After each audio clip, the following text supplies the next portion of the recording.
him down through everything, ultimately asserting their power and asserting their dominance here. Oof, and yeah, like Super T said, if you miss those games, definitely go check that out for the top 4 teams for both regions. But big match down in the lower bracket, Chan. Exactly. DOBOB is under pressure. This, for me, is the matchup of the day. It's the first time that we're seeing DOBOB facing under pressure this season, but it's also an interesting matchup because it determines who's making third place, who's avoiding that gauntlet. The other point that I want to bring to that is, in my opinion, under pressure is, the team to beat Echo. I think this Demon Hunter Ellie Druid is actually very, very difficult for Echo to beat. So I want to see how they do against DOBOB, which also does play that fire RMP. If they can somehow beat DOBOB, take down StreamerZone.gg. I really want to see that matchup under pressure versus Echo in the finals. Most definitely. And then up top, Zico, we've got Echo versus StreamerZone. Yeah, Echo versus StreamerZone.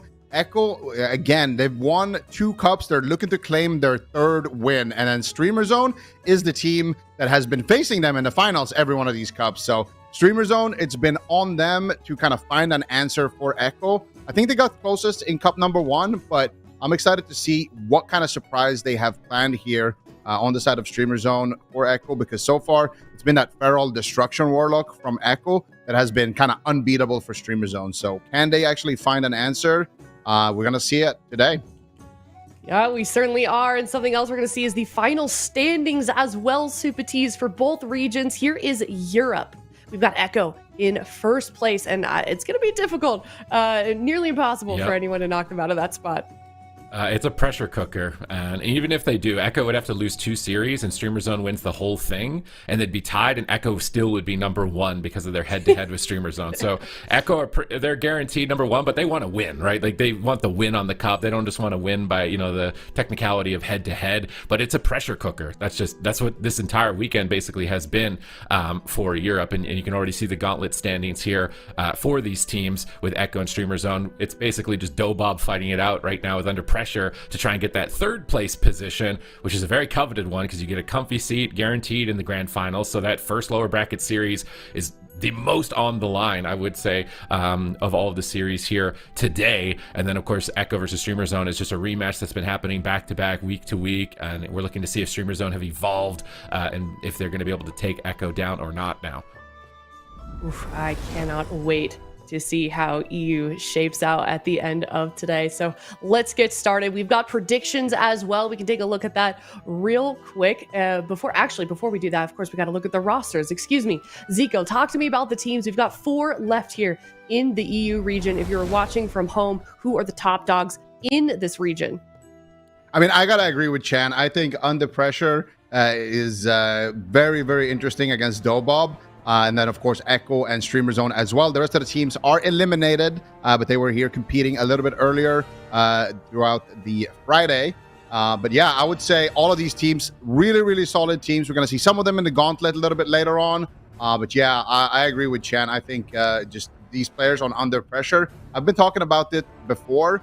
Houston, MVQ, Jamie, and Lontar, they have what it takes to be one of these top 3 teams. And they're finally kind of finding their compositions, kind of finding their way in. But then again, also DOBOB. We did see them bring in Flappers on Friday. Unfortunately, they got absolutely smashed. But maybe we get to see some Flappers as well in that series. So a lot of great players on these rosters. And yeah, it's going to be exciting to see what they actually bring to the table. Be exciting indeed. And now we can actually talk about the predictions. I'm really curious to see where we are here in the leaderboard, especially now we've got Chan joining us. How have you been feeling about your predictions so far, Chan? We're still in mid, but unfortunately the players do let you down from time to time when it comes to the predictions. It is what it is. Like I said, I'm in mid. I'm above you. I'm above Super T's. Yeah? That's fine. Not bad. I'll take it.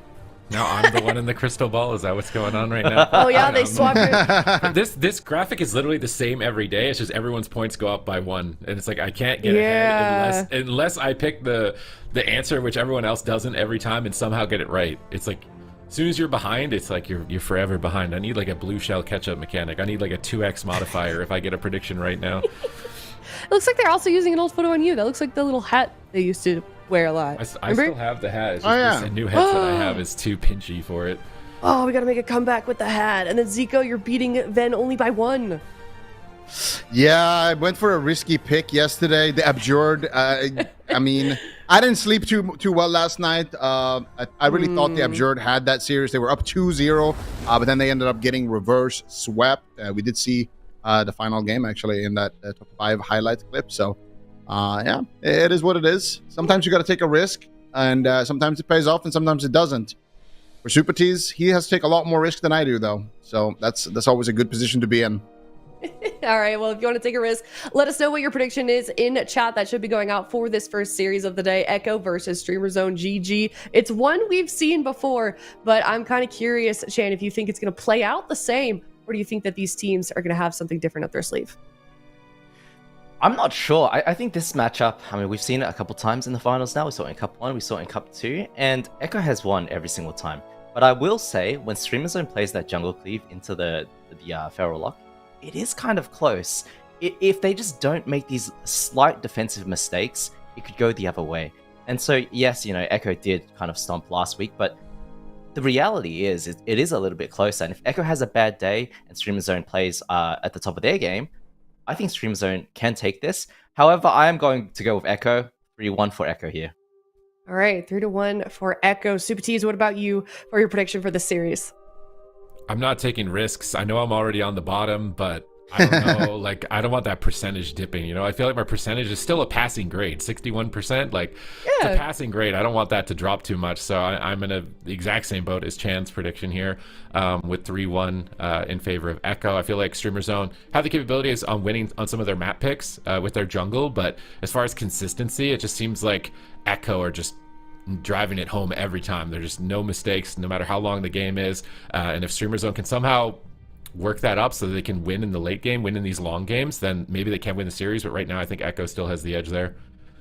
All right. Zico, what about you? Not much to add. It hasn't already been said. It's a 3-1 for Echo. I think Echo is the team to beat. Streamer Zone, they need to come up with an answer. So far, had some mixed results. And I think for them, unless they have some big surprise that they've kind of been practicing throughout the week, specifically for Echo, I think it's going to be business as usual here. Any guess on what Ven picked? Do you think he's the same as you? Yeah, I think Ven went with probably a 3-0 for Echo. 3-0. All right, I am 3-1 in favor of Echo as well. I think kind of mirroring what Zico said. You guys kind of said everything that is to be said. That is interesting that we're the same score. What is D Machine and Ven? Let's see here if we're the exact same across the board. Oh, David. Oh, see, that's D Machine. David's See, trying I'm to drag getting you grouped down. into the guests with him. He's dragging me down. He's trolling Yeah. me. I mean, the fact that you're not in bottom place, considering this seems to happen to you guys every time, is saying something. Did you figure out how that works? Since you guys are splitting. Yeah, how does that work?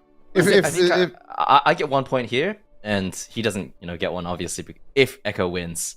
I think it double dips. So that doesn't seem I've been fair. dragging us up, and he's been dragging us down. Yeah, sandbagging you guys a little bit. This always happens every time we have a caster that picks against the rest of us. They're not on the desk at the moment, but I'm definitely curious what you would have to say about that series. The way it works is it doesn't. Gotcha. Okay, thank you, production, for that insight. Amazing. But I mean, Streamer Zone GG, like we've already said, this is a series that we've seen before, and they're not able to make it happen. But it is the 3rd week, so maybe they do have something different. Do we think Super Tees are going to lock in the jungle again, or do you think we get a surprise comp from them? Is that even possible against Echo?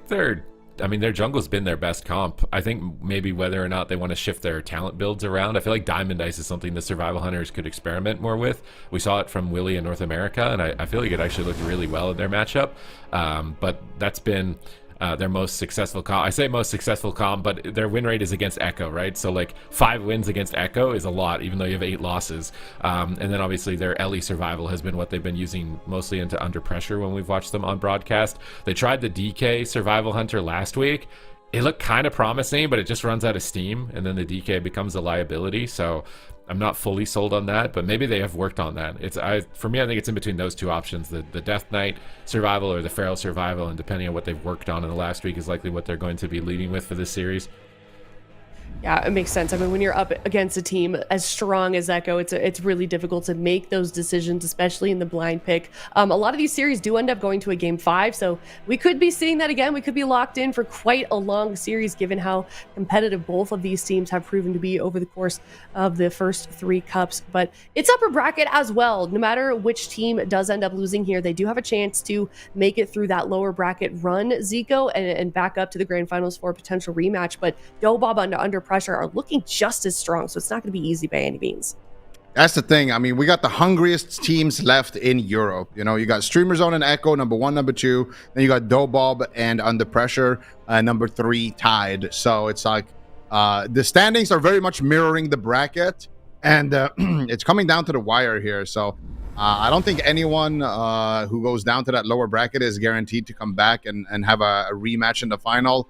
I think especially both of the teams that are currently in the lower bracket, they have so much to play for right now. They have so much motivation. They really need to make it count. So I think that could carry them forward. Maybe we'll see one of those teams making it all the way to the final. But yeah, of course, we got to take care of business here in the upper bracket first.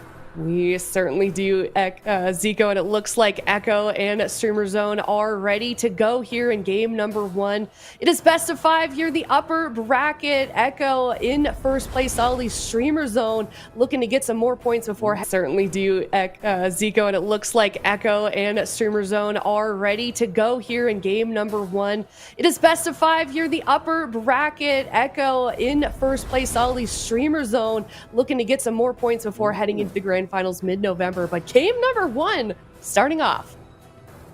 Outlaw Rogue instead of the Feral on Echo's side into Demon Hunter, Hunter Holy Priest. What do you think of this one? I think maybe Streamer Zone actually wanted to go up against the Feral Druid, and they got met with a little bit of a surprise of their own, because I think the Demon Hunter into the Outlaw Rogue is not that great of a matchup. Like, I can't think of something worse than being a Demon Hunter, getting stunned, and then there could be a Chaos Bolt flying towards my face.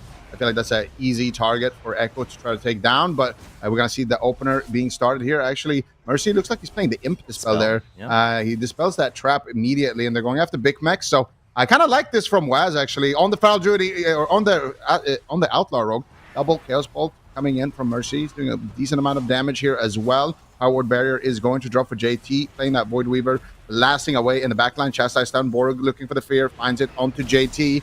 Could be a trinket there, actually. Gets dispelled by the Imp. Borg now in a kidney shot, getting swapped to here by Waz, just soloed. JT now in a full freezing trap. No Imp dispel for a couple of seconds. Mercy makes a trade here, gets a precog.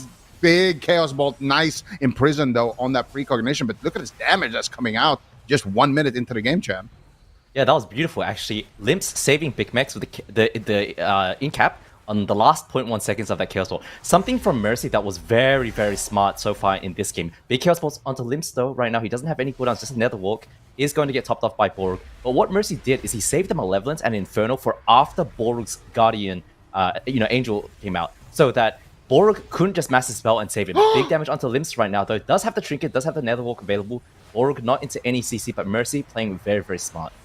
Yeah, Mercy fearing Borog out of that gouge and then re-fearing his Will of the Forsaken immediately. They are playing so well on the side of Echo. This comp is looking absolutely brutal to go up against right now. Limps has got a trinket still, so he should be okay. But Borog, what is he going to do? JT trying to fade the trap there. Did he get it? He actually does get trapped right there. But look at Mercy now taking a lot of damage. JT forced to trade out his Will of the Forsaken in this position. Mercy still dropping very low pain suppression. But JT is blasting away right now. He gets feared by the Demon Hunter for just a second, but he's going to be put on diminishing return. Gets kicked there as well on his Shadow Cannons. Big damage onto Limps here. Mercy gets scatter shot there. Really good control so far from Streamer Zone onto these Chaos Bolts. Never letting 2 Chaos Bolts go off in a row. Here comes the Hunt onto Mercy. Gouge onto Borog into a Fear, but it's going to be on diminishing returns. Borog, though, has no more breakers. That next Fear is going to be full, and Waz as well has a lot of damage available with that Smoke Bomb. Yeah, but Mercy is in a lot of trouble. He only has a Hellstone left. JT doesn't have the Will of Forsaken available. If Streamer Zone can continue to push onto Mercy, continue to CC JT, Mercy can be in a lot of trouble very, very soon. Right now, looks like they're going to be just okay. Borog trades out his Angel form. baits the fear. Nice by him. JT getting into the chastise. The trap now. Mercy stunned behind the pillar. Can he get the dispel off? Maybe he's able to cover that with the Hunter's Mark. Mercy trading out the Dark Pact, the Hellstone as well. That is the last cooldown from Mercy left. JT, of course, still having the pain suppression. Does have the Void Shift available, but Mercy gets a cog. Double coil comes out. Big Mix right now has to trade out the Trinket and the Turtle as well. Borog using Apotheosis now should be able to recover them. I think Streamer Zone are pushing for the... They're trying to force more cooldowns out of JT now because they realize that Mercy doesn't have much left. Yeah, Mercy making some health stones here behind the pillar. I really like this kiting. Look at him not peeking right now. We've seen a lot of Warlocks in the past. When they're healers in CC, they peak for some reason, and they end up losing the game because of it. But Mercy is going to survive, gets a pain suppression there as well. Waz looking for the stun onto Borog. Actually, it was a gouge. I think he deffed that gouge, actually. But here comes the smoke bomb. Big Mix with no trinket. Nice peels from Limbs coming in there with the double Demon Hunter Fear into the imprisonment there onto Waz, completely shutting down that smoke bomb go. That was a KO attempt from Echo, and it was stopped by the Demon King here, but still a lot of pressure. JT's in a trap, but Big Mix is also low. Full cheap shot into a blind onto Borog. Free Guardian coming out, though. Mercy is in bigger trouble than Big Mix, I think, in this position. The Guardian should be enough here to keep Big Mix alive, and it looks like it will be. Mercy, on the other hand, taking a lot of pressure. And I gotta say, Streamer Zone are looking pretty solid so far in this matchup. Nice damage coming out from Streamer Zone as well. They have an opportunity to potentially close it out onto Mercy. No unending resolve for another 30 seconds if they can get enough uptime. But here comes one Chaos Bolt onto Big Max. Big damage to follow from Mercy. Looking for the fear as well. He gets it onto Borog. Big Max in big trouble. No turtle. What are they going to do? Borog has Trinket. Can he trade maybe a Void Shift? Doesn't look like he's going to be able to. And looks like Big Max will survive. But that was a great push from Echo. Yeah, and that's a problem, right? It's just so scary for Big Max on the Hunter. If Borog gets it put into any CC, any Chaos Balls connect onto him, it's going to be so scary for him. Coil does come out from Mercy now. That is the last pain suppression from JT right now. JT goes into the full fear. Mercy can't dispel. He's too far away. It looks like JT trades out his will, gets into a full trap though. Mercy isolated across the map. JT, the trap is going to break to that knock there. If they can connect to Mercy right now, he does have the unending resolve coming back up, but JT pulls him to safety, and Big Max now is the one who's going to be in trouble. Infernal comes down, Big Max at the pillar realizes the trouble that he could be under, and just choosing to play defensive on this. I like that decision from him, but look at Echo's mana. JT is falling behind Borog. This is the first time we've actually seen this. Streamer Zone, they have a win condition. Yeah, they just need to hold on for a little bit longer. Borog has no trinket, and blind is available for Waz. Can he get the blind in time? No, they get the full fear instead. Big Max, what are you going to do here? Nice peels coming out onto Mercy, stopping him in this position. But I would have liked to see actually just a kidney shot blind sap there from Waz. I think that's what he wanted to set up, but JT just pushed in and got the fear instead. They still have an opportunity to do that a little bit later. Gouge onto Borog. Looks like it breaks, though, unfortunately, from the Warlock damage. Limps in a cheap shot. Looks like they're swapping to Limps here. One Chaos Bolt. Oh my god. I think he might just get KO'd. There was a gap in the stun. No. There was a gap in the stun. Oh my god. But they still managed to kill him with that blind, extending the CC chain. Echo takes it. Huge amount of damage there. Big Demon Hunter swap. And that's what we were talking about in the beginning of the match. If you're a Demon Hunter against the Outlaw Rogue, that can definitely happen. You don't have Trinket. You can just get immediately blasted. But I think a bit uncharacteristic for Waz to leave a gap there. I want to see actually what ended up causing that. Did he get crowd controlled and that's why there was a gap, or what happened? I think he was cross-CCing Borog at the same time, and the timing was just off to where he couldn't cover Borog from getting the Void Shift off and restun Limps at the same time. Limps does get the Nether Walk off between the cheap shots. Oh, it looks like he gets Chaos over here. Oh, this is earlier in the game. No, so he has to prevent Borog from getting the Void Shift off, right? That's the priority. Limps does get the Nether Walk off to save himself for those 5 seconds, but Waz is able to solo extend that CC on Borog. He did commit the blind as well. Look at this. The cheap shot onto Limps, the cheap shot onto Borog. Doesn't restun here. Comes late. Yeah. But blind follows off that cheap shot. And of course, the Nether Walk ends. They time some damage. Mercy trinkets to end up killing Limps as well. That was nice plays from Echo. Nice CC chain. But this actually looked not bad from Streamer Zone. As you said, they had a lot of offensive pressure. And honestly, they were winning mana. They were forcing a ton of cooldowns, and if they had lived the setup, maybe it could have gone the other way. Absolutely. I want to see that part at the end again. It looked like he just went for a stun here. So he goes for a stun onto Borog, and then here he can restun.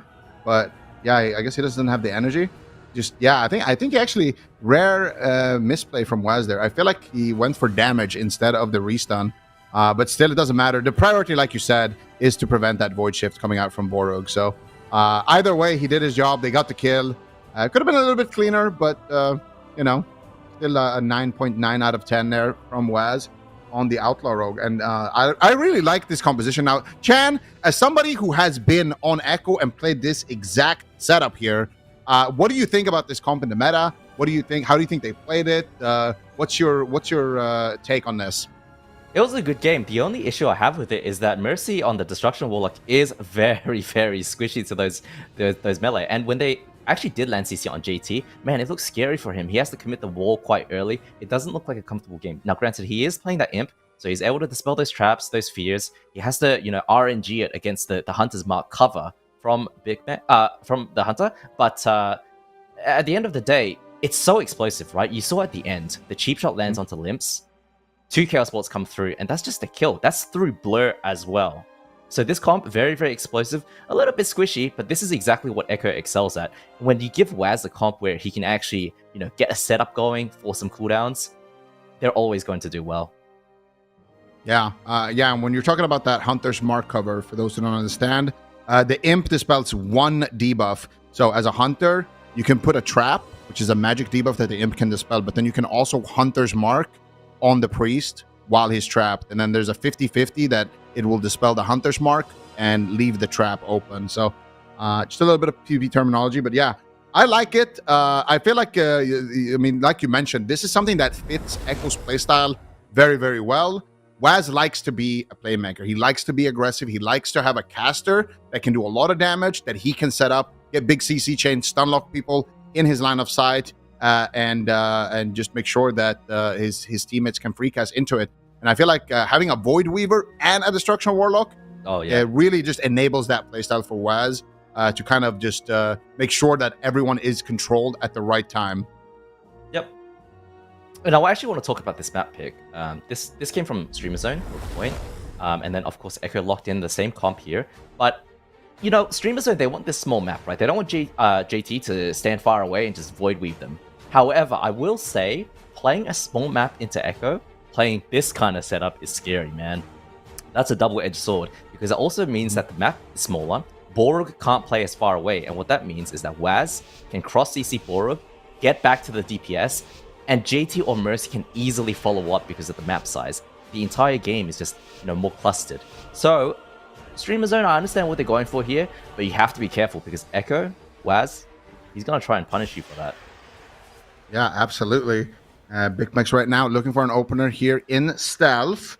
See what he can get done. Bit more defensive posture here. Maybe they just want to peel Waz in the opener. Yeah, that's what he wants to do. Scatter shot onto Waz, making sure that he cannot play the game too much there. Getting disarmed there as well. Orug looking for the Master Spell as well. Big damage coming out early. Ulti Penny coming out from JT. Early powered barrier as well. Nice interrupts here coming out from Limps, making sure that the disruption is there on the DPS of Echo. But here comes the setup onto Limps. He gets caught up in a cheap shot. Full gouge onto Borug. Do they have any follow-up? Doesn't look like it. Borug fishing for a fear onto JT. JT tried to def the fear. There's a little bit of a mind game here between the Priest. JT with a beautiful play right there. That was nice. He tried to... Big Max. Oh my god. Huge setup onto Big Max. But they force out the Will of Chicken and the Guardian. JT made a really nice play there. He fake casted a Mind Blast to bait Borug to go for the fear, and then he just canceled it and feared him with that Greater Fade. But Big Max still in a lot of trouble here. Might get the turtle. He's not too careful. Looks like Big Max is just going to trade out the Exil and survive. Borug is pushing for a fear right now, gets gouged up by Waz as he was about to fear JT into the full blind. Limps right now has to trade out the Trinket Netherwalk, and that's a problem. Big Max only has a turtle left. Limps has nothing left for himself. Next CC that lands Borug, he has the Will of the Forsaken. Limps still under a lot of fire. Big Max has to go into the turtle as well. Echo is just completely mowing down StreamerZone.gg. Mercy has the port back right now, waiting for the Diaz to reset. JT in that full trap. Mercy looks like he used the house. Unending Resolve as well. JT still has the Trinket, gets knocked down line of sight, is going to be okay. JT comes out of CC now, does have the Pain Suppression available if he needs it, but now Echo is looking to turn it around. Pain Suppression finally gets committed. Chaos Bolt lands onto Big Max. Big Max does have the Trinket. Limps has the Trinket though. If they can land any CC on Borug, he does have the Trinket now. Limps, what can you do to survive? Borug can Trinket for you if he needs to. Limps trying to get away. Borug being greedy, holding on for now. Limps able to save him. That is so close. Echo though, Big Max on the other side doesn't have aspect of the turtle, does have his wall and is pulled back to safety. Great communication there between Limps and Borug, not overlapping, not making the trade. Borug having complete confidence that Limps will survive that position. Really good kiting from him. But Echo, they're getting closer and closer to landing these kills, but at the same time, Mercy have no cooldowns now. We can see one of those knocks again, or if they can see them kind of catch him out of position like that one more time, he could definitely be a big target. Limps caught him in a cheap shot. There's the Infernal Stun. There's a full fear. Nice knock onto Mercy to interrupt that Chaos Bolt. But here he's going to connect onto Limps. Nicely done there, avoiding it, dropping the darkness on the floor. And it looks like he's going to be able to survive. Was trying to eat the freezing trap there, killing spree onto Big Mex. He's taking a lot of damage. It's JT in a freezing trap, but it's Big Mex dying. Full fear onto JT. He gets the Will of Forsaken. But gets stunned immediately on that Will of Forsaken. Mercy looking for the Chaos Bolts. Pain Suppression does get traded out though from JT and the Will of the Forsaken. So Limps, no trinket, but Limps might just die right now. Huge damage swap. onto Limps. Trinket swap coming out there to save the day, and it's key that they saved that from earlier. Yeah, Borg has Will of the Forsaken left to save his teammates. Limps has his Blur again, so he is going to be okay for now. Trinket rotating back. Big Mex commits his. They need to get some CC on JT. If Streamer Zone wants to win this, they need to connect onto Mercy at the same time. Mercy has no Trinket, has no cooldowns, just the Health Zone left. JT, of course, has his Trinket to save, trades it out finally. Mercy should be okay with this unless they can follow up with anything else. I don't think so, though. I think JT is going to catch Mercy back up slowly here. Borg now into the full blind. They're trying to set up on Limps. He does have the Trinket. Looks like they're going for Big Mex instead. See if they can catch Borg in any CC. He trades out his Will of the Forsaken now. This is so back and forth. The StreamerZone.gg, I am so scared for them because the next stun that lands onto Borg, if they can follow that up and connect onto Big Mex is going to go down. Yeah, Big Mex right now could be in big trouble. He's got him in a kidney shot. Here comes the precog. One Chaos Bolt gets dropped. Another one to follow up. Borg in a cheap shot. Waz trying to control him. Could have the gouge to follow up. Nice disarm there from Big Mex onto Waz, into a fear onto Waz as well. Borg's in a fear. Full trap though. Is not going to be able to connect. Full trap onto JT. He trades out the pain suppression as well. It's a little bit of a race going on right now. Borg's pushing for the fear as well. Nice gouge onto Borg, but at the same time, Mercy's in big trouble. JT void shifts, and Mercy is going to survive there. Now here comes the killing spree. Here comes the return fire from Mercy, but I don't know if he has enough time here. Streamer Zone is pushing Waz over right now. He trades out the cloak and the evasion as well. Big Mex in yet another kidney shot, but he does have the turtle available, and he also has the Roar of Sacrifice, so Big Mex should be fine. And actually, I think Echo's on the back foot for the first time. Yeah, and this is so scary. Borg, you need to push for a fear right now because you have the Trinket to trade out, and the Echo has almost no defensive cooldowns left. If you can connect Borg going to the cheap shot right now, looks like Mercy trying to cast on him. Nice stuff from Limps there. Borg on the stun DR now should be okay. Mercy is the one who's under fire. Fast Chaos Bolts are available. Let's see what they're going to do with that. Limps does not have the Trinket, does have the Nether Walk available. Borg has his Trinket as well to save them if they need. They need to connect some CC onto JT right now. Big Mex pushing for it, trying to fake out the fade. Oh, smoke bomb! Limps right there, smoke bomb! And he goes down. Oh my god, Lips just get caught! Kidney, bomb, double Chaos Bolts from Mercy from downtown, and that is all it takes, man. Again, I like what Streamer Zone have prepared. I like how it's looking, but I can't think of a worse matchup to be the Demon Hunter in. Like, if you are not pre-blurring, pre-darknessing, pre-netherwalking, reading every single one of these rogue stuns, you have one life. You have one trinket. That is it. That is every 2 minutes you can afford to make one mistake. And Limps, I don't know, man. It's really tough. This was a great survival moment from Limps. Borg came out. They saved the Trinket Void Shift there, which was key because a couple of seconds later they needed it onto Big Mex, I think it was. And actually here, onto Limps, this was the Trinket Void Shift. So the fact that they saved that in that first clip enabled them to actually have it there towards the end. They had so much pressure onto Mercy. There was a lot of close calls, but here, Port, double Chaos Bolt, immediately dead. What can you do about that? Like, it's so, like, what are you going to do? Just randomly Netherwalk at full HP? I mean, I don't know, dude. This is actually Borg's fault because Limps is the one who gets caught with no Trinket, right? He has a Netherwalk available. Borg has his Trinket. He has to be the one to save. And when your DPS doesn't have Trinket available versus a Rogue with Smoke Bomb, you have to play close, even if that ruins your positioning, so that you can go in there to save the setup. So I do think that this is a little bit on Borg's fault. Big Mex is pushing for CC on JT, but he gets caught out of position here. Echo completely punished it. Waz realizes and sees the opportunity. Look at this. I mean, that was beautiful. Mercy ports with the Malevolence, the fast bolts come through. I love this matchup though. I think this is very, very fun from StreamerZone.gg. They have a lot of close calls where Echo are, really scrambling to stay alive. I will criticize Borg on one thing. Earlier in this game, when they forced that Void swap from JT, Borg chose to go into the Guardian Angel form instead of pushing to JT, who had no Trinket, who had no Will of the Forsaken. If he chose to just not go into Angel at that moment and just, run for that fear, I could have seen Streamer Zone actually taking this game quite convincingly, but Borg actually went into the Angel. Defensive started to rotate back up. Nevertheless, I mean, this was a good try from Streamer Zone, and I think that it's not over yet. They're down 0-2, but they can easily come back and reverse sweep that.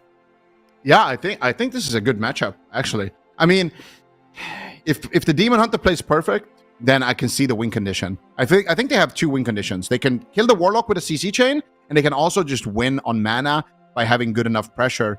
So I like what Streamer Zone has prepped. I like what they're bringing to the table, but it is on Limps to basically play perfect. He has to outplay Waz on every single one of these stunts, and also, of course, a little bit on Borog as well. He's going to have to make sure that he's positioned, like you mentioned, when his Demon Hunter has no trinket, that he's trying to stack with him more. Or if he's positioned far like that, try to make sure that he gets a grip off every time there's a kidney on his Demon Hunter, because that is the big pressure point. So I like what Streamer Zone has prepped. I like what they brought to the table. And yeah, it's kind of like you mentioned, right? The Priest is playing Undead.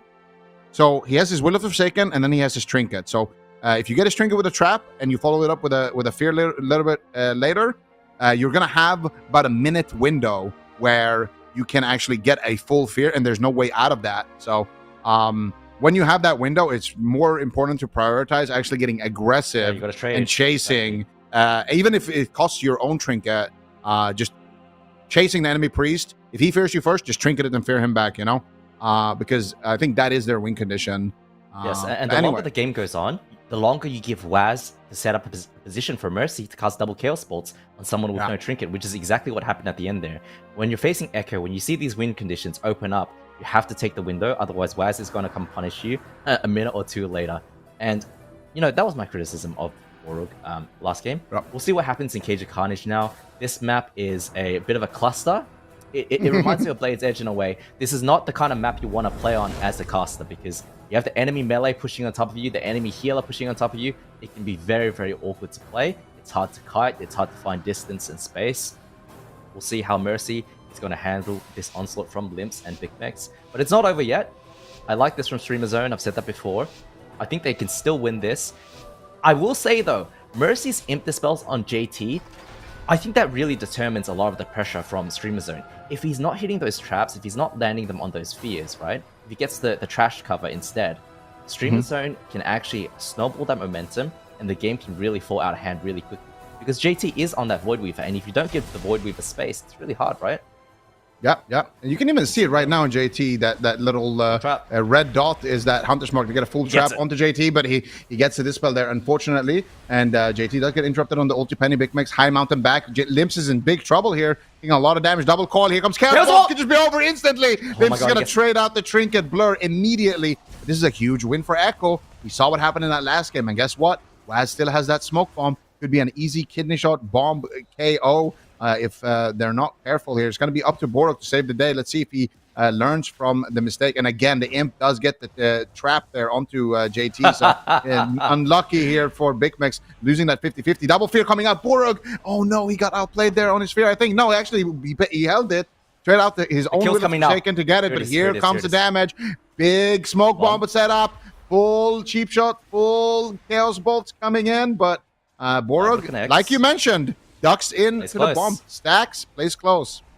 Okay, double coil comes through now. I actually would have liked if Mercy had held on to this one for the next stun. What you want to do is have Waz stun or gouge the Borog as at the same time that Mercy coils Limps to prevent any pre-CDs such as Netherwalk, Darkness, or something like that. And then Waz hooks over with the stun into the bomb. They went a little bit premature last time. Echo making an uncharacteristic mistake. Limps though going to the stun right now. Does have his cooldowns available. Trading out the blur. Borog in the gouge right now. Has no trinket. Looks like he's going to get away with just that. Fear lands. Mercy with the precog. Always such an excellent caster. Mercy is... Limps kind of choking there with the darkness. I think he was going to be just fine. Borog coming out of that fear and his blur being traded out. But he missed the darkness as well. Still has his Netherwalk and trinkets rotating back in 35. JT into the full trap, but Mercy, of course, just skates away. Mercy is so good on that Warlock. His positioning and the ability to make space as well against a comp like this. Waz, though, evasion comes through, should be okay. JT should be able to top him off right now. Mind Blast connects. Waz going to be okay. Borog is the one with no trinket. Limps has his trinket in 15. Let's see what they can do here. Yeah, Borog's not in any control right now. JT gets double fear. No Will of the Forsaken, no trinket for Borog here. Limps could be in big trouble. Infernal Stun luckily gets glimpsed there for Limps. That connected a little bit earlier. He could have been in big trouble. JT trap breaks actually. It looks like it actually broke to the Demon Hunter cleave there, but still a lot of good pressure here onto Mercy. And I like that swap that it did to Waz, but look at Limps right now. What is he going to trade? He has to only Trinket Netherwalk, and here comes the coil. Do they have the follow-up stun? Nice kick onto Mercy. He gets dispelled, and then lands a kick onto Mercy as a result. He might be able to hold on to it, but here comes two Chaos Bolts. Huge damage onto Limps. Chaos Bolt again! Nice gouge! He can sit it. Oh, the gouge. We love to see that. Marinates. Yeah, the marinating gouge. You had to Trinket the gouge just to get the Netherwalk off, so excellent play there from Rogue. Kind of what we saw from Nask earlier on in the week as well. Yeah, JT though, trading out his Will of the Forsaken. Limps, he has no cooldowns left. Borog has the Trinket, has the Will available. And of course, Waz with the bomb available in 40 seconds. Borog, you have to save him. Borog's at full line right now. Chaos Bolt's landing. Borog trades out his Trinket, is going to heal Limps up with the Guardian Spirit. He's going to be okay. He lives to see another day. And now he has his Blur rotating back up as well. Echo though, Mercy just has every single cooldown. Waz can't die. JT has his Trinket available now as well. Streamers don't have to cower behind the pillar right now. And Echo, Infernals are up in 45 seconds. What can they do? DSP swap onto Waz. Chaos Nova, Fell Eruption committed. Nothing really comes of it. And the Triple Fear comes through. Let's see what they're going to do after this. They need some CC on board. Oh, Kidney! No Trinket. Mercy gets scattered. Chooses to sit. Nice. Out onto Borog now. He is on the Fear DR, so no follow-up CC is going to be coming. Borog, of course, off stun DR right now. Let's see what Waz can do.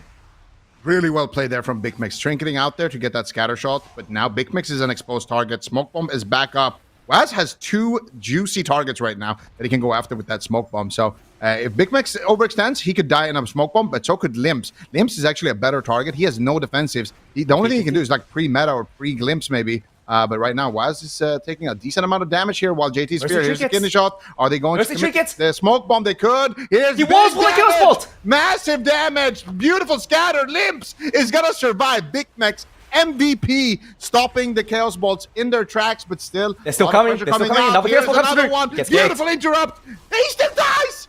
What? This ulti penny just from JT just blasts him. I mean, Big Mix played that 100% flawless. He stopped every single one of the Chaos Bolts from Mercy. Doesn't matter. JT takes matters into his own hands, goes up into the sky, and blasts him down with Holy Bolts.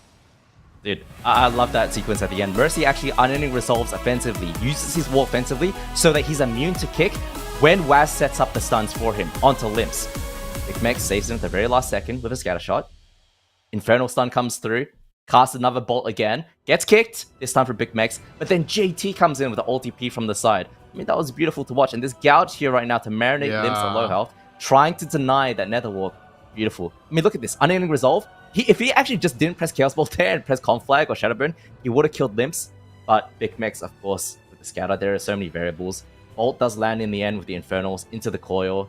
Big Mex protecting again, but the ultimate penitence comes through and Borog is a little bit too slow on the GS, but it's so hard to heal this as a Holy Priest because the Destro Lock, every bolt is a problem.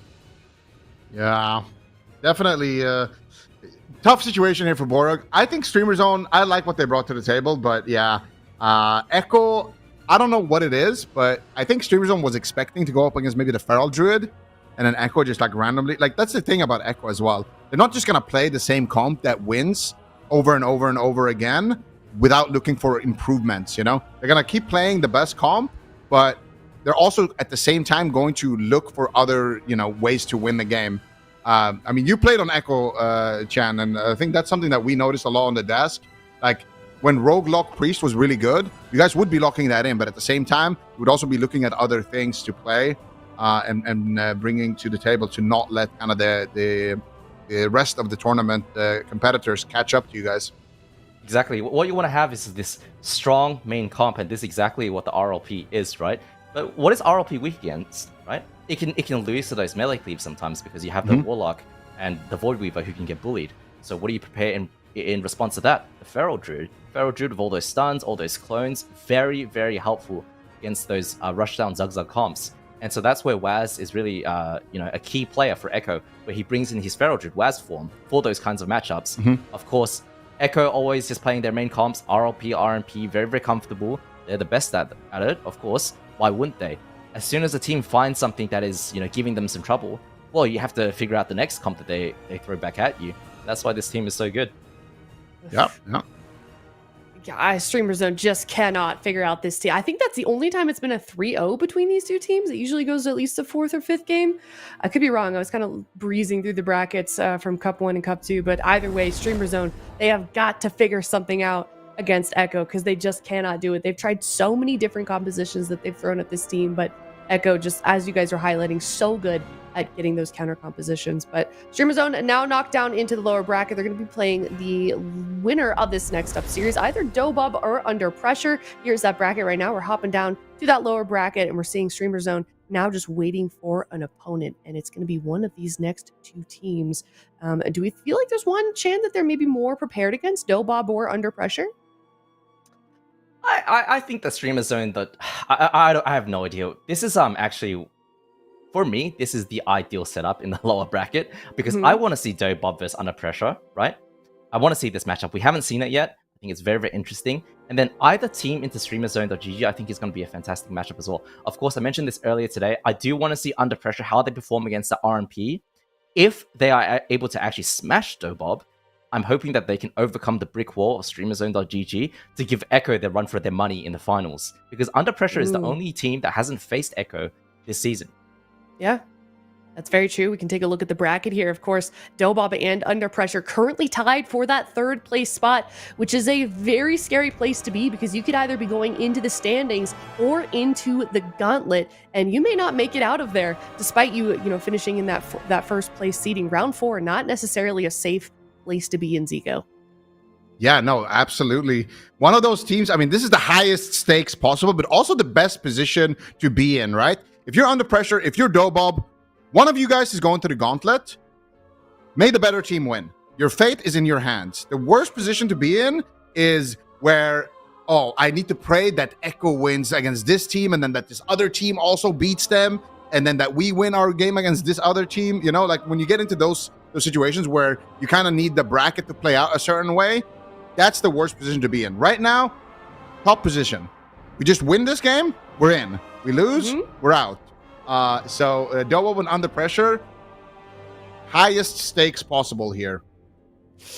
Most definitely. So we're going to be heading to a break, and we're going to get to that DOBOB versus Under Pressure lower bracket series. Up next, two teams tied for 3rd place. Who will make it to the top 3 standings to make it safely into the grand finals without getting sent to the gauntlet? We're going to head to a break, and we'll be right back.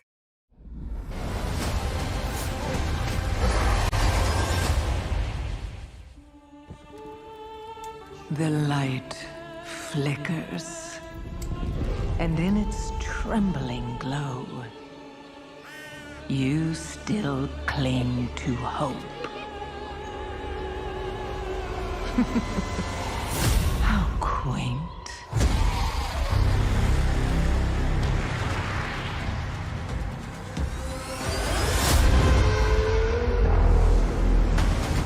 The shadow is closing in. It hungers to devour everything.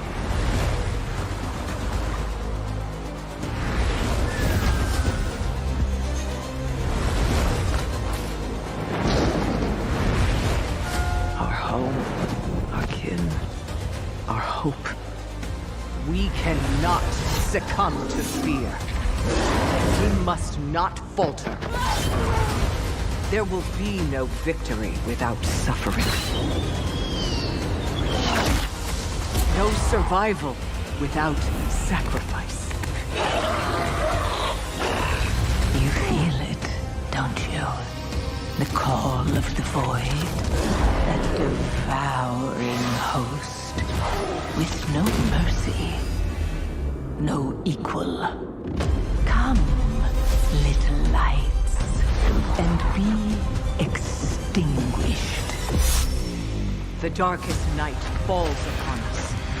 But if we stand together, the dawn will come. I call upon you now, champions of the light, defenders of Azeroth. Summon your strength, steel your hearts, because today, we fight!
Welcome back. We're in the lower semifinals here for the EU region. It is DOBOB versus Under Pressure, fighting for that third place spot in the standings to determine who moves on to the finals in mid-November. Big game here, and I'm excited to see how it plays out, Venriki, but I feel like there's a lot of question marks with this series in particular. Yeah, I feel like Under Pressure, they've really struggled against particularly Streamer Zone, but they have been looking good this week, so I feel like there's opportunities for them here against DOBOB. Obviously, the chat is going in favor of DOBOB, and it's a difficult thing to not go in favor of DOBOB because they've been such a solid team. Tessia on the mage, I think he's a fan favorite, such a playmaker for their roster, and I'm curious to see what he can do in this matchup and what Under Pressure has prepared. Tessia is a bit of a caster favorite too. I feel like you guys are always highlighting how much of a playmaker he seems to be on that team. But all right, we've got predictions going. Ven, I am curious to see what your prediction is for this series. I kind of want to know Zico's before I reveal mine. Okay. Just Okay, you guys are you know, just... we were having a little bit of a hold on, mind This is hands just off the the keyboard. Zico Ben show Wait, right before now they do during that, hands predictions up. now. Caught. Do the emote, and then we'll reveal it. We got to make sure you're not changing your prediction. Who, me? Yeah, you. I'm not changing my No prediction. cheating. All right. Let's reveal Zico's prediction first. Okay. Oh, Perfect. I got him. Yes. Did you? Yeah. Okay. All right. We've got 2-3 from Zico and Zico. D Machine in favor of Under Pressure. Chan in favor of DOBOB, 3-2. I was like- in his head. I'm not gonna lie. He said he reads me like a book, but Uh-huh. it appears the tables have turned, Zico, because my prediction is not the same as yours. 3-1 in favor of DOBOB. Yep. All right. 3-1 in favor of DOBOB. Supatees, what is your prediction? I'm hoping it's the opposite of yours because you're the only one I can hope to pass on the leaderboard. So, but right now I'm leaning into DOBOB too. I think that DOBOB have an edge. Oh, Oh yes. my god! Sorry, I'm bud. I'm gonna be on the bottom forever. Oh no, I no, just we have got to- this. We got this. Have confidence. My We got first the goal, coin you gotta on our have side. small steps, right? Like I'm not aiming for Zico; he's too far. I gotta aim at the close Yeah, target, which is for Aya. me. So I gotta get in Aya's head and see what she would try and predict, and go the opposite direction, and just hope it ends up being right. I think if I get this right, I'm tied with Zico. It's crazy. Yeah, true. That's interesting. Okay. He wasn't worried about me, but I'm right there, Zico. All right. But, Well, Under Pressure. Go ahead.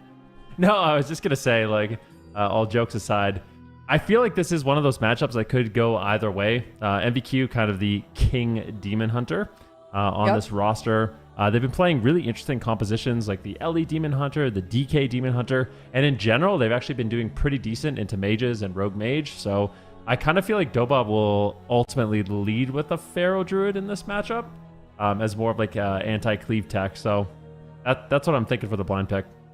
Okay. Supatees, I know Chan, I think he was saying you wanted DOBOB to play their RMP in this series. What do you think of that? I think he was talking about how this could be like a precursor if Under Pressure make it through and they fight Echo, because Echo's been playing so much RMP and it's been like who can beat Echo's RMP. But Echo's playing Destro Rogue now, so and that matchup against Streamer Zone was completely different than the last 2 weeks. So Yeah. I don't know what to expect from them anymore. I don't think anybody does. Anything can happen here in the AWC. These teams continue to push the limit of what their rosters are capable of. They keep finding counter comps, and the counter comps finding counter comps to those, and it's just back and forth, especially with these top 4 teams currently. So we're gonna head into game number 1, lower semifinals. Here we go. Okay, Arcane Mage, interesting from Tessia here. They're going to be playing the FMP. It's going to be a lot about just doing damage. I'm wondering if Tessia is going to be playing Blink or Shimmer. He's playing Shimmer, likely going to be playing a little bit more aggressive. If he's playing Blink, he's going to be trying to opt for maximizing his damage. Big Arcane Surge early on here onto MBQ, and they immediately get out the zone. And we haven't seen too much Arcane Mage in the last couple of cups. But when you do get off that Arcane Surge, you can do an insane amount of damage. But Relza is in danger. You need to be very careful. Relza is playing, the Void Weaver specialization, is super susceptible to being trained down by these type of comps. We'll get to see how well he deals with being trained like this. He is playing the Void Elf as well to get the spell push back, so he can kind of free cast even if they're attacking him melee range. I think that was a good adaptation by the Void Weaver Disc Priest in these types of matchups. They knew some type of cleave was coming their way, and they've teched for it. And leaving the mage open means that Tessia gets these Dragon's Breath polymorphs basically for free. Now they just need damage to back it up. They're going to Cyclone during the darkness. They swap to MVQ. They load up bleeds there. Tessia is resetting cooldowns. He gets chastised on it, so Lontar is going to reverse some crowd control on Tessia here. He also has to cancel his Soul's Ultimate Penitence to dispel. Now MVQ and Houston, they're on DR, so they're trying to get aggressive here during this opportunity. Stun into a Strangulate. Relza gets Pain Suppression, though, before it. They imprison Flappers on the clone. There's just a lot that they have to stop. They have to stop Cyclones, Polys, and a Void Weaver from casting. I'm uncertain if they have enough interrupts to actually stop all 3 players that effectively. Yeah, the next Arcane Surge is in 7 seconds, and this is where Tessia is going to have the most insane damage possible. The Phoenix is fully loaded up. Oh, he doesn't get the Dragon's Breath Sheep, though. That's unfortunate. Houston grips him in, gets the blind.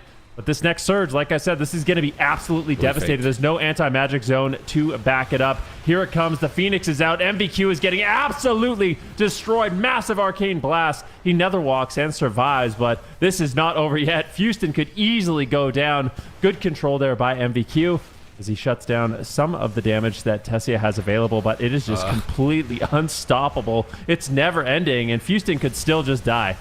Well, they get a double stun. They got the Strangulate. They're going for another chain. Relza Pain Suppressions. Will it be enough? Lontar's stacking on top of his melee to break out of crowd control with AoE damage. I think that's his best bet right now, honestly. And to get the reverse magic from his Demon Hunter. He's just dead. He's just dead. DOBOB out Theorycraft under pressure in game number 1, heavily winning the blind pick. Look at Tessia's damage. Look at that. Okay, so like Arcane Mage, the current Arcane Mage, especially Sun Fury Arcane Mage, like it is the same as a Destra Warlock, and that's just why I like this pick, because if you don't go after Relza, you're not going to be able to take anyone down. But if Tessia can just free cast, he is going to be doing unimaginable damage, which is what we saw in this game. Like as much as a Destra Warlock, honestly, maybe even more. So this is a really solid pick here from DOBOB. He's like a Star Wars Star Destroyer, just sitting in the back. You watch all his missiles here with the Phoenix in the corner. That Phoenix is his little blast buddy, just doing a tremendous amount of damage. He gets the Netherwalk, and then look at all the missile procs. Just pew, pew, pew, pew. Tessia is just having a field day. This matchup was perfect. The Demon Hunter Death Knight does not have enough disruption to stop Cyclone, a free casting Mage, and a Void Weaver. It has enough to stop one of them, maybe 2, but not all 3 at the same time. So DOBOB, in my mind, win the blind pick heavily. Now, but how does Feral Mage fare into like an Elemental Shaman, though, Ven? Like I feel like this is maybe not a comp that DOBOB can rely on for the rest of the series. Yeah, I really don't know. It's a really good question. I think it could be okay into like the Resto Druid. Because Arcane Mage can just spam out some spell steals and also just do a lot of damage. So I'm really not sure. I expect Under Pressure to not play this Cleave. Cleave feels like you're not going to win this matchup. There's just no way. As he's doing exactly what he needs to do. The current build of Arcane Mage, like I said, where you can play the Sun Fury, it's very Arcane Blast heavy, so you actually just cast Arcane Blast, and they do billions and millions of damage. He's playing Mastery, which is exactly what he should do, so Tessia obviously knows what he's doing on Mage, and it's insane when you can just free cast as a spec. You basically can't let a Mage free cast like this. It's the same as a Destra Warlock. You have to go after him, so I expect them to play something that can pressure Tessia more in the match, and whether that's Demon Hunter or Ellie or something else, I'm not really sure. Yeah, I mean, if they play Shaman, the Earthshield's just going to get spell stolen the whole game, too. So, like, I was thinking, like, maybe Shaman, but then they can't Hex because it's double D curse. They pick Hook Point, which makes sense here. They're going to just say, okay, do you have an answer for this? And now under pressure, really under pressure, because this is a top 3 qualification series on the line here. Winner of this will be guaranteed into the European Grand Finals. Just this one series decides that qualification, and DOBOB win that blind pick heavily, giving them an advantage for the rest of the series. Under pressure, don't back down. They lock in the same composition when they can guarantee the advantage. Now, small map should aid a little bit. I think Lontar is likely going to readjust his positioning heavily for this. I think he's going to play closer to his team, so that way they can assist with the Mage crowd control that he was tanking at the start of the last game, because Tessia was just so far away. What are you going to do, right? Because to me, you don't really need to Death Grip Relza. Where's he going to go? Maybe you need to do it once when he Void Elves, but then after that, I feel like Grips can go on Mage. Grips can stop Sheeps. Grips can kind of pull targets together and stop CC at that point. So if under pressure, reallocate those resources, and Lontar is able to get into a better position so his teammates can assist him against those types of attacks, then maybe they can pull this off. But Relza was doing such a great job rotating his cooldowns that I feel like he was going to be able to keep going for like at least another 2 to 3 minutes before he would really be in any serious danger, which means this is incredibly difficult for under pressure. We got the Fuston Mog. I think this is an elite PvP set. Yeah, I think I it remember is this a one. great set. Match with a solid tabard and also that weapon. That weapon's mine. Just a few phases in Legion Remix. Oh yeah, I'm gonna be Are you farming buy that. it guaranteed with bronze. You have to actually farm the boss as well a little bit, and then you get a currency, and then with the bronze and the currency you can get it. But yeah, beautiful weapon, great transmog there. But going into game 2, he's got to worry more about it, more than his transmog. Got to worry about Tessia on Top mage. 3. Yeah, exactly. I mean, this is a very stressful game for Under Pressure, and compositionally, I don't know. I'm heavily favoring DOBOB with this one. I don't know how Under Pressure can shut down Cyclones, Dragonsmith Polymorphs, Arcane Surges, and then also Relza to take him down, because they're not chain kicking Relza. He will survive. All right, here we go. Gates are open. No going back. They grip in Relza immediately off the bat. Ring of Frost to protect him from all the ghouls and gobbies from Houston. They get a double stun, but Lontar immunes, and he's standing right on top of his team. So Lontar's playing much more aggressive posture here in game number 2. We'll have to see how that pays out for him, if he'll get punished. He's actually fearing Relza. He's trying to fear Flappers, but it doesn't look like it connects. I like the cleave damage on Flappers. Good interrupts on Relza. Trying to keep the pressure, but now he's void blasting. Doesn't look like they have a way to disrupt it. MVQ and it's done. Full polymorph could be trouble. Into a rake stun. This is the incarnation. He's getting chomped, and Lontar already forced to use the medallion 35 seconds into game number 2. Tournament lives on the line. Top 3 on the line. So much on the line here for Under Pressure, and they're continuing the pain train, bringing it to Relza. They're basically hoping that Relza chokes, I think, and they kick him on the Mind Blast. Maybe they can overwhelm him. Ultimate Penitence. He's going to go immune in the skies, recover, dish out some damage. Tessia getting in position, faking the Shadow of Death. Nice Lontar fade. fades the Dragon's Nice. Breath, but he still gets caught. no. The grip was a second too late. He's in a full poly. MVQ ducks over to reverse it, and he gets anti-magic shielded to protect him from the lethal blows of Tessia.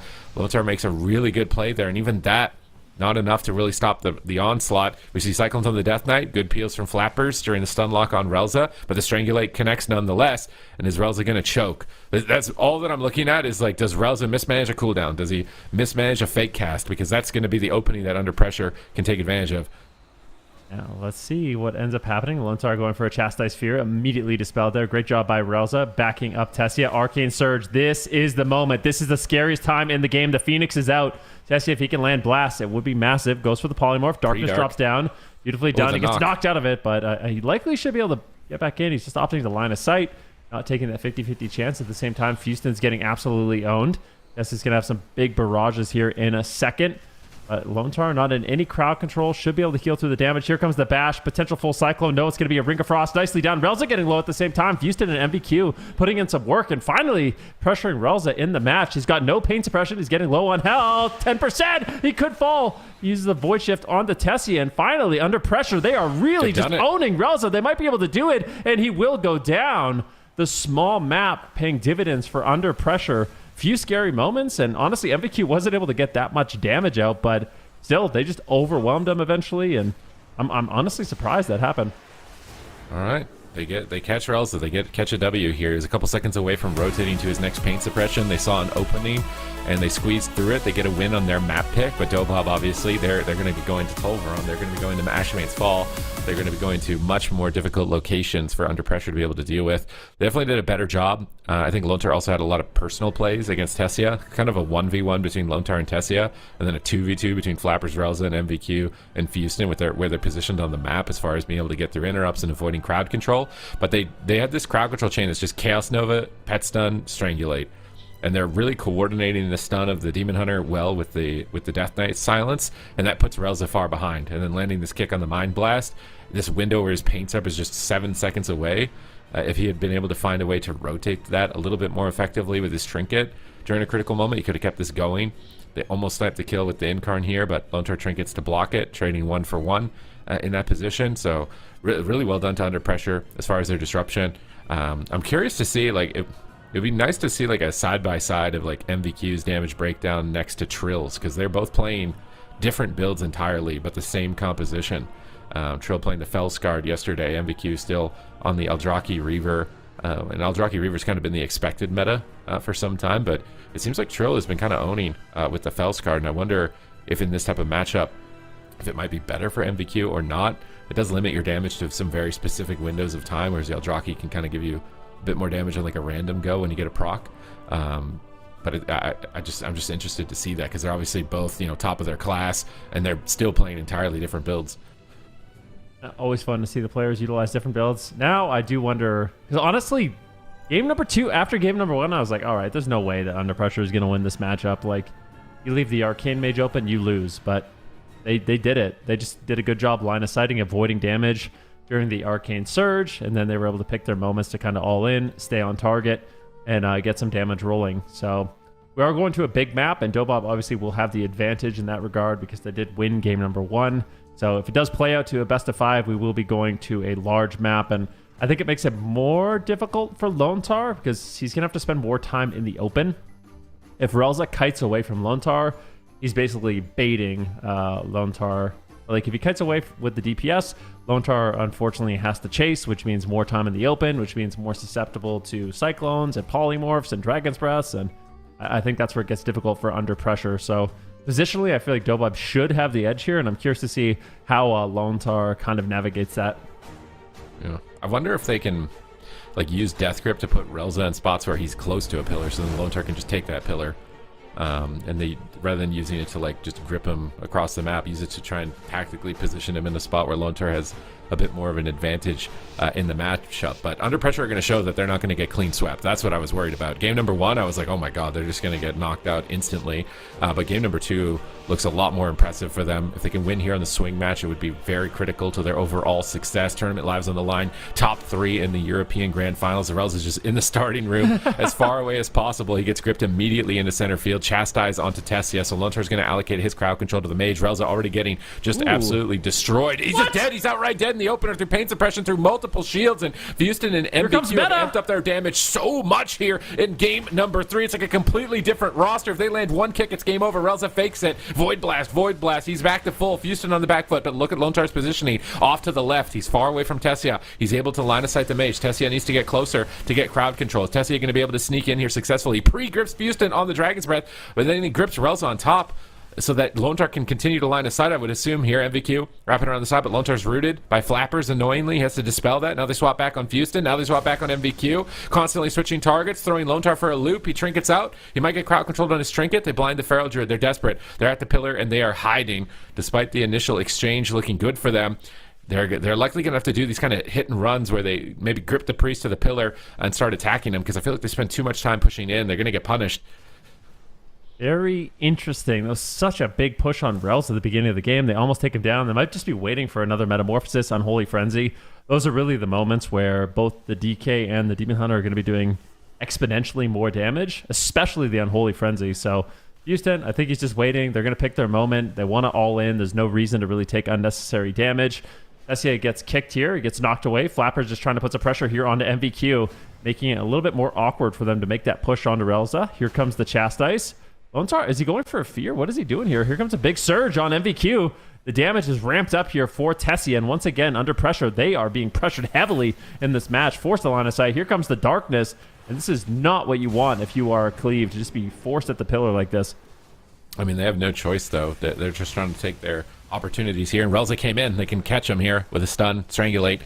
And can they force anything? They really want to get his trinket on this push. They have another pet stun or something. Doesn't look like it. And MVQ's just dead. It's so much damage incoming from Tessia. 3.2 million sustained DPS right now. He's absolutely farming. You can see Lontar ducking into Angel to immune the Ring of Frost, but now his DPS are getting cloned. He cancels, runs into the ring to Shadow or Death. So he's immune. He can DR himself to Polymorph and enable his team to make a push here onto Relza once again. But look where Relza's going, just out in the open. So Houston grips him to the pillars so that Lontar can stay next to it.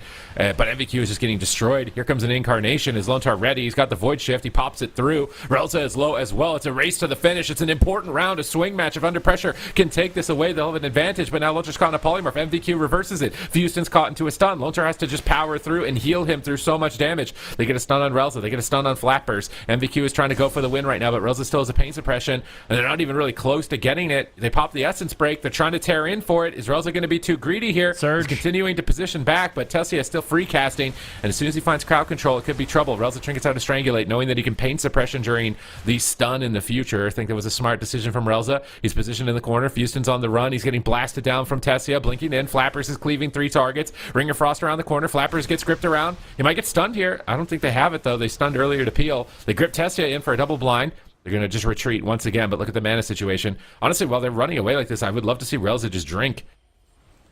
Yeah, could play a little bit more conservatively, but maybe they feel like they're on a timer. They can't just wait for the cooldowns. But Rel's is he's right in range. This is not looking good. Pain Suppression comes in. That wasn't even the Unholy Frenzy. There's so much damage available. Here it goes. Fuston ramping up to do massive damage here to Relza. If Relza cannot get away, this is going to be very, very dangerous for the side of DOBOB. And under pressure, might be able to take the swing match if they can stay on target. At the same time, MVQ and Fuston are getting low. Tessia just popping off. Strangulate comes in. Relza needs to live a little bit longer. The stun lock. They take him down. And now, here's what I'm wondering, Super T's. Like, do they have to play Voidweaver? Do they not play Voidweaver and then just win as FMP? Because I kind of feel like they can. Like, if they can't just all in the priest super easily like that. I kind of feel like he also just ran in and died too. Yeah, why? Multiple times. It was just, that's why I was like, maybe he should just sit back and drink, because then it's like they have to come out to stop him, or they're going to lose on mana, and then his team kills them. But him running in is just playing into their plan. They just had a strat to always grip Relza to a pillar so that their teammates could line of sight with it, and they could do damage. And then when they were retreating to the other side, they just all ran on top of them, and you just can't go anywhere once you've made that commitment as the Disc Priest. I feel like DOBOB made some big mistakes in this game. Like, I don't know if they just feel like they need to make something happen. They get a certain point in dampening, Relza just can't live. But I also feel like if they can just bide more time, Relza has the longest range in the game. Like, you can cast spells outside of the range of Death Grip. So if you just play maximum position away, at the very least, Fuston should have to use grips to get on top of you, and then you have opportunities to get away. If you're just playing in melee range at a pillar, I feel like the game becomes so awkward. So DOBOB, I think they have the composition, but I think they should just be playing it more patiently. Unfortunately, they threw away the swing match with their aggression, and now Under Pressure finds themselves in a really good position where they get to go to a small map if they lose twice in a row. So that's definitely good if you're playing this DHDK, which seems to be one of the more effective compositions at actually taking down Voidweaver Discipline Priest. I mean, week 1 and week 2 is all about Voidweaver, and oh my god, no one can beat it, right? You're seeing Sea-Doo tweeting about it, and they managed to overcome it in North America and beat the Cats and Dogs for their top 3 position, and now we see that almost mirroring here in Europe. A little bit different, no Rogue and Locke, it's a Mage and a Feral instead, but it's the same premise. It does seem like they've adapted their strategy here. Losing the swing match is critical, like you say, for the overall outcome of this series, and now I'm worried about my prediction. I'm already so me low, too. I can't. Come on, DOBOB. I cannot afford this. What are you going to do here to make sure that my predictions are not scubaing too deep, man? And my snorkel's not long enough. Like, I'm going to drown, please, DOBOB. It's match point. They go to Imperium Domain. I think they're going to set up the same thing. I think they're just going to be a lot more careful with Relza. He's a very delicate Voidweaver priest. Like, you do not, like, the advantage of Voidweaver is you do a ton of damage, ton of healing, but you can't move. You're stuck. Do you so have as to soon play as you Voidweaver? Like, so I'm wondering. You want to play just regular Oracle Disc or Holy? Oracle Disc or Holy is fine with me. I don't care.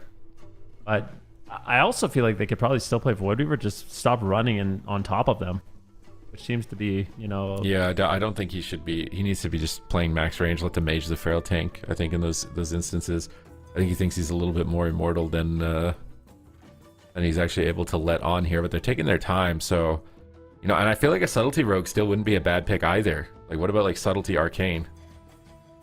Yeah, could definitely be an option. I think the Feral Druid is nice because you make them kick clone and worry about stopping clone, but I don't know. You'd have a little bit more damage during those moments. It could make pressure MVQ more in the match, like get guaranteed CC on Lontar with cheap shots, and then get setups onto MVQ, even pre MVQ, right? Like, you just Shadow Step, cheap shot Lontar into a polymorph. You could pre-fear MVQ into a setup, and it feels like you're guaranteed going to be getting trinkets. But they're not doing that. They're going to be going with the same comp. See if they can play it different and actually pull off a win. All right, here, DOBOB.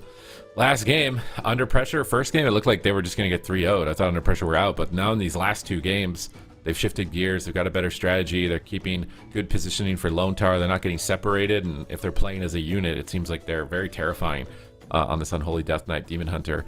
DOBOB need to keep their distance, keep their space, play it safe, honestly. I feel like they can win this game on mana. I think they're trying a little bit too hard to to win the game on control, and Rel's is getting ahead of himself. He's trying to get in and rush down his opponents in situations where I feel like they're struggling. So just let them struggle, let the bleeds do their work, let the Arcane Mage missiles do their work, and pick your moment maybe a little bit later into the game. At that point in time, everybody loves the mythic weapons from the Mana Forge Omega.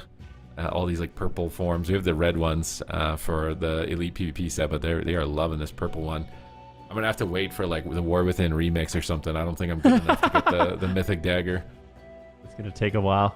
Can we How see many years do you Rel's? think is the War Within remix? Like 6 years maybe? It's gonna be a while. Yeah. If it ever happens, yeah, it's gonna be a while. So, yeah, I'm curious. Relza is playing. What are your thoughts on him playing Catharsis instead of the Fade talent? Like, It's doesn't just have more damage, right? You're getting trained the whole game. Do you think the throughput and damage is worth it? The Or, Fade like- would be kind of sneaky to just like get away, but it's not guaranteed. I feel like you still just get gripped right back. Whereas If you Catharsis immune is the right guaranteed attack, throughput. it's a lot of It's gonna be damage a lot of reduction. atonement healing, I assume too, right? It's got to be, yeah.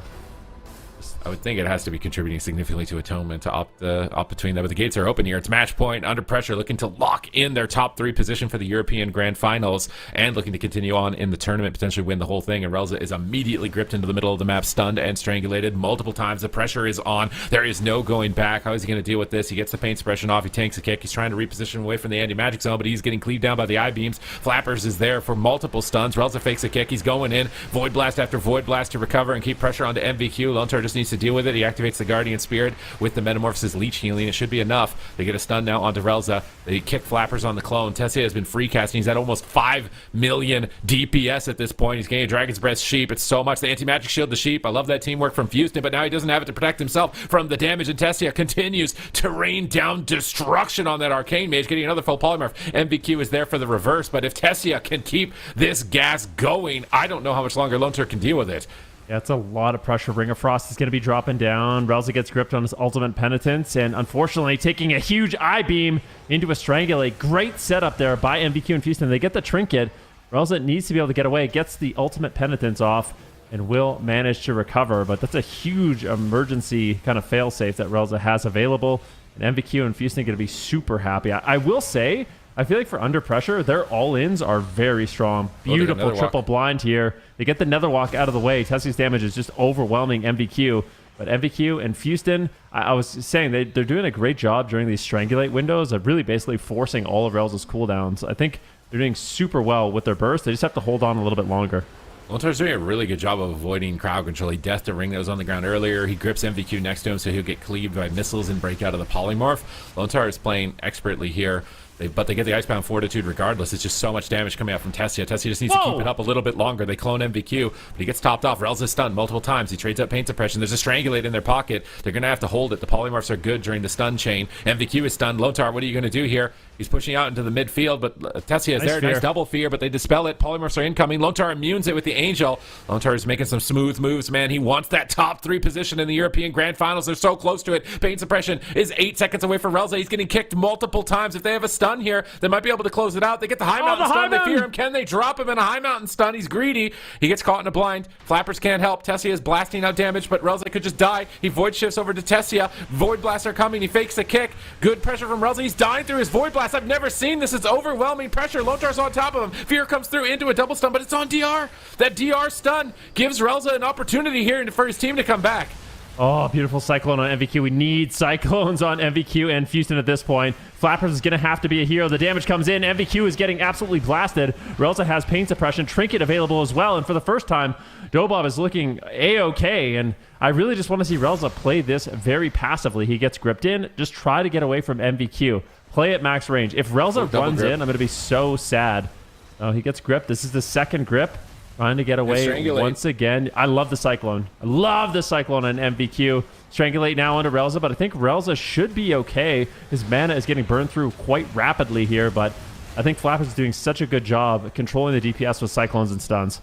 Stuns behind the pillar on MVQ, trying to wrap around and buy time here. There's not a lot of cooldowns for Lontar and his team at the moment. They know Relza is kind of gassed out as well. They get the double stun. Maybe Lontar gets a fear here. Chastise Fear. Mage might have to trinket this instantly. They grip him in for a blind, double blind. Pain Suppression has been forced. That might be the last cooldown that DOBOB get to see in this series, and they will be in the gauntlet, knocked out of the top 3. But Houston out of nowhere. Flappers is tearing in. Massive damage crashing through. Tessia is blinking in aggressively. Flappers and Tessia have to carry the game. Relza cannot get close to this engagement. They stun MVQ. They stun Lontar. They're going for the win right now. They're seconds away from it, and they've done it. DOBOB take it to Game 5. The pressure is on. These teams want this more than ever to stay alive in Cup number 3 and to get that final top 3 coveted position. And one game will decide it. Oh my gosh. What a good game. I feel like both teams played this so well, but ultimately for me, what I really like to see is just Flappers doing an incredible job landing those cyclones at key moments where Relza is getting gripped in, even though he wasn't low on health, just preemptively getting the clones out, denying the damage, completely freezing it, and just allowing Relza a moment to breathe in the match where he can actually get off some casts, maybe soak up some interrupts, especially if they're putting all their interrupts on Relza. That's the advantage of the Feral Druid, is you should be able to get off cyclones on basically everyone throughout the entire game. So one nice adaptation. I also like that Relza wasn't kind of pushing into the enemy team, just playing at max range, and it made it more difficult for Under Pressure. I think the map paid off as well. I feel like the big pillars on Tolvaron, that actually backfired. Picking this map out way better. Relza could hit without running in. If they had found a map with smaller pillars, even if it wasn't necessarily a bigger map, I think the big pillars really messed with them, which makes me wonder what Under Pressure are going to do, because obviously some maps are unavailable this weekend, so they can't do like a Dalaran Sewers, and they can't do a Runes. But I do wonder where they're going to go, given that, because I feel like they need big pillars, but they also want a small map at the same time. So maybe Blackbrook? Yeah, I think Blackbrook makes sense to me. And the grips in the room, stack them up, more AoE CC. It's got to be. I think it's got to be a Blackbrook angle for Game 5. And now I wonder, DOBOB, if they're going to be kicking themselves with the play style that they had on Tolvaron, and maybe even just Tolvaron as a pick as a whole. What about Carnage? I think it's risky with Nox.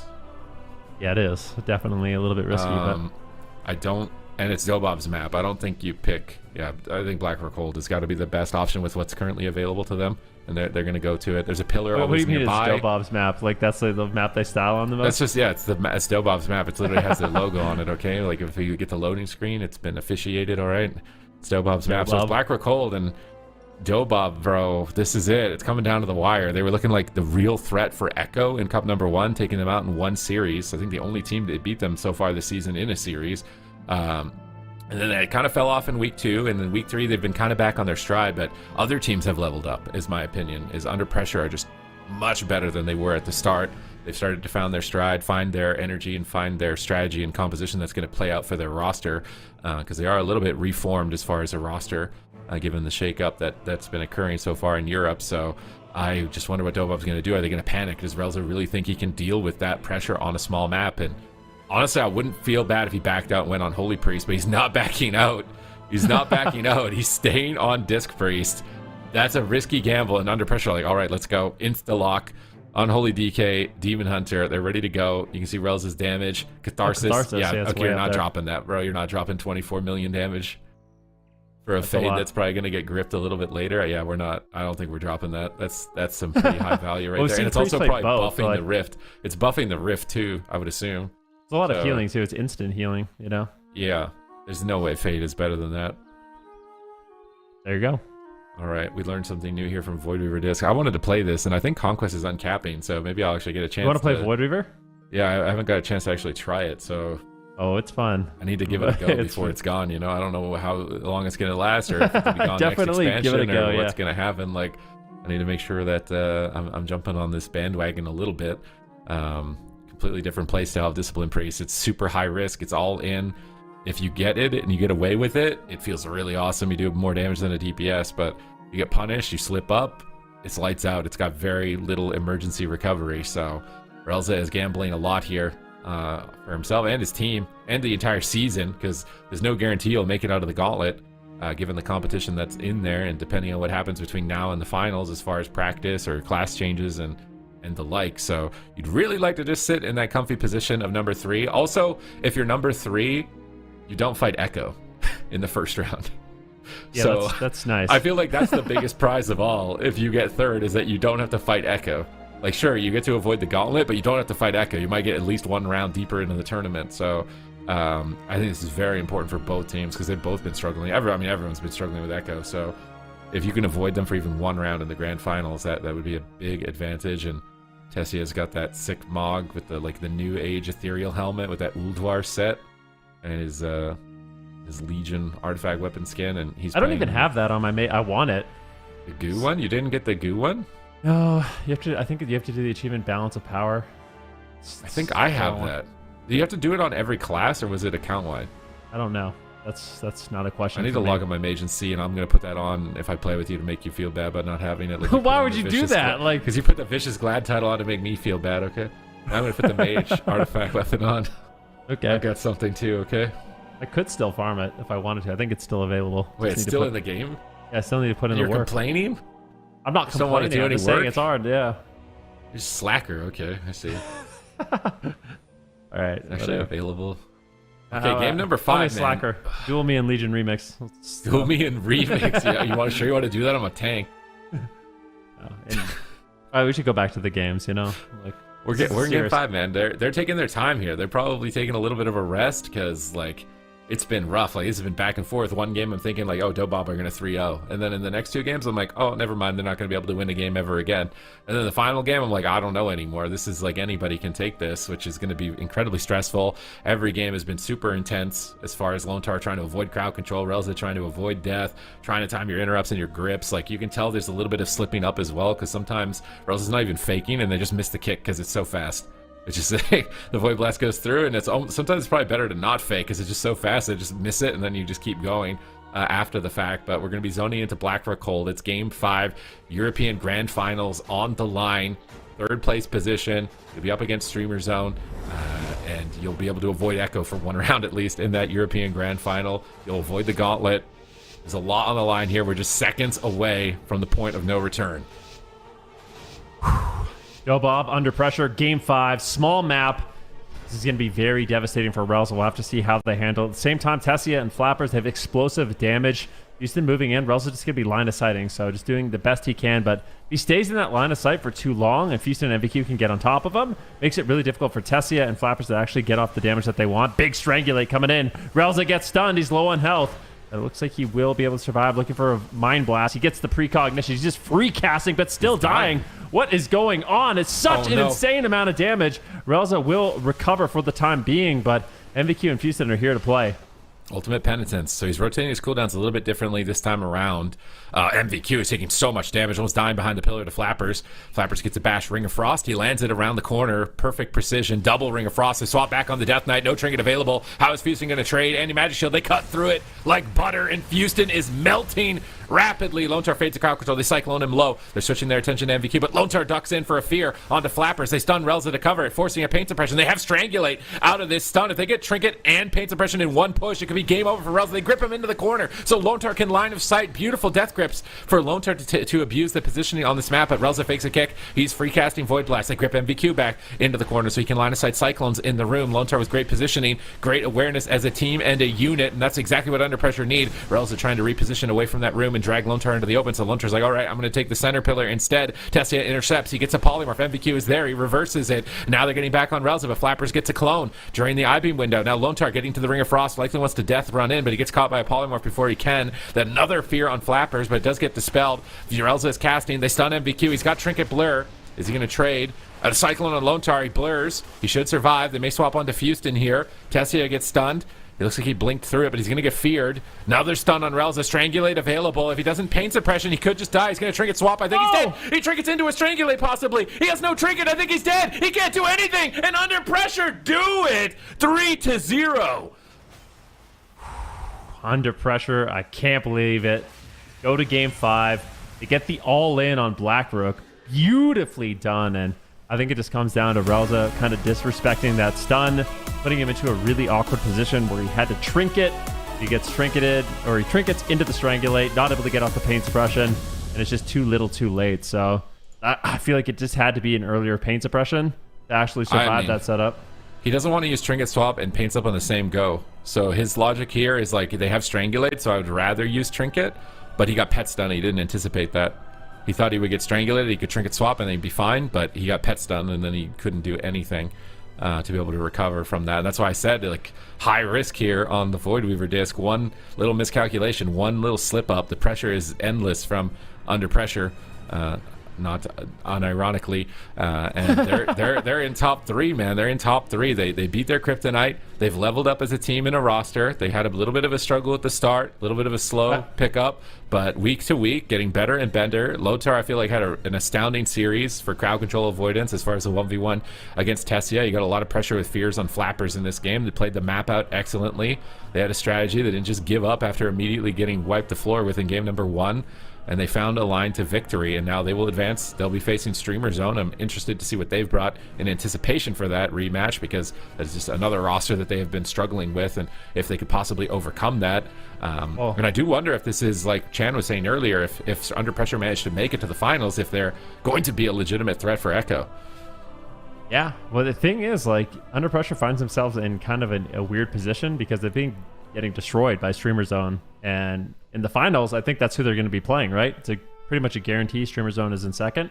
So first round, we actually might get a preview for the finals and see what Under Pressure actually has in store for them. So I'm really curious about some of these matchups coming up to see what Under Pressure can do. Yeah, I am curious as well. Here is what our bracket for the grand finals currently looking like. So yeah, we got that Streamer Zone GG versus Under Pressure matchup, and then Echo will be facing off against the Gauntlet winner. So we've got our top 3 now. Under Pressure winning that tiebreaker for third. It means that they are now that third and final team. We've got DOBOB up in round 4 for the Gauntlet. Gleepilled in third, the round 3, round 2, Full Smart, and then all the way down to the bottom, round 1, Buff Mistweaver versus YOLO Inc. So this is a scary place to be. DOBOB is that final team now going to the Gauntlet. So we could, if they make it out from the Gauntlet, see that matchup once again. But that was, for me, definitely surprising. I think D Machine predicted that exactly 3-2 in favor of Under Pressure. So congrats to him. He's going to be getting some points in the standings. Yeah, Chan can't be trashing him anymore. I know. Yeah. Listen. He was the only one, I think, right? The rest of us were the opposite, I think. Yeah, maybe we were split. I'd have to look at the predictions for the casters again. Yeah, Zico. Zico got it right. Yeah, so true. Well, we'll revisit the there they all are. We will revisit the predictions for casters. But congrats to Under Pressure, and that means that we have got just a couple series left here for the European region, and we've got Streamer Zone GG versus Under Pressure up next. Winner of that moving on to the grand finals. Super Tees. Yeah, a very important series here. How can Under Pressure manage to overcome adversity, win this matchup? Because they've been kind of desperate sometimes. They bring in a double Demon Hunter. Seems like, honestly, between them and Direwolves in North America, that this Unholy DK Demon Hunter is just like, that's like it seems like a staple. It's a go-to. Why are we fooling around with anything else a lot of the times? But at the same time, the Death Knight is just so susceptible as a target. So I can understand why they may not want to run it, but it looks so good every time. So maybe they're going to have to make it work here. Otherwise, Streamer Zone, I think, are looking good to line up for a potential rematch with Echo, and that series evolved a lot from week 2. Those were not the comps I anticipated at all. Maybe it's going to be different ones this time, although I think we're expected to see Swapsy from Streamer Zone. Yeah, we will see. We're going to head to a break. We will find out the answers to all of those questions soon enough. Streamer Zone GG versus Under Pressure coming up next. Stick around.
Welcome back. We're in the lower finals here for the European region. Winner of this one moves on to face off against Echo in the grand finals for the third and final cup here in season 3 of the War Within. We've got the second place team versus third place team in terms of standings as well. And we saw these two face off against last week as well. Then, but do we think that this is going to be a repeat of what we saw? Are they going to switch things up? And we've already seen teams kind of adapt with new compositions already today, but will we see it again? I'm at this point, I'm pretty convinced Streamer Zone are just going to win just because they've been doing it over and over, not expecting a different result. But that being said, Under Pressure really impressed me in that last series. I think they had a game plan. Even though it didn't work in game number 1, they stuck to it and they ended up winning the series and making that top 4. So really impressed by them. But for Streamer Zone, this composition that they run is so unique to them. It's very unlikely that Under Pressure has been able to get any kind of good practice into it. So we'll have to see what they have prepared and if it'll work. Yeah, we've seen a lot of teams kind of struggle against this team for sure. Under Pressure, though, Chan, they're riding the high from that win against DOBOB. Do you think that is enough, that momentum is enough to carry them through a victory here? Or are you kind of on the side of Ben? Do you think this is going to be a loss for them? I mean, I certainly hope so, because I want to see Under Pressure against Echo in the finals. I think they have the best shot at taking Echo down. So I want to see them in the finals. I want to see them dethrone Waz and crew, and that would be great. But like Ben said, man, Streamer Zone are a brick wall for Under Pressure. Every single time they face them, they get the better of them, and Under Pressure honestly makes a lot of defensive mistakes into Streamer Zone. So while, the matchup might actually be okay and the game's actually going well, they always end up falling when it actually matters. So my head says, Streamer Zone is going to win. My heart says, my heart wants Under Pressure to actually win this one. Yeah. Do we want to talk about what you said during the break, Chan? No. I mean, you end up in these high pressure situations and it's definitely easy to not play your best. So we will have to see, but let's talk about predictions. We've got 65% for Streamer Zone GG and 34% for Under Pressure. Ben, I am curious, what is your prediction for this series? Mine's pretty brutal. I'm not gonna lie. I'm fairly convinced Streamer Zone's gonna win this one, so I went with 3-0, like just a complete blowout. Oh boy. Okay, Chan, what about you? That was my original prediction, but I'm going with my heart today. It's gonna be 3-2 for Under Pressure. 3-2 Under Pressure. All right, let's see what I want to see what the other casters have, if we could do that. Also, we've got the coin 1-0. All right. We might be a little bit split up. Just kidding. All right. 3-1 for Streamer Zone GG. Nobody on the side. Yeah. What about D Machine? He's been a little weird lately. Okay. All right. We're kind of split. Kind of split down the middle, which kind of surprises me. What's up? I said, Chan, what are your thoughts on you and D Machine being on the same page? D Machine is finally right for once. Ooh. Didn't you get the prediction wrong last series? I think he did, Chan. Sometimes the players let you down and they choke when it matters, I mean, not to, roast the players a bit, but whenever you need a player or a team to win for your predictions or for your own tournament standings, I've had this happen to me before. I used to always rely on Dilipu, the hunter, and his team to beat a hard team for me. He always let me down when it mattered the most, so... Okay. It happens. Wasn't he... I don't remember what team he was on. Was it... It was a jungle. It was a jungle team, and he had to win the entire tournament to make it to the finals. He was like down at the bottom of the standings, and he did it. Well, every dog has his day, Yeah. And Okay.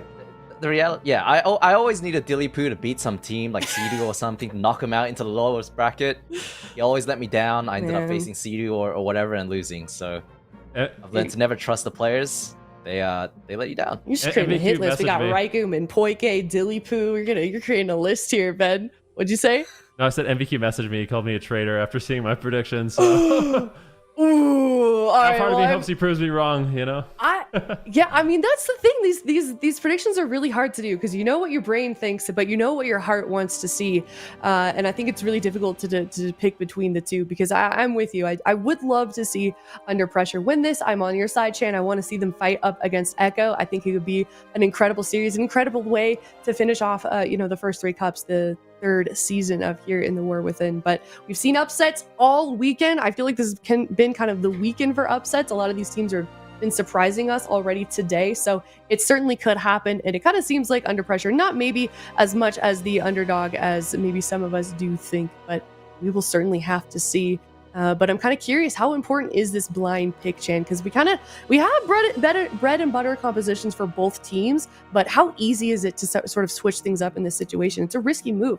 We've seen it already fail once today. I think in terms of this matchup between Streamer Zone and Under Pressure, I'm not too sure the blind pick is going to be the biggest factor. I think both teams know what to expect from each other. My prediction is that Streamer Zone is going to stick to the Hunter, Ellie, H-Bell, and Under Pressure is going to play Demon Hunter, Ellie, Druid. It's a matchup they played last week. It was super close, and like I said earlier, Under Pressure made some defensive mistakes, ended up losing the games, and they were so close. It could go either way. That's why I'm expecting, 5 games of that today.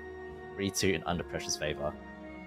Yeah, it definitely makes sense. If you look at the match that Chan is referencing last week, it went all the way to a game 5. So I don't personally think it's going to be a blowout. I don't hope it's going to be a blowout as well. Both of these teams so competitive, and it's also something that we could be seeing as well in the Gauntlet, given that they are both there. We could be seeing that same matchup. Well, we are going to be seeing it in the finals, actually. So it's one of the rounds. This is literally a direct preview for the finals.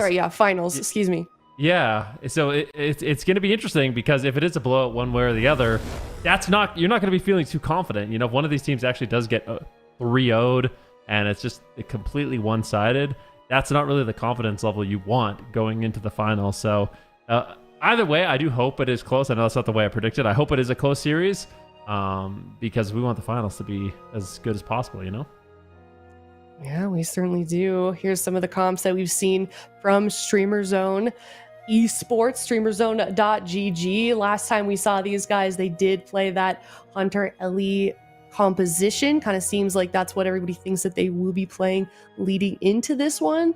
But it's a difficult choice. We'll have to see. We are getting the teams ready to go here into the arena. Sounds like maybe there's a bit of a delay going on behind the scenes, but cannot wait to get this started. And if we do end up seeing, now I'm kind of curious, Jan, on your take. You want to see Under Pressure go against Echo, but if we saw Streamer Zone GG, how do you feel like that series would play out?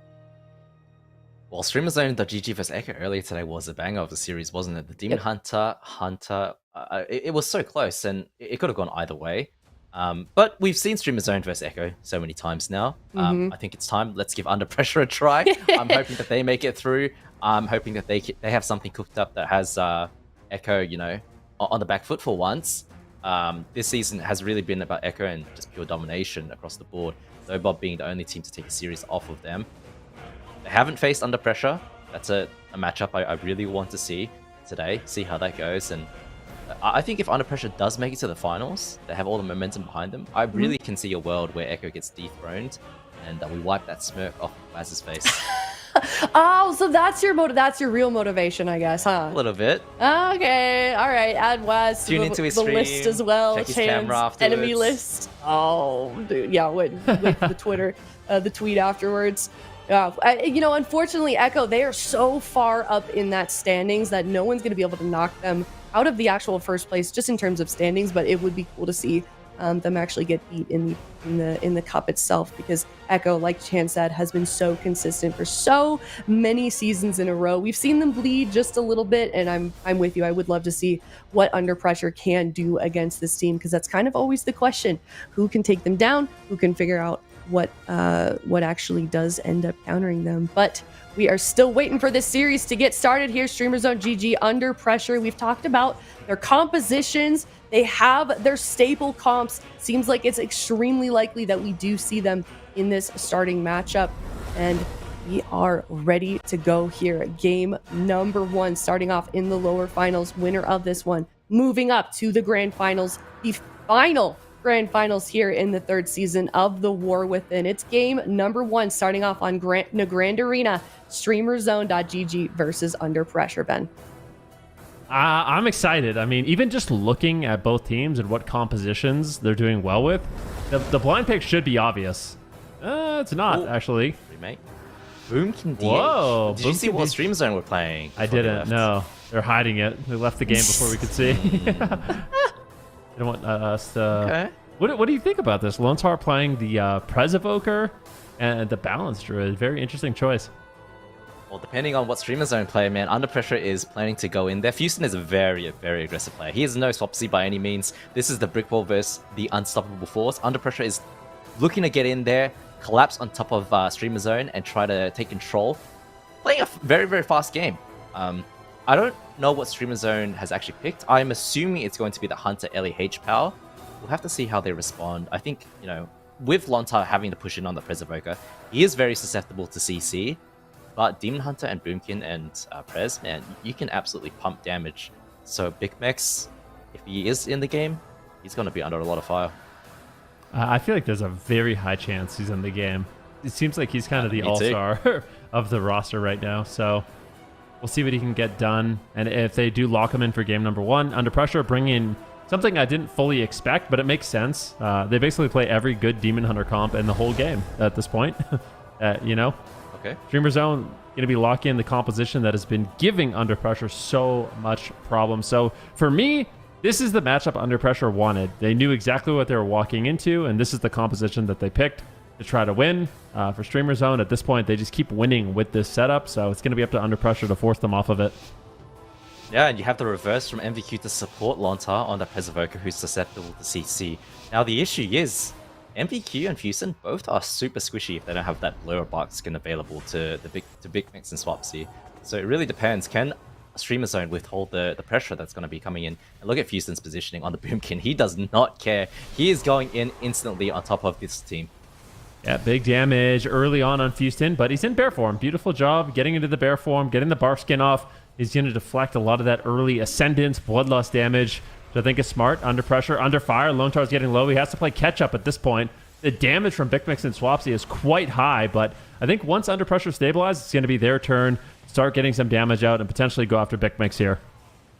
Yeah. Oh my gosh! Right now, the Ross gets traded out. Looks like it wasn't the Lay on Hands. Bora going into the half clone at the moment. Streamer Zone, I think, should be able to stabilize. The cooldowns are now ending. Fusen, though, no skin for 30 seconds. If they can connect onto him, he's going to be in a lot of trouble. Lontar, they need to CC Lontar up, who uses the wall right now. Swapsy has no wall either. Borg, you have to do a lot of work to keep them up. But Fusen, we need to pay attention to him. Can he get those clones off? Can he fake the kicks? Big Mex getting his trap reverse onto Lontar. Nice play, Sleepwalk on the Dispel as well.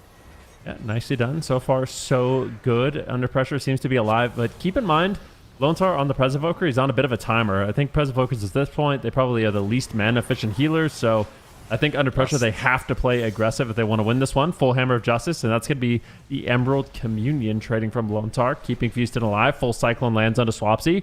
Where are they going for damage? It looks like they want to get something on Barug, but he manages to land the Searing Glare and completely shuts down that CC.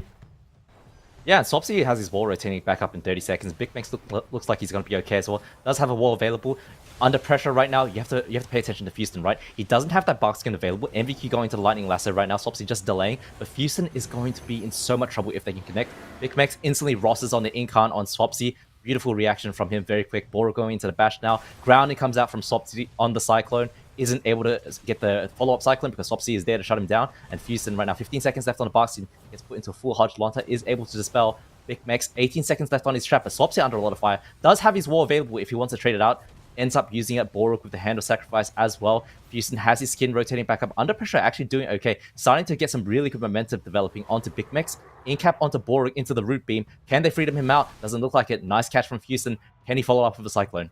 Yeah, Root Solar Beam. Borug manages to escape that one. Looks like Big Mix and Swapsy should be okay. The double stun comes in. Full Cyclone on Big Mix. Stun on Borug. Can Fusen find it? Finds the full Cyclone. And now Swapsy could be in trouble. He burrows. He's just out of there.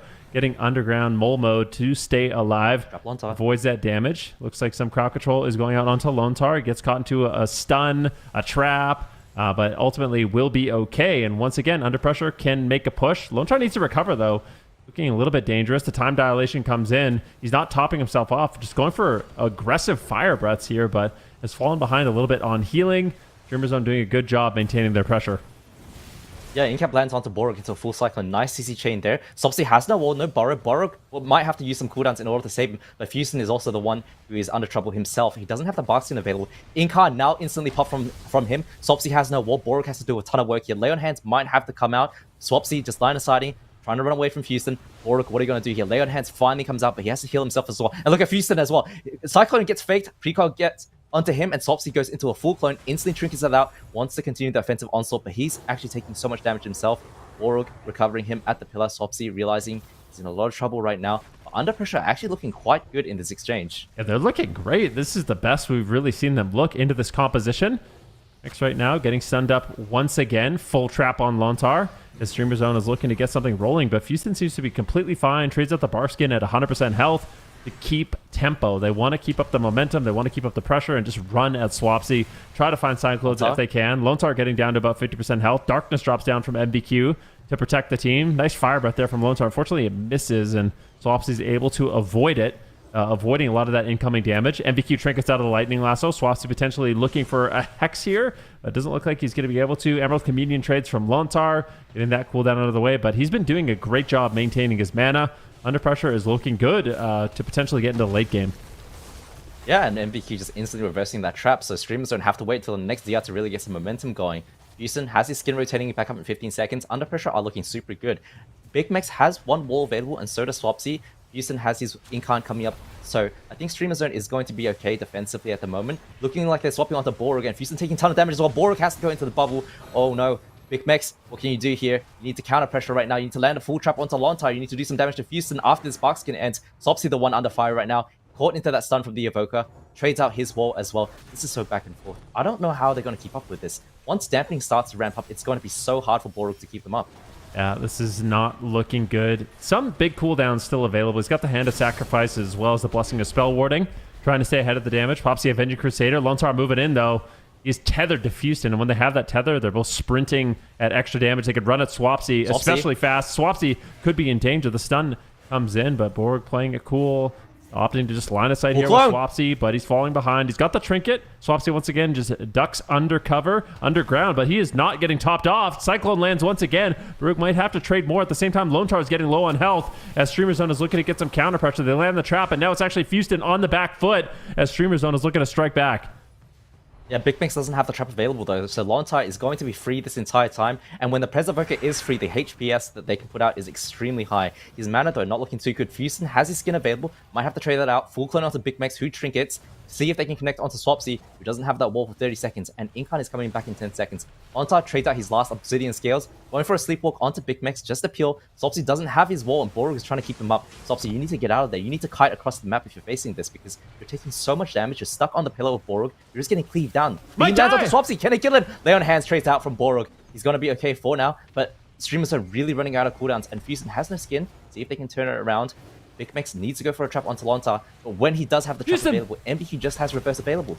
Yeah, Houston down, 20% health. Big heal's coming in from Lontar, and he's burning through his mana. This is where the Preservoker is going to really start struggling. Under pressure, they need to win the game sooner rather than later because it is not looking good for their longevity. Big Mix and Swapsy are both low on health, but Houston is lower, and it looks like Houston's going to go down. Rescue comes in from Lontar, but a full Hammer of Justice lands. The stun comes in onto Houston. Lontar trades out the time dilation. Maybe he can keep him alive. It's desperation. Goes for the Dream Breath. It looks like he will be able to live. Big Mix at the same time now under fire, but what a close call. This is so back and forth. Big Mix forced into the aspect of the turtle, and both these teams are running out of time, running out of cooldowns. Emerald Communion trades, but that's all Lontar has left. But Under Pressure might be able to do it. They have so much pressure in this match so far. Aura uses the Aura Mastery, but the last cooldown he has is that spell warding. Swapsy, no wall. He has Burrow in 10 seconds. He's desperately trying to get away. You need to cross the map right now, otherwise they're going to punish. Bora, can NECC land onto him under pressure? Just desperately trying to get there. Lontar trying to connect with the Sleepwalks. Houston as well, but Houston, you don't have skin either. Darkness comes down from MVQ. I think they're going to stabilize for now. Streamer Zone have almost won this game. If they can just stall out for an extra minute, Lontar is going to be completely out of mana. I really want to see them cross the map right now and just get out of dodge, because it's too sketchy for them. They're running out of cooldowns. Under pressure has collapsed onto them. They need to create some space for themselves. Big Mix, though. Not many answers. The Cyclone comes in, spell warding, and Houston is also low. It's just so back and forth. Borg makes the trade, but Lontar doesn't have anything to trade. The stun comes in. Houston might get dropped. He's in bear form. Frenzied regen, doing what he can to survive, but if he can't get counter pressure, I fear he's just going to go down. Lontar has no mana, going for Disintegrates to try to regenerate something. Houston lands a Cyclone here onto Swapsy. It's back and forth. Borg does have his Divine Shield. He can trade that out to immune crowd control, but this is such a sketchy game for both teams. This is so dangerous. Houston gets interrupted, and it looks like he could potentially fall. He will, but at the same time, there might be a cross-kill potential. unfortunately for Under Pressure, they just ran out of gas. Lontar inevitably runs out of mana. In terms of pressure, it looked good. Like, there's lots of opportunities for them to win this one, but when they get into the late game, it just seems like Streamer Zone has that edge. Yeah, and this is kind of the same story that we keep seeing week after week.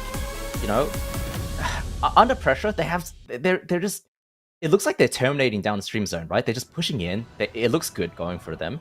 But then at some point in dampening, they just can't keep up with it anymore. And I think in this specific game, Fusen on the Boomkin, he does so much damage to the Incarn, right? But it's just such a liability. Look at this. This is on his Incarn, and he is the one who has to go into bear form. Sit bear, frenzy regen, use the renewal, and Sopsy has the bloodlust stuff, just counter pressuring Fusen on his own offensive push.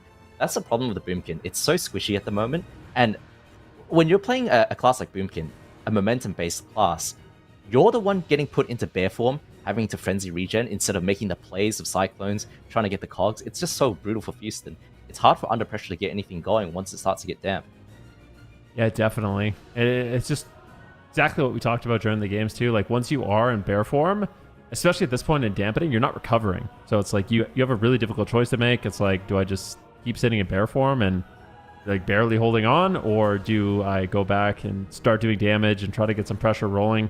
It's like two bad choices, but yeah, it's really difficult. I do think that this game ultimately came down to the fact that Lontar just didn't have mana, and that's the price you pay for the Presevoker, right? It's like, it's such an aggressive healer. It's got lots of crowd control, lots of damage, plays really in your face. But if you can live, you do have that late game edge, and this is the problem that Under Pressure has faced week after week. It's just like they keep falling in dampening. Like, the game looks so good for no matter what comp they play.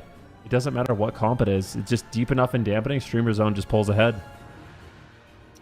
Well, the other thing you need to factor in as well is Streamer Zone is rotating the defensive cooldowns quite well. You know, Yep. It isn't like Under Pressure doesn't have anything going for them. It is very, very close. There are many, many windows.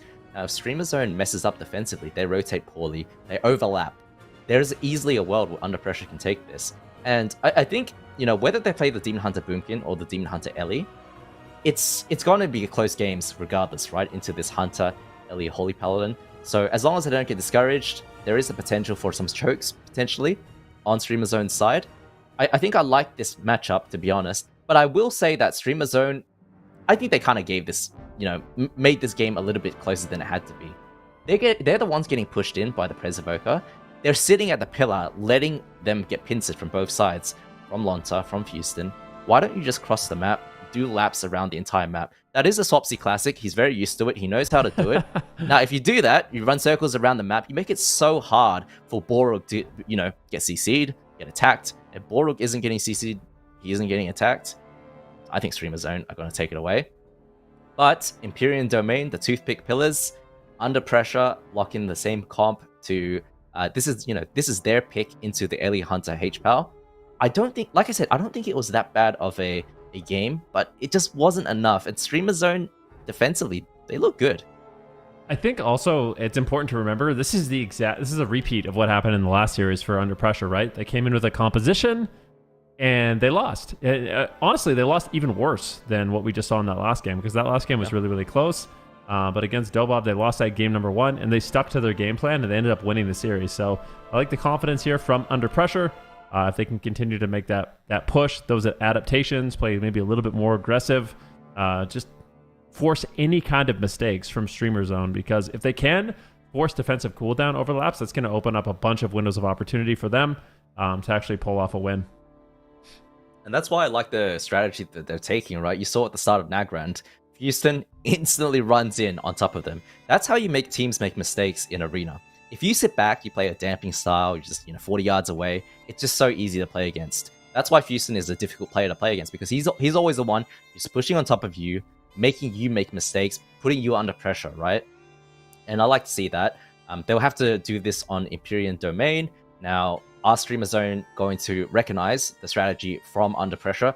Is Swapsy going to go back to his patented kiting around the map, just doing laps over and over like he's running a marathon? We'll have to see, but Under Pressure, man, I don't know what they can do. If they lose this game, I feel like there's no hope for them. Yeah, I mean, I would say no hope, but it's definitely not looking super good. if this is what they have prepared. Although I don't know. It is really hard to say. Streamer Zone, the reason why I went 3-0 in their favor is because it just seems like under pressure, they just do not have an answer for this composition. And until I see otherwise, I just feel like Streamer Zone has such an edge in this matchup. But we talked about it. This is a preview of the finals, right? These two teams are going to be going head to head. So for under pressure, it's very important that they start picking up wins in this series. Absolutely. Gates are going to open under pressure. Look at Houston's positioning on the Boomkin. Instantly getting in there. Love to see it. Bash opener on Borg. Can he connect the Cyclone? Instant scatter from Big Mex, but Borg is the one who lands the Sleepwalk. Sopsy trades out his Tremor Totem. Should be okay. Houston going into the Hodge while Lontar is in that trap. Chooses to Trinket out. Doesn't commit the Incarn, but uses his skin and renewal. Big start for StreamerZone.gg. I don't even know if I really like that. He didn't get anything done with that Trinket. I feel like that was a bit over aggressive. Wasn't even the Incarnation. Guess they just don't want to lose too much tempo here in the early stage. Beautiful triple stun there by Lontar, looking for potential sleepwalk too. Lontar trying to help his team get aggressive. Big Mix, Borog, and Swapsy are all low. Swapsy deflects just a little bit with some of his defensive cooldowns, trades out the Astral Shift, as well as the Stone Bulwark Totem. So lots of defense traded here from Swapsy as Streamer Zone stabilize. Yeah, it looks like they might be trying to go over Borog a little bit, considering that they're all on the pillar. I kind of like that strategy because... Oh, no. Incap lands onto him. Can he follow up with a Cyclone? Full clone onto him. Big Mex, though, uses the wall. It looks like his trap got reversed there. Nice play from MBQ. Goes into the turtle as well. So they're actually forcing a lot of cooldowns from Streamer Zone. But Borog, of course, does have his Trinket, does have his Human Trinket and Bubble available. Should be okay, and that will rotate back up shortly. So this is the question. They're trying to use these pillars once again like we saw in the Grand, but it's just the small pillars are not nearly as easy to line of sight on. So this begs the question, like, should they just be trying to cross the map? Instead, Houston might just get one shot. I can't believe it. Almost going down. Time dilation trades for Lontar and does end up keeping Houston alive. But what a close call that was. Now full trap lands onto Lontar. If he has to trade out his Trinket, that's going to be an absolute nightmare. It doesn't seem like he's going to have to. Instant kick there by Big Mix, keeping Houston on the back foot. And Streamer Zone has a lot of pressure right now. Man, under pressure, it's under so much fire. Houston might die through the rewind right now. Gets topped up from Lontar, but this is not looking good. Full clone finally lands. Big Mex doesn't have the turtle, but again, Borog has every cooldown available to him, choosing to sit through everything. The Ross is active on Big Mex. Should be okay while Swapsy is put into the CC. Houston, though, no skin for 25 seconds. He's going to be under a lot of trouble himself. Lontar goes into a binding shot now. Does Big Mex have a trap? It does land. Reverse instantly coming out from MVQ. He is going to be okay for now. Barkskin coming back up in 15 seconds. Hiding Lontar a little bit with that short-ranged healing. But Streamer Zone looks like they're going to be just fine. Big Mex now is the one who's under trouble. Hand of Sacrifice traded out, and Swapsy has his wall available. So Big Mex is the really only real target for under pressure at the moment. Yep. See what they can do. There's going to be no reverse magic and no Trinket and no Emerald Communion. So this next setup could be lights out. All they have to do is land a full trap. There's the full trap. Houston's on the run. Do they have anything else for Lontar? Houston going for a potential Cyclone. Fakes it, interrupt, lands it. Manages to get counter pressure. Gets the Trinket out of the way from Borog, which is really useful for the team. But Houston is still just so low on health. Lontar struggling to keep his team alive. And once again, this next trap landing could be a lights out for the side of under pressure. Yeah, MVQ does have that reverse in 10 seconds, so he really needs to delay right now. Full trap does land. Instant darkness comes down from Houston, who doesn't have that skin. See if they can follow up anything else, but it looks like nice knock from Big Mex. Houston is going to be okay right now. They will survive until next time. See if they can follow up onto Borog, who doesn't have that Trinket anymore. Big Mex instantly just looking over, kicks the Cyclone. Excellent shutdown from him. Houston gets a precog over there. Big Mex has his turtle rotating back up, and I think Streamer Zone, they're completely fine. Houston is the one who's going to be in trouble. No Barkskin available for 5 seconds. Yeah, MBQ honestly playing an incredible game here with his darkness, with his reverse, just doing an excellent job helping his team stay alive in this game while also creating a decent amount of pressure here in the match. Chasing down Big Mex. Unfortunately for him, he gets scatter shot. Oh, Houston's low once again. His health is just up, down, up, down. Swapsy now. Astral Shift has to trade as it looks like under pressure is looking to get some damage going. Lontar has his Trinket once again, but they're falling further and further behind. Mana is not looking good. And once again, Chan, I worry about under pressure as this game goes on. Yeah, the time dilation does come out from Lontar, and Communion's rotated back up. Full lasso onto Houston right now. No skin available. Lontar does have his Trinket and the Communion, so under pressure going to be okay for, the next minute or two. But this is not looking good. They just can't get anything from Streamer Zone. Everything just rotates back up. Big Mex has his turtle. Sopsy doesn't have the wall. Next time they do a push, it has to be on Sopsy. They need to get more. They need to start forcing some cooldowns from Borog. Looks like they realize that Swapsy now at the target for under pressure. No wall available, does have the burrow if they can connect onto Borg, but Borg chilling at the pillar should be okay. Full clone, looks like it's grounded by Swapsy. Nice play. Lust comes through now. Houston doesn't have the bark skin, goes into the burrow. Very interesting. MVQ is actually playing Fellscarred, the same build we saw from Trill yesterday, so I'm mixing it up here. Big damage here onto Houston once again. All 3 members of Streamer Zone are rotting down, and that does mean MVQ, when he does have Metamorphosis, his damage is going to be high, and that's why we're seeing these Metamorphosis windows cause so much pressure. But outside of that, Lontar might fall. He gets disarmed. He's so low on health. Big Spirit Bloom will top him off. Nicely done there by Lontar. Now looking for a Fire Breath to get the damage on the Big Mick. Big Mick might have to actually go into the aspect of the turtle here. Looks like he's holding on. He's playing it very patiently, but this greed might not be good. Cyclone lands. Nicely done there by Houston. They get any pressure here on the Borg. He does have Trinket and Divine Shield, but still a dangerous moment. Yeah, it looks a little bit sketchy, but Streamer Zone does have every cooldown available to them.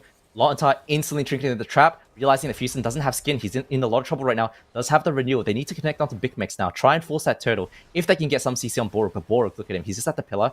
Makes the kick. Houston now no skin for 10 seconds. Who can he clone up? Full clone lands on Big Mex on the Lust. Counter pressure is available onto Swapsy, who does have the wall. Under pressure, they just can't. Every time they force something, Borg is able to just keep them up until it rotates back.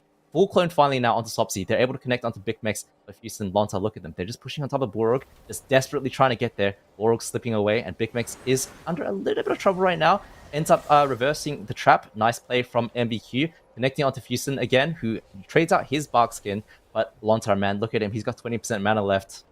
Yeah, not looking good for the longevity, but this has been the story of this matchup. Streamer Zone, they just hold on, get the counter pressure, and inevitably just push under pressure over in dampening. However, MBQ has that big Metamorphosis coming up here relatively soon. They might be able to take down Swapsy. Swapsy's low in health. Blessing a spell when it comes in. Can they get the Cyclone onto Big Mex? They do. They force out the Trinket. Darkness is going to drop down here, but MVQ has a ton of damage. They might be able to do it. Houston has to hold on just a little bit longer. If he can hold on just a little bit longer, I feel like MVQ might be able to take down Swapsy. This is a huge all-in. There is a ton of damage. Under pressure, might be able to put a point on the board. Houston is getting low in health as well. It's back and forth between these two teams. Dampening is so incredibly high. Who is going to fall first? Burrow trades here from Swapsy and Streamer Zone. They always have an answer. They always have a cooldown, and it looks like Houston might inevitably go down. The big stun comes in. High Mountain to follow it up. Houston in bear form, but Lontar has just a sliver of mana. The last little bit of healing from that Spirit Bloom. But at this point, I feel like under pressure, they're in so much trouble, Chan.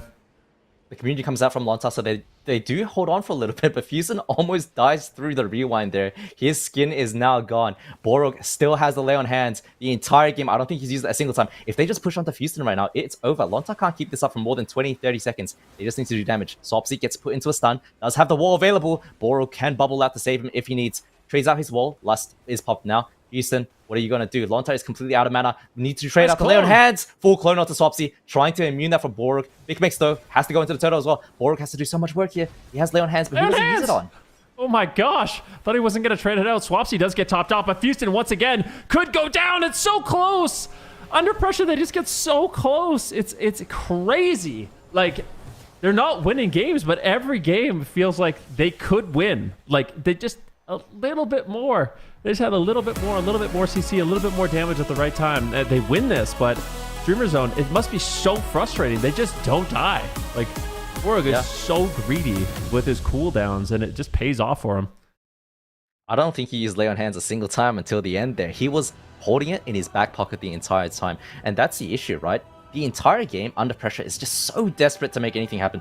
They realize they're on the timer with the preservation of Evoker. They are not going to win on mana. They have to make something happen.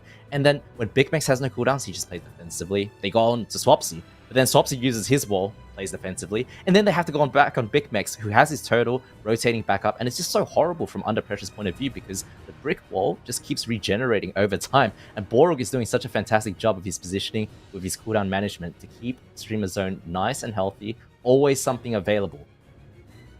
Borg's pretty good at Paladin, huh?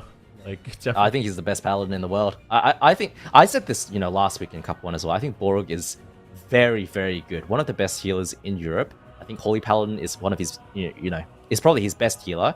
Definitely his main. But he can play all of them, and he's very, very good. Yeah, I mean, you could tell the greed, like in the situation.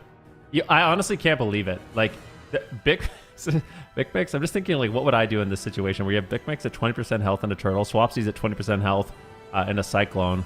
Like, I'm thinking, okay, well, he's at a turtle, so I won't use lay on hands on him, but as soon as Swapsy gets out, I'm gonna lay on hands him just to like kind of relieve the pressure, but he doesn't. He's like, oh, I got wings healing, like we're gonna be fine. It's okay if we hover at 20% health for a little while.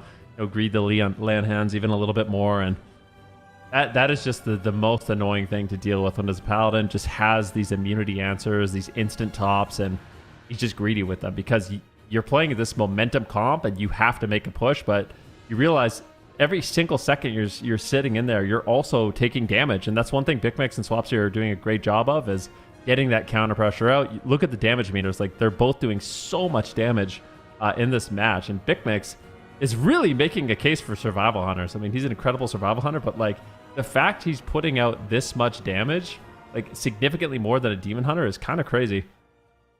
Yeah, I mean, I think him on the survival hunter, we always talk about it. No one else is really playing Survival Hunter to his level, so it's impossible to practice against Streamer Zone. If they are beating you, it's just so hard to come up with something in order to counter it, right? And I think that's the issue that Under Pressure is really having this entire season. They keep on getting bested by Streamer Zone. They can't find an answer because there's no one to practice against that's nearly as good as Big Mix. Yeah, and that's on. Oh no, I feel like you hate to see this. Under Pressure, it seems like they lost on hook confidence. point. I mean, I will say I respect the Demon Hunter Boomkin Prez pick. Last week, though, we saw them play this Demon Hunter Ellie Druid, and it was really, really close as well. Same thing, right? Yeah, I mean, it's the same thing. It looks like the game's going fantastic. They did clinch some wins last week, but at the end of the day, once Dampening hits, there's just too many cooldowns. And honestly, I think Spell Warding and Lay on Hands in Damp is so good to have in your back pocket, because it just feels like you're about to get a kill. And then the Spell Warding comes through, the Lay on Hands comes through, and then the enemy team has full confidence to counter pressure you in Damp.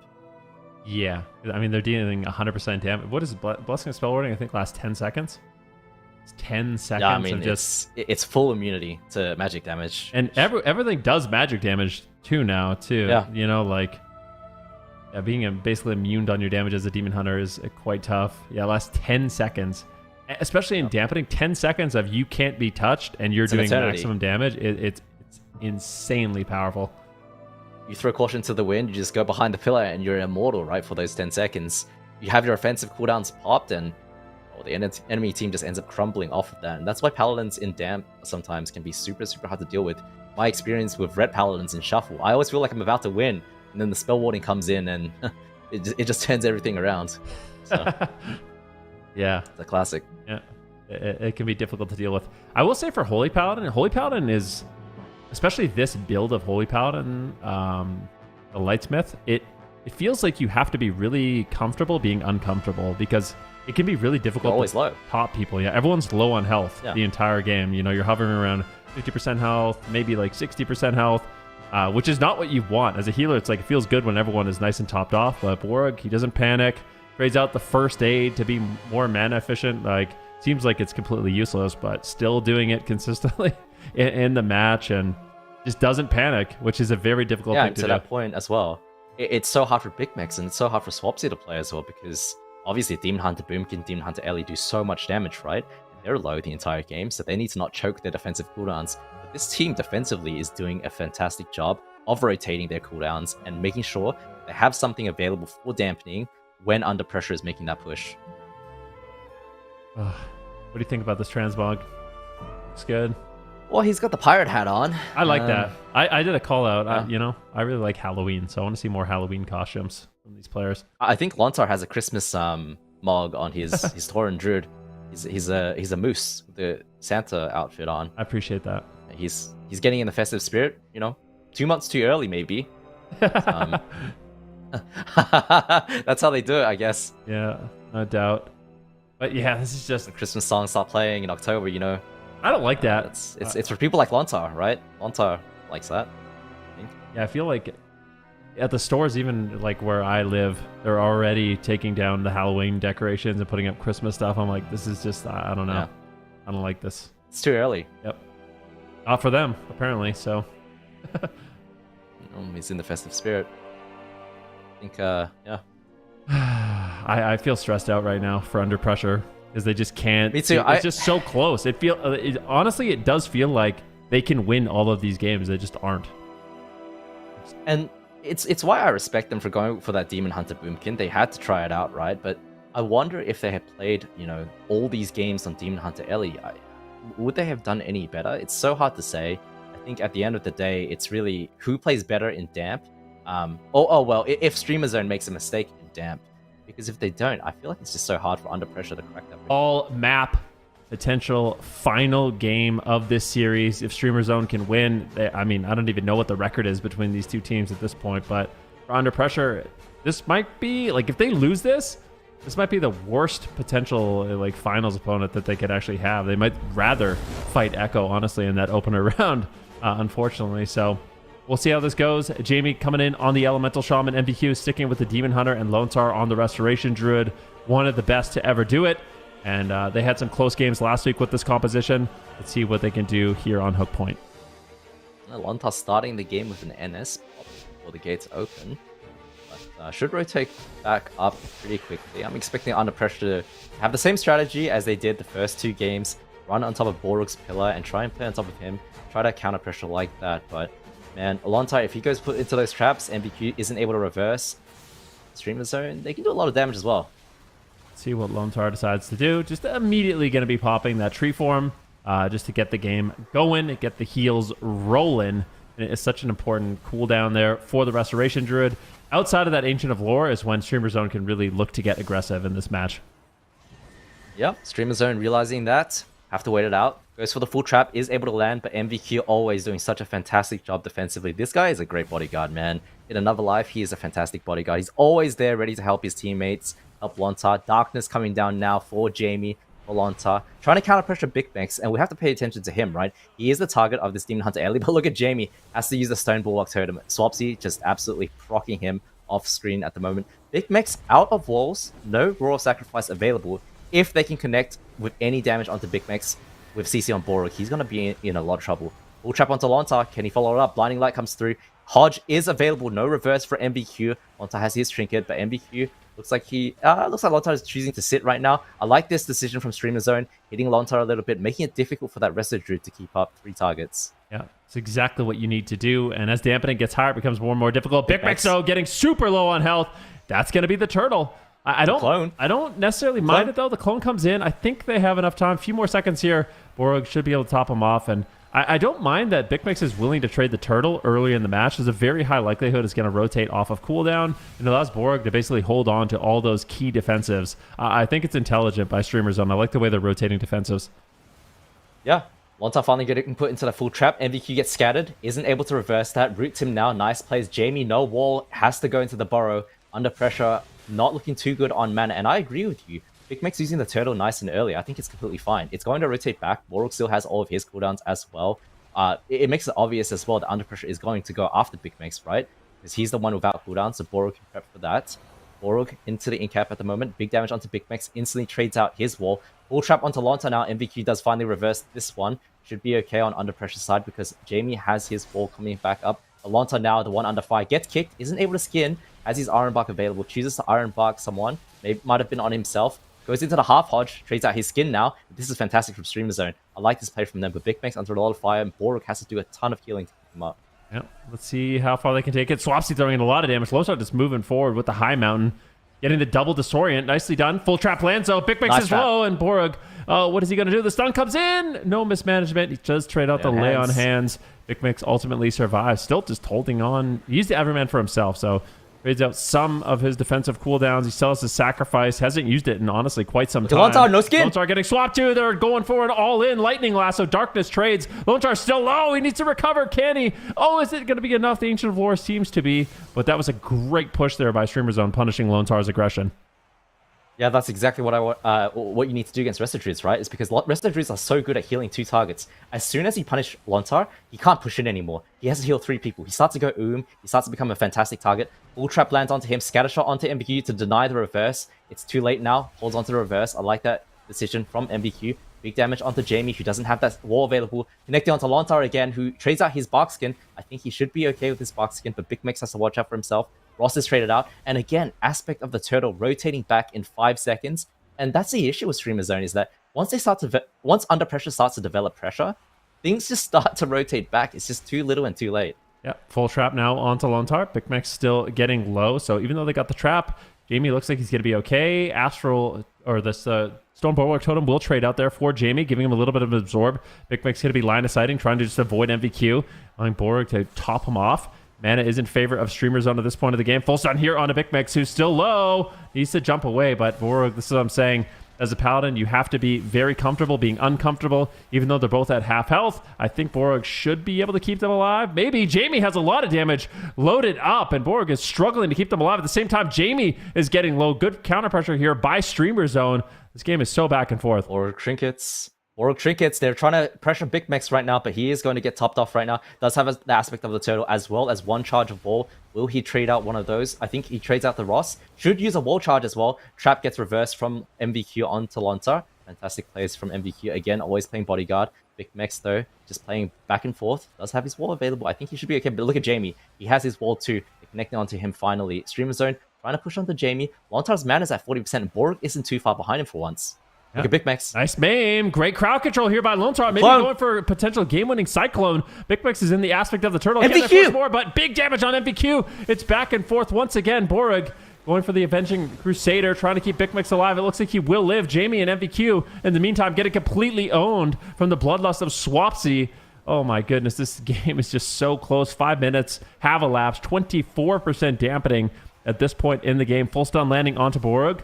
Once again, Big Max landing potential full trap. Actually just swapping on Lone Star, throwing a little damage, landing the trap. Jamie's now low on health, Animal. This is looking dangerous. It's just so dodgy for Under Pressure right now because he's just running out of mana. They're desperately trying to make something happen, but the problem is Jamie doesn't have his Trinket, doesn't have Wall now. It doesn't matter if Lontar has Trinket. I think they might be able to kill him through healing if Dampening starts to ramp up quickly. So, Streamer Zone, right now, they have a win condition onto Jamie, and Under Pressure, Lontar has to be really careful. Trades out his skin, trades out his Iron Bark as well. Does have his Trinket available to save Jamie if it comes down to it, but it's not looking good for Lontar.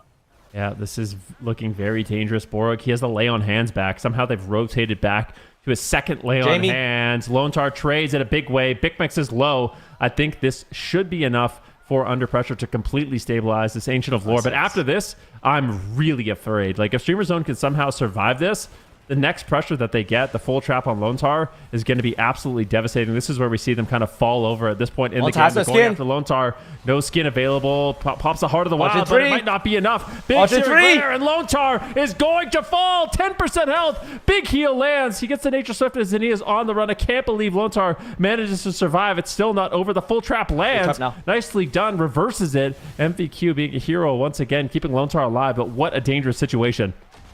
Jamie actually MVP right there, grounding the Hodge from Borg as soon as it came up onto Lontar. He would have died 100% there. So Jamie, MVP play for sure, but Under Pressure are not out of the woods. Mana is still in advantage of StreamerZone.gg, and the problem is the Lay on Hands, it's just available again. Borg has his Trinket, has his Bubble. What does Under Pressure really have? There's no Wall on Jamie available. MVQ has no Blur. I mean, Lontar, you're not long for this world. Yeah, this Full lands on Borg. This is looking a little bit sketchy once again for Under Pressure. It's looking so good until the late game, and this is where they really start to struggle. MVQ is getting low on health, but Big Mix is being pressured. Sacrifice trades. They're doing a great job. Streamer Zone has answers, though. Double Blinding Light comes in. Jamie is in so much danger. Down to 50% health, trying to get away with the High Mountain Racial. Nice fake. Doing a good job, managing to stay alive. With this Ancient of Lore, both Borg and Big Mix are low. This is the aspect of the turtle. Borg has the Lay on Hands. He's just so incredibly greedy with it. Has that answer to top off. And Streamer Zone, they're just looking completely immortal. Even though Big Mix is low on health, they just have so many cooldowns that they can still trade. Borg doing such a great job on that Paladin. There's a full trap now, and MVQ again reversing it. Under Pressure looks like they might win, but this is the story we've seen over and over again. Jamie, the one under fire, as Lontar pushes in for a meme onto Borg. Can he follow that up? Swapsy put into the Hex from Jamie. I like that play from Jamie, doing a fantastic job shutting Swapsy down. Jamie, though, under so much fire right now. Lontar has to keep him up, gets wind sheared. Borg gets traded out from Jamie as well. What are they going to do? MVQ, you need to do so much work because Jamie, he is so scared right now.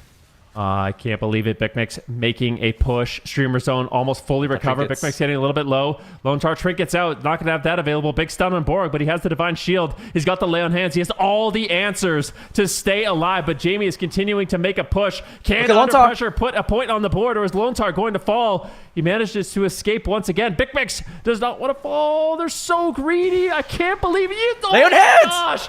The Lay on Hands comes in. What a greedy play by Borg once again. But this is where Under Pressure, they just always seem to topple. Astral Shift comes in from Jamie, but he's just so incredibly low on health. He does not have the luxury of a complete reset, but the Ancient of Lore comes in. Nice fake. Lone Star might do it. He keeps him alive, and this is a great opportunity for Under Pressure.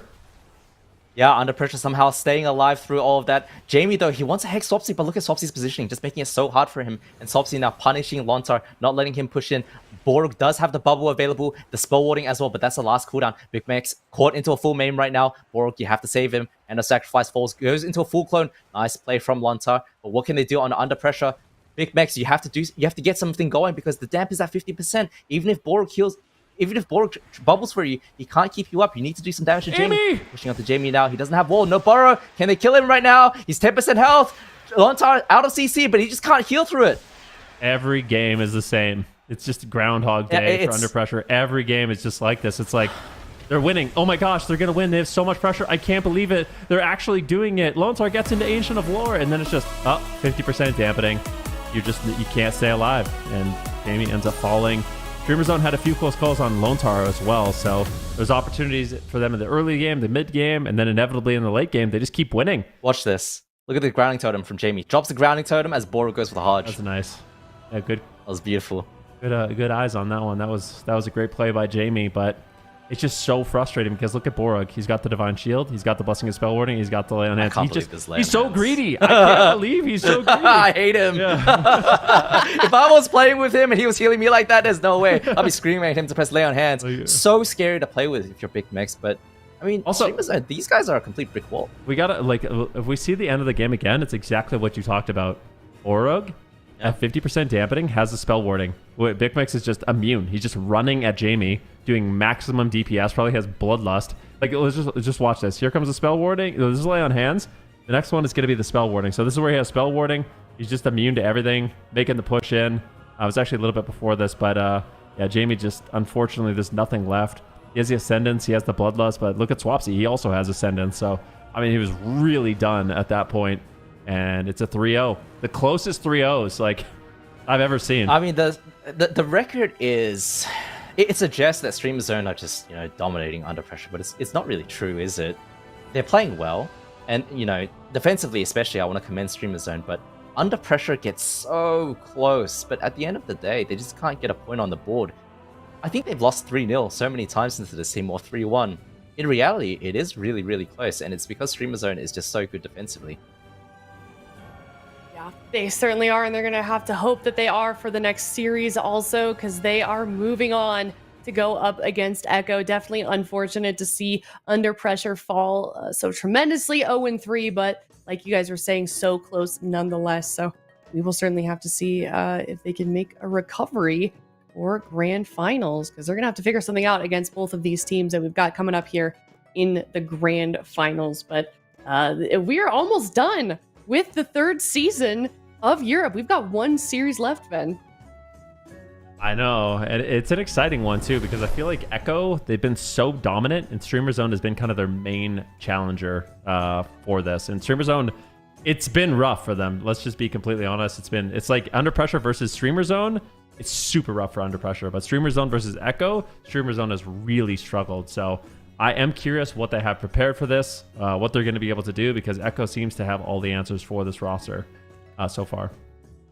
Yeah, they certainly do. If you look at the actual stats too between these two teams for this season, it's 4 series that they have played against them, Echo versus Streamer Zone, and Echo has won every single time. They won cup number 1, they won cup number 2, and they're looking for a third.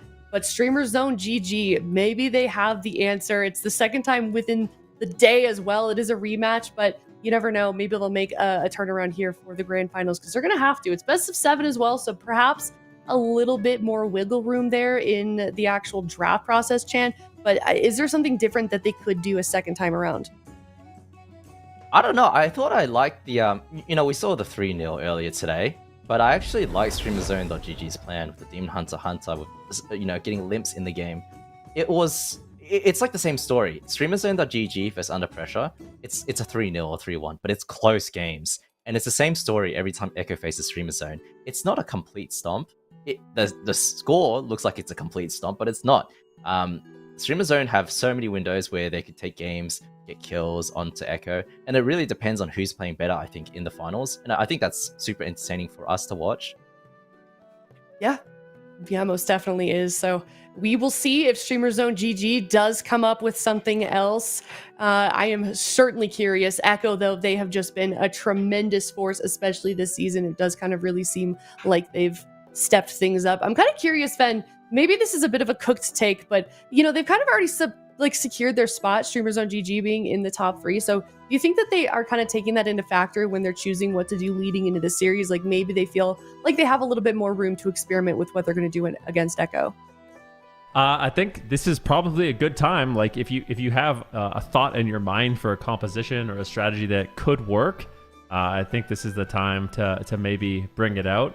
You could also go with the idea that like maybe StreamerZone, they would rather save. Maybe they have a surprise and they want to save it for the finals. If they have an answer for Echo, a secret answer that they're holding onto in their back pocket. I don't think that's necessarily a good strategy, but it's like Channel mentioned for Echo. When playing against Echo, it's like there's layers to it. You can beat their main composition, but after that, whatever you have, they're going to have something as an answer. And it's like they play so many compositions at such a high level that it can be really difficult to play into Echo. And I think to beat Echo in a series, you almost always have to win the blind pick as well, because they do have so many answers. Yeah. Which, do you feel like they won the blind? I feel like they lost the blind pick the first time around, right, Ven? Between Echo and StreamerZone? Yeah. Well, for Echo, they're just playing the same composition pretty much over and over, and StreamerZone just can't beat it. So they don't even need to really lock in anything.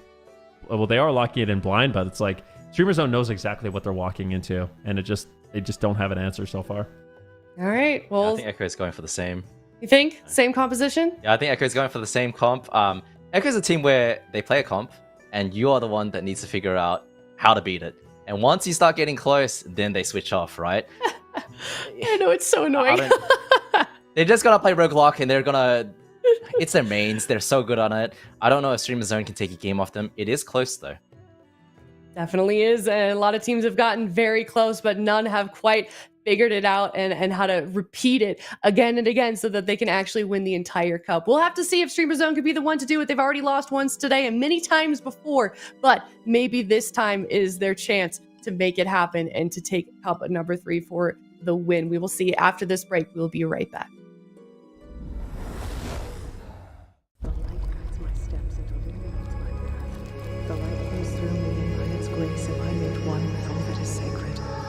The light guides my steps and illuminates my path. The light flows through me, and by its grace am I made one with all that is sacred. The light Liadrin, it has begun. I need you with me on the wall. Lorthamar, the void will envelop us soon. Only the light can save us now. No. The time for prayer has passed. The Sunwell will not fall. Not while I draw breath.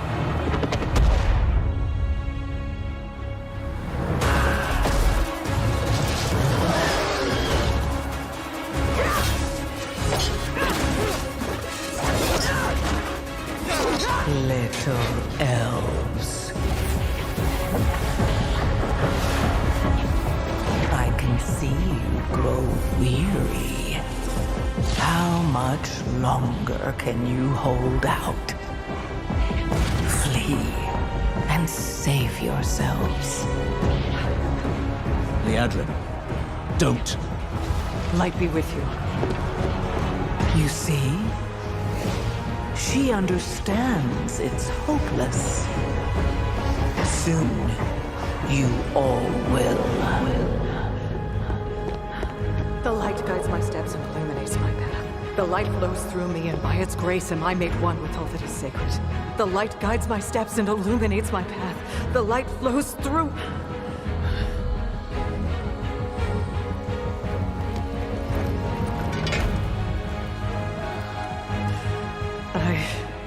I know that I am unworthy. I don't know if I deserve your help, but I know my people do. Please give them strength. I admire your spirit, but that will not save you. Soon, I will break your world. You can't even break one elf.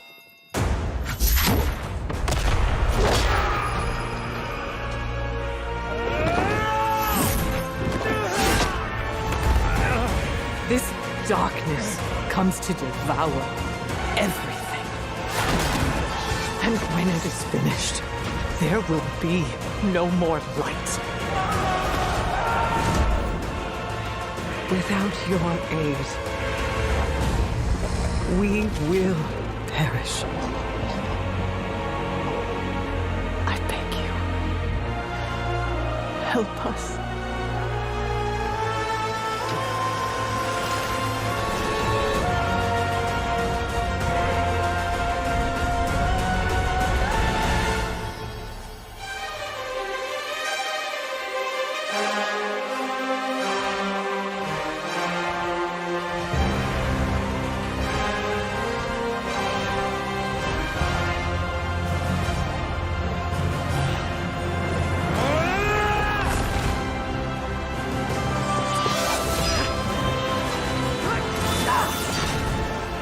The Sunwell will not fall! Not while we draw breath.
It is the third and final grand finals in the War Within Season 3 for the European region, and it is two teams that we have seen fight against each other many, many times. It is Echo versus StreamerZone.gg. Echo currently and solidly in first place in the standing. StreamerZone.gg have been chasing their tail the entire season, all three cups. They unfortunately have not been able to win a single series against this team, against Echo. Even today, in their one earlier today, they fell 0-3. So despite the fact that they are in second, Echo continues to be their biggest upset, Super Tees.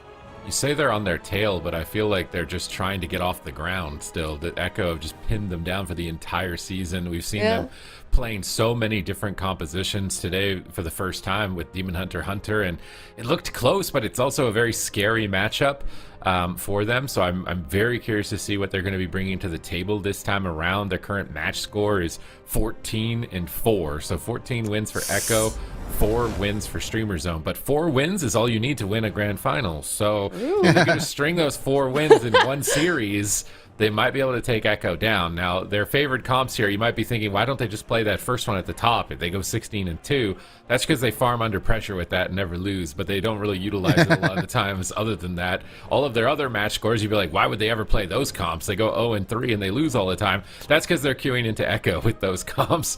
So that's why the match score is so dramatically different, and it depends on what your opponent has as compositions. There's a sliver of hope from the chat here.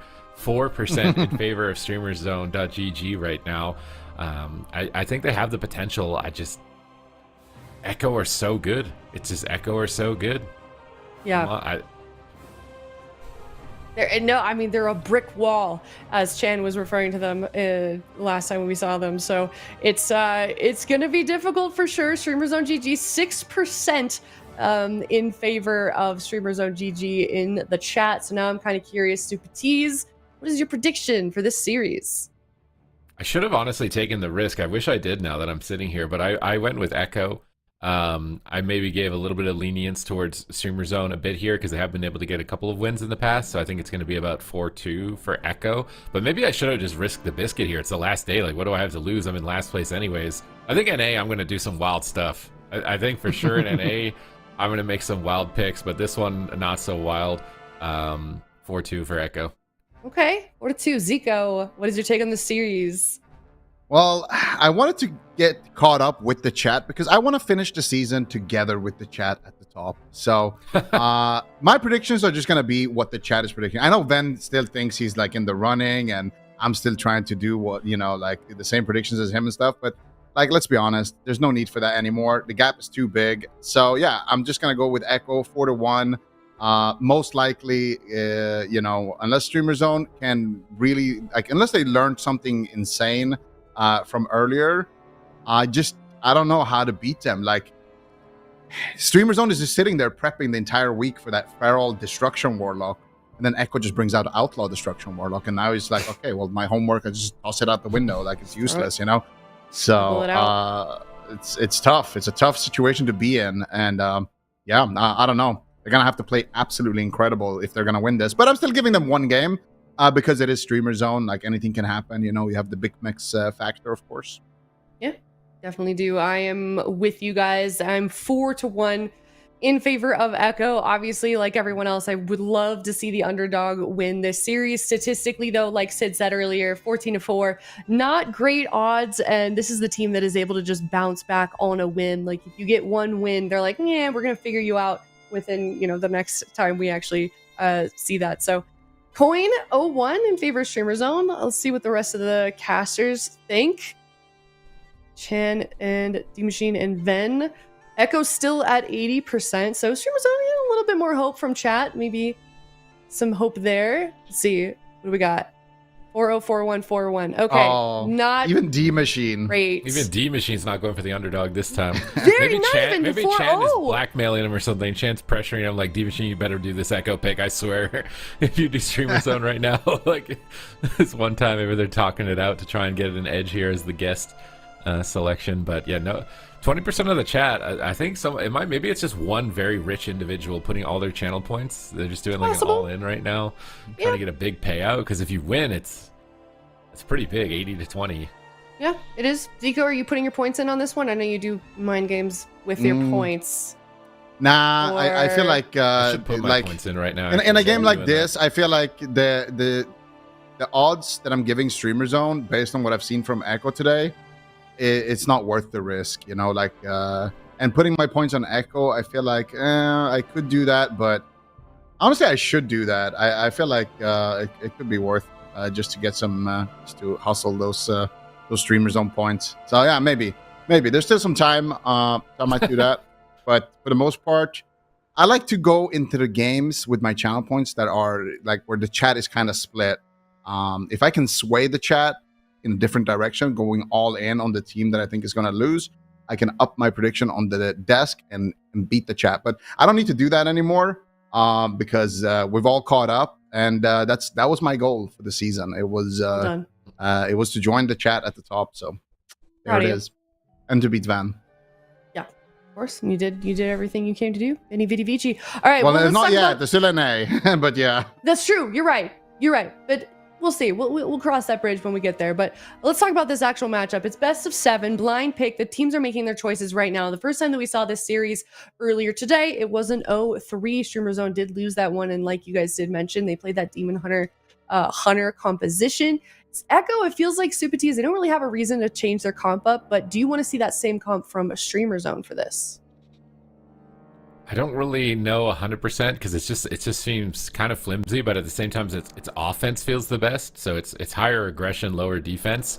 I would say their jungle is more defense, a little bit tinier aggression. I'd say their jungle has looked the best. That's what they've been able to get the most consistent amount of games. I think that's the only comp they've been able to win with, actually. And maybe JT went down in one game against the Death Knight Hunter comp, but I think jungle has been their best bet. So myself personally, I would rather Streamer Zone start this series with jungle. All right. We will see. Tough choice for Streamer Zone. GG. Nobody, unfortunately, seems to think that they are going to be able to win this one, but hopefully they believe in themselves because they have to. It is the final hour here. It is the final time that they will have a chance in the grand finals to face off against Echo before we head to, of course, that series in November, the actual European grand finals. But game number 1 kicking off here. Looks like we're seeing the same compositions, a repeat from earlier today, Zico. Yeah, let's see it. Big Max is going to be playing that Survival Hunter Borog on the Holy Paladin and Limps on that Demon Hunter. They actually did a swap, though.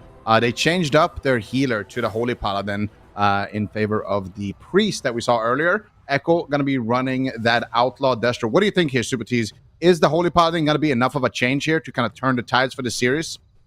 I think it's a curveball, and that's what you need against Echo. You need to hit him with a surprise if you're going to pull off a win here. But immediately they're met by a double fear and a kidney shot. Mercy gets Sigil of Feared on their go, though. Waz gets imprisoned, so Limp's getting some good peels. They disarm Waz during the Adrenaline Rush as well. Double Quill come through in the Fury of the Eagle. Nice denial from Mercy, and Borog is just getting raced down. Echo sense weakness on the Paladin, and they are pressuring him heavily. Waz is still on his tail right now, and he's just going to have to deal with him by himself at the pillar here. He gets caught in a cheap shot. Here comes a Chaos Bolt. 1. Whoa. Is that 2? He gets stopped in the second. Borog should be able to recover here with some quick heals on that Divine Toll. It's going to duplicate his Holy Shock healing. Getting some instant Flash of Lights, using the Weapons of Order, dispelling the wound poison stacks, so he's able to heal to max and a little bit min-max there, but he gets caught in a blind on his Dispel. Big Mix is now the target. Darkness is down. He's trying to huddle in it, but if he gets unlucky, it could be death. He feigned death the Chaos Bolt cast. He manages to recover. Now he's going for a stun. He grapples over. Waz grapples the grapple to eat the freezing trap. It was really clutch from Waz. He kidney shots the Hunter, denies the connection. JT is now able to escape into the corner. Borog is stunned up again. Mercy in the middle of the map looking to get away from Big Mex. He goes for the double coil, and that's confidence. When you're coiling the healer, I mean, it's almost BM in a way to use the double coil on the healer and the DPS. Maybe Mercy will come to regret it. Yeah, he might. Being very defensive right now. Full Chaos Nova onto JT. Do they have the trap follow-up? Big Mix doesn't have it.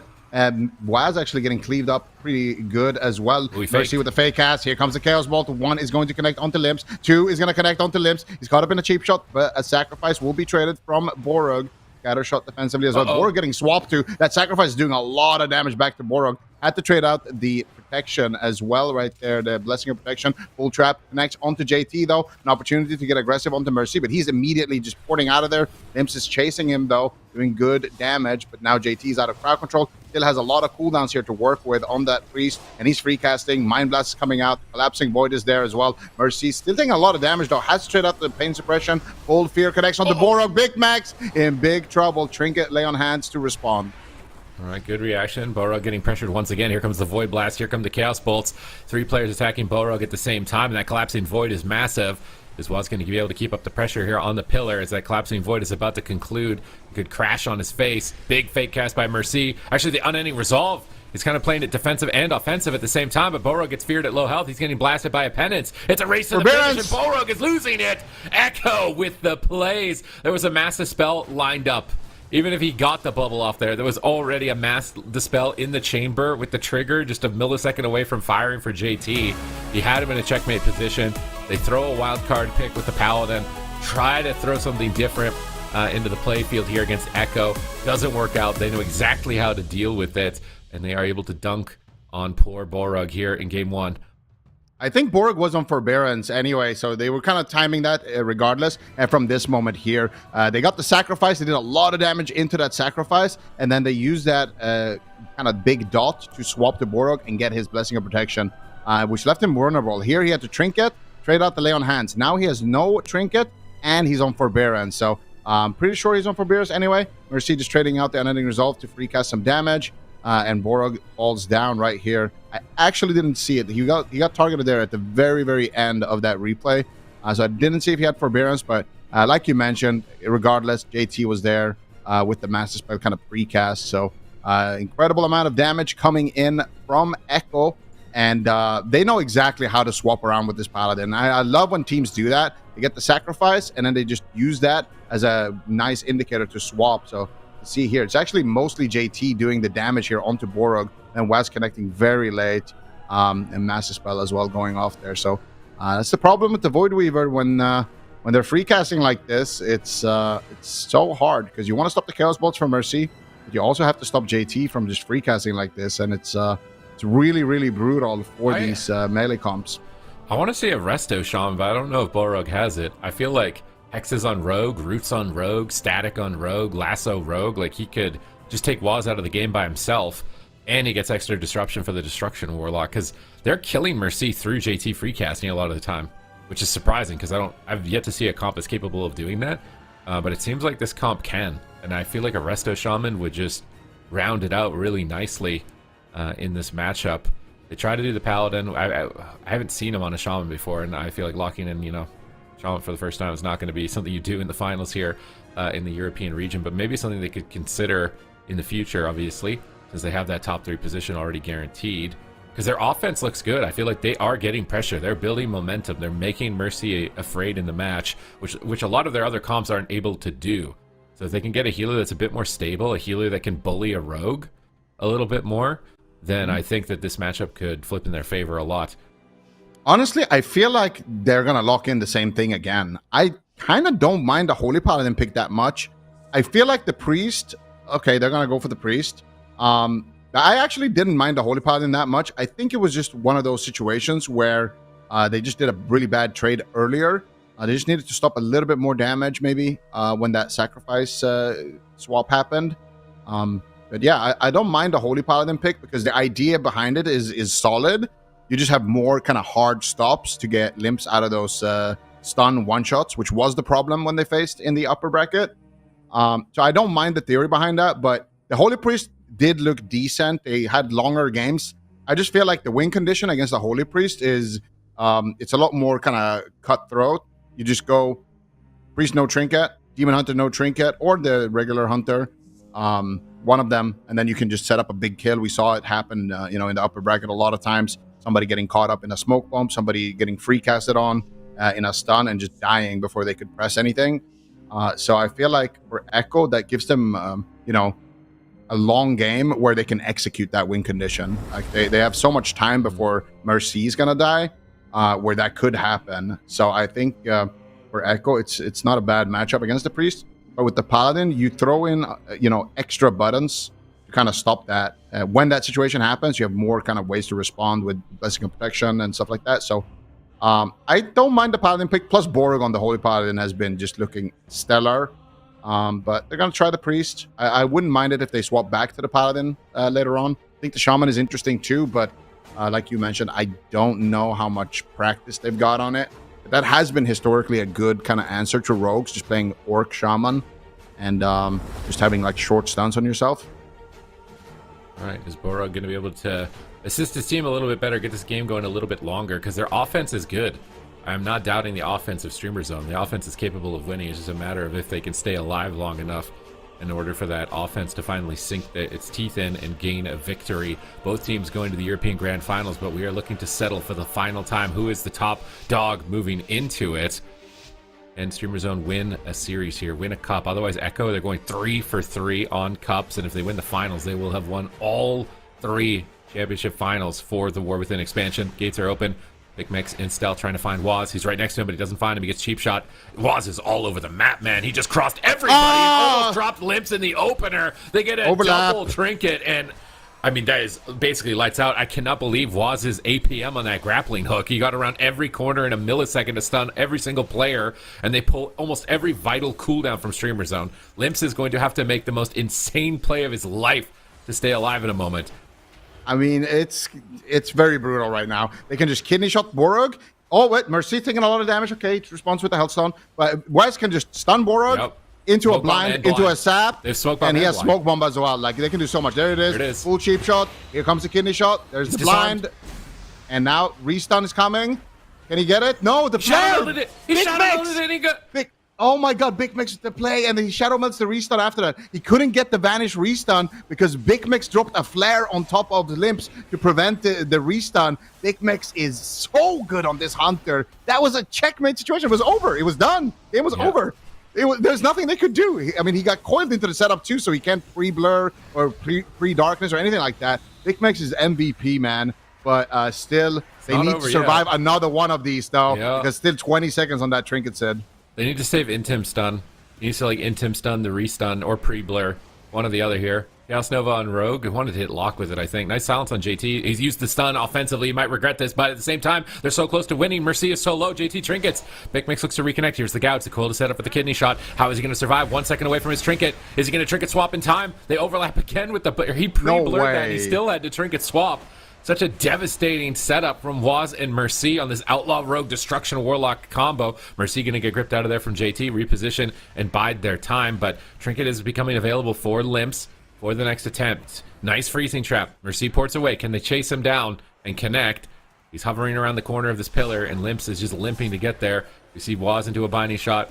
Mercy gates across the map. They're not going to be able to connect. JT is ramping up that collapsing void. Big Mix, freezing trap available in 8 seconds, but they're about to send another attack on Limps. He double stuns to stall it. Collapsing Void explodes. He imprisons the Rogue to stall it yet again. Borog is on the run away from Waz. He knows Waz is going to be the initiator, but there's the coil smoke bomb. Here we go. Is Limps going to survive? He's caught in a cheap shot. Big Mix fades into the bomb, but he walks into a fear. He wills out of it and fears Mercy back. And they do survive the smoke bomb for now. Streamer Zone. Oh my god. They connect. They get the stun, but Mercy has a Dark Pack shield. He's absorbing all of these hits. JT's still in the corner. Freezing trap available. Is he going to be able to land it? There's the stun, forcing the pain suppression. Here come the Chaos Bolts. He fakes the kick. Looks like he's Chaos Bolting the Hunter. He finds 0 damage there. Here comes the cheap shots, but Borug immunes it with Angel. Beautiful trade from Borug. This is buying time. They're going to have their medallions back. They're not in such a terrible position anymore. Yeah, I mean, they don't have Void Shift still, and that Guardian did proc for Borug, which is also a big problem, but it's looking better than it did in the first couple of seconds. Big pressure here onto Mercy as well. And they force something. Can they get the unending resolve here maybe? They get Trinket, big Healthstone from Mercy. And that Soul Burn is doing work. But here comes the response. Nice Big Mex again. Coming in with the scatter shot to stop the setup. And then now they connect with the Hunt back onto Mercy. Big Mex is doing such a good job playing goalkeeper here for his squad. Just blocking any one of these kills. But here comes Chaosbolt now onto Big Mex. Bane Depth connects as well for Big Mex, saving himself in that position. Big Mex really wants this win right now to get a nice connection here onto Mercy. Pre-barrier though before the trap. Wes trying to eat the trap, but Mercy's going to be there to dispel it instead. Unlucky on the 50-50 with the Hunter's Mark, but still, Pain Suppression does get overlapped here with the Power Word Barrier. And finally, JT is out of damage reduction buttons, which means Mercy's going to have to use his Unending Resolve on the next setup. It's still 40 seconds away from that Guardian. 1 minute away from the Trinket on Borug. Here comes another big setup, but Limps is there with a beautiful Chaos Nova, but still Coil connects. Here comes Chaos Bolt. Big damage onto Big Mex. He does have Turtle. Is he going to greet it? No, he will trade it. Nicely done. All right. Good reaction from Big Mix. Echo mix it up and go on to a different target here. Borug fades the crowd control. Maybe he can get a fear here, gets a double, but it's overlapped. So JT gets to Trinket 2 crowd controls for 1 as Mercy. I guess it also covers the Imp in a way there. Guarantees the crowd control, which is nice. Now Mercy is ramping. He's got Malevolence up. His Withers are fully stacked. Borog needs to dispel those. JT's free casting. They grip Big Mix to the side of the pillar here, but they're going to swap limps. He eventually retreats away. 2 Chaos Bolts straight to the face on Big Mix. Big damage on Mercy at the same time. He's greedy. Is he going to trade in time? Heals come through. Ultimate Penitence gets stunned. No trinket for JT. Nice. No pain suppression. Mercy ports away. They need to pull defensive maneuvers here. Mercy is in trouble. Resolve. He might get cut down through it. The imp doesn't hit the dispel. He gets the fear. There's still no trinket. Can they connect? Can they close? Wads is low. He goes down. He goes down. No Streamer way! Zone win on the swap, bringing this series 1-1. Oh man, that was looking so terrible the entire time. But Streamer Zone, they stay in it, man. They stay in it.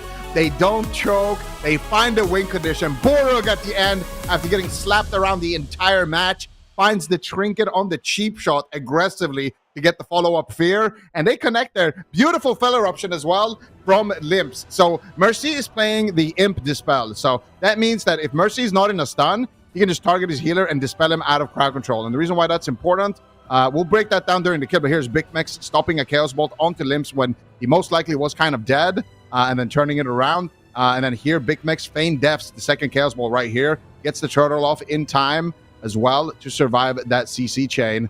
As again, Big Mex here, right here onto Mercy. That stun that they just did, they fell erupted Mercy, and then they got a follow-up Chaos Nova there when Mercy peaked at that pillar. So JT was in a trap, and Mercy wanted to go and dispel it, but Limps, he kind of cut the corner before Mercy could get there in range and stunned him, and then re-stunned him. Mercy gated out of there, which left Waz exposed. So really nice stuff. But for me, the MVP of this game is Big Mex. I think if you have like 99.999% of other top hunters, you lose this game in the opener. Like the way he shut down that opener was just magnificent.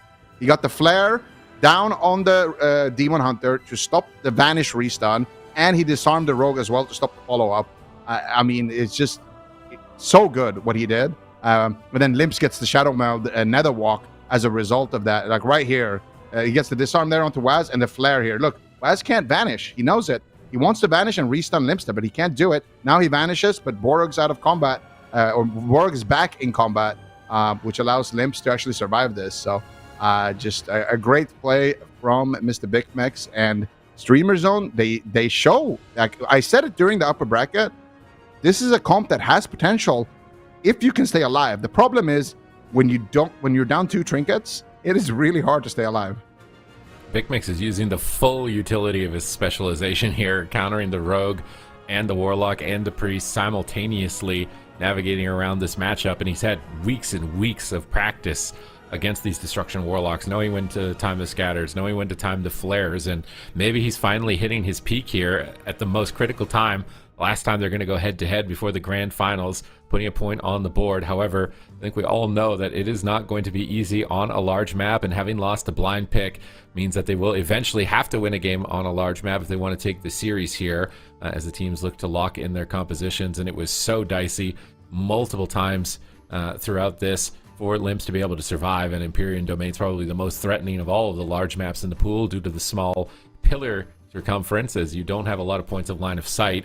Streamer Zone just lock it in again, and I can see why. It just, even though it's a squishy comp, it at least feels like you can win. You're not just like playing for 15 minutes where you're like, I don't know if they can die, dude. But this feels like Mercy can die. It's just you're also very squishy at the same time. So I can see why Streamer Zone wanted to opt for this composition. It could also be very fatiguing to play something more dampening oriented at this point. But I think we may actually have a series on our hands now between these teams. Because Echo, the first time today, kind of washed the floor with Streamer Zone, showing some signs of potential, some signs of life, but that last game was really well done. I thought there's no way they're going to be able to win after the opener. It's like they got a double trinket in the first 20 seconds. How do you come back from that? They managed to come back from it thanks to Big Mex buying time for his team, and it's enough now to get a point. It's enough to show that there are signs of life. Echo are not going to go into the grand finals completely unscathed and unscratched at least, but this will be the most difficult round for Streamer Zone in the entire series. And if they can win this game, this map, I actually think they could do it. And did anyone on the desk predict it? Did the coin predict it? Maybe the coin did. But is this the coin comeback to pass me? Like, I don't want the coin to pass me. My only goal is the coin doesn't beat me. That's fine. I don't have any other goals to go after, okay? This is my only goal. I can't let the coin beat me here. Yeah, we got me versus Van, we got you versus the coin, and then we got Chan versus D Machine. great, great competition here on the desk. But no, I completely agree with what you said about the comeback here. If Streamer Zone can win on this map, they will have that swing match advantage. And Ben Ruki said it right at the previous series. If you want to beat Echo, you have to win that blind pick. But if you can win the swing match, that's basically the same thing. So let's see. JT is in an Intim stun. Nice shutdown though. Limp's in a lot of trouble here. What is he gonna do?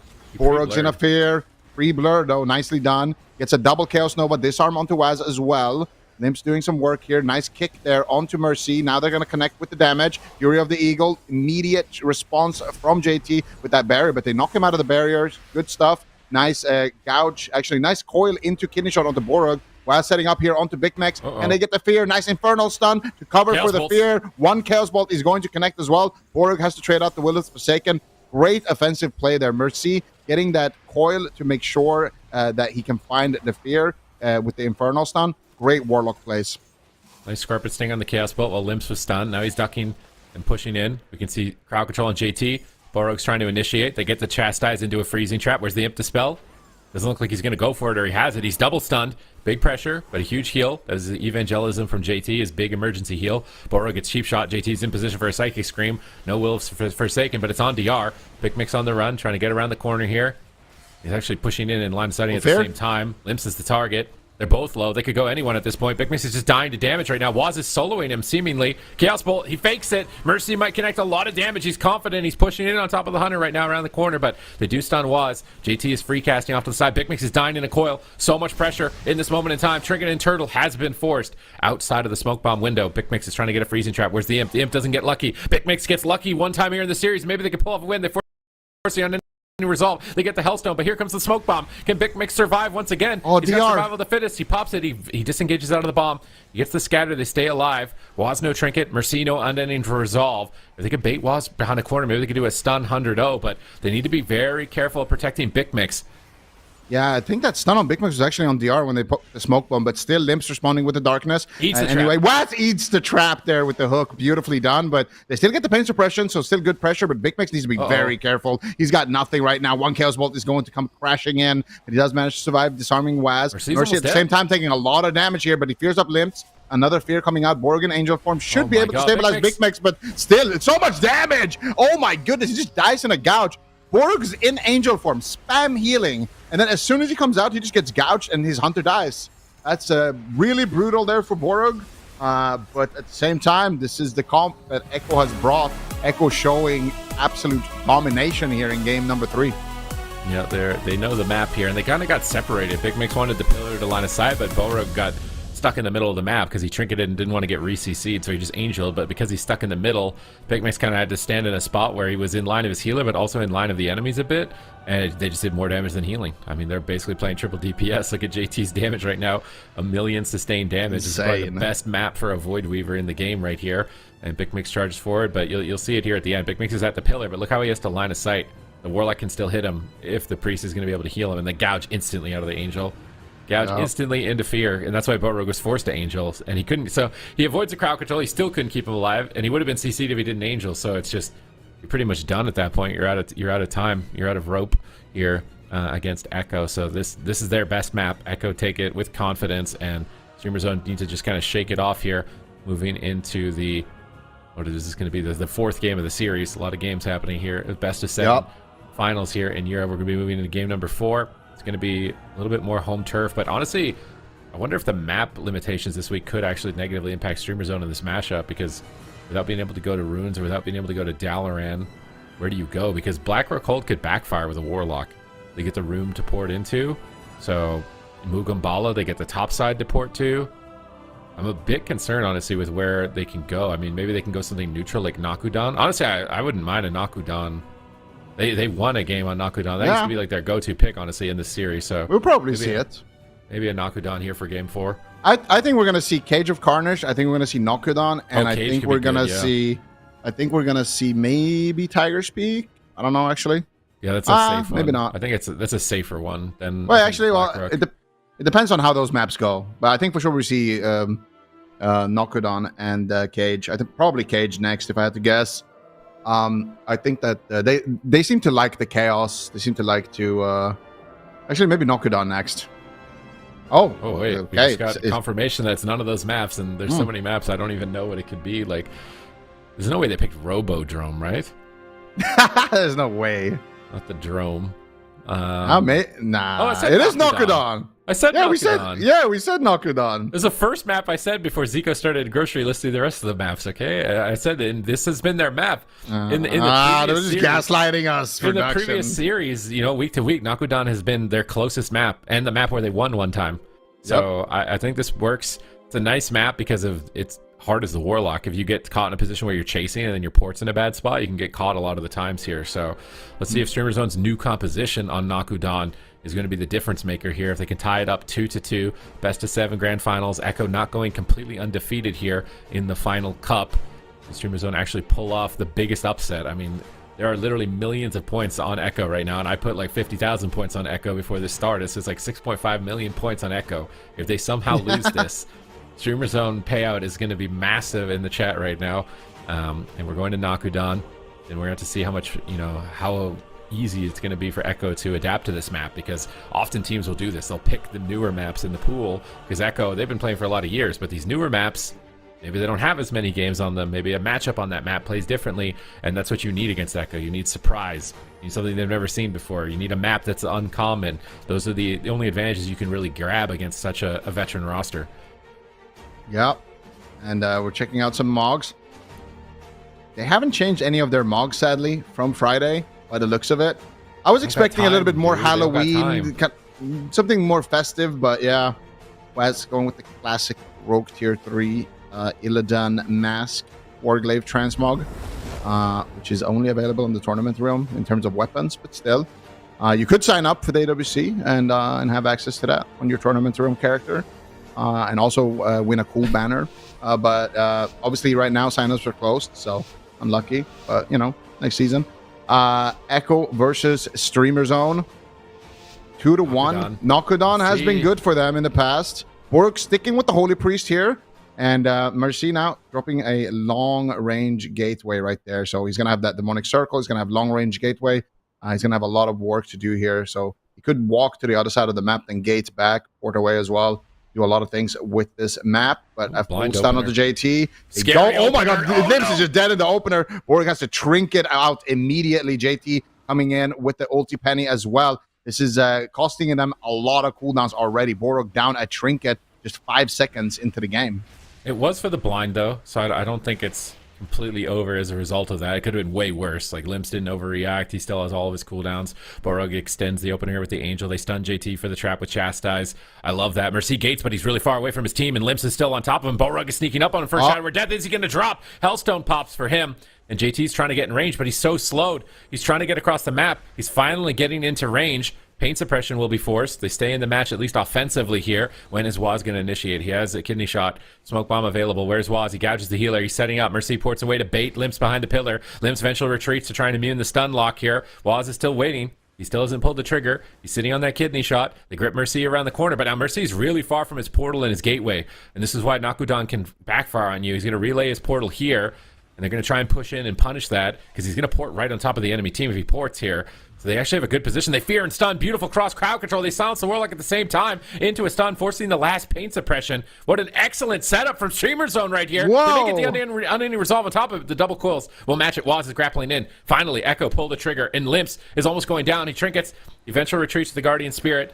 And Borug is trying to be greedy, but I don't know if he can. It's so much damage. I think they procced him on top of the Netherwalk.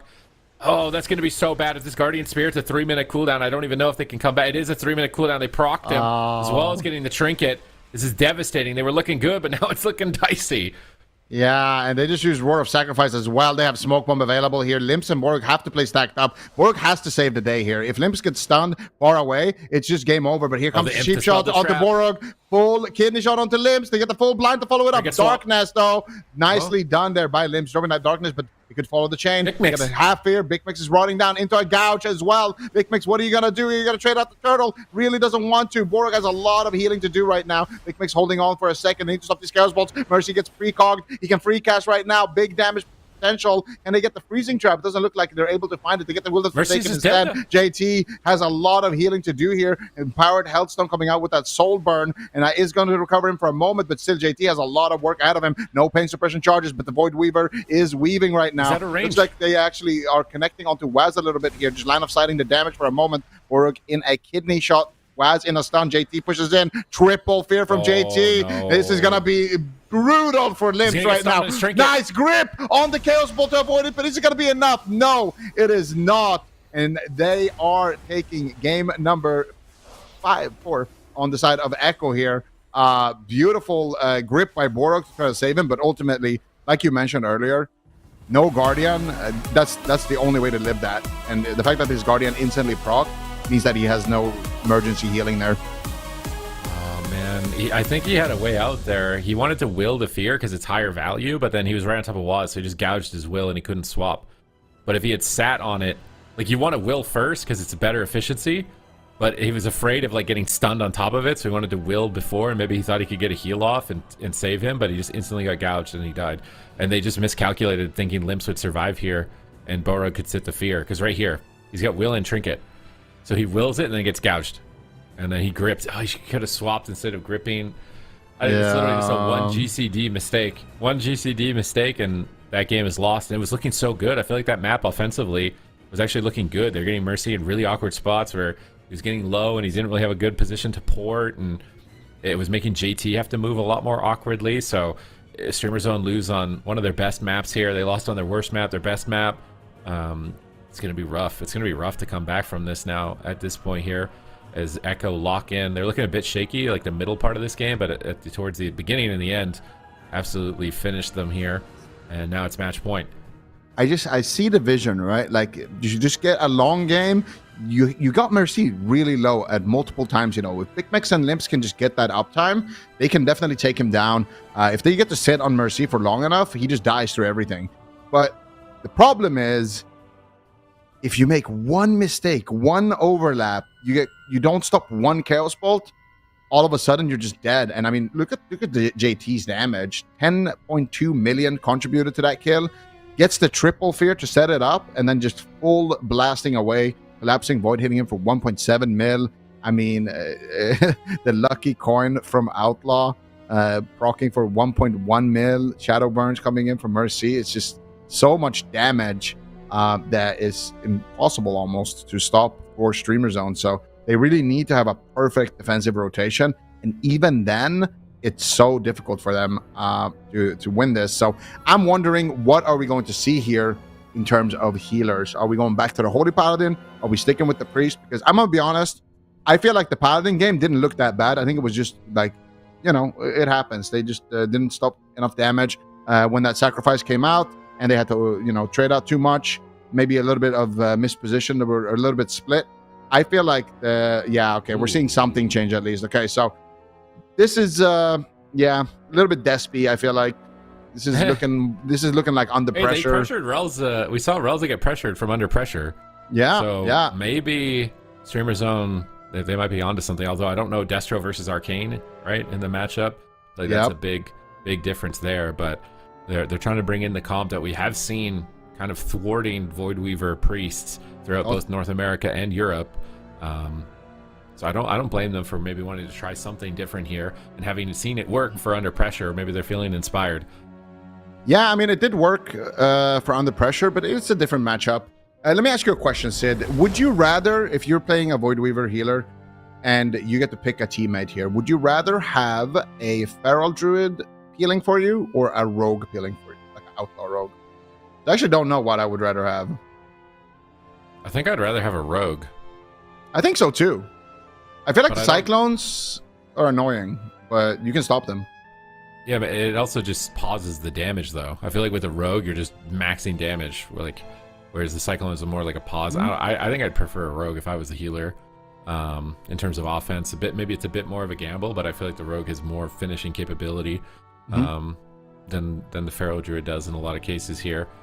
Oh my God, Streamer Zone, you're so close. We see this honestly in so many series today where like the score doesn't represent how close it feels. between the teams, like Streamer Zone just wiping Under Pressure out, but it's like every game is so close, like they could win. They're just like a couple seconds or a global difference. Can Streamer Zone clean it up? They have to play absolutely perfect. There is no room for mistakes here. It's their last chance. They will not be able to get this shot again until the grand finals for the European region. Can they beat Echo? Will Echo be stopped, or are they going to get the hat trick? Are they just going to dominate 3 cups in a row here? Swapsy is tagged off the bench, and Swapsy historically has been a legendary player throughout AWC, and he's definitely been a thorn in the side to a lot of rogues. So bringing him in here in the hour of twilight might be exactly what they need. Yeah, see if Swapsy can do it. He's been, what did we call him back in the day? The anti-rogue mage. He was the counter to rogue mage. He was the wall that most rogue mage teams could not get past. And honestly, he's had a phenomenal season, and so has Streamer Zone. I mean, this is a very kind of unlikely combo of players that have came together and are making their 3rd in a row finals appearance. So it's been a great season for them, especially as a new team. But yeah, I don't know if this comp is going to actually work. I do think that there's 2 lines to victory though for this comp. They actually could go after Mercy on the Warlock too. We'll see if they decide to just throw caution to the wind, leave the Warlock free casting, go after the healer, or if they want to go after the Warlock as well, which is another viable option. Speaking of viable options, this transmog from Limps is definitely a viable option as well. He's got Tablet of Nature. He's got Full Druid Tier 3 set. Some cool looking Demon Hunter glaives that I don't know the name of. And it looks like... oh, yeah, it is. It looks like Cursed Vision of Sargeras, but is that glove coming from his eyes then? Yes. Wait, what? Radon's cascading eyes. What? That's way cooler. That's different. Yeah, wait. That's way better. Through the wait, what? Is that a fireproof cloth or something? Like, how is it not just igniting on fire right now? He's a demon hunter.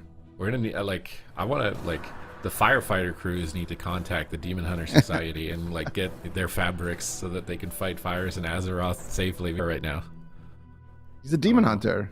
We're gonna need I want to the firefighter crews need to contact the Demon Hunter Society and get their fabrics so that they can fight fires in Azeroth safely, because I don't know how that thing's not igniting right now. But here we go. It's match point. The gates are already open. There's no going back. Can the legendary hero of the European region stop Echo's tirade? Swapsy coming in on the Unholy Death Knight. They're starting things off at the pillar. They're gripping JT in, but he gets intercepted by a coil. They can't connect off the Blinding Sleet, and Limps is isolated once again, but they recover as Borog trades a crowd control breaker to connect big heals. They force JT's Trinket as well. JT's made an adaptation here. He's running Dwarf Void Weaver so he can stone form the Strangulate, and that is an adaptation that is completely different. We have not seen that yet in the matchup. JT caught him in the Strangulate. Oh, he's die immediately. He's just dead instantaneously. Oh my goodness. Wait, when did he Trinket? What? That was just over instantly. I was just about to say. Never doubt Swapsy, bro. Never doubt Swapsy, okay? I mean, it works. Bro. He's angry. It works. He's like, my team needs me. I am here. He's like the ancient elder on the team, like the big brother. His team is getting bullied. They call him Big Brother Swapsy to just deal with them here so fast. He got he trinketed this. Smacked. Trinkets in the opener, gets the ultimate penny, thinks that he's fine. And then does Stoneform go on cooldown when you trinket?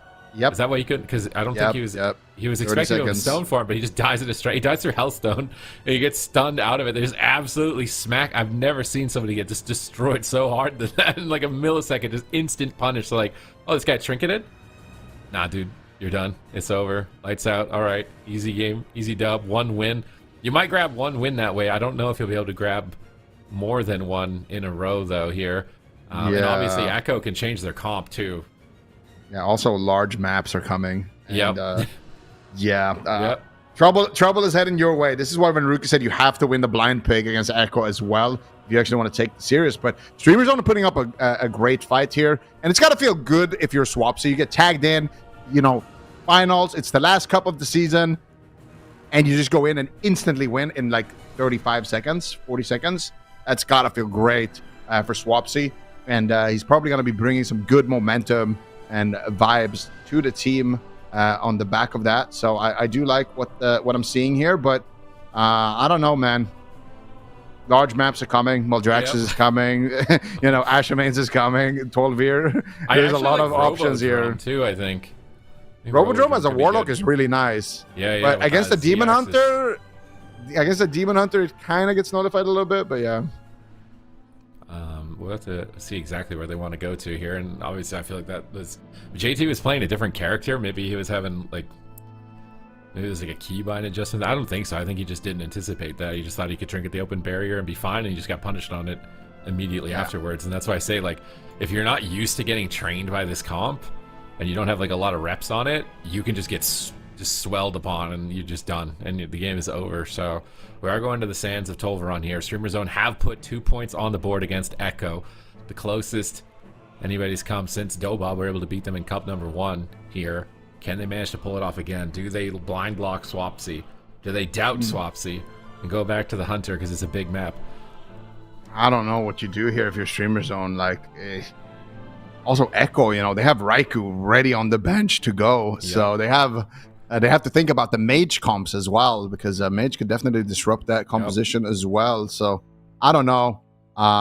There's a lot of things that you have to factor in. I wonder if Echo could just play as a fire mage like we saw in North America and just one shot melt them all. Yeah, just literally melt them all on Tolvir. But there's so many options, and they're gonna go with jungle. Yeah, I think this is a solid pick because you're locking it in blind and it's on a big map. If you lock in the cleave, likely Echo is gonna have a counter for that, especially on Tolvir. So I think the cleave, sadly, it's not gonna work out for them. So they're gonna have to go back to the jungle. Right? It did its job. They got one win closer to it. Now it's okay. Blind pick jungle because we don't want Raikou in the game. This will be the best way to keep him off of the map. And they have won games as jungle. I think they've won 2 games actually, and that's all they need to win right now. Just need to win 2 games as jungle. Echo taking their time to think about what they want to do. Are they going to bring in the Feral Druid also? Yeah, I think so. I think Feral Destro. Nope. Oh, Outlaw. Okay. Interesting. Usually they favor the Feral Druid in this type of matchup, but maybe they just like the Outlaw more. And plus, it's Waz's, I guess, main, but he's been doing really well on the Feral Druid as well. So Echo, they're just going to rely on the large map, but I wonder, because Streamer Zone have had the opportunity to lock this in before, but they favored the Demon Hunter over the Feral Druid. So I wonder what we're going to see in terms of adaptations here from Streamer Zone. Are they going to run the Diamond Eyes? What are they going to do to actually find these traps? And even worse, how are they going to find fears onto JT? Because if he's just free casting on the other side of the map, it's going to be really, really brutal for Streamer Zone, I think, to take a win with this. But jungle, always a solid comp in the meta. Always has a good shot into every matchup, basically. So they could pull it off. It's a well-balanced approach. And honestly, it's nice because it's changing it up. Echo are like thinking about how do we deal with DHDK, but now it's Feral Hunter. Now we got to switch how we're going to deal with that. And maybe you can cause them to make some mistakes by just switching your composition like this. So the Swapsy DK, it did its work. It got a win. It got a point on the board here. And the swap over to jungle. They're bringing Big Mix and Swapsy together now. Off the Death Knight and onto the Feral Druid here, which can be a big adjustment as well. Playstyle difference of Feral to like literally any other melee DPS is a big one. But Swapsy looks warmed up and ready to go. I feel like sometimes in these series, it seems like they're kind of just like fatigued. But Swapsy's been on the bench for most of it. So he's ready to go, He's fresh. Yeah, exactly. And his Mog is pretty fresh too. I mean, what is that belt? That belt looks... Speaking of fresh, that's definitely that belt looks like so good. West Transmog or something, I think. Oh, Wild Gladiators? What? There's no way that's Wild Gladiator. What? That's a WOD belt? That's from... Yeah, I guess so. I didn't really like the WOD Transmog. That's the WOD Elite set? That's a whole set? I guess so, yeah. It is. I don't remember that set at all. I don't remember it looking that good. I don't remember this set at all for DK. The only thing I remember from WOD was the Warrior Primal Gladiator set with the Transformer spikes and shoulders coming out. You know who remembers WOD? That Mog. Swapsy definitely remembers WOD. Swapsy remembers WOD. He was the king of WOD. Yeah, he loved playing that Turbo Cleave in WOD. He was on top with Turbo Time. It's Turbo Time, bro. Oh, yeah. He would love to go back to Turbo Time right now, but... Him, Joe Fernandez, man. That was a goat at DPS duo right there. So Swapsy bringing us back to WOD here. with his transmog. But I love this weapon. I think a lot of people like this weapon. A lot of people are using that one. Mercy has himself a nice little what is that? A beer mug in his the grog mug. It's nice. Krieg's mug. Yeah, he's getting ready to celebrate after winning 3 cups. But is he celebrating too early? That's the question. Because the jungle cleave, I mean, it could be scary. Premature celebration, the home sweet home. It's a good edit here. Good edit. He's got a lot of horns. He's got the helmet horns. He's got the high mountain horns. He's got the spikes from the back in there. He's got triple horns. He is ready for the charge here. We've entered the cow meta. We're in the cow stage of AWC where everybody's just a cow, I guess, for this competition. Never before seen. We've seen new compositions as well throughout this season. We've seen Echo challenged from a handful of teams. I'm much like Chan. I wanted to see the under pressure matchup because we haven't really got to see, under pressure at full speed in a series against them. And I wonder if we'll even get that in the grand finals either because of the way that the bracket's built. We may never actually see that matchup, but this one is getting closer. Every time, getting closer, finding new comps, finding new strategies, finding little ways to outplay them, and they may finally have a chance here. They seem to win 2 more games. We got Borug on the Holy Priest playing the Lightwell build. He's got a very classic-oriented transmog here. I like that. He's embracing the old with the new. He's got the mythic weapon, of course, because everybody's just using the mythic weapon transmog. I mean, the mythic weapons are looking so cool. Yeah. And then he's got the classic transmogs. I like that he's got the mythic weapon, and then he's matching it with like some level 5 offhand from classic. Wow, it's like some green quest offhand. Actually, I think it's from the auction house even. It's called Branch or something like that. Is that the one that goes on your back when it sheaths? No, I think that's the cane from, it's called Spirit Walker's cane or something like that from Zulfarak from a rare. Yep. Oh, yeah. That's so much. I'm gonna transmog that when this is over. Now you reminded me. Okay. You're welcome. Your damage is gonna go up significantly with that. But we'll see if Streamer Zone can actually tie us up. I mean, if Streamer Zone wins here, we're actually going to game 7, and all of a sudden, the comeback might actually be real. So, Streamer Zone getting a little bit of momentum, bringing in Swapsy from the bench to dethrone his old teammate Waz here from winning 3 cups in a row. Let's see if he can do it here on the Feral Druid. All right, combat secured from the pet, and he gets to camouflage. Flare is down, Waz dodges. See the collapsing void on the pet here. So they dodged the first Void Weaver window. They're going to wait for that. Oh, Chaos Bolts finding Big Mex, so Waz sees his target. They're both at the pillar. If he knew how far away Swapsy was, he would open right now. Swapsy would be really out of position, but he's playing it patiently, kind of just 2v2ing at the moment. Obviously, a lot on the line here. Echo want to just assert dominance and win every single cup, so they don't want to get caught slipping up here. And Waz is searching for Swapsy and almost finding him just by accident. They're in stealth, so they can't see each other, but almost walks on top of him. More Chaos Bolts incoming. I think it's on the pet here. Oh, that pet just tanked 2 Chaos Bolts here from Mercy. And he is playing the Imp, so he will be able to dispel freezing traps. They're going to have to cover that with Entangling Roots and Waz. Waz and Swapsy. Flare. Are they going to find? Swapsy opens. Waz is there. Cheap shot to counter engage. JT breaks free from the crowd control. He fades the follow-up.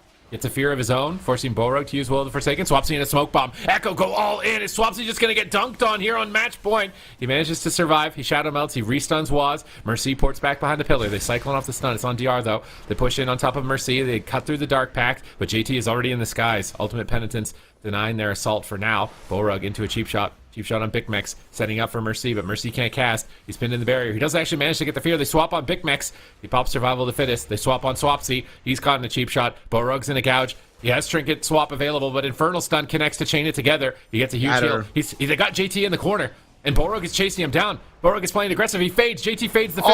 They have to death the fears. Mind games, and JT gets ahead. He gets his fear. He escapes. He gates away from Borog to escape that situation. Such a tense moment. Mercy's just dying to damage, though, while JT is kiting around the map. Chaos Bolt slips through here, but Big Mix feign death immunes it. JT does get caught, but he pain suppresses it. They stun him. Swapsy's low. They get the trap. Where's the Imp? They don't have it. Mercy could be in trouble if JT doesn't respond appropriately. He's dying to bleeds. Behind the pillar, Big Mix is chasing him down. Hellstone popped with the Soul Burn. Mercy recovers.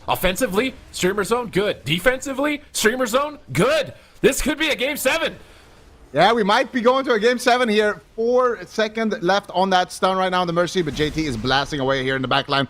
Borug fading away actually to dodge that sap, but he gets caught up in a cheap shot. Mercy looking for the fear. Can they stop it? Swapsy's there with the interrupt. Nicely done. JT made a great play earlier, defing a fear from Borug. And let's see now another fear duel here between Borug and JT is about to commence. But at the same time, Waz is there, throwing in a little bit of a cheat code here with the gouge. Big Mix looking for the trap. Can he find it?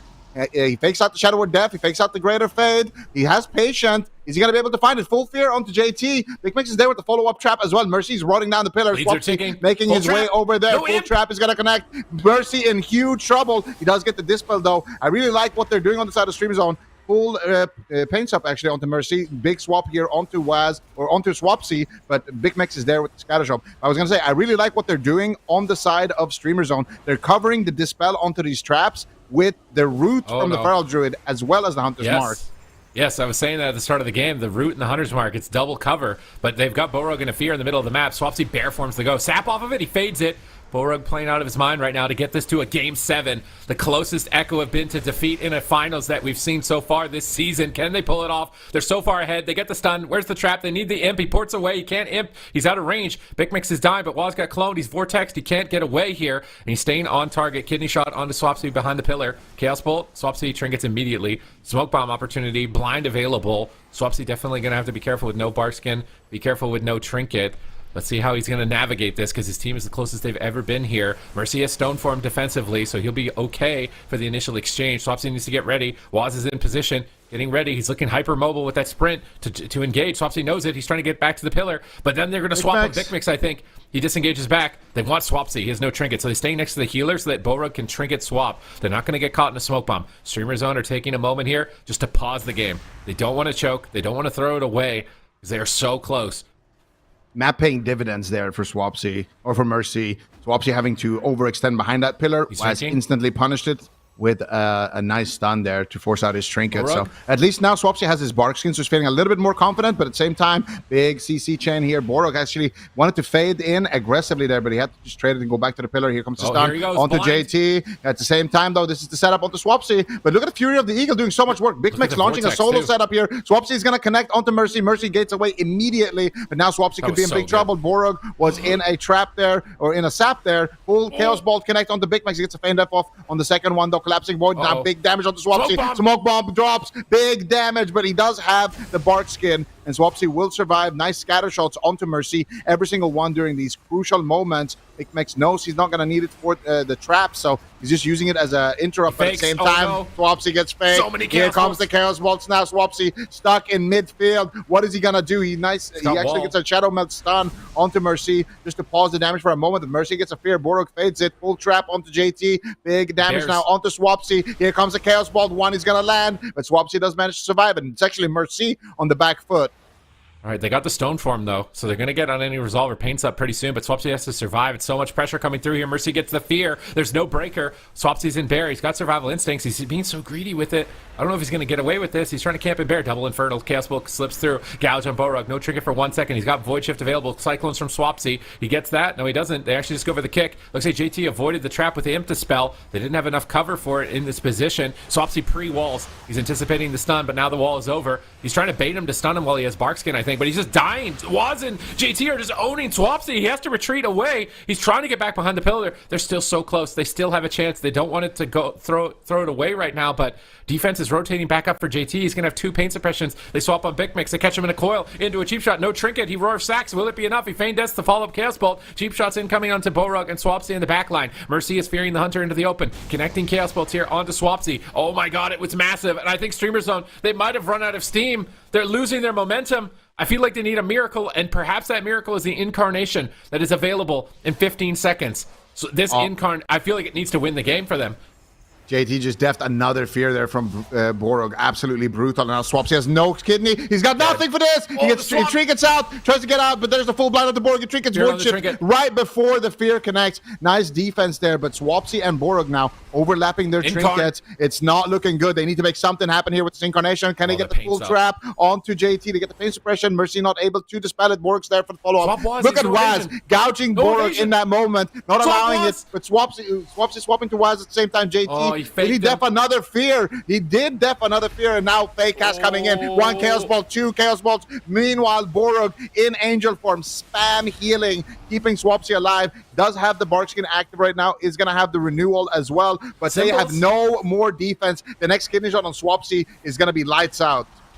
Oh, he's got Barkskin in 18 seconds from that Symbols. He's in bear form, full trap on JT, gets imp dispelled. Mercy ports away, and Waz gets set up for the win. Here comes the gouge. Here's the kidney shot. He pre-bears. Will it be enough? Borog, he deaths the fear. He manages to hit it, and now he can connect some heals with the Guardian Spirit. Waz, just swap him. He has no evasion. You have to go rogue. They force the Cloak of Shadows. Mercy has too many cooldowns. If they can catch Waz just in a bad position, they might be able to take him out. That was their coordinated assault. They're running away. They're running out of mana. They're running out of time. Big Mix grapples in to try and make something happen for the team. He's trying to bait them to go on him, but he gets double cooled. JT fades to try and avoid the stun, but he doesn't hit it. Here comes the Infernal Stun. Here comes the Fears, and the Chaos Bolts here shortly. They stun Waz to deny his assault, but he grapples over. There's the gouge setting them up. He actually breaks out of it early. They go for kidney shot. He's got Trinket, but swaps. He's in a smoke bomb. Barskin might not be enough. Will he survive? He's got renewal of fear onto Borog. He jumps out to the pillar. He pops renewal and manages to get around the corner. And somehow, some way, Streamer Zone are not dead, but it feels like they are still so far behind as far as getting momentum. But they've survived to another incarnation. I thought they would need to win on the last one, but they might have another chance here. Tiger's Fury is loaded, but Chaos Bolt comes around the corner. It's going to connect on Swapsy and Big Mix. Big Mix grapples over for the trap. JT is playing mind games. He fades. Big Mix faded the trap. That might be just GG at this point. They have no crowd control. They have to win with pressure. It's almost 9 minutes into game number 6, and Swapsy is getting decimated. Echo are your 3-time champs.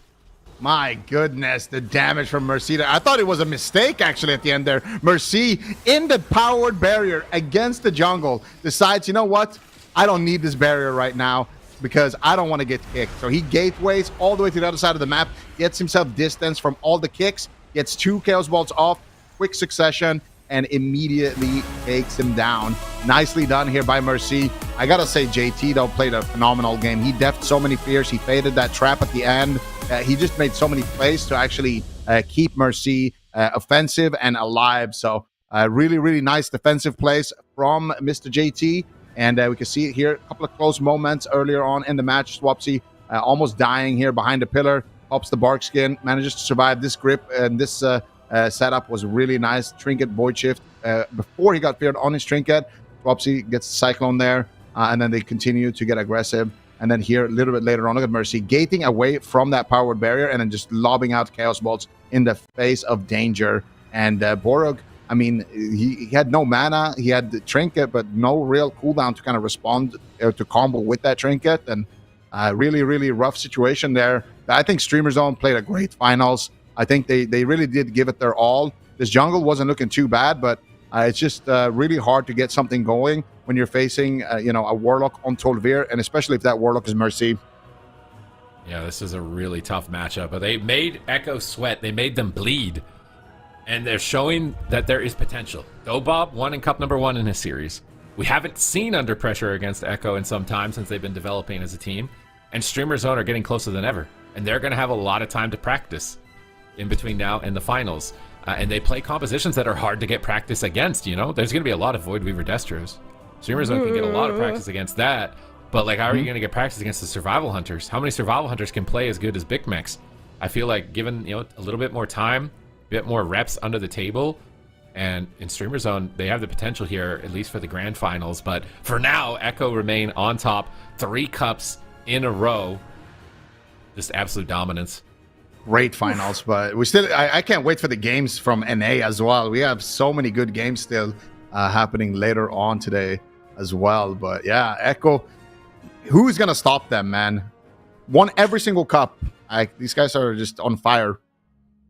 They definitely are. Cup 1, Cup 2, and now Cup number 3 victory for Echo.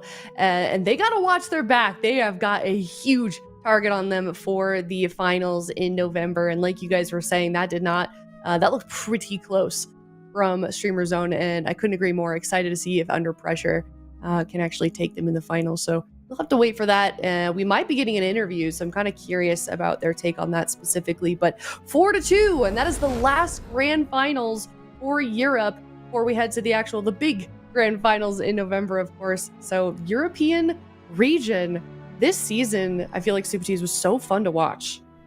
It felt really close. Even though Echo won all 3 cups, it felt really close. I feel like the current top 3 teams, they're just neck and neck. And then obviously DOBOB is just sitting at the end of the gauntlet in terms of qualification. So it does feel like Europe isn't as top heavy. Echo don't go completely unscathed, unscratched throughout the entire competition as many of us were anticipating here. So I think that is showing good signs for this, the grand finals. We need a new term that's bigger than grand to describe the finals. The Giga finals. That's the what Giga they've really finals. been. The Giga finals. They've been playing. That's the 3 cups lead up to that, and then that's the pinnacle. That's the ultimate high level of competition that you're going to get from the AWC. That's happening in November here, and this is the lead into it. This is the story building before it, and I feel like every single week was epic. Very entertaining, even though what's funny enough is the bracket looked very similar every week and had the same technical result. It still felt really close in a lot of cases. I think it's particularly that DOBOB Under Pressure series, at least for Europe, for today. If there's a series that you missed, I would highly recommend you go back to see that one. Yeah, I mean, agree more. Go ahead, even when you look at these teams, like Streamer Zone are taking games off of Echo, and that Echo DOBOB series with the RMP mirrors, it was 3-1. But it was also just such a close series. I feel like DOBOB could beat Echo. Streamer Zone could beat Echo. They just need to refine it a little bit more. So like both of those teams are very evenly matched against Echo, even though Echo is, slightly better right now. And we haven't seen Under Pressure versus Echo. So that's another curveball. And DOBOB is their 4th team. So I feel like you mentioned, previously Europe has been very top heavy, where it feels like there's a big gap between Echo and the teams behind them. I guess DOBOB started closing that gap last season, but this season been super competitive all the way through, and I can't wait for the finals. I can't wait to see NA as well. Yeah, couldn't agree more. You really have to look at the minutia with the individual matches to determine where that actual competitiveness does lie. But it does sound like we do have an interview. I am here with Waz. Hello from Echo. Can you hear me? I can hear you guys. Can you hear me? I can hear you. How's it going? It's going great. I mean, we're happy, of course. I would expect so. Yeah, I don't think we've had a chance to talk to you specifically all season, so I'm kind of curious, where your thoughts were before heading into Cup 1 in the beginning of the season, what your goals were, and how that kind of went for you guys as a team. Honestly, when it's actually really hard to know what to practice, because you kind of learn by facing people onwards in the tournament. And I mean, our goals, we do this thing we always do. We just practice a lot. And when we feel like a matchup is bad, we try to incorporate different classes, but in similar matchups. So we brought in the Feral Druid. That gave us a lot of breathing room. And then we actually went back on the Rogue now for the first time as RLP. And it went great. Yeah. Obviously, for sure. Cup, you basically swept the entire season, so it was incredible to watch. I'm curious, when you had your first series against Streamers on GG earlier on in the day, what was your decision to lock in that composition? Were you trying to catch them off guard, or? Obviously, they are very prepared for our FLP, and they're starting to pick up the Holy Priest, which is super strong against Destro Warlock, and we kind of faced them on ladder a bit in War Games, and we didn't do super great. We're still winning games, but it was very hard. Even these games you saw now, this was super untested. We just hoped that Rogue was better today, because I felt like I was getting shut down on Feral, and I couldn't really get clones out, and that's kind of why we bring the Feral. So we were like, you know what, let's try Rogue. I'm better on Rogue than I am on Feral. And yeah, it was great today, but honestly, the games were down to the wire. I know 2 games we lose, we die pre-cooldowns, but the games are super, super intense and close. Yeah, that kind of leads me to my next question. You went from a 3-0, and then in the rematch in the grand finals against Streamer Zone, it kind of seemed like they seemed to step it up quite a bit. What kind of went on behind the scenes there? Did it feel like you were playing a different team? Yeah, they've definitely over the 3 weeks gotten really, really good against us. Borg Beast has evolved a lot, but honestly, the Hookman game we lost, that was all on me. I was staring at Mercy, we were all screaming that he was dead. Then randomly I'm dead, and I don't remember last time that happened to me in a tournament where I just tunnel visioned completely. So that was all on me, and then JT obviously died 1 game in opener. A bit crazy as well, he just died in a strang. Yeah, not much to say about those. They played well, of course, and yeah, it was a good series, to be honest. Yeah, really fun to watch for sure. So another question that I have, Chan was talking a lot about how, all the casters actually, about how they wanted to see you guys play against Under Pressure. Did you think that was a possibility today? Did you prepare for that at all? Yeah, to be honest, Under Pressure has been avoiding us in War Games for a month, but now they needed to beat Tesha.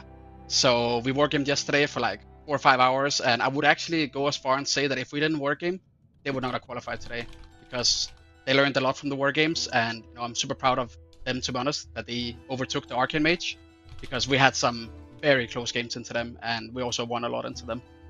So yeah, if we would have faced them, it would have been really hard, but we can win under pressure, for sure. Any team you're most afraid of then going into the finals? It's always scary to face DOBOB. I have super much respect for them. I think Tesha is very out of control sometimes. He can just make crazy plays that is super hard to deal with. They're all insane individually, so it's always good to play against them, just because it's high intensity RMP mirrors, FMP mirrors. But yeah, I'm just looking forward to facing everyone. Last year we saw the bottom part of the gauntlet win the entire thing and get second in the grand final, so you never know. Anything can happen. Yeah, and you guys proved that today for sure. All right, well, leading into the finals, anything your team's going to do? Play some remix, maybe practice a whole bunch? What are your plans? I mean, my boys are already level 80 in remix. They play that every day, but I actually told them it's banned to play remix when we have tournaments, but no one listened, unfortunately. So I'm still level 1. I haven't made a character, but of course, gonna try it out. Get the new transmog. Yeah. Ben got a Chan on that train today. I think he might already be addicted. But oh, really? All right. Yeah, I think so. He was level 15, I think, already this morning. But anything else that you want to say before we let you go? Well, shout out to Echo, of course. Always having our back. Sometimes on social media, they can be a bit crazy. We can be in lower bracket and struggling, and they will be like, oh, it's fine. They're going to come back and win the whole thing. And, I see it afterwards, and I'm like, don't tweet this, the pressure is there, And then, of course, the fans having our back every single time. We love you guys, and appreciate all the love and support. And, of course, you guys did a great job on the casting desk. Oh, thanks, bud. All right. Well, thank you so much. Congratulations, and we will see you in November for the finals. Yeah, looking forward to it. Thank you. Bye-bye. Bye. All right. Well done once again to Echo, Cup number 3 winner, as well as the first and second cup. Here is the bracket that we will be seeing for the top 4 for the European region. Super T's, of course, still waiting on that gauntlet winner.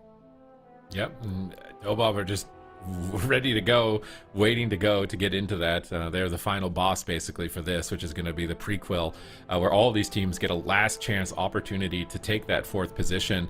And honestly, we've seen teams pull off impressive upsets, right? Buff Mistweaver beating DOBOB in the second cup, Cleavepill looking better and better week to week, Full Smart finding their stride as the jungle cleave composition, and then YOLO Inc., which I think had a really big spark at the beginning and then just kind of fizzled out at the end. I'm curious to see what they can do now with a few weeks of preparation leading into this. Yeah, we do have a lot of time to practice before heading into the gauntlet in mid-November, so definitely be sure to tune in for that, and we'll find out who our 4th place team is to join the rest of those guys up in the top 4 for the EU finals. But we got to move on to North America now. Let's talk about that, because we have just as many teams and exciting series lined up, Zico, in NA for today. Yep, NA also been super competitive. Kind of a similar story where Welcome to the Jung has kind of been the echo of NA. They're always, looking like the team to beat. They're always winning. But this season has been a little bit different. We have a kind of a tie right now. Welcome to the Jung won 1 cup, but so did Gators back, and these guys are on a collision course. That is, of course, WizK's new squad with Calvish playing that RPS. Really solid team. Cubsy back on the healer. They're just looking absolutely phenomenal, bringing in some very interesting comps as well, playing, Assassination, RMP, playing RPS, all kinds of stuff like that. Welcome to the Jung, looking like they haven't skipped a beat, but this is the cup that kind of will decide that. And then, of course, we have Dire Wolves, who is Sedu's squad, barely qualified to the finals, but they are locked in. And then, of course, still have Z-Rated as well, who got nice seeding here. I don't think they're going to be able to qualify any further spots, even if they win the entire thing. But still, they can play some spoilers. Just looking really good here in North America. Especially the Gators versus Jung, man. I can't wait for that. I cannot wait as well, which luckily enough is going to be our first series of the day. We're going to head to a break, but we're going to go straight into the upper finals. And when we're back, Gators back versus Welcome to the Jung coming up next after this break. I have witnessed this battle before. They who would stop at nothing to destroy our world. And the heroes who would sacrifice everything to save it. This is the timeline you know. But the past, like the future, is never etched in stone.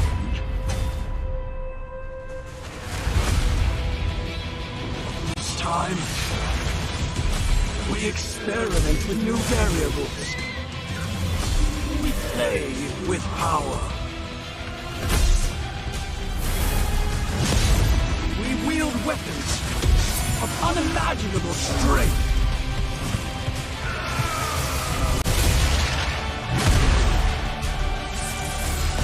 Many dangers lurk beneath the shifting sands of time.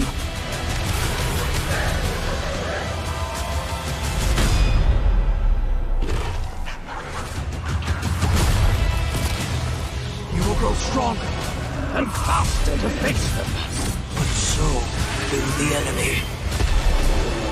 Tell me, Time Runner, are you prepared?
Welcome back, everyone. If you're just now tuning in, you unfortunately missed an incredible series. It was the grand finals for the EU region, the third and final one before heading into November's finals. Echo versus Streamer Zone. Echo did take that victory. And now here we are across the pond in North America for the upper finals. Gators back versus Welcome to the Jung D Machine.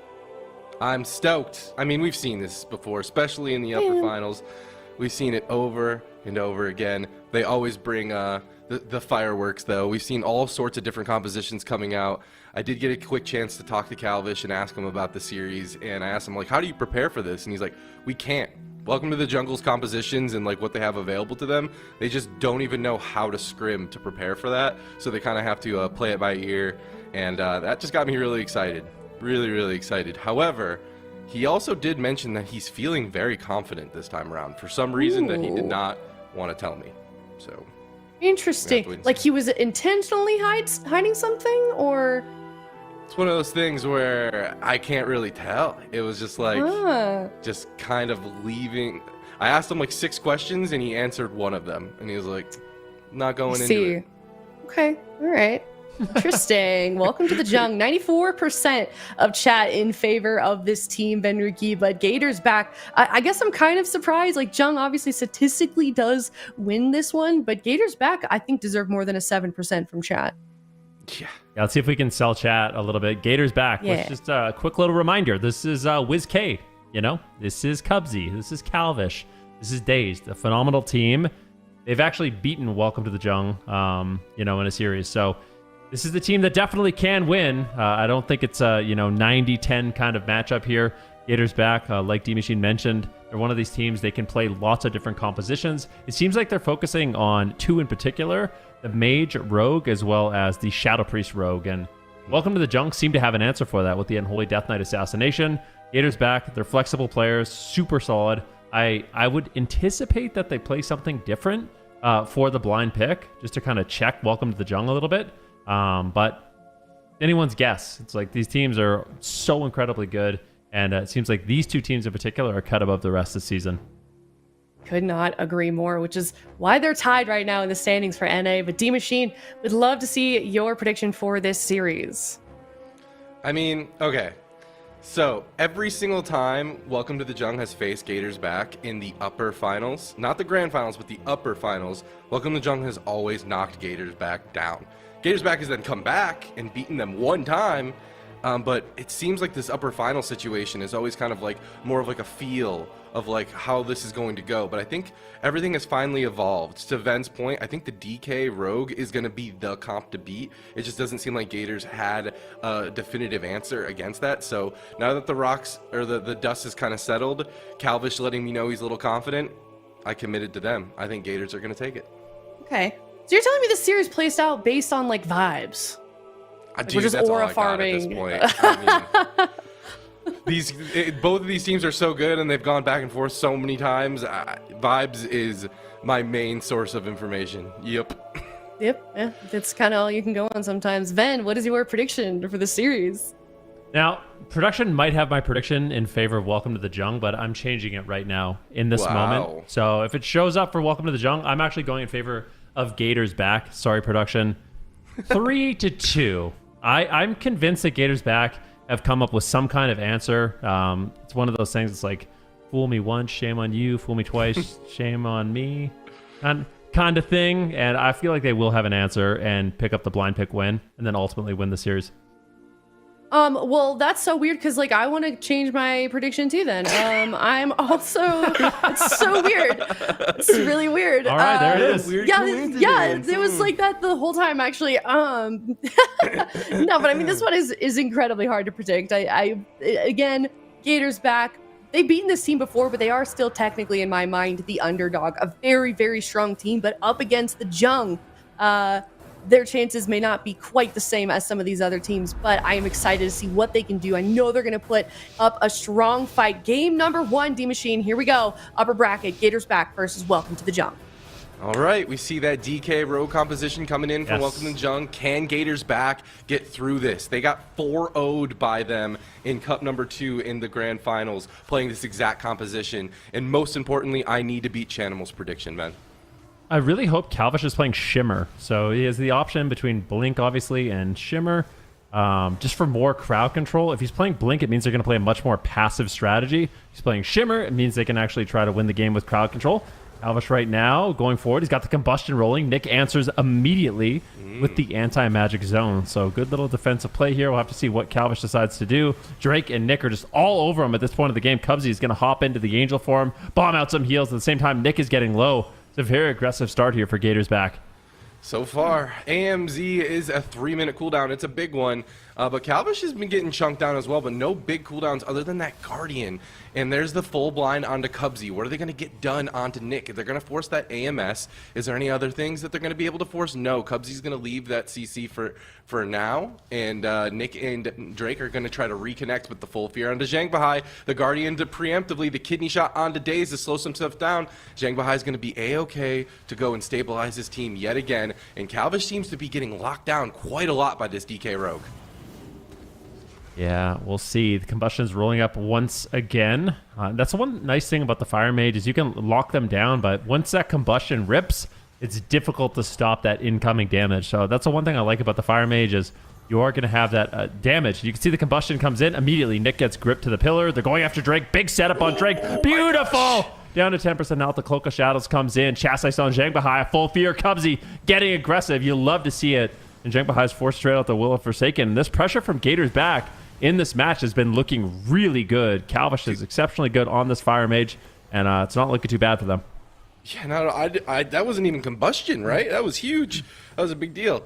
Polymorph, it is going to land. Is it going to land? Full kidney shot onto Zhang Bahai. What's the follow-up CC? Icebound Fortitude and AMS going to be used on Nick preemptively just to kind of prevent the go, and it looks like Zhang Bahai is not going to be caught in any CC just yet. Calvish still just kind of tanking this double melee from Welcome to the Jung, but a few more goes from Gators back, it could get some serious cooldowns. Kidney shot goes out onto Cubsy. Calvish down to half. Is this going to be an ice block? No, not just yet. But Nick is in so much trouble. He's got a sliver of health. Zhang Bahai caught into that fear. There's the health swap. So close, Ben. Oh, big setup on Zhang Bahai. He gets cheap shot on his trinket. They might be able to drop him. Can they take him down? The Guardian Spirit. I think they actually proc the Guardian Spirit, but this pressure is amazing. I think Calvish might have ice blocked aggressively there to try to close out the game. That could end up costing them the match. We'll have to go back and watch that in the replay, but definitely a tense moment. He's got the combustion coming up in about 45 seconds. Pressure on Nick has been the highest we have seen so far in these games. I mean, look at Nick. Gosh. He's just dying. What is this damage that Calvish and Daze are able to put out? Full fear on Zhang Bahai once again. Nick's going to be using the anti-magic shell defensively. He's been using it on Zhang Bahai to break up the crowd control chains, but that means he doesn't have it for himself. Yeah, he's just getting chunked down, but the CC is here. Daze is in a kitty shot, and he goes down while Cubsy catches a fear. And Welcome to the Jung, looking so scared all game long, suddenly find a win condition and take down Dazed. Unreal. Oh my goodness. I can't believe they found the win. I can't believe Nick survived. Nick, his health was 2%. It was something ridiculously low. Anyone did anything, he was about to fall over. What a close call. They even did the swap on Zhang Bahai. I mean, look at exactly what happens here. Here's the Chastise. Look at how low Nick is. They can't believe it. It's unbelievable. As Zhang manages to get the trinket, and they actually almost take him down here through the Guardian Spirit as well. I think they did proc it. And then by some miracle, Welcome to the Jung managed to find the opening to take down Dazed. Calvis didn't even have Ice Block, but they just swap onto Dazed and a kidney shot. A huge Kingsbane comes in from Drake. And that's the thing about the Assassination Rogue is Kingsbane right now with the build that they have, and that's that ability right next to Deathmark. It looks like a knife. When that's available, you can burst really heavily. It gives you extra crit on or makes your Envenoms crit, I think. So get the Kingsbane into big Envenoms, and you can burst really, really quick. And that's exactly what we saw in the final moments. Okay. The question is, though, is this the composition to finally answer Welcome to the Jung? Because Welcome to the Jung may have killed Daze there, but man, we saw that close call on Nick. I think that I wouldn't be too disappointed with the performance of this composition at the very least. I think that this feels really close. That felt like they should win. Ooh, I don't know. I want to see what happens to Cubsy in these final moments because it felt like he was playing really aggressively, which you can't blame them. I feel like for Gators back, they kind of need to. Let's see how. It's just a Chastise. Oh no, just the Chastise. How do you avoid that? I guess you max rain the Chastise in this specific scenario. Nah, you're not avoiding that. I don't think you're gonna avoid that. That'd be like a pre-Guardian Spirit. I don't know. You don't really anticipate it, right? That's what's so deadly about a setup like that is they're not going after Daze the entire game. So it makes it really hard to anticipate a maneuver like that. But one of the things I like about this matchup is both these priests just Chastise fearing each other over and over. Like there's just it's a game of tag. They're both just trying to get that instant CC out.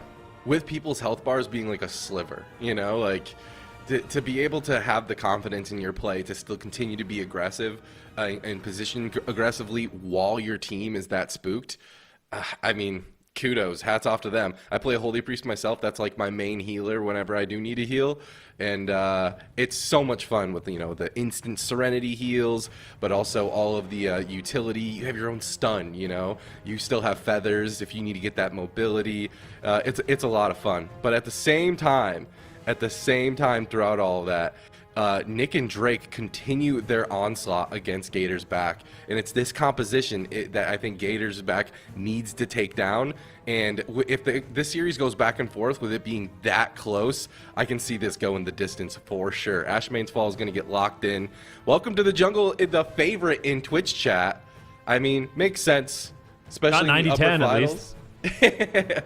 I may be losing some of my channel points. I'm not sure if Welcome to the Jungle is able to do that a couple more times. This is far from over. That game was way too close for comfort. Welcome to the Jung.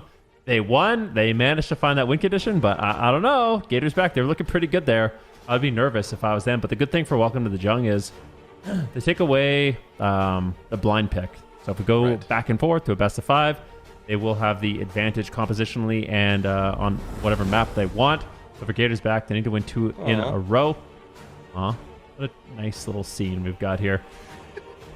You know, nice serene scene right before ridiculous Bloodbath. amounts of bloodshed. Yeah. Oh man, I feel for Cubsy healing through this, man. I don't know. But it makes sense that he's going holy. I was thinking maybe the Void Weaver would be the play, but imagine these two melee chasing down a disciplined priest.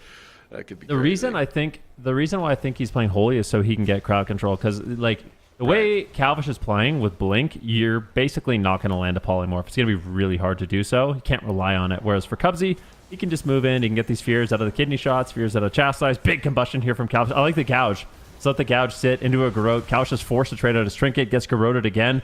And really, Drake did a great job shutting down the combustion from Calvish, which I think is a great adaptation by him. If he can consistently land the gouges on the combustions, he'll really limit their damage. Yeah, AMS also used by Nick defensively as opposed to onto Zhang Bahai. And Zhang Bahai is looking like he's running Holy Ward. I'm not sure if he was doing that in game number 1, but interesting thing to point out, when you use that Holy Ward, it will immune 1 CC go during its duration here. But with no combustion available, Calvis is just kind of making these rogues, making these melee peel out. Full kidney shot goes out onto Drake. Into a Ring of Frost. Nick in a Ring of Frost too. Calvish and Daze just slowing the game down a bit here. Huge damage spike onto Calvish is going to cause a Guardian and Serenity. Big heal onto him. AMZ is going to be committed by Nick as he's at half health here. No AMS. Is Zhang behind the full fear? Is he just going to fall down? That is going to be the trinket swap already, Ven. Oh my goodness gracious. Nick is getting low on health, and it is just never ending. The Pyroblaster non-stop like a Gatling gun here from Calvish. Nick is just under fire, literally on fire in these moments. Zhang Bahai barely keeps him alive once again, but the pressure's looking good for Gators back. Where's the opening here for Welcome to the Jung? Who are they going to go after? Calvish still has his ice block. It just seems like Zhang Bahai inevitably going into crowd control, and this damage from Calvish is so unrelenting, especially when combustion rolls back up at about 20 seconds. I really fear for Nick.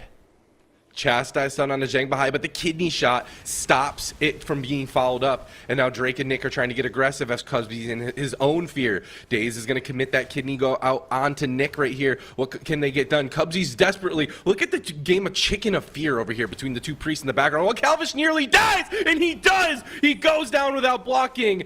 The house swap available, the block available. Oh, that's got to be a devastating loss to hold. We need a replay because I feel for Calvish. He just died through his Cauterize. Like, Cauterize looked like it didn't even proc, or I don't know if like he got low enough where Deathmark proc and just killed him through Cauterize or what, but Calvish was relying on the Cauterize, and you can quite often rely on it. So I feel like Gators back. This is just 2 games in a row. It's a nightmare situation. The games are looking so good. It's like Gators back. They're going to win. They're doing it. Like, look at Nick. He's barely holding on over and over, and he just dies through Cauterize. It's so sad. Cubsy, let's see. It's a little bit later than this. This is look at Nick. Oh like, my gosh! Like 2% health. Swap. They're just getting buttons left and right. an alternate reality, this could just be 2-0 for Gators back, you know? Like, look at Calvish. He just dies through Cauterize. Gosh, man. That's so sad for him. That's so sad for him. It literally procs and then so dapper in that transmog just to go down like that. That's crazy. Know, and they have cooldowns too. You just don't expect to die through Cauterize like that. That's such a nightmare, and I still can't count Gators back out. So close, dude. Oh no, unreal close. The good thing is though that it's like the legend foretold. You talked about this at the beginning, like welcome to the Jung. Quite often, this upper finals, they send Gators back to the lower bracket, but if Gators back doesn't come, that's so brutal. If he doesn't come back, he had combustion too. Like if he lives there, oh my gosh. I feel honestly, I looking back at this, I feel like Calvish. Obviously, hindsight is 2020, but like you throw the block, you save the Cauterize, and that's when you can kind of go. Dude, he trinketed. What was that? Like a half of a second left on that fear? That's crazy. And then let's take a quick look right here at what Cubsy and Calvish had to work with. I mean, they had swap. That was no so Guardian. Unbelievable. And then, dude, Zhang Bahai had nothing. Nick had nothing, and they had bust. Oh my gosh, dude. Oh, that's got okay. This is a real tournament play sort of a moment for these guys. Gators back. We know Cubsy. We know that these guys are capable of taking it the distance. But I'm going to be so free with you right now, Ven. I'm tilted. If I'm in that call, I'm tilted. I just am. There's no way. They can't be tilted.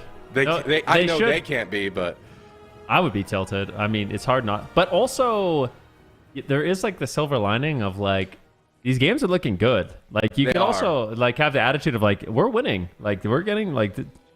Do they have the results? The results are you're losing, but it feels like you really are winning. Like watching these games, it does feel like it's their games to lose or to win or whatever. Yeah. It seems like they should win, you know. So I agree.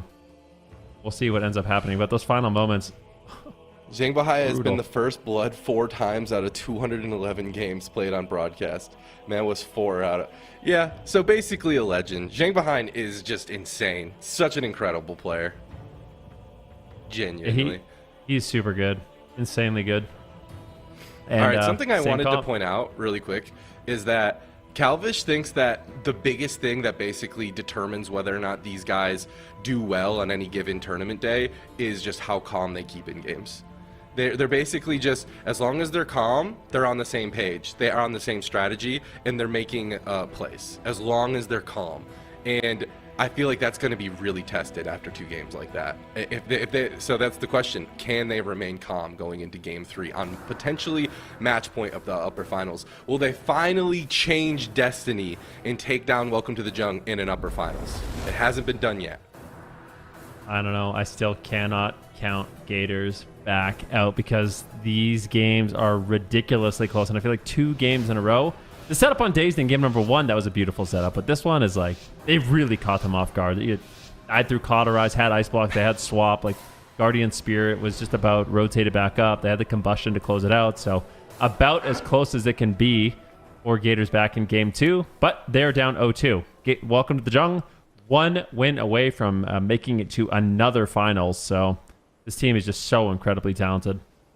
They are. I'm so stoked. Nick is just fishing. He's looking for a rogue. Can he find Dazed? Or is Dazed going to go and get a full sap? But Combat is going to be caught by Cubsy in the middle of the map here. Drake also just making sure that he's not getting knocked out. Neither one of these teams want to forfeit their opener. Calvish is positioning himself as far away as possible while still being able to be in range of doing some sort of damage. And the rogues find each other. Dazed gets sapped. And the Garou opener on the Calvish has begun. Yeah, Dazed looks like he's not going to trinket or do anything too crazy here. Vanishes out, trying to get some cheap shots and stuns rolling for the team. Get a little bit of control of the match. Zhang Bahai goes for a fade, lands a nice fear there onto Dazed. Well done. Full kitty now onto Cubsy as Calvish is getting bursted down. Trades out the greater invisibility to reduce some incoming damage. Looking for a potential mass polymorph, but more than likely just looking to, fear.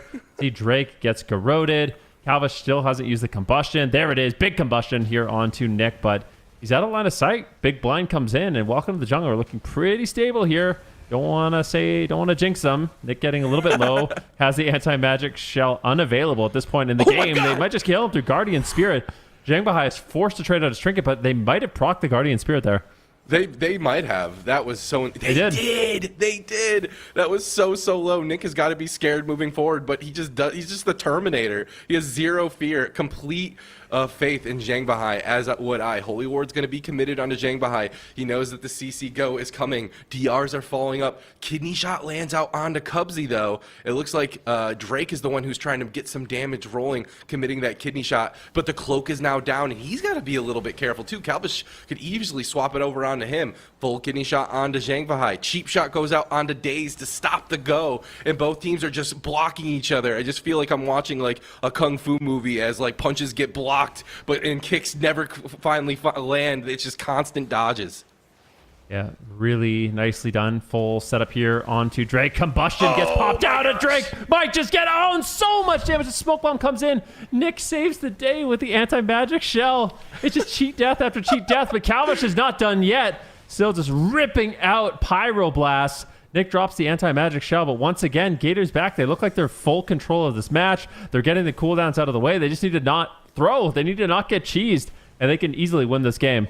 They could do it, I believe. Calvish down the half. He's got to be scared. Cubsy in the Angel form. He's going to be spamming that him out, which is not only going to heal up his partners, but it's also going to increase his throughput as we move forward. Nick gets caught into a kidney shot of his own, and Zhang Bahai sees it. He's going to just grip them and top him off, no problem. Jump into an Angel of his own, preventing the next go right here, right now. Nick and Drake just pushing in onto Calvish, trying to get this mage down. Full kidney shot lands out onto Cubsy. Let's see how it's going to get followed up. A chastise stun onto Daze, maybe a potential swap over. Double Garrote gets disarmed and put into a full polymorph, and Nick is the only DPS out on the field for just a brief moment. But the kidney shot actually gets bombed. He grips out of it, but is it enough to follow up? Cheap shot. Zhang Bahai gets one heal, but Drake is in so much trouble, and he still goes down. Gators back has done it. They have finally landed a point on the board.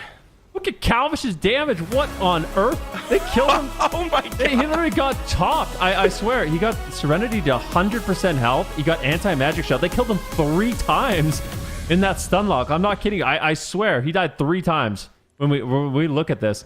But this is what I'm talking about. This is what all the games look like from my point of view. Like, Gators back just seems like they're actually owning in this series. And welcome to the Jung. 2 games in a row. They managed to find a way, but look at how close this is. Oh my gosh. That was Fire Mage close. is so scary. Look at this. Look at Drake, okay? He goes from 100 to 10% health. They break the anti-magic shell. He gets topped off and then just dies anyway. Like, what on earth?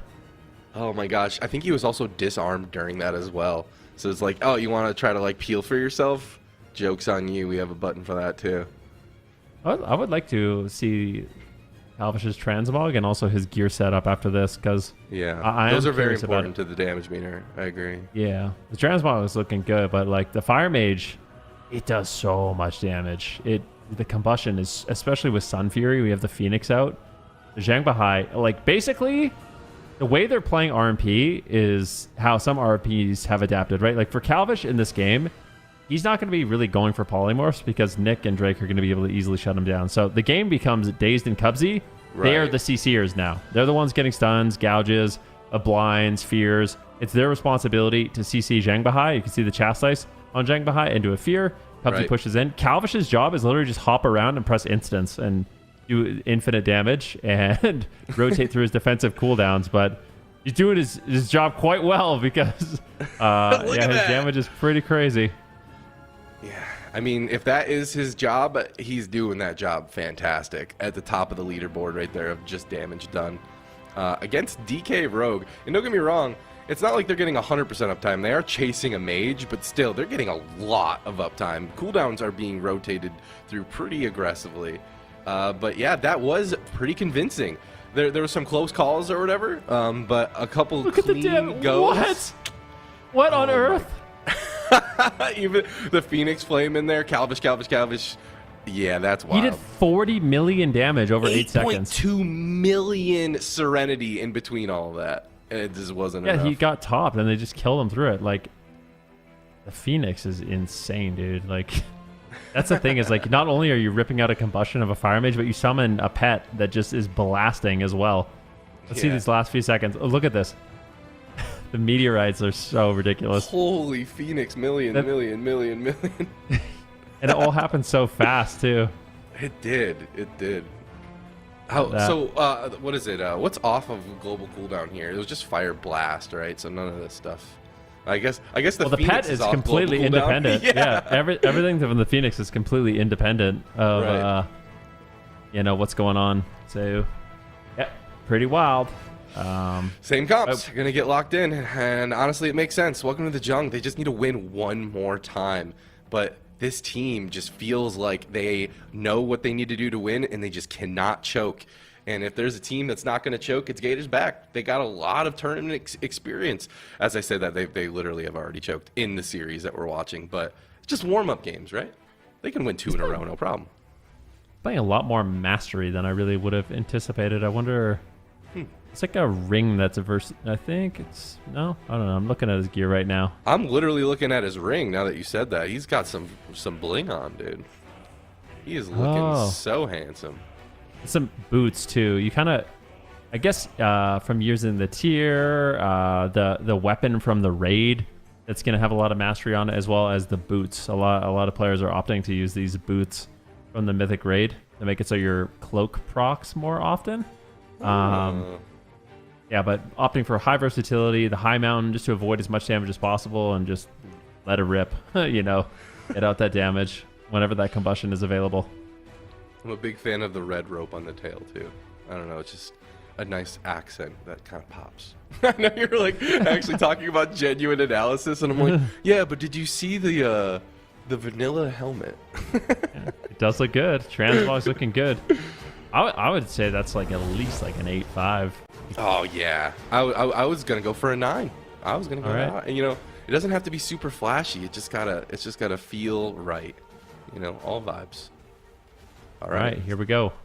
Let's see what they decide to do. Nick gets opened on immediate Icebound Fortitude and anti-magic shells. So this is a much better start here for the side of Gators back. Let's see what they can do. Calvish on that Fire Mage is looking absolutely deadly, and it always happens where for the mage, you build up Spellfire Spheres, and depending on how much Spellfire Spheres you have, it's like bird food where your Phoenix can do extra powerful spells.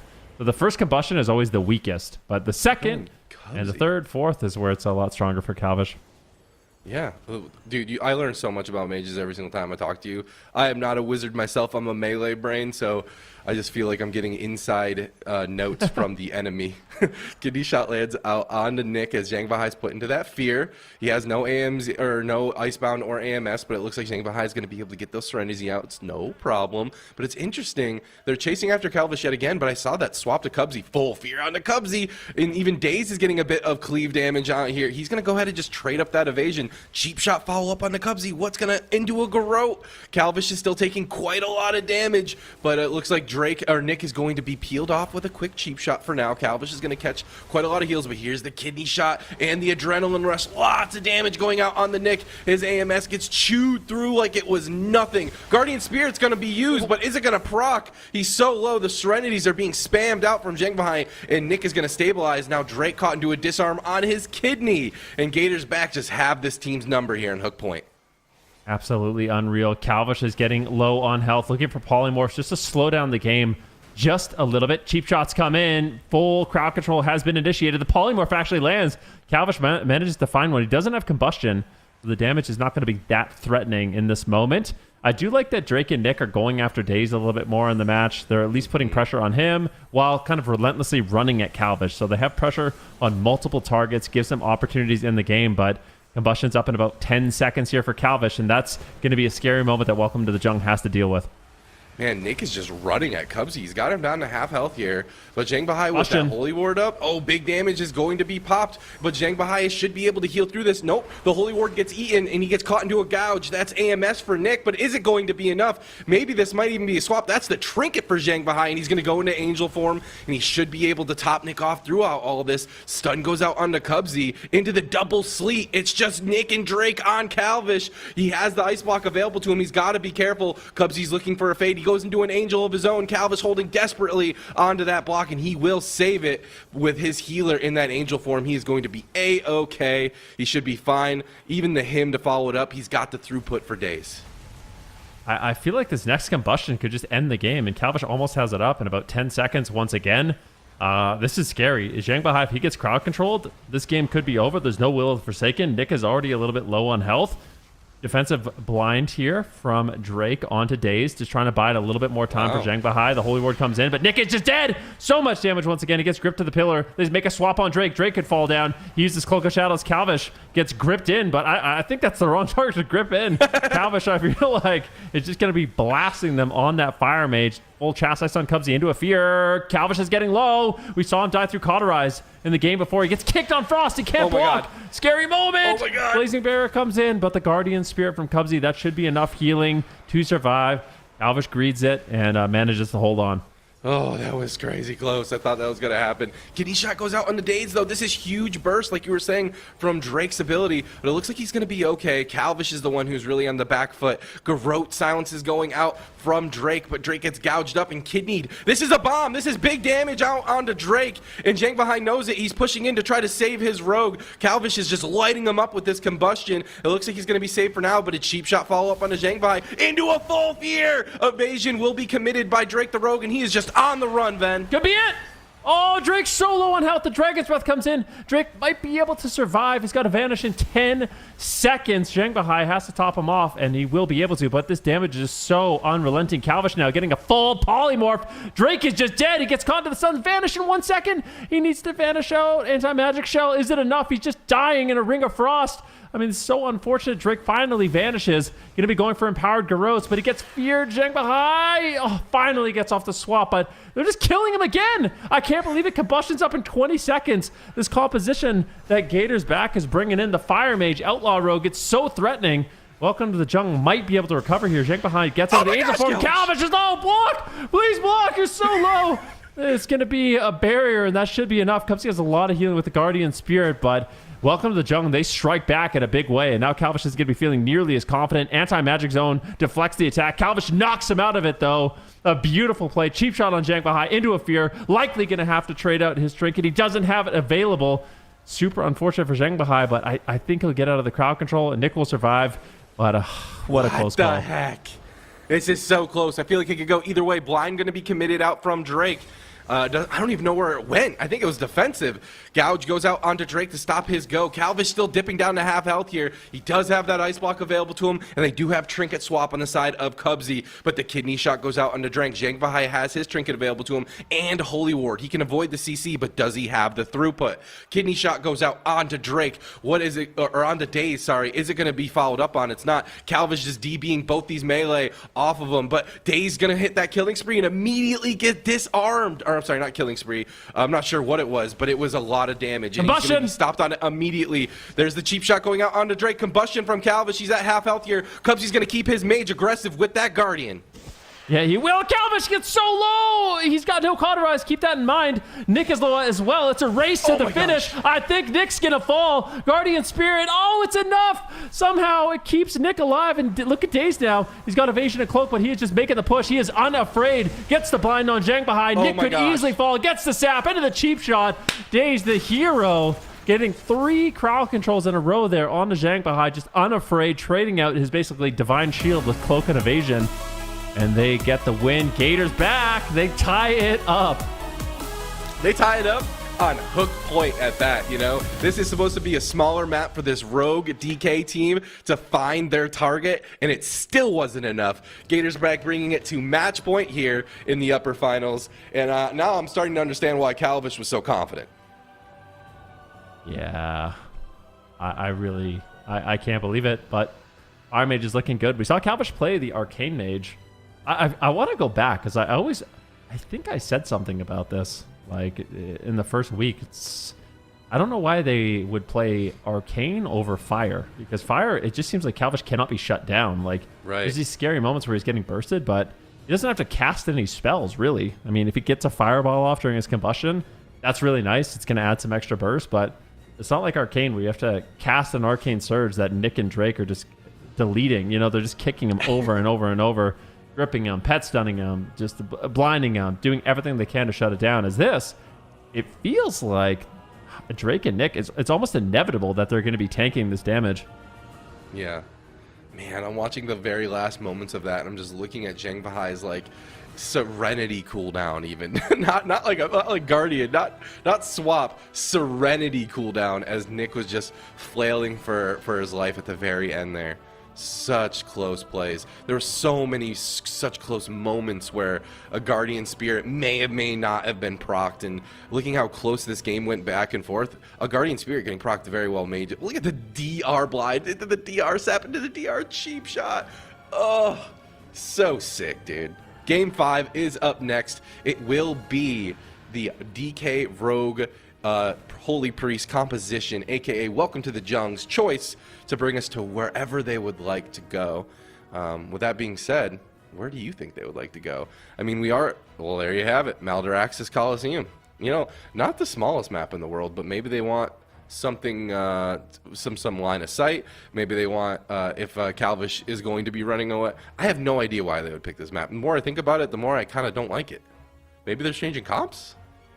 I do wonder if we see a Warlock. The only thing the only reason I don't think we will see a Warlock E-Machine is because I think looking to Europe will give us a little bit of insight, because anytime we see DOBOB versus Echo, no Warlocks are played. Echo never plays the Warlock, which makes me feel like it loses to the Fire Mage in this matchup. So I think Welcome to the Jung, maybe they go with like a balanced Druid, maybe. They might just lock in the Cleave once again. They could play Hunter too. They could play Ret Hunter. Hunter be sick. Yeah, you were talking about Bestial, or sorry, what is it? Roar Sacrifice, and how much that crit negation prevents combust.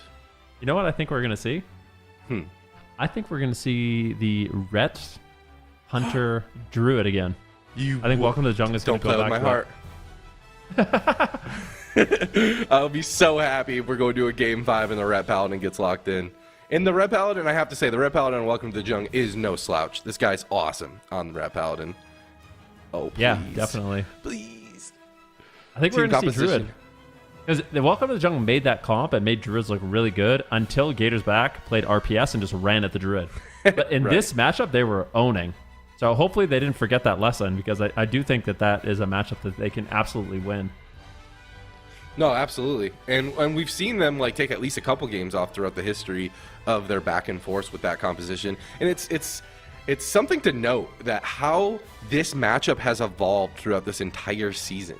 You know, we originally saw these guys locking in Cup number 1. I'm taking a quick look here. They locked in the RPS versus, just like you said, the Ret Hunter Restoration Druid. And they kind of just stuck with the Restoration Druid and beat Gators Back's RPS. But is the Ret Paladin going to be what they use to beat the Rogue Mage Priest composition of Gators Back? Welcome to the Jung is also locked in all sorts of other stuff. I mean, we saw Jungle, we saw Destro Feral, Holy Paladin coming out from these guys. There are a lot of answers. You mentioned the Warlock. Part of me wants the Ret Paladin, as you know. They could also just go with the same old, same old. I mean, maybe they just want like no, I don't think so either, especially with this map pick. Like, what? Yeah, if I'm watching these games, if I'm Welcome to the Jung, like, I really think the score should be 4-0 for Gators Back. I think Welcome to the Jung pulled off some miracles to win. This is not a winning matchup. I think the score is deceptive, and they are. A Hunter is at least coming in. It's going to be Hunter DK. Okay, so instead of a rogue, DK. Or I'm sorry, instead of a rogue, a Beast Mastery Hunter. Beast Mastery, the specialization that has just such great consistent pressure, but also, most importantly, Roar of Sacrifice. Elliot, can you give us just a quick lesson again for all the hunters listening in chat, what Roar of Sacrifice can do to a Fire Mage? Just completely negates them. It extinguishes their flame. Like, you Roar of Sacrifice a target. I love that. They can't, no crits are coming in. So the way Fire Mage works is you want to basically get back-to-back crits, and that will end up giving you instant Pyroblast procs. But if you don't crit your Pyroblast because of Roar of Sacrifice, then you basically can't build up more damage, and you just get completely stomped out. So I think for the side of Calvish, he's going to need to have pressure on multiple targets. Get crowd control on the pet, or either bait it on like an off target and then, use combustion on the main target. But I think they have to be flexible with their targeting, because anyone that has Roar of Sacrifice is very unlikely to die to a Fire Mage. Right. You know, and not going double melee maybe prevents a little bit of that value from the double Dragon's Breath whenever Calvish is peeling off of himself. I guess he's going to Dragon's Breath a lot of those pets, but nonetheless, taking a quick look at Daze's Transmog, also incredibly important. I'm a huge fan, but it also kind of feels like Druid Stolen Valor, I'm not going to lie. I feel like I'm looking at a Druid. What is this? Sometimes those are the best transmogs, though, you know? Where You're it's not like wrong. a priest wearing mage tier 3. It's a lot more respectable than like a mage wearing mage tier 3, you know? Is that a Gladiator tabard? That thing's kind of sick.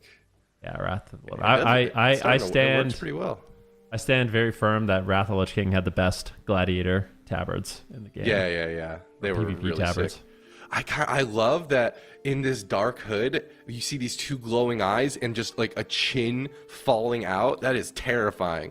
There's something about it's like an old like it's like all holy and everything, right? Like this priest is just so like but at the same time dead and his bones are Scary. sticking out. There's like a juxtaposition going on here I'm kind of into.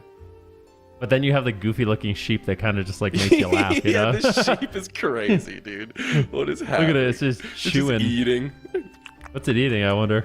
Grass, The maybe? souls of his enemies. Yeah. What a series. I honestly, I didn't expect the series to go. Actually, I kind of did. I predicted, a 3-2.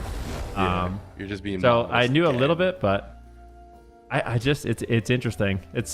It's a fun one because these two teams have gone back and forth so much. I think it makes it really interesting heading into the finals and the rest of this cup.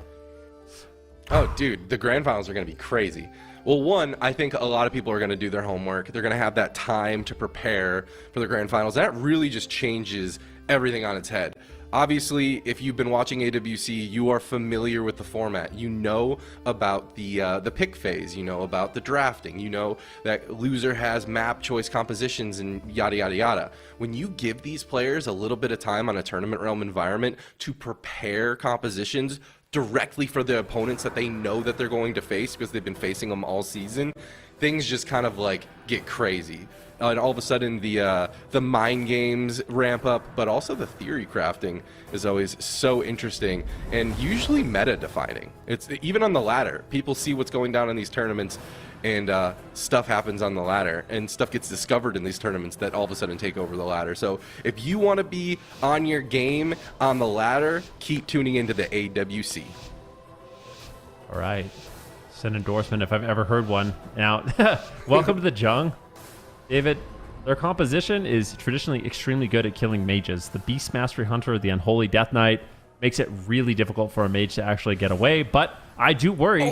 The instant damage from Calvish is quite high. Nick is already getting bursted down. The Roar of Sacrifice trades, and now they're just making a swap. Yep. And they realize Nick is completely immune to damage with that Roar of Sacrifice, and they need to make a change, but they are getting a lot of pressure on Prev, and a lot of residual damage there by Calvish. Looks like they will weather the storm, and now welcome to the Jung. They need to get on target, but look at Calvish. He's already 1,000 yards away. He's gone, man. He's dipped. It comes the already in angel form. He's like, hey, you want to get some cross CC? Not today. But Calvish still taking a bunch of pressure. But this is a bomb on the Nick. Kidney shot's going to land onto him. Is there any follow-up CC? It won't be. It'll be immune by an angel of their own. But Calvish is in so much trouble. Cubsy's caught into a full trap. Surely this is going to be ice block, or at the very least cauterized. It's not. Cubsy gets out of the fade. He gets silenced to follow it up, but he gets a serenity in between all of that, and Calvish stabilizes. Yeah, nicely done by Calvish, not panicking, but you can start seeing like the damage Prev and Nick have is really difficult for Calvish to get away from. He's having to play so passive, line of sight, getting Novas on the pets here. I do worry because Zhang Bahai does not have a trinket, so a full cheap shot will land. They're making a setup on the Zhang Bahai. Can they take him down? The Dragon's Breath comes in. And they follow it up with anything else. It looks like they get the Guardian Spirit out of the way. I don't think they procced it, so a completely fair trade there by Zhang Bahai. It's a Roar of Sacrifice as well. And ultimately, Welcome to the Jungle should be able to survive, but Zhang Bahai still has no Trinket and now no Guardian, so he's very vulnerable. Nick is getting low. I feel like Gators back, they have options at this point for who they can go after. Nick is going to have to be very heads up with his anti-magic shell and zone. Dude, Gators back swapping things up and changing their kill target is just making Welcome to the Jung flail. I feel like looking at the defensive cooldowns, there's, oh my gosh, I think he immuned that fear. Cubsy fading the fear of his own, lands his own fear to follow it up, is going to force the Forsaken from Zhang Bahai, and Gators back just feel like they have total control of this game. Guardian Spirit is going to be committed as soon as Cubsy ate that pet stun out onto Calvish, but it does finally fade. He uses the Apotheosis, some more Serenity is going to be coming in. Prev is the one who's taking a bunch of the back pressure right now. He's got his Bestial Wrath rolling, trying to get that damage done. Zhang Bahai knows the CC coming. He fades, but it's too little too late. Calvish. Full cheap shot into the full blind. Calvish has the combustion going. He's trying to light Nick up as they swap the damage. Prev uses Roar of Sacrifice, and just like you said, they're swapping that damage over to the off target, and now Nick is in so much trouble. Calvish using Shifting Power, resetting all those cooldowns, but they got the Cauterize, so Cheat Death not going to be available for Calvish. Nick is still just low on health. Big killing spree by Dazed. Zhang Bahai, this is a pure panic situation. He's going to be hopping into the Spirit of the Redeemer. Calvish just line of sighting. He's just out of there. He's doing such a good job avoiding damage this game. It'd be basically impossible to trade with the Death Knight Hunter unless you are line of sighting like this. Calvish potentially looking for a full polymorph. Gets Shadow Word Death. Can they get the follow-up? It's a Dragon's Breath. What are they going to do? Where are they going to go? Seems like Prev is still going to be that target, but unfortunately that crowd control was not clean.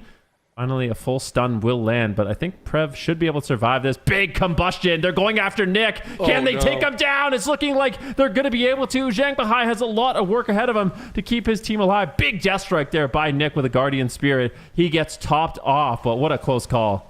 Roar of Sacrifice came up like halfway through that bust, and Prev still used it. He's just like immediately respecting it. But no Guardian Spirit, but Zhang Bahai still has that trinket swap if need be. But Calvish in so much trouble. He catches a Guardian Spirit of his own. Cubsy repositioning to get out of the way of this rogue DK or this rogue hunter for follow-up CC. Nick wants to push in on to Calvish. They found a little bit of momentum. Can they continue to keep it going? But Calvish is continuously rotating that momentum. Zhang Bahai caught into a stun. Into a full fear. Prev's got to be in a little bit of trouble. He scatters Daze to slow down some of this damage. Calvish still lighting him up from behind the pillar, and Calvish desperately trying to get some CC going out onto Zhang Bahai, but Nick reconnects, brings him back down to half. Cubsy not caught into any CC, just constantly positioning and making it hard, but he gets caught into a silencing shot. Calvish is going to be gripped back by Nick.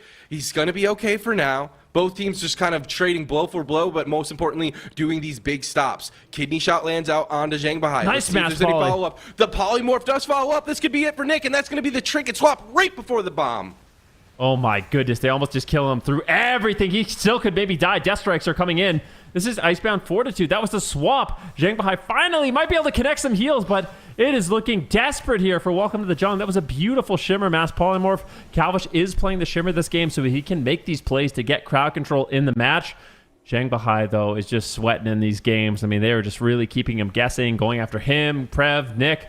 All three members are a great target. Calvish still has his Ice Block. I feel like Dazed might be the kill target here with no evasion. He might be the one they go after, and it looks like they potentially will. Full trap. Dazed is in trouble. Cloak of Shadows. He's trying to get away, but the bleeds are there. A Blinding Sleet now onto Cubsy. There's all-inning Dazed. Finally, some heals land.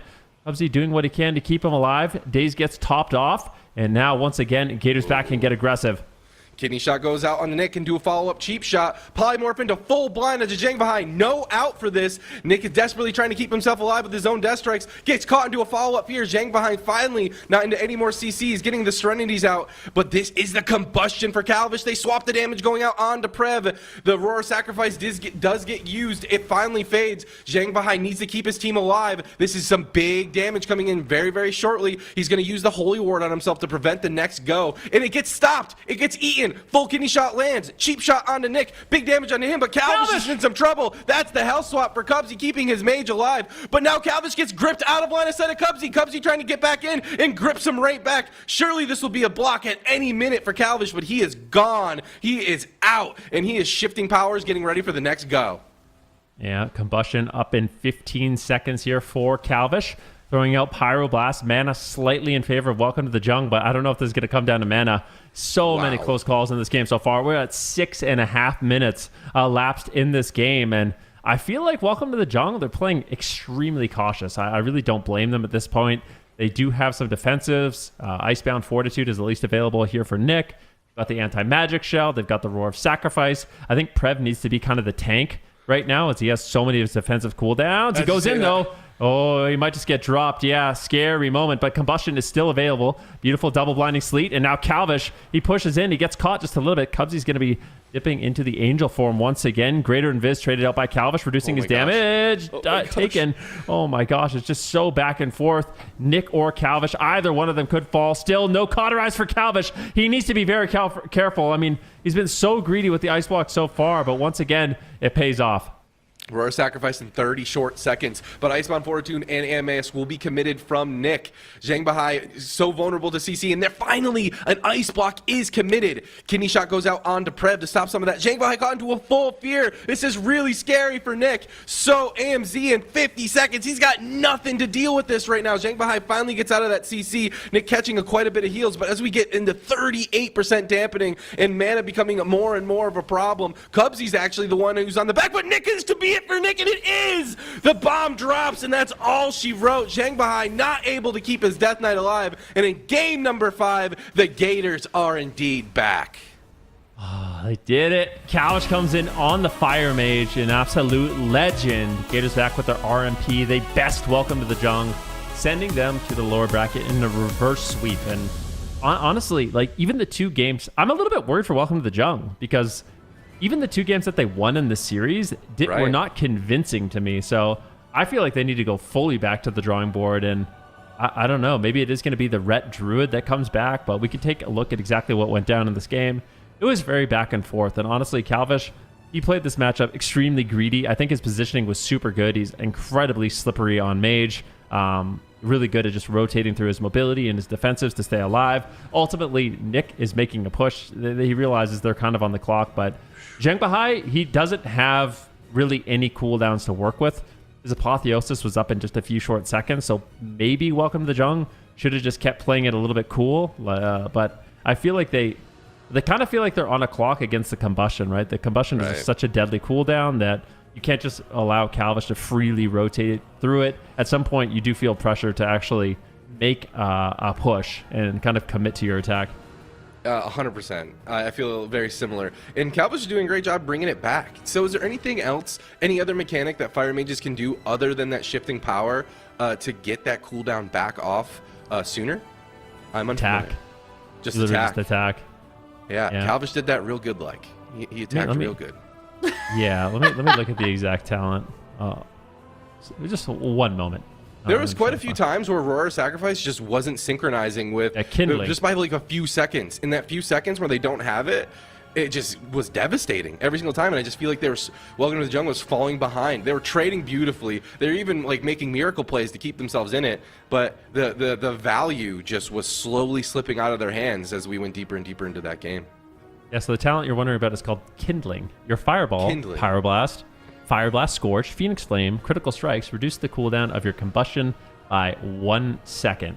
So you're getting a lot. You basically, like, you should be looking for a Combustion about every minute, I would say. Like, maybe slightly more than every minute, but yeah, you have it quite often with this build. Definitely he did. I mean, look at the numbers. He was numbers. pumping. Like, in theory, this is supposed to be a comp that counters mages, but the way they played it, yeah. My goodness. Who predicted Gators back? Me. Yeah, I switched it. Some guy that's real handsome, probably. But you switched at the last second, right? Wait, that's fine though. Nope. Is that fine though? Like before the game even starts, fine. That's fine. No, Yeah, I think it's fine. I'm still gonna totally make fun legit. of you for it, but yeah, it's within the rules, right? What did you make fun of me? I had the presence of mind. I'm just. What did Zico predict? I just want to double check. Oh, chat losing lots of points. Yum yum. Congratulations to those in chat who voted for Gators back. Those are some juicy points. Did we see what Chan and Zico went for this one? Take Just a quick wondering. gander. Oh, not look at that. weird. Let's check Team it Machine out. feels pretty good, huh? Doing pretty good over here, man. Not a big deal. Not a big deal. Yeah. Okay. I mean, we think literally Chan owes did you an vote. apology. We predicted this like after they lost in this upper finals every tournament. I mean that. No guts, no glory, baby. What can I say? Yeah. Right. I mean, you were working with insider secrets here. I mean, it's not really. Oh, so sorry. I reached out to the player. Oh. Man, I am excited though. I think Welcome to the Jung, they're gonna have to be a little nervous. They did that also without WizK, without him playing in a single game. So it's like they haven't even like fully unloaded everything that they're capable of, which unleashed WizK, exactly, which I think also is kind of quite a statement.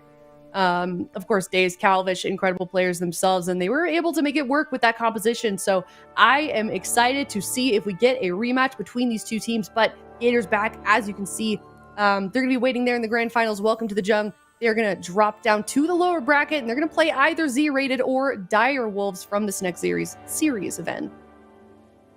Yeah, it's going to be an interesting one. I don't know who's going to come out ahead. I feel like Dire Wolves have they're getting back into their style, right? I feel like they found their footing a little bit. They had a little bit of a slow start, but as the cups have gone on, they've dealt with some of the things that were giving them trouble, specifically the Void Weaver. They're a team that they do have a lot of different compositions that they can run, but Z-Rated is very interesting because they're playing a lot of ret-based compositions, and I don't know if we've seen Dire Wolves really play too much into that. And sometimes Dire Wolves is a team, they need to practice into something a lot before they really get comfortable in the matchup. So this might be an opportunity for Z-Rated to get some glory. Yeah, certainly could. The newcomers, one of the newest teams facing off against one of the oldest teams in AWC. So I think this is going to be a very interesting series no matter where it goes. I'm really excited for this one. I feel like Z-Rated, they're probably surprised themselves how far that they made it, but they were able to beat Left 4 Dead in a series yesterday, went to a game 5. So it was a very back and forth series, but they still made it. And I'm excited. The Abjured as well. Also, the Game 5 series, D-Machine. They might just do it here yet again against Dire Wolves. I love seeing me some new blood, but Z-Rated in particular is a team that's kind of won me over. I had a chance to talk to them as well offline, and some of the answers that they had were just so wholesome. They're just here to have fun, but they also are taking things very seriously. They're well familiar with Dire Wolves. They watch their streams, and they're very impressed with their play. They're unconvinced if they'd be able to take them down, but it is a huge aspiration for them. And they do have the Ret Paladin compositions, but they also now, as we've seen, as they've showcased some Feral Druid compositions as well. So maybe some versatility against Dire Wolves. I do think the Ret Paladin would probably be the correct answer against the composition Dire Wolves have showcased so far. So I'm just only a little excited about that. A little bit excited, yeah. All right, well, I am excited as well. Hopefully chat is for this series. We're going to head to a break. When we come back, it is new school versus old school, Z-Rated versus Dire Wolves. We'll be right back.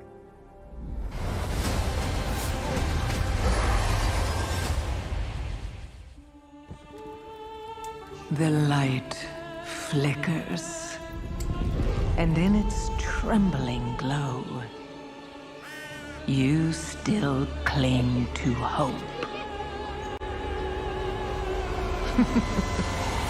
How quaint.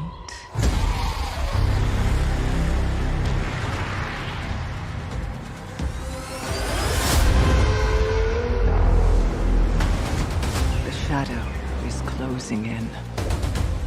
It hungers to devour everything.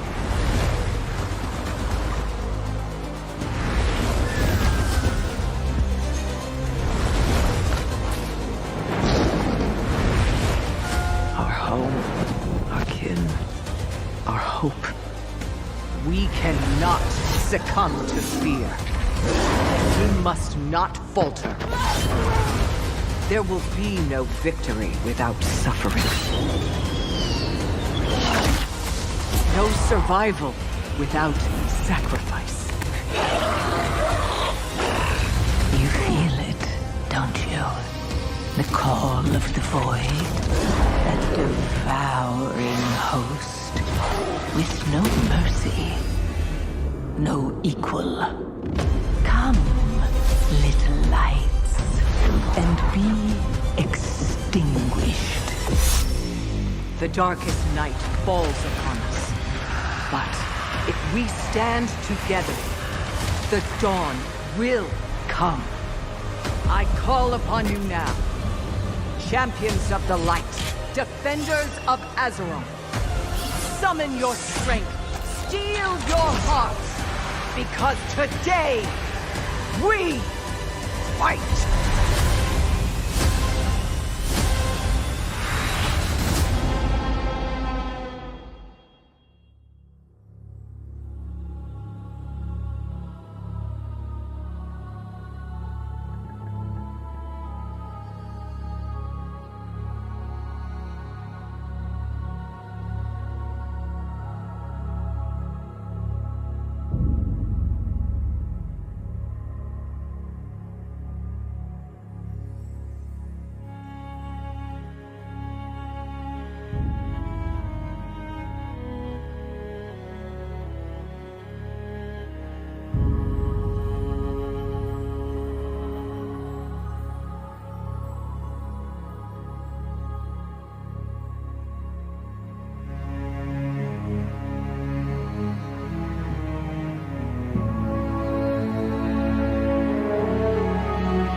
Hello, everybody. Welcome back. We're in the lower bracket for the North American region for the third and final cup here in the War Within. Loser of this one knocked out. It is Z-Rated versus Direwolves. Theodu's team versus the newcomers, the team of all Z's. Big question for me is, Zico, what composition are they going to lock in for this series? Do we have any idea? Your guess is as good as mine. I feel like both of these teams, they have, a little bit of variety. Maybe we'll see some Demon Hunter Ret from Z-Rated, some Retribution Paladin Cleaves for sure. Direwolves, a little bit tougher. Maybe, I don't know if we'll see maybe some more DK Rogue come out, or maybe a mirror match. I honestly don't know. Could see maybe Sam tagged in on the Boomkin. I really don't know. They have a lot of options this season, it seems like, that we're actually seeing them do too. Like, they're not really shy. I feel like this team tends to shy away sometimes, but this team, it seems like they've been making kind of braver choices, Zika. Maybe that's just my headcanon. Yeah, I feel like they haven't had like a super solid main comp. They have ran the DK Hunter quite a bit, but yeah, I feel like they haven't found usually they find one classic main comp and they just stick with that no matter what until they're forced off of it. But I think it's it doesn't feel like they've found that yet. For the Wolves. Yeah.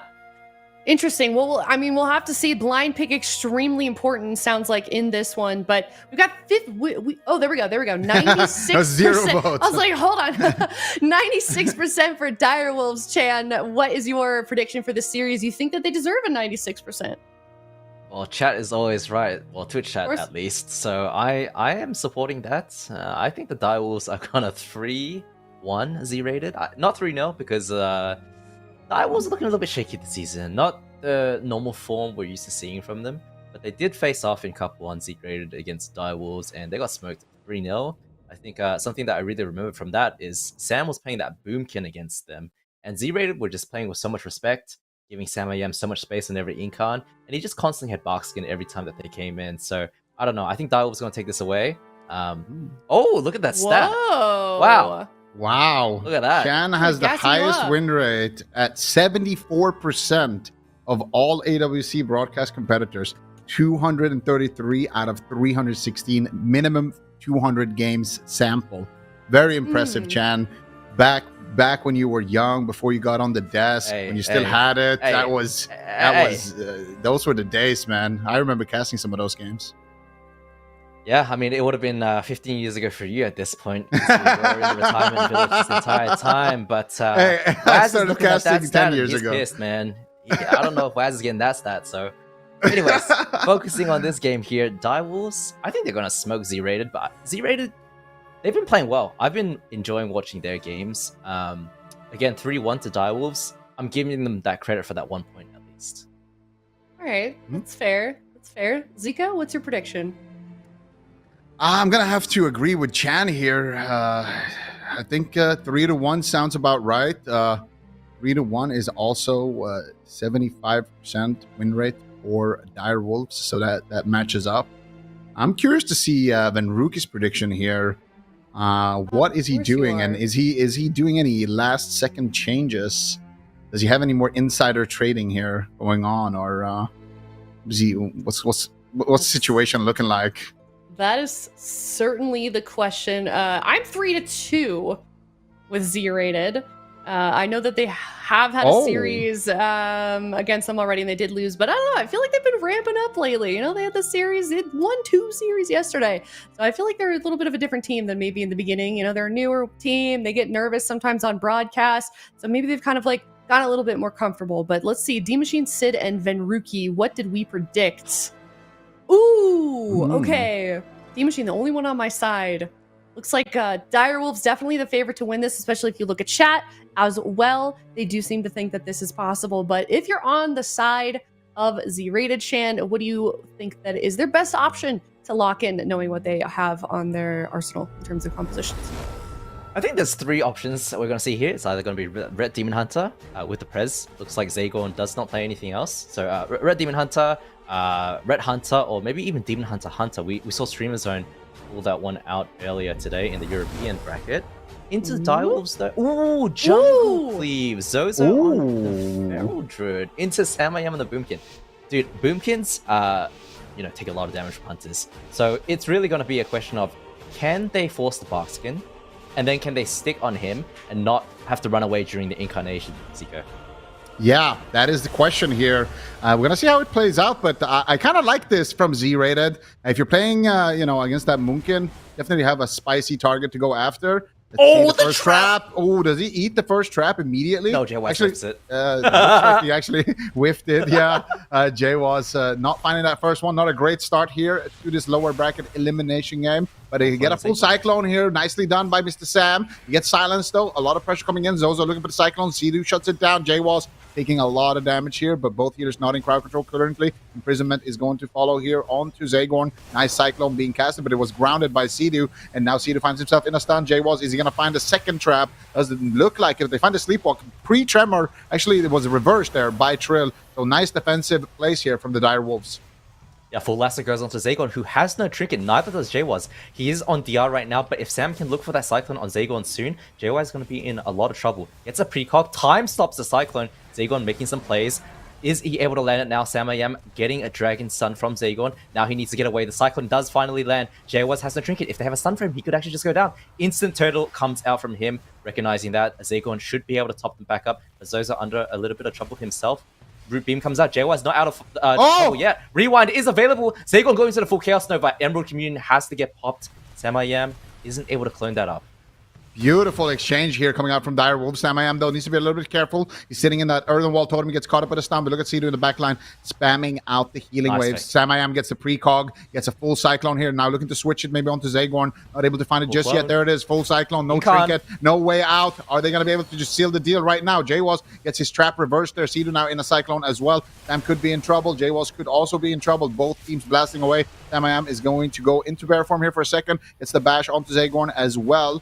No follow-up CC, but just a lot of damage coming out here from Trill. Rapid fire, though, onto Sam to respond. Big damage on both sides, but no healer in crowd control. Means that both players are fine for now. But again, Sam just takes a huge chunk of damage. Here's the trap coming in onto Sidu as well. They have no reverse magic here. Sleepwalk, they need to stop it. They get the Sleepwalk. Sam, I am in big trouble. Darkness is going to trade. He gets knocked out of the darkness. Nicely done there by Zagorn, but he gets Cyclone, and now Sidu is out of crowd control. Samayam is going to be fine, and it's going to be J-Walls on the back foot. Yeah, Samayam does have his Barkskin rotating back. Sits a clone right now. Nice place from Zozo. Loading Samayam up to slow it down. But Barkskin, as I said, is coming back in 10 seconds. Samayam should be fine. Nice clone onto J-Waz. Zagorn actually time-stopping himself, trying to immune that. If Sam can get a full clone onto Zagorn, any kind of CC is able to top J-Waz. He's going to be okay. Full clone finally lands. J-Waz has the Ross. Gets his trap reversed. Nice play from Trill. But Zagorn out of CC now. I think that Z-Rated should be able to recover and stabilize here. Yeah, Incarnation for Zozo is going to subside as well, so the damage is going to be slightly lower here. J-Waz has True Shot right now, trying to blast away, but not finding any damage. Samayam with excellent positioning to respect that True Shot right now. J-Waz in so much trouble. Zagorn, what are you going to do here? Does have the rewind available. He might have to trade it. Big damage connect, and that is going to be the rewind right before the imprisonment. Excellent timing from Zagorn, but mana is not looking too good. They got a pressing word trap here onto Sidu. Full Sleepwalk. Now Trill in big trouble. Nice Netherwalk actually being traded there by Trill. Free Netherwalk in the go, but still Sam in a lot of trouble here. Full stun coming in onto Sam. What is he going to do? Sidu's in a bash. Sam looking for the Cyclone, getting aggressive in that moment. Sidu's going to trade out the Spirit Link. The Wolves will recover. Nice plays from Samayam, shutting that down. Direwolves, of course, hanging on, but they had to use a lot of cooldowns, and Z-Rated actually have a few windows of opportunity here. Samayam has his skin coming back up, but Trill is a kill target. Has no trinket available. Sidu goes into the full trap. Reverse comes through from Trill. Should stabilize right now. They're looking for CC on Zagorn, though. Incap lands onto Zagorn. Can Samayam follow that up with a cycle? Because J-Waz is so low right now. Goes into the stun. Has the turtle coming out of that. Samayam not able to get the Cyclone just yet. Zagorn able to top him. An excellent Cyclone from Zozo. Zozo has been so key with these Cyclones onto Samayam to slow down the pressure from Direwolves this game. Zozo's been having a really good game, and now here comes a full trap onto Sidu. No reverse magic available for Trill. Who are they going to go after? It's going to be Sam, but Sidu's just going to trade it out the trinket and respect the J-Waz. No, in a lot of trouble. Here comes Trill with massive damage. How is J-Waz going to respond? The Hunt connects as well. He trades out the turtle immediately, respecting the situation, but Emerald Communion has rotated back up for Zagorn. He's going to have to pop it shortly here to recover some mana and to heal up his teammates. We'll see how he responds to the situation right now. Sidu's in a full trap. Nice Typhoon there to interrupt the Cyclone, but the trap lands. Sidu, what are they going to trade here? Samayam doesn't have too much, but he's in bear form. Nice early trades coming out there because on the side. And Zozo, meanwhile, getting absolutely crushed here. Emerald Communion is going to trade, but they have nothing left on the side of Z-Rated. They need to find an answer fast. Both teams have nothing left. Sam I am the only one with defensive cooldowns in this game. His Bark skin is available. His Incarnation is not available for a while.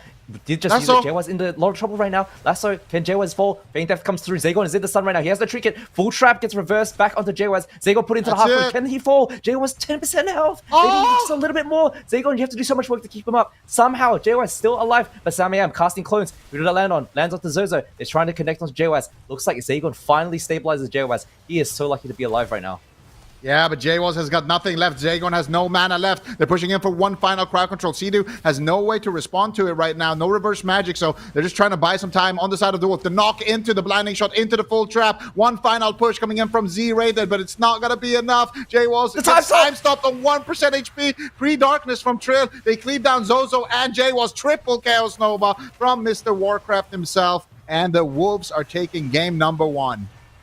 I mean, dude, this game was actually so back and forth. Z-Rated had so many opportunities where, Trill actually making a sick play, pre-nether walks the full main while CD's in a stun, and Samayam just taking so much damage as well. The Feral Druid and the MM Hunter can do so much damage, especially when you're backed up with the Preservation Evoker. But man, the start of this game was not pretty.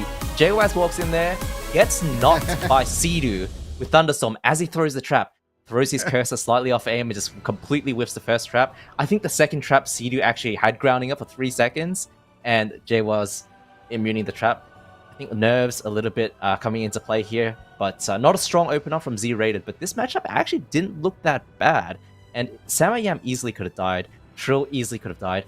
I think what I want to see from Z-Rated is a bit more cleave on both DPS, because Trill on that Demon Hunter can get absolutely chopped up if he has no trinket. Yeah, if Trill has no trinket and they get some bleeds rolling on them, on him, they get a little bit of cleave damage on him while they're going after Sam, they can just do a more surprise attacks like we saw. But to be honest, that one time where he pre-nether walked the go, Trill was for sure dead there, or it was going to be Sidu's trinket, which they ended up needing later on in the match. So it was going to be a big moment if he didn't do that. But still, I feel like they found their footing a little bit more on the side of Z-Rated later on as the match progressed. And I do think that... maybe nerves were a bit of a factor, but usually I feel like the first game is always the one where you're going to be like the most nervous in a tournament. You haven't played yet, you're fresh on broadcast, and you're just kind of winging it a little bit. But then you get kind of comfortable a little bit more, and things start to look better. So I wouldn't count Z-Rated out. Who would you say has the advantage in the matchup, though, if both teams play like 10 out of 10?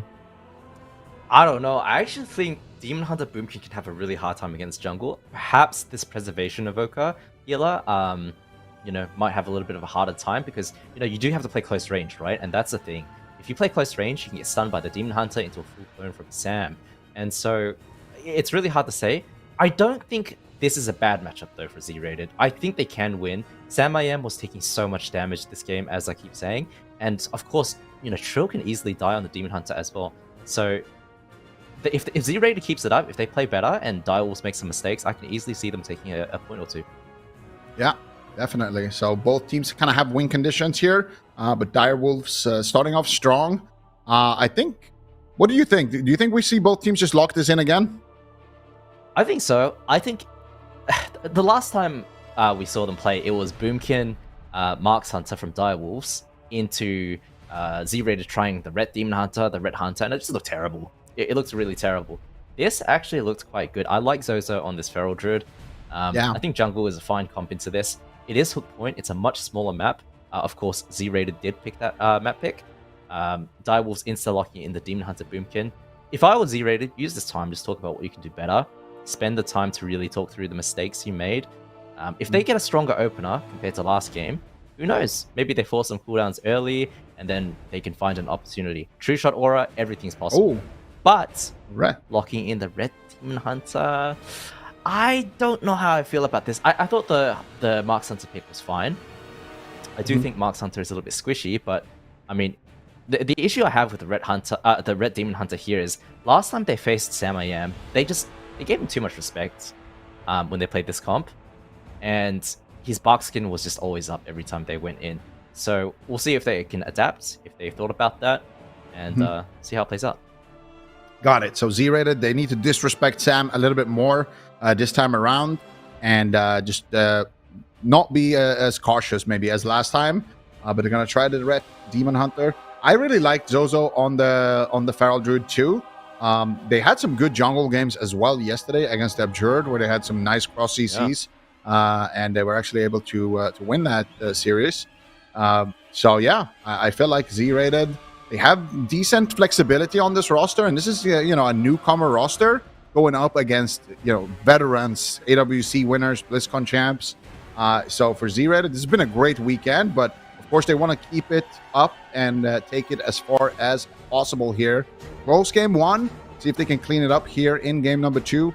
Hook point is going to be the battlefield, and they got a cleave setup to try to burn this chicken of Samayam. Let's see if they can do it. Yeah, and the spell warding for the Incarn in dampening, if it gets to that point, which I don't think it will because Zagon is on that Preservoker. It's always super strong. But we really want to see them getting on top of Samayam. Looks like they realized that. Zozo instantly pushing for some CC on Sidu. Blinding Light to start it off. Looks like he'll follow up with a Hodge. Does indeed come through with it. Instant reverse from Trill though, and Chaos Nova onto Zagon. Nice fly from Zagon to avoid any follow-up CC as well. Samayam, though, gets kicked on the raft, and we really want to pay attention to Sam. Can he get those clones off? They're running after Sidu at the moment. Yeah, they're chasing Sidu right now, but he's just going to static field and knock them out of there. Didn't even trade out his Astral Shift, so not a great opener here for Z-rated, but at least they got the reverse magic. Now Samayam's going to be the target. There's the precog, immediate darkness trades for Zizzy, but Samayam with that precog is able to get a lot of crowd control and basically just survive that without using any major defensive. Didn't even use his bark skin. Actually, will trade out the bark skin now. Swap on Sidu though. No reverse for this Hammer of Justice. A lot of damage coming out, and the darkness comes out from Trill. Sidu trades out the Astral Shift as well, and Sidu will recover. But that was a good push. But now the problem is you're going to have to rotate between the next reverse magic and then the next trinket of Sidu as well. And in the meantime, you're leaving Samayam open. Nice root, solar beam there coming out. But looks like Zagon was able to break out of that one with help of his Retribution Paladin. And now Sleepwalk connects onto Sidu. Yeah, the Essence Break from Zizzy connecting onto Samayam, but they choose to run back onto Sidu. I don't know if I agree with this. You give Samayam time to playmake on this balanced druid, you're going to have a terrible time. You need to go on the chicken. He doesn't have bark skin. You're going after the shaman. It's the same mistake as week 1. I don't think they realize that Hodge onto Sidu gets reversed back onto Zozo. But look at Samayam. He's got the Incarn up, gets the full clone onto Zagon. See what he can do with that. Sidu doesn't have the wall either. Does have Trinket for himself. NS's himself to full health. Samayam looking for a clone now. Full clone onto Zozo, choosing to sit at the moment. Sidu only has Zizzy to worry about at the moment. Samayam getting kicked on a follow-up clone. If Zozo can connect right now, Sidu might have to Trinket Link. Yeah, Sidu in big trouble here. He's going to drop the Link. Triple High Mountain coming out from Sam. Nice Static Field Totem. Triple Chaos Nova. Trill and Sam are cooking right now, trying to triple cleave them. Maybe get a triple kill. Zozo dangerously low. Might need to trade, and he will make the trade with the Leon Hands. Now Zagon pushing in for another Sleepwalk here. Can he find it? Sidu line of sight it. Very nice route there from Samayam. Zagon wasn't able to cast while running there. And now Zozo, what are you going to do? Your healer's in a full Cyclone, Divine Shield, and Lay on Hands back to back. And they're just chasing down the Shaman, but they hodge Sidu. He could be in trouble, but Trill is there to feel the situation. He sits it, actually. They don't trade anything on that. And Trill almost goes down. Oh my goodness. Huge burst of damage there coming out onto Trill. Z-rated, definitely an explosive thing to watch. Zizzy almost going down as well. What is he going to trade? Has the Blur, has the Netherwalk, full Hex onto Zagon. Zozo now in massive trouble. Samayam, if he gets the Cyclone, he gets a precog. He gets a full Cyclone onto Zagon. Zozo in big trouble. Samayam's trying to make it across the corner. Gets the Recyclone as well. No, it gets line of sight. It gets outranged, but there's the trap. There's the stun onto Zagon, and he trades out the Emerald Communion. They recover now, but that was a great exchange for Direwolves. Finally, they connect back onto Sidu, but Trill instantly just reverses the Hodge, and Sidu is out of there. And it took them so long to survive. They played defensive. Zozo was just so scared for his life that Sidu now has his wall back available. Zizzy actually is the one who goes down. Zagon trying to time stop something there. I think it was a Cyclone. It was a Hex. Able to get the rewind off. Yeah, so Zagon got cap stunned by Sidu, and then Sidu casted a Hex out of that, and he tried to time stop out of the Caps Totem, and his Demon Hunter just got evaporated. So yeah, great exchange there from Direwolves. We're gonna see it towards the end of the match here, but I mean, this looked really brutal. I mean, I like the risky aggression going after Sidu, but Honestly, Sidu is probably one of the toughest shamans to take down, and this was the moment where Zizi had to trade out his blur. So at this point, he has no blur and he has no trinket. So in a stun, he can just get absolutely evaporated. That's exactly what happens here. You can see Sidu tremors the sleepwalk, and then there, boom, cap totem, and he just dies in a blink of an eye. The income from Samayam doing so much damage. Like I said, I do respect what they're trying to do over here. Z-rated chasing after Sidu, you know, as a melee cleave, running after healer, trying to just throwing caution to the wind and trying something a little bit YOLO, right? But at the end of the day, you have a balanced druid who's open most of the game.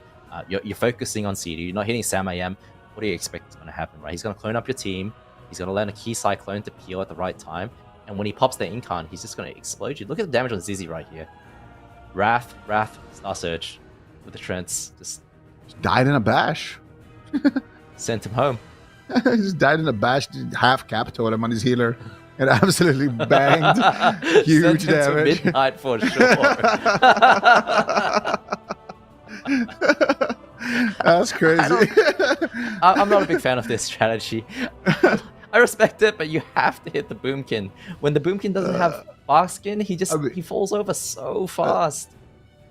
As a caster, though, I gotta say, I love it. Like, when my healer is the target, it's so fun. I'm just like, yeah, you deal with that, bro. I'm just gonna sit here and pump. Go for some sheeps, go for some arcane surges, do some damage, and just let them, do their thing. All right. That's the most fun when you get to free cast as a caster. But Direwolves, they're looking confident here. They're going to lock in the same thing. Z-rated. Are they going back to the jungle cleave? Or are they going for the red DH and going for Samayam? What do you think? I don't know. I actually want... I feel like it was such a mistake for them to lock in that red Demon Hunter. I liked the first game. It was going well with the jungle cleave. It really was going well. They had lots of opportunities. I kind of want to see the jungle again, if I'm being honest. Black Recall does have a little bit of line of sight issues, a bit of a clustered map for the hunter to deal with, but I thought the jungle cleave was fine, and jungle's not a bad comp, I think, into Boomkins. Okay, Z-rated, actually not a fan of that one, and choosing to lock in the red Demon Hunter instead. I still think this can work. They just really need to shore up their strategy. You just can't leave Samayam to do his thing. You're going to lose the game if that's the case. Yeah, that's the problem. Can't leave Sam open. One of the most dangerous wizards in the game. Now, Chan, while we have a moment to get this game started, you found Samayam kind of in the gutters, right? And turned him into the godlike player that we see in front of us today. Is that not correct? I'm a little bit shaky on the lore. Me for Snuts because that was back in MOPS. Snuts was the one who picked him up off the streets of Dalaran sewers, played MLS with him, and then into WoD, into Legion. That's when Samayam started to develop a lot as a player. Exactly. Nowadays, he's one of the best out there as a wizard. But yeah, I mean, I love seeing him on the Balance Druid. I love seeing him on the Mage. Not a big fan of his Warlock, I'll be honest. Let's keep him off that class. But his Mage, his Balance Druid. Keep him off the Elemental Shaman. Yeah, what about the Eli Shaman? Yeah, no. Okay. I think his Shadow Priest, his Mage, his Balance Druid are fantastic. Anything where he has some CC, where he can make some plays. Not really a dampener himself. Samayam is an entertaining player to watch, right? Oh, absolutely. He's definitely one of those playmakers. I feel like there's two mentalities for a World of Warcraft player. Either you are the dampener, you are the lock shaman mentality, or you are the rogue mage mentality. I'm definitely the rogue mage mentality. And we'll see if they leave him open here in game number 3. Lower bracket match between Z-rated and Dire Wolves. Z-rated have a chance to play a little bit of spoiler here in the tournament. And Dire Wolves, oh my god, huge damage on the Cedar. Deep Breath connects as well. Oh my god, Trinket, actually no link, but Trinket Astral Shift in the first 5 seconds of the match. Big opener here for Z-rated. Yeah, clones land onto Zagon. Samayam starting the game with a precog, faking Zagon's kick, but it didn't matter. The Red Demon Hunter connected. The Dragon flew in. Sidu had to use this Trinket Wall, and that is a thing that is so scary. But now I'm scared for Z-rated because once Sidu really, recovers and stabilizes, he has a reverse from Trill for the Hodge, right? So Samayam is just going to be free the whole time, and it's just the same story as the first 2 games. Yeah. So he could reverse the stun. And oh my god, Zozo have straight out the magic bop right Zizi, there. yeah. Messing up spell warding, but now they're pushing in on Sidu. And they cover it. No. Instantaneous reverse there, but the R stun coming through onto Sidu. And it looks like Sidu is going to recover here with just the Ascendance. Might have actually been a proc. Zozo is taking a lot of damage here. Needs to be very careful. He's on Forbearance right now, taking Minion a huge comes amount of out. damage. Beautiful Hex there being sniped by Sidu. Now Samayam looking for the follow-up Cyclone as well. Finds it. Zozo in massive trouble here. Can't use any defenses for a couple of more seconds, but now finally that should be okay. Should have Forbearance off. He might still have to make a trade, and Lay on Hands is going to come through here for Zozo as soon as that Forbearance fades. Now going back onto Sidu, and this is the moment. No Trinket. Coverage available, and they have no reverse magic. They need to make something happen in the next 5 seconds. Yeah, Otherwise, Sidu can just trade out his trinket here. Zozo taking massive damage. Zagon still in a Cyclone. They're leaving Samayam open. Sidu greets it and sits through the stun as well. And this is not looking good for Direwolves. Or for Yeah, the wall Z-rated. does come out from Sidu though, but he has his trinket available. Samayam getting swapped to finally. Barkskin does get popped. Zozo and Zizi realizing that the Boomkin is the one doing all the work. Zozo taking so much damage. He might die pre-bubble. If they're able to connect, Zagon looks like he's able to heal him up. Goes into a full Cyclone right now. Has no trinket. Zozo surely has the bubble right now. Zagon, what can you do? Zozo does use the bubble. Sidu though, he is the one who is the target. He does have the trinket. Hops away. Samayam, you have to get some peels out. Weakening clone. Gets sleepwalked. Nice cross CC from Zagon. Triple side comes through. Sidu, you have to link. You have to link. Darkness comes down. Darkness finally comes down. Sidu is going to be okay. He does have the link available. Healing Tide comes out as well. Netherwalk available from Trill. So Direwolves should be okay until the next cooldown pops.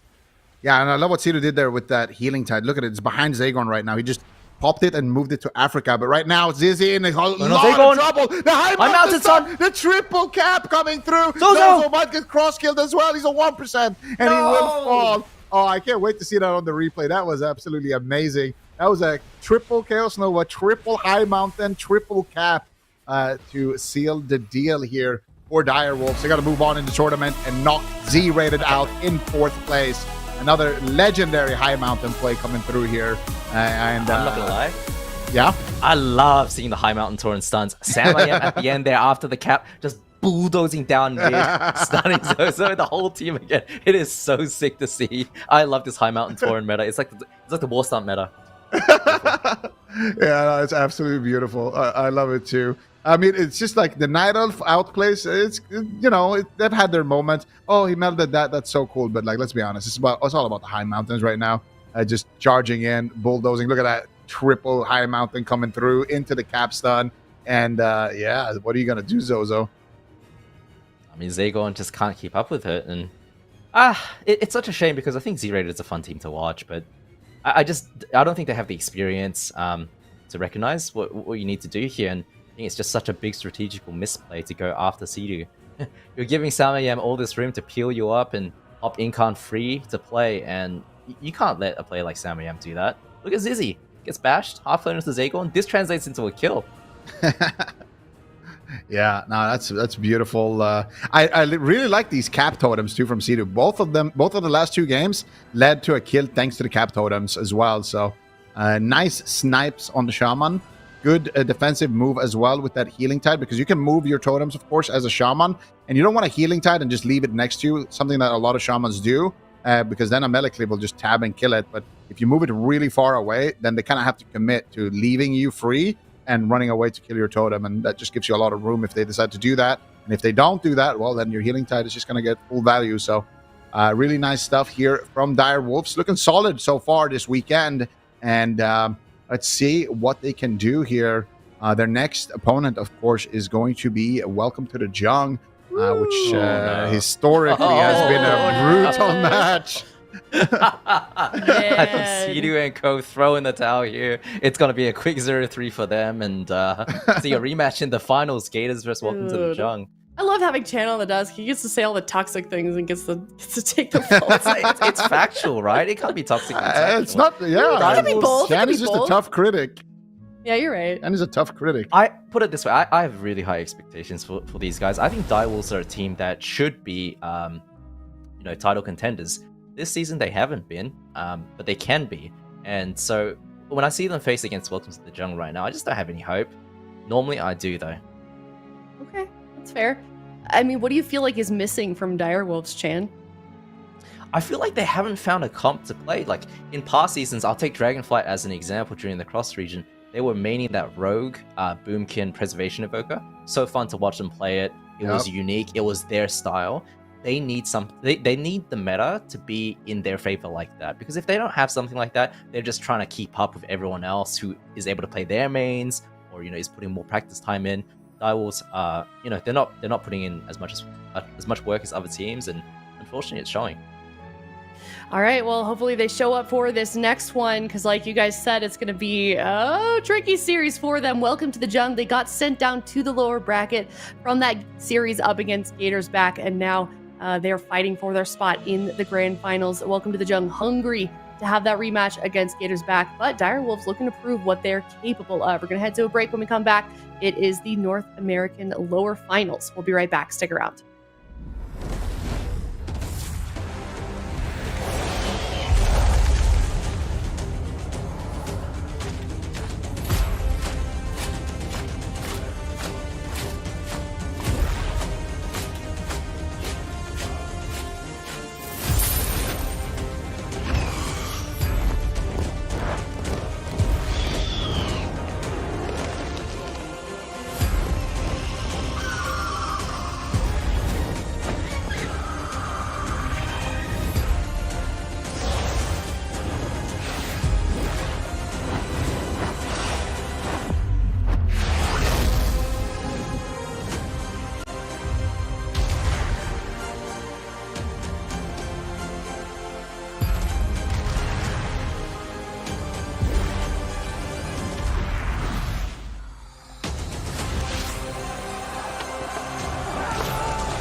Hello, everybody. Welcome back. We've got 2 series left in the day for Cup number 3 here within the War Within. It is Welcome to the Jung versus Direwolves. Direwolves had a quick 3-0 up against Z-Rated. Now they're up against Welcome to the Jung, the team that is currently placed in first place, tied up there at the top of the standings in North America. Also, some interesting insider information.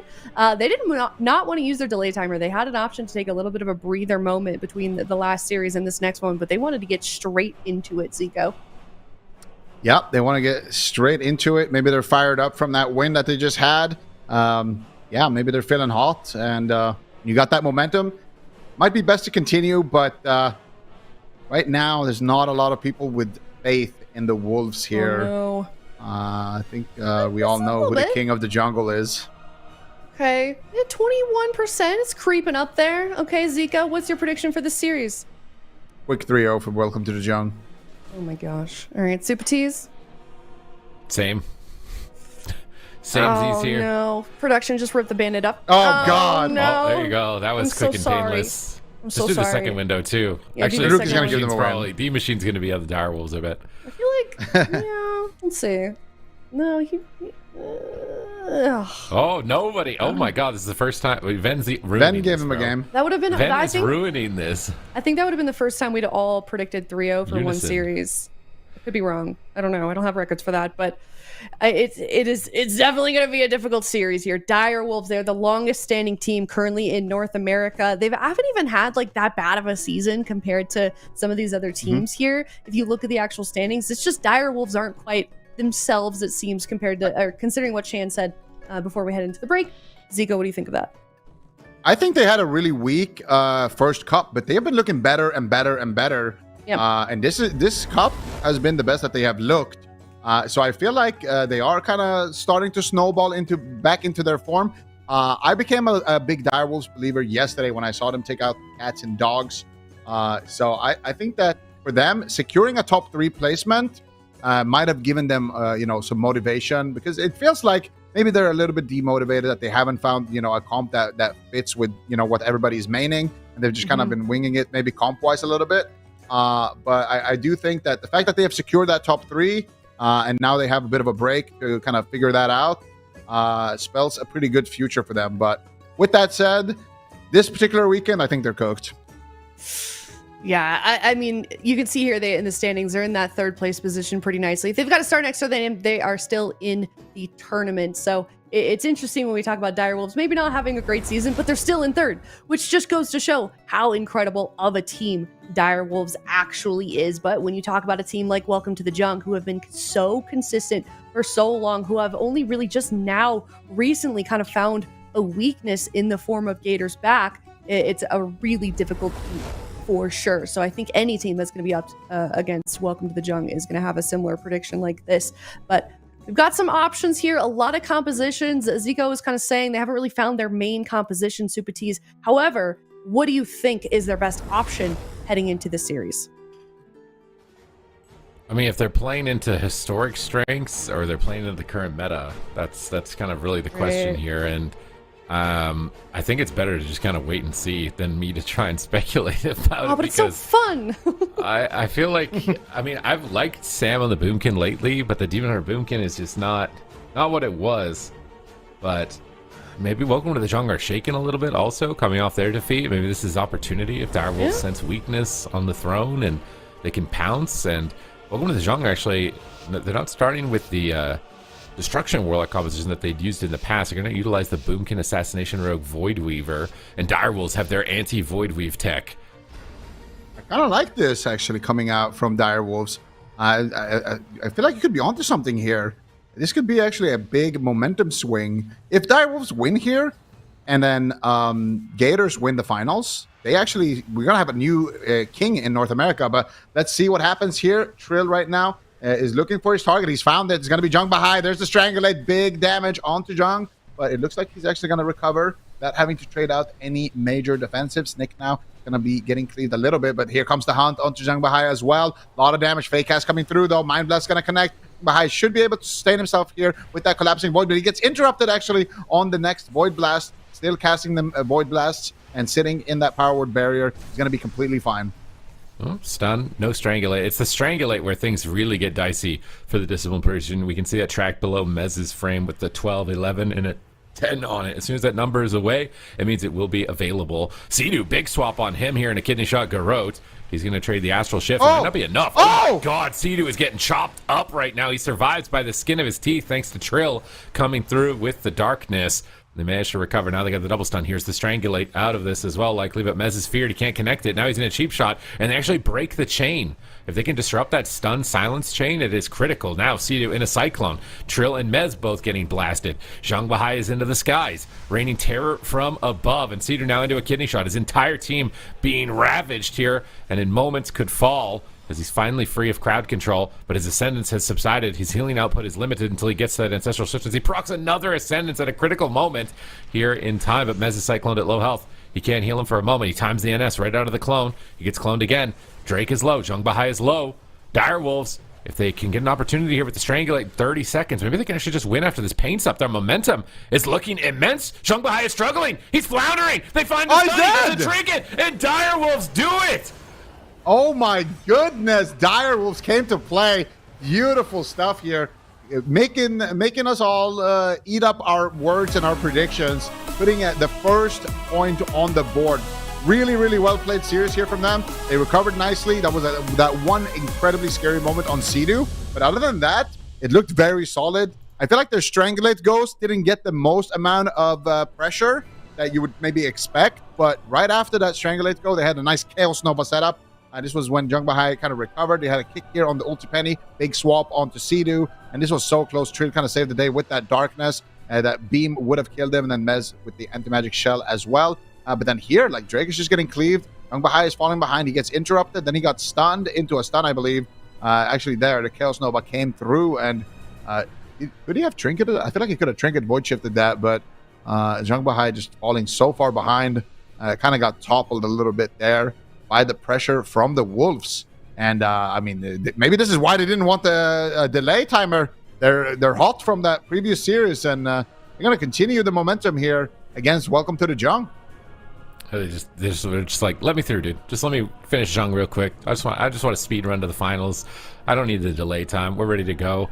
Obviously, they had a lot of confidence too against Z-rated. They're probably not in too bad of like a mental space, and it's not like it was a fatiguing series of 12-minute games or something like that. So definitely looking strong. Seems like they've gone back to the drawing board. They've got their anti-void weaving tech, as we've seen teams trying to evolve compositions and strategies to deal with that, because it has been quite oppressive to a lot of teams so far in the competition. And this is almost like the series that Chan wish happened in EU, like Under Pressure. They have these comps. They wanted to see them against Echo. Now we kind of get to see it in North America here with Direwolves against Welcome to the Jung, because Gators back actually were able to win. I don't feel like we've seen the Welcome to the Jung Direwolves matchup too much, honestly, on broadcast this season, because Jung is almost never down here in the lower bracket. But this is an amazing game number one. They survived the initial exchange, but now they know what they're capable of, and now they can adapt accordingly here for game number two. Yeah, but still, winning the blind pick is huge here, because it's not like Direwolves only have this composition. They have a lot of options themselves. So this could actually be a series on our hands. Look at the Rookie grin coming out. Rookie also predicted Direwolves losing, by the way, but he gave them one win. Yeah, he did. Oh, one win. Okay. Yeah, he gave them one win. There's no way. No one predicted the series. Everybody was against the Direwolves. If Direwolves wins, like the Direwolves are done, bro. Like the retirement home is for them or something. That's what it felt like. It's like everybody's dragging them down. It seems like, but they're coming in swinging this cup. This is their best cup by far. Oh yeah, for sure. As far as performance here, that was a decisive victory here in game number one, and a pretty dominant representation here to Welcome to the Jung overall. And honestly, maybe faith in Welcome to the Jung might be shaken here today.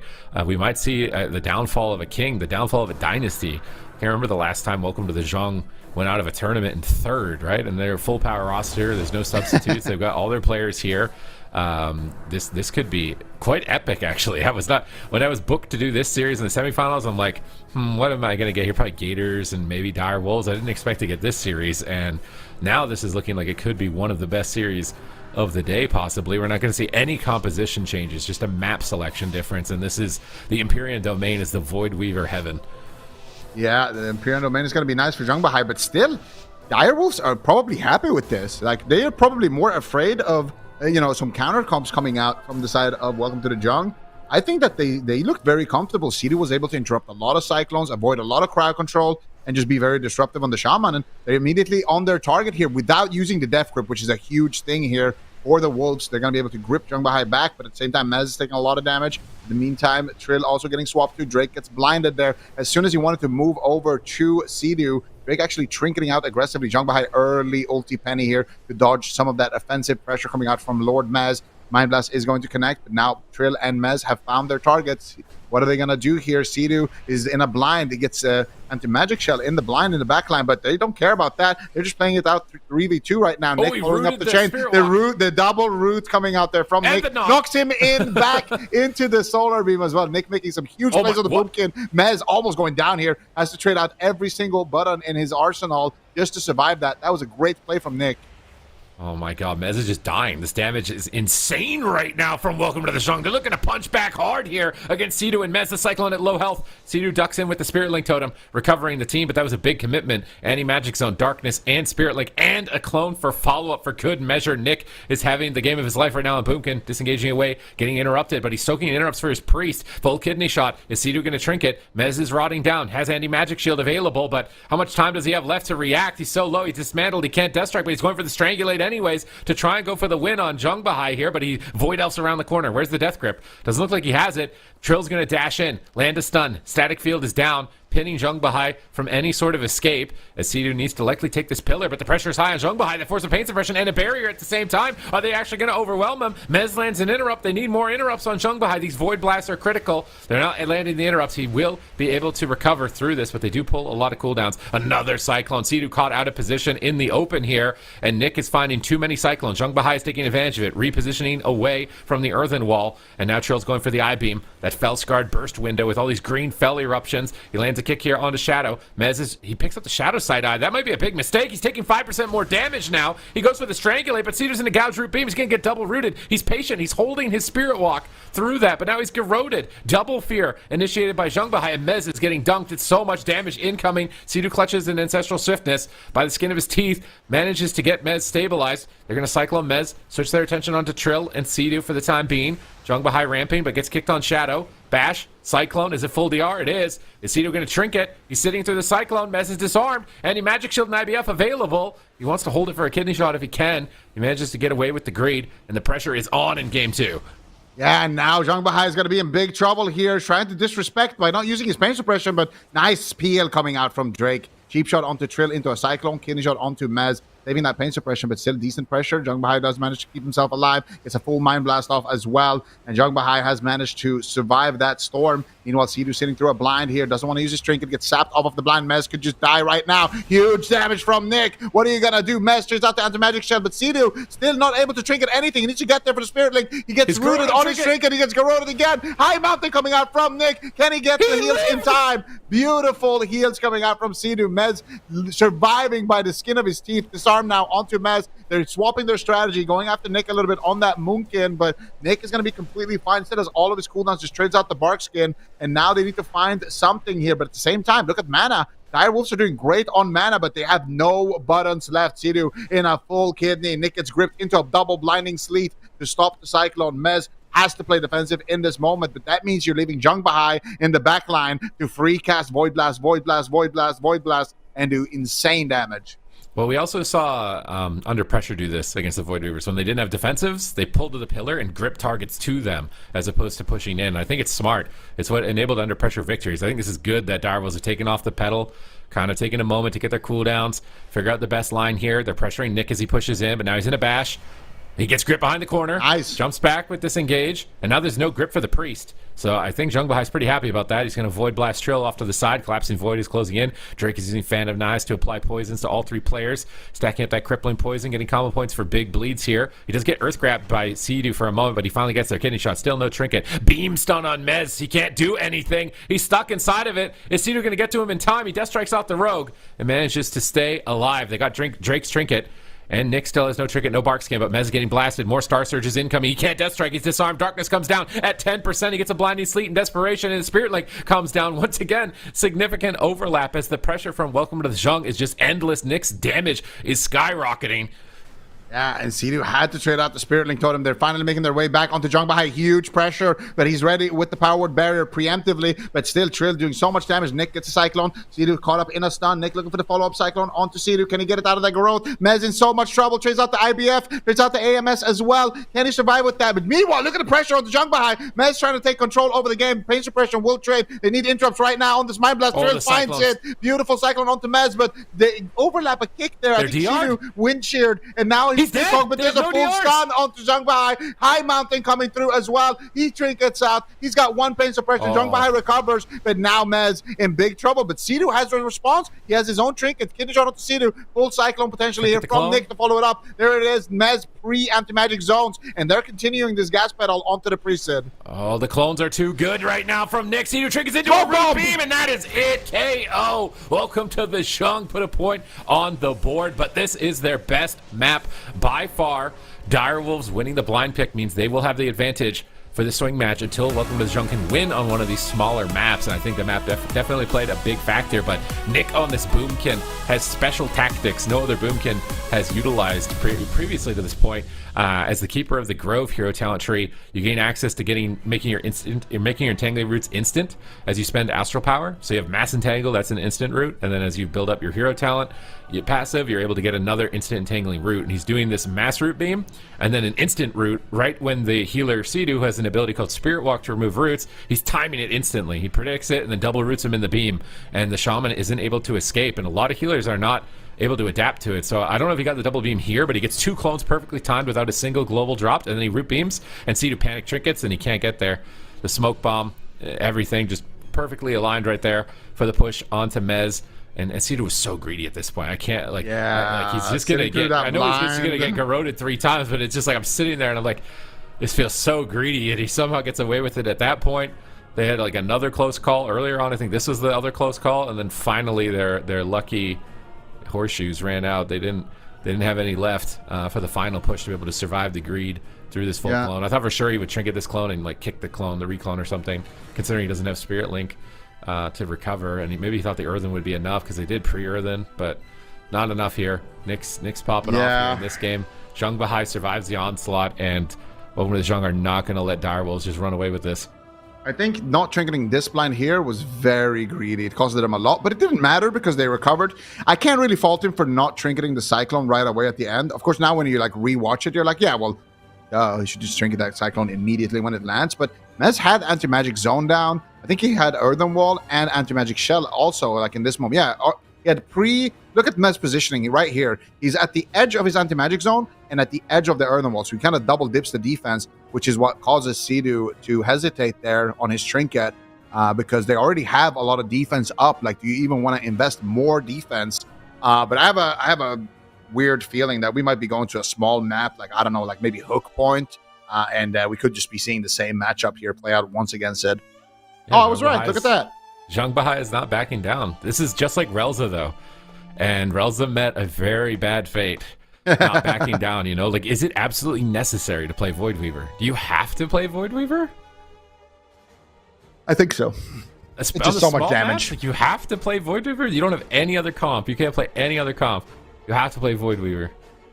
I'm going to tell you something, Sid. Last time I played healer in Solo Shuffle, I played Disc Priest, and literally every single game, I told my teammates, you guys press buttons first, I'm doing damage. And like half my losses, I would just forget to heal someone, okay? I just spam damage all day long. So if you're asking me, do you have to play Void Weaver? I'm always going to say yes. Now that answer might be a little bit different if you ask like, you know, an actual good healer.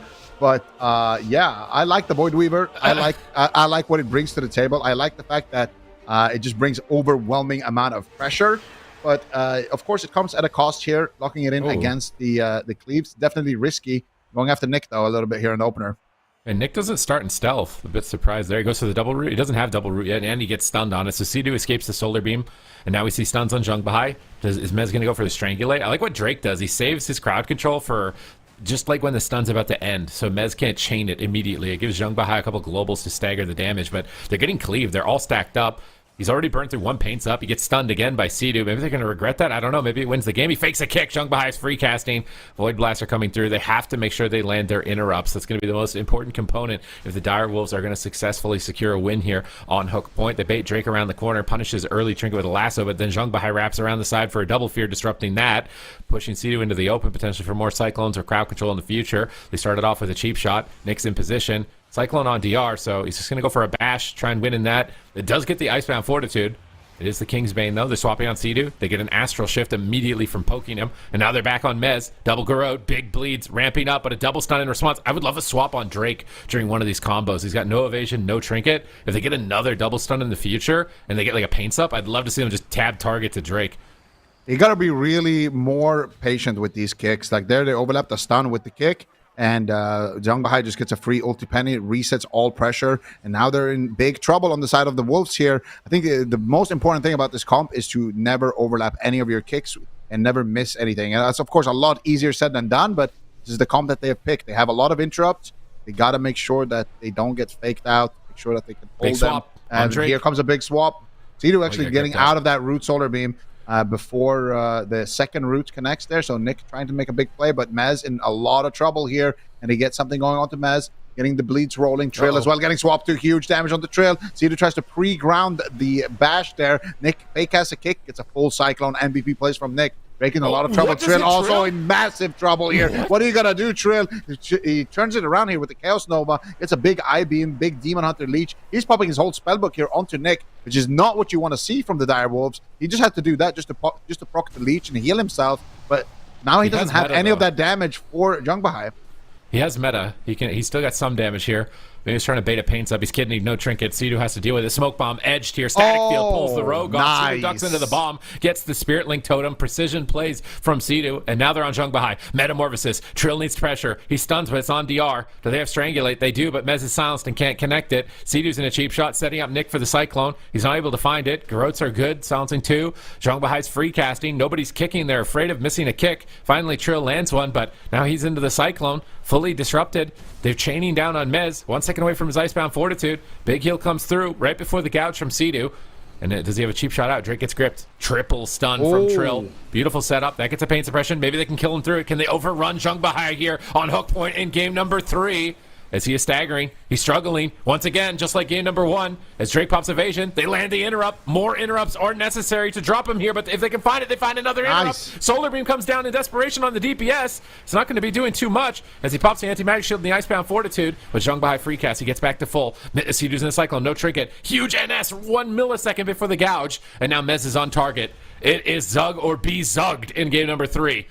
All right, let's see. Jung Bahai, what are you going to do? He still has his Trinket Void Shift, has the Powered Barrier as well. Gets interrupted there on the Void Blast, but it's after the Mind Blast already connected, so that Collapsing Void is going to be doing a lot of healing here for Jung Bahai. Spamming out the Void Blast still. Recasting, Mez gets disarmed. Meanwhile, Sidu shutting down the Cyclones from Nick with that Lightning Lasso, but Mez is falling behind. How is he going to deal with this? Sidu gets Kidney Shot, grip on the Cyclone. Triple Fear coming out from Jung Bahai. They connected out of the gouge onto Mez. Mez is in big trouble. Darkness drops. They need to stay in this darkness. Nick cannot knock him right now as he was in that Blinding Sleep. Good defensive maneuvers here from Trill and Mez. Now getting back onto the target. Strangulate connects onto Jung Bahai. No trinket available here. Taking a lot of damage. Is he playing Void Elf? He just Void Elf blinked away here from the melees and manages to actually buy himself a couple of valuable seconds with that, but he gets interrupted. Still a lot of problems here onto Jung Bahai.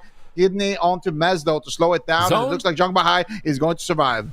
Double Fear full bash. They have zone, but they want to save it for Incarn. Oh no, it's Deathmark. It's every button here from Drake, and Mez is disarmed. He's just walking it off as if it's nothing. Anti-magic zone's down. Nick's not in position to clone. Jung Bahai limited defense, needs to pre-barrier. He's getting kicked multiple times. He drops down the barrier. If they can knock him out of this with a thunderstorm or something, he might be devastating. Cedar's not going to go for it in this position. Pulling back behind the pillar for now, just trying to avoid Cyclones. And they've got him. They have Jung Bahai on the ropes. He's out of mana. No pain suppressions for 30 seconds. If they can keep their momentum, Trill has I-Beam. He's got Metamorphosis, and I think they're doing it. The Dire Wolves are actually doing it. They're just seconds away from taking welcome to the Jung to match point, but the Cyclone fakes from Nick are good. He's Cyclone spamming Trill. Another Cyclone comes through. Buying time for Jung Bahai. He needs more. He's got paints up. It just came off cooldown. Evangelism into paint suppression probably immediately if he's not greedy. He might die if he's greedy. He's being greedy. He's so low. He fakes the kick, and he's still greedy. Jung Bahai so greedy. He gets away with it. And Mez and Sidu, they dropped the ball.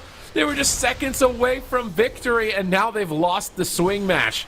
Oh, they had every button available too on Sea-Doo here.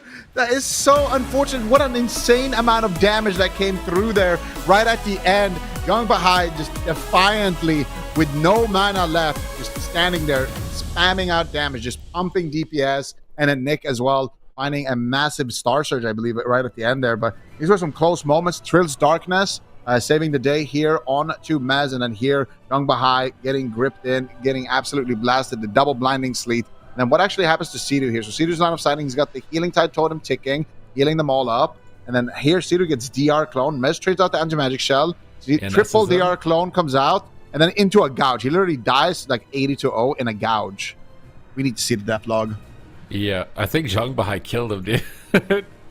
I actually think it was Zhang Bahai and then sudden demise, probably. Because, like, they were so far ahead. He's he has nothing. They're so far ahead. Sea-Doo has Trinket and S. He's got Link in 20, IBF in 13. Like, they have every cooldown to just run him into the dirt, and they just flop. They just dive through AMS, just absolutely. Oh, his Link was up in like 4 seconds. That's probably why he didn't want to Trinket. Star Surge, Void Blast, Drake Steps, Void Blast, Void Blast. What was that hit? I think that was Drake. That was King. Was that a Kingsbane? Yeah, it looked like it's gonna be Kingsbane. like the fattest Kingsbane you've ever seen in the death log. Oh, It's gonna be like a 5 miller or something right here. That is so unlucky, man. I swear, bro. If I'm Sea-Doo, man, I'm gonna think like, what is this luck, bro? He gets gouged and he has Trinket in like 1 second when his teammate dies. Because obviously he wants to Trinket and drop a Link on top of his DPS, and the game is just one. Like, look at his Spirit Link right now. 3, 2, 1. And then now it's available. Like now. Oh my god, man. That is so brutal, dude. Oh man, they were so close. I feel like the Direwolves are giving us a great series, man. I think they can still do it. They're looking so good. They just so unlucky. Honestly, really unlucky. Just big crits at the wrong time for them there. And yeah, it is the 3 mil into a 1.5 miller, 5 miller, 1 global. Oh man, that is brutal. Okay, well, they're gonna go to Black Rock Hold. They just need to not be shaken by that defeat. They can pull this off. They don't need to deal with Empyrean Domain. That's gonna be the most difficult map if they were gonna go to a game 5. So at least that's out of the way. Try to pull themselves back in here. A little bit of unluckiness. Maybe a little bit of getting ahead of themselves with how close they were to victory. Just seconds away, I swear. Just seconds away from finishing Zhang Bahai. Then being up and knowing that you have the small map on game 5. But Welcome to the Zhang are not going to fall down without a fight. They are standing their ground to withhold their position. Because right now we have a tie for #1 seed in North America. If Direwolves actually manage to pull this off, it means that Gators back will skyrocket into that #1 position. So Welcome to the Zhang have their title on the line right now to be the #1 seed of the region once again. Are they going to be able to do it? Zhang Bahai tanking onslaught after onslaught, just focus fired and stands his ground and just pushes Mez back with damage of his own in those final moments that I thought it was over for him. And they pull it off. And we're going in. We got the comps. We got the map. There's not going to be any surprises. Small map. We saw Relza fall on this map in Europe with a similar composition and a similar setup. Is Zhang Bahai going to be able to stand another round of this? That is the big question. And I don't know, man. I feel like they could easily turn this around. This is just one of those series that, honestly, after seeing how it plays out, it could go either way. Which is not something I expected when we first saw these two teams drafted. I did not expect it to be as close as it has been. Direwolves, man, they tripped on the finish line not once but twice. Now, let's see what happens here. Welcome to the Jung. Definitely realizing, I think, that this is not a comp that's going to win in the long game. Zhang Bahai was out of mana. He was out of cooldowns. Sea-Doo still had great mana. And you know what it's reminding me of? Seeing the Direwolves play this? It's reminding me of the good old days back in Legion. Legion Remix is out, by the way. Resubscribe to WoW and download it. It reminds me of the old times in Legion when, Direwolves were just playing Windwalker, DK Cleaves, double Demon Hunter, playing, all of these cleaves. But right now, speaking of cleaves, Jungle High is getting absolutely destroyed. Nice Void Elf blink, though, to buy himself a little bit of time, but still Maz in a lot of trouble. Huge damage, but Jungle High going to trade out train suppression. Trill getting out, trading out the Netherwalk. He gets Cyclone on the Netherwalk, and they continue to chain. They're all dead. I think they might be dead here if they can continue to chain. No, Trill trades out the Metamorphosis and immunes the follow-up damage and survives. They got every button. They have Smoke Bomb. He has no Trinket. They have Incarn. He's Kingsbane. All they have to do is stun, Trill, bomb, and it's over, I think, if Sidhu's not ready for it here.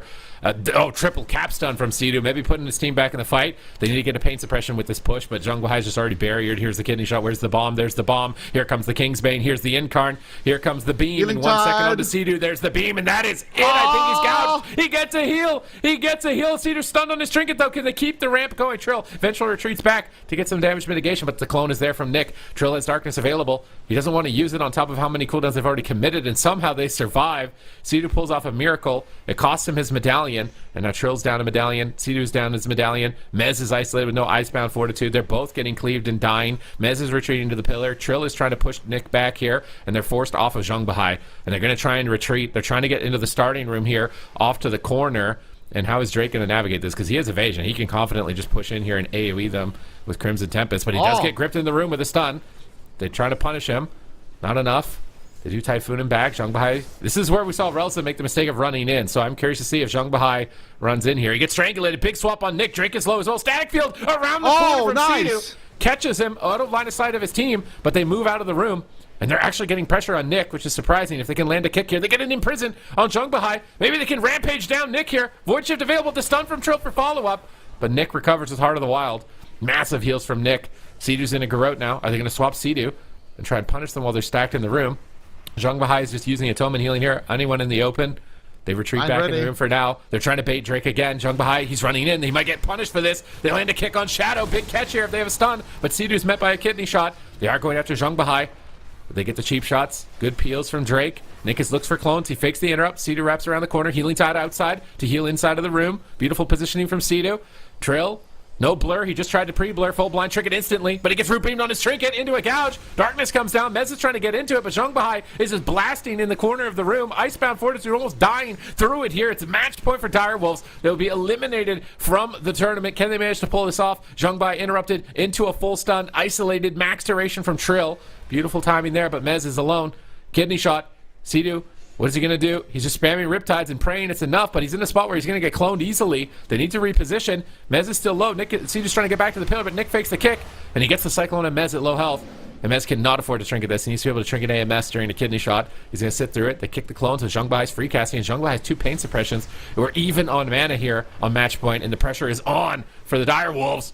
Maz, what are you gonna do right now? They're trying to close it out on the side of Welcome to the Jung. The Cyclone connects there onto Nick, pausing the damage for a second. He fake has to interrupt. He gets a full Cyclone now onto Sidhu. Nick, though, taking a lot of damage, doesn't have the Heart of the Wild, does have Barkskin, immediately trades the Barkskin, and now Mez in open field, gets fake casted on the kick. Trill is in a full Cyclone. Mez is in a disarm. They're slowing down this damage a lot by the side of Welcome to the Jung. Kidney shot now onto Sidhu. This could be it onto Mez, but he's gonna be able to survive. No, the Death Strike is doing huge work.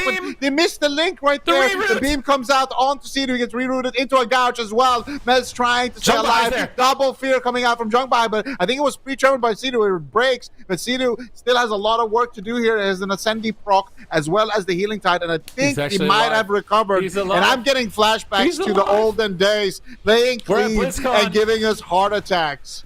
It's Bleached Bones versus 3 Amigos right now. He's staying alive at 1% health. They're alive. They're hiding in the room. They're beaten. They're battered. They're scarred. They're bruised. Nick pre-jumps the grip. He is not getting anywhere near them, and they're just retreating. Drake wants to get a re-stealth out in the corner, so he doesn't have to use a Vanish. But he has his dots on him, I think. No, maybe the dots have faded. He gets a re-stealth. They're going to reset. They're going to try and drink. We're actually getting a reset. Neither team wants to compromise their positioning here. So Sidhu is going to drink in the room, and Zhang Bahai is we're getting a complete reset as far as cooldowns at almost a 5-minute mark. We have not seen something like this the entire tournament season. Both teams want this so bad. That's the sweatiest moment I've seen between 2 teams. Sidhu picks up the Shadow Side Eye to find Drake from stealth, and he stuns him. Sidhu with a clutch heads-up play, but the Solar Beam comes down. Sidhu fakes it. He's repositioning, but he's getting found by multiple Garrotes. Here are the Trents. Incarnation is about to pop for Nick. Strangulate onto the healer. Drake pops up. Big swap swap on Sea-Doo, and he's just getting absolutely decimated. He trades the Astral Shift. He gets the Ancestral Swiftness, and Sea-Doo is by far the most difficult shaman to take down in the game. He does not get caught off guard whatsoever, but now he's in the Cyclone. His teammates might not be so fortunate, as Mez appears to be the target, but he's walking it off, and Zhang Bahai, he's caught in the room. He's going for the ulti penny. Can they kick it? He fakes it, and he's going to go straight. Oh, he shadow melded the cast. He's going to get it off anyways. Ultimate penny in the sky. Does Sea-Doo ground it? I think he needs to save it for a Cyclone. It's going to be a little bit of a reset. Try and reposition, but Zhang Bahai has so much mana now to keep this game going. They have to focus on crowd control. They have to stun lock him and kick lock him if they want to win this with barriers down. I don't think Zhang Bahai is going to die through that. Drake is rooted at the moment. Into the double cap stun. Sea-Doo wants this, man. He's playing out of his mind for his team right now.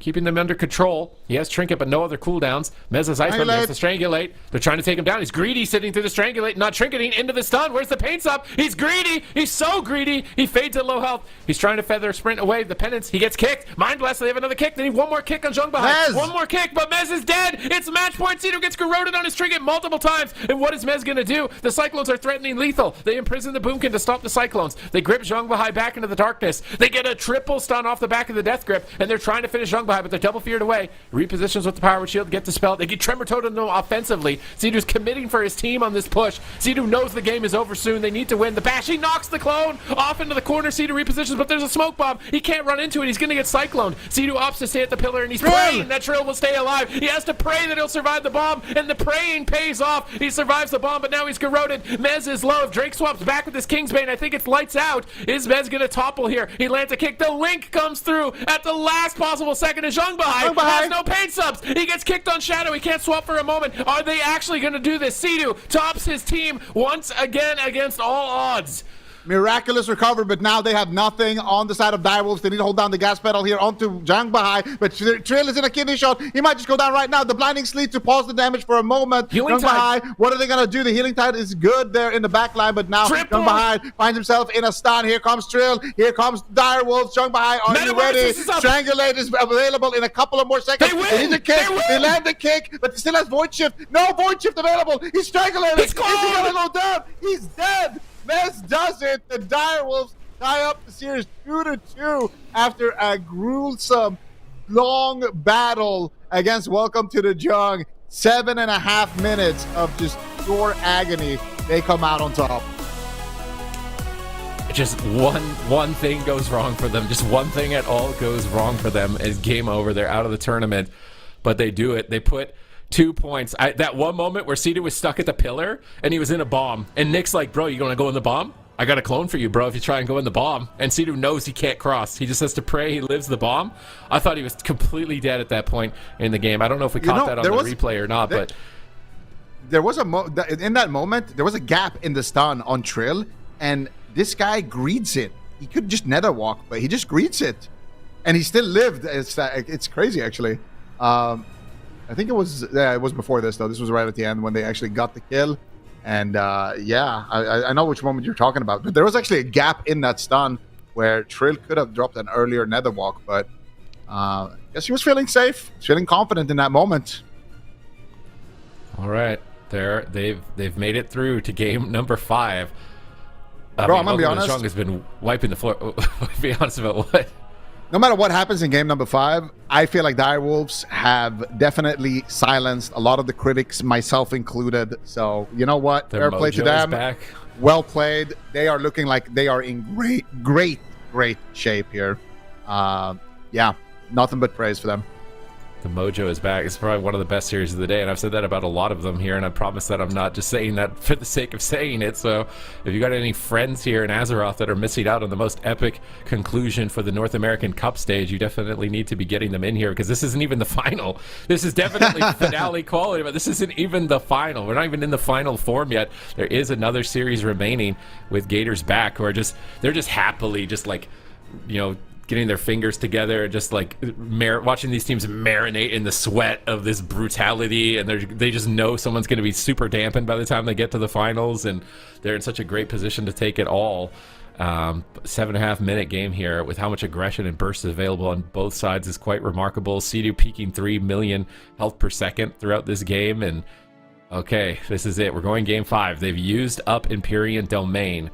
Do they make the mistake of going to Tolvaron? They don't. I was going to say, because Tolvaron Pillars, that backfired on Relza. it backfired heavily. So Maldraxxus, a little bit smaller pillars. I like how Renzo is just a guinea pig here for every other priest. Like, okay, so when that happens to me, what did Renzo do wrong? What can we learn from that? We see JT's like, I'm gonna play dwarf. You got Jung Bahai, he's like, I'm not locking in Tolvir, and I'm not locking in dwarf as well. I'm gonna play Void Elf. The Void Elf tech is actually real, but welcome to the Jung don't have to play this matchup. They could play something else. And this is the first time in as long as I can remember where welcome to the Jung, it's looked like they might be hesitating a little bit. It's a game 5. It's a lower bracket game.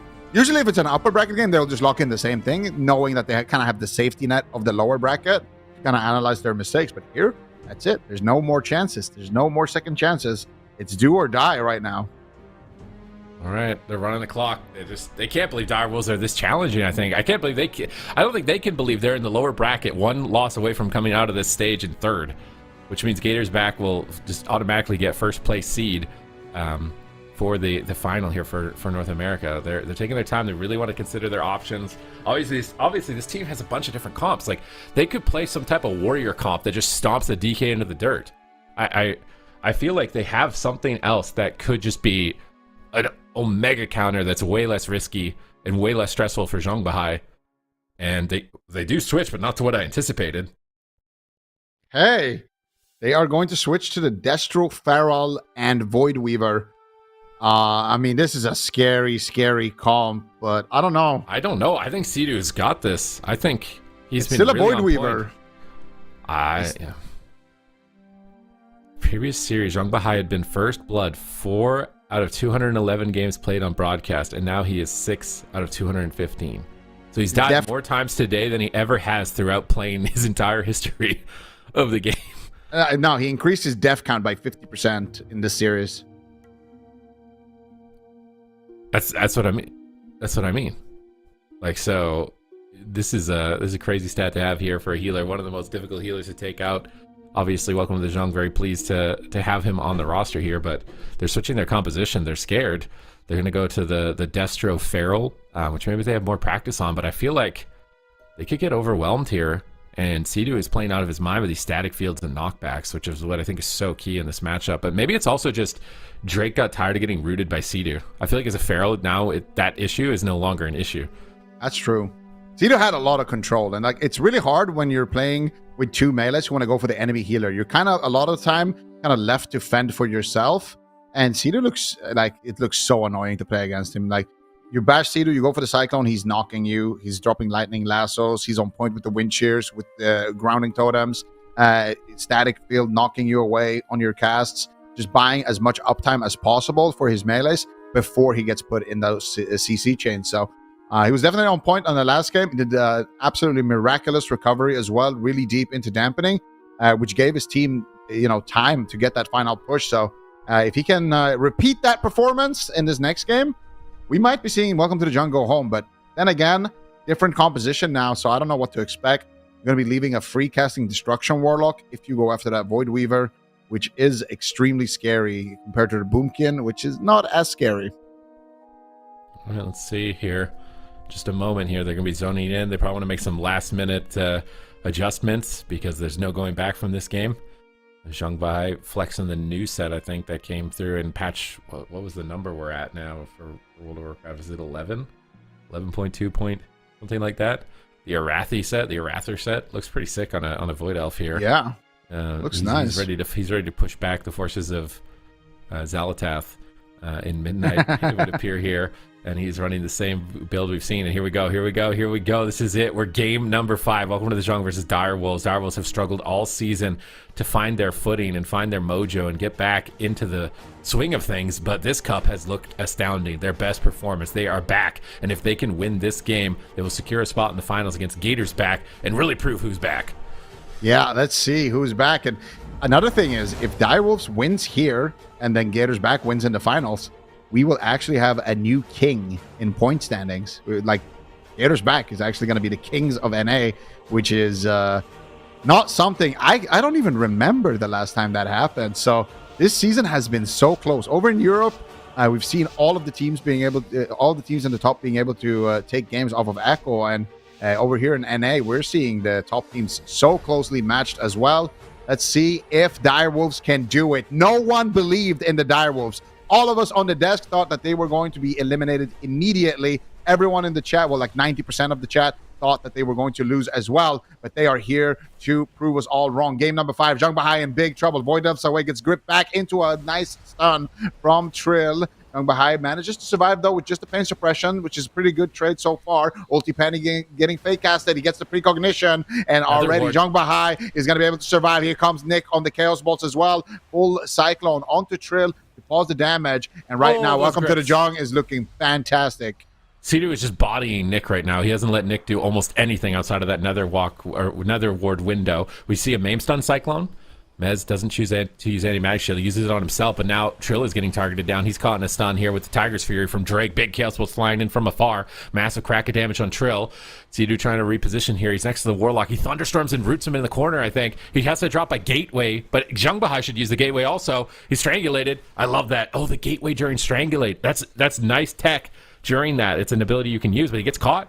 He thought he would be safe, but they're still on top of him. If they land kicks. Oh, he faked it. Oh, he faked it. He faked it. He's going to go back to full here with Void Blast. Cyclone coming through on Sidu. Double Coil, Chaos Bolts, double Shadow Fury. Oh, no, it's game 5. Sidu Trinkets. He is not messing around. There is no greed in that exchange.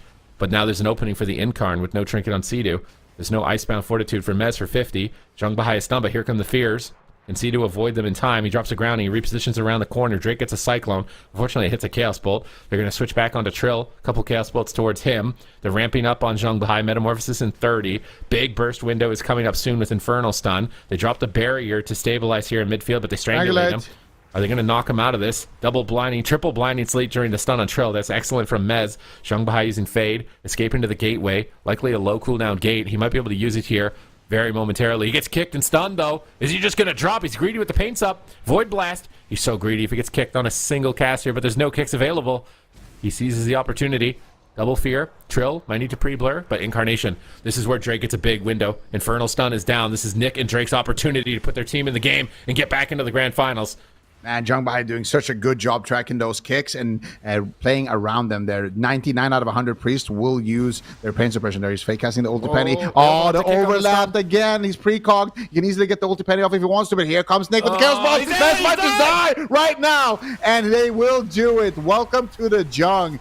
Close it out with a big Chaos Bolt onto Mez right there at the end. Very unfortunate. Sidu was in a crowd control, wasn't able to get that Spirit Link off in time. And, I mean, this looked like a brutal matchup, but still, I think that they got knocked out swinging for sure. They played their hearts out. Really, really strong performance from the Direwolves as well. Welcome to the Jung. Just winning that blind pick is so brutal. They're so good at coming up with an answer. And Maldrax's Destruction Warlock seemed like a pretty solid answer. You know, the Gateway tech for Jung Bahai to get more utility to kite away. Even with Sidu's Disruption, it's not enough. They see the window. They slip through it, and they fight for their chance to hold their position as the #1 team in North America in the grand finals here against Gators back. And in these final moments, when we watch the fall of Mez, how does it all unfold? How does it start? He's caught out here with Sidu and a Maim. He's already 50%. There's a Chaos Bolt in the sky. He just Icebounds too late. He Icebounds after the Chaos Bolt connects. And it is donezo. One mistake and it's over. Some of these games are 7 minutes. Sometimes they're 11 minutes. But all it takes is one mistake. And the game's over in like 2 minutes. It's over in 30 seconds. It's over in 10 seconds sometimes, as we've seen from these teams. Look at Sidu. He's just bullying Nick around, thunderstorming him, stunning him. And he had such a good game. It's just one Chaos Bolt. One missed cast bar. And that's it. The series is over. You don't get a second chance. But they are, fortunately, #3 seed. They have a spot guaranteed in the finals for North America in November, and they have some time now to also prepare as far as compositions and strategies here against their opponents. So if they're looking this good, they could look even better. Look at his moment from Jung Bahai right here. 100 out of 100 pain suppressions here, but look at him. There's no kick on anyone, so he knows I can just he has the foresight to, as soon as he gets stunned, to look at every single kick cooldown and make the call, like a split-second decision there. I swear, I think almost every single rank 1 priest will play pain suppression in a moment like that, just because it looks so overwhelming, it looks so risky, but he just knows the limit of his healing and of how much damage he's going to take so well that he just doesn't make that trade. And when you commit to a big push like that and you don't get a big cooldown rewarded for it, you just fall so far behind, especially as a melee cleave. So he played really well for sure. Welcome to the Jung. Climbing back up to the grand finals against the Gators. But yeah, like you mentioned, Direwolves, they look really solid. This was for sure. This was the Wolves that we're used to seeing this weekend. Yeah. This was the first weekend where actually this is the team that we know and love. So before they were a sheep, and now they are a wolf. Like a little puppy. Yeah, they've certainly evolved since we saw them in Cup number 1. Direwolves, I think we, each and every one of us, owe them an apology. No one thought that they would be able to hold that strong against Jung, but 3-2, they took them all the way to a game 5. Here is our bracket. We can see Direwolves, that series that we just finished off. And now it is Gators back versus Welcome to the Jung, the third and final grand finals here in North America. We're going to get a rematch of the series that we saw earlier today in the semifinals. Also, our current standings right now, Direwolves finishing the day in third, and we still have that first place tie. So there's actually a very strong chance that we do see that series again in the grand finals, Supties. I'm kind of curious on your thoughts if we see that same composition, or do you feel like Direwolves has to figure something out if we see them face off against Jung once again? I mean, you're saying for like in November? Yep. I feel like that comp can work. I feel like that's just polishing up their kicks. I think if they just focus on the kicks and the stun rotations, the comps they have right now look solid enough for them to be well-rounded, I think, for almost anybody in this grand final bracket. And now we're fighting for first and second. So who's going to land there? I don't know 100%. I mean, Zhang locking in the Hunter DK in the last game in the semifinal, it seemed a bit strange to me. I think a Hunter pick would make sense, but it seems like you need to have a survival Hunter for these Rogue Mage teams if you're going to utilize it. Everything else seems to struggle, or maybe a Marksman, because they went with the Beast Mastery. Just didn't seem like it had enough punch for them in that final round. But if Welcome to the Zhang can figure out an answer here, then Gators back are the ones who could be in trouble. Yeah, certainly. Let's hope that they did that. They really haven't had too much time to breathe. Welcome to the Jung. That is definitely the downside of getting knocked down to the lower bracket. Not only do you have to claw your way back up through all of the other AWC teams that are trying to do that as well, but you don't really get much breathing room between series. So we'll see what Welcome to the Jung have in store for us versus Gators back. We're going to head to a break. And when we come back, it is the North American Grand Finals for Cup number 3. Stick around. You don't want to miss this. We'll be right back.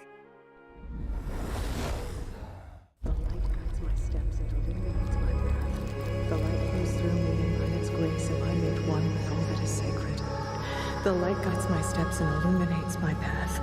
The light flows through me, and by its grace am I made one with all that is sacred. The light Liadrin, it has begun. I need you with me on the wall. Lorthamar, the void will envelop us soon. Only the light can save us now. No. The time for prayer has passed. The sunwell will not fall. Not while I draw breath.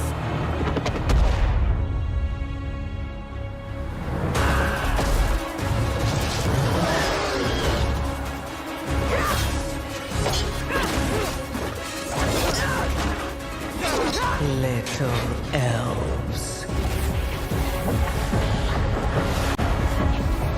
I can see you grow weary. How much longer can you hold out? Flee and save yourselves. Liadrin, don't. Light be with you. You see? She understands it's hopeless. Soon, you all will.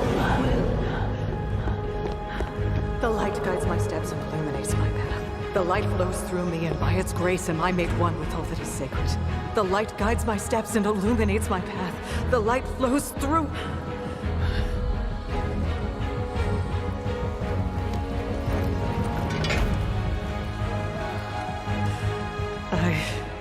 I know that I am unworthy. I don't know if I deserve your help, but I know my people. Do. Please give them strength. I admire your spirit, but that will not save you. Soon, I will break your world. You can't even break one elf.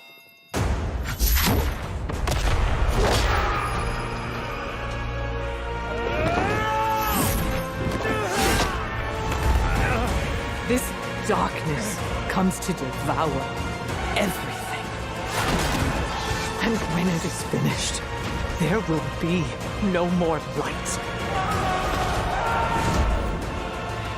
Without your aid, we will perish. I beg you, help us.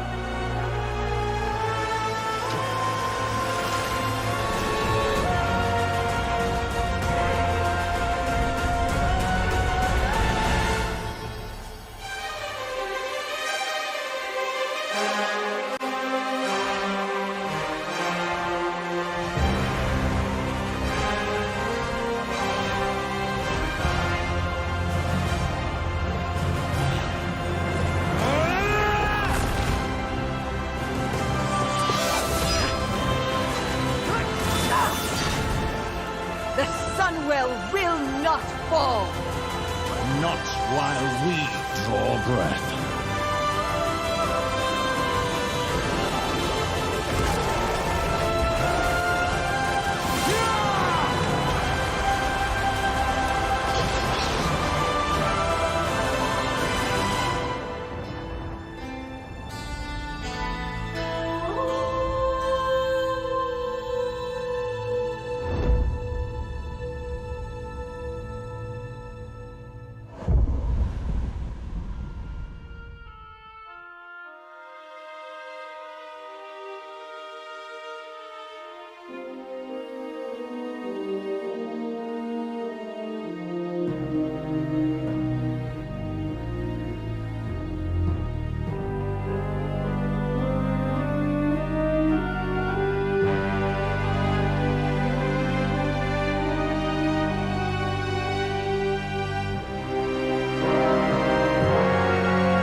Welcome back, everyone. We are here in the very last grand finals of the third season of The War Within. Of course, we do have the grand finals. We still need to workshop that actual title, like CPTs was saying, in mid-November. But this is the last qualifying grand finals. And it's kind of a big deal also because we're determining first and second place for this region. Venruki Gators back versus Welcome to the Jung. We've already seen this today. It was a nail-biter. It went to Game 5. Do you think we're going to see a repeat? Do you think Welcome to the Jung figured something out between the last time we saw them face this team and now?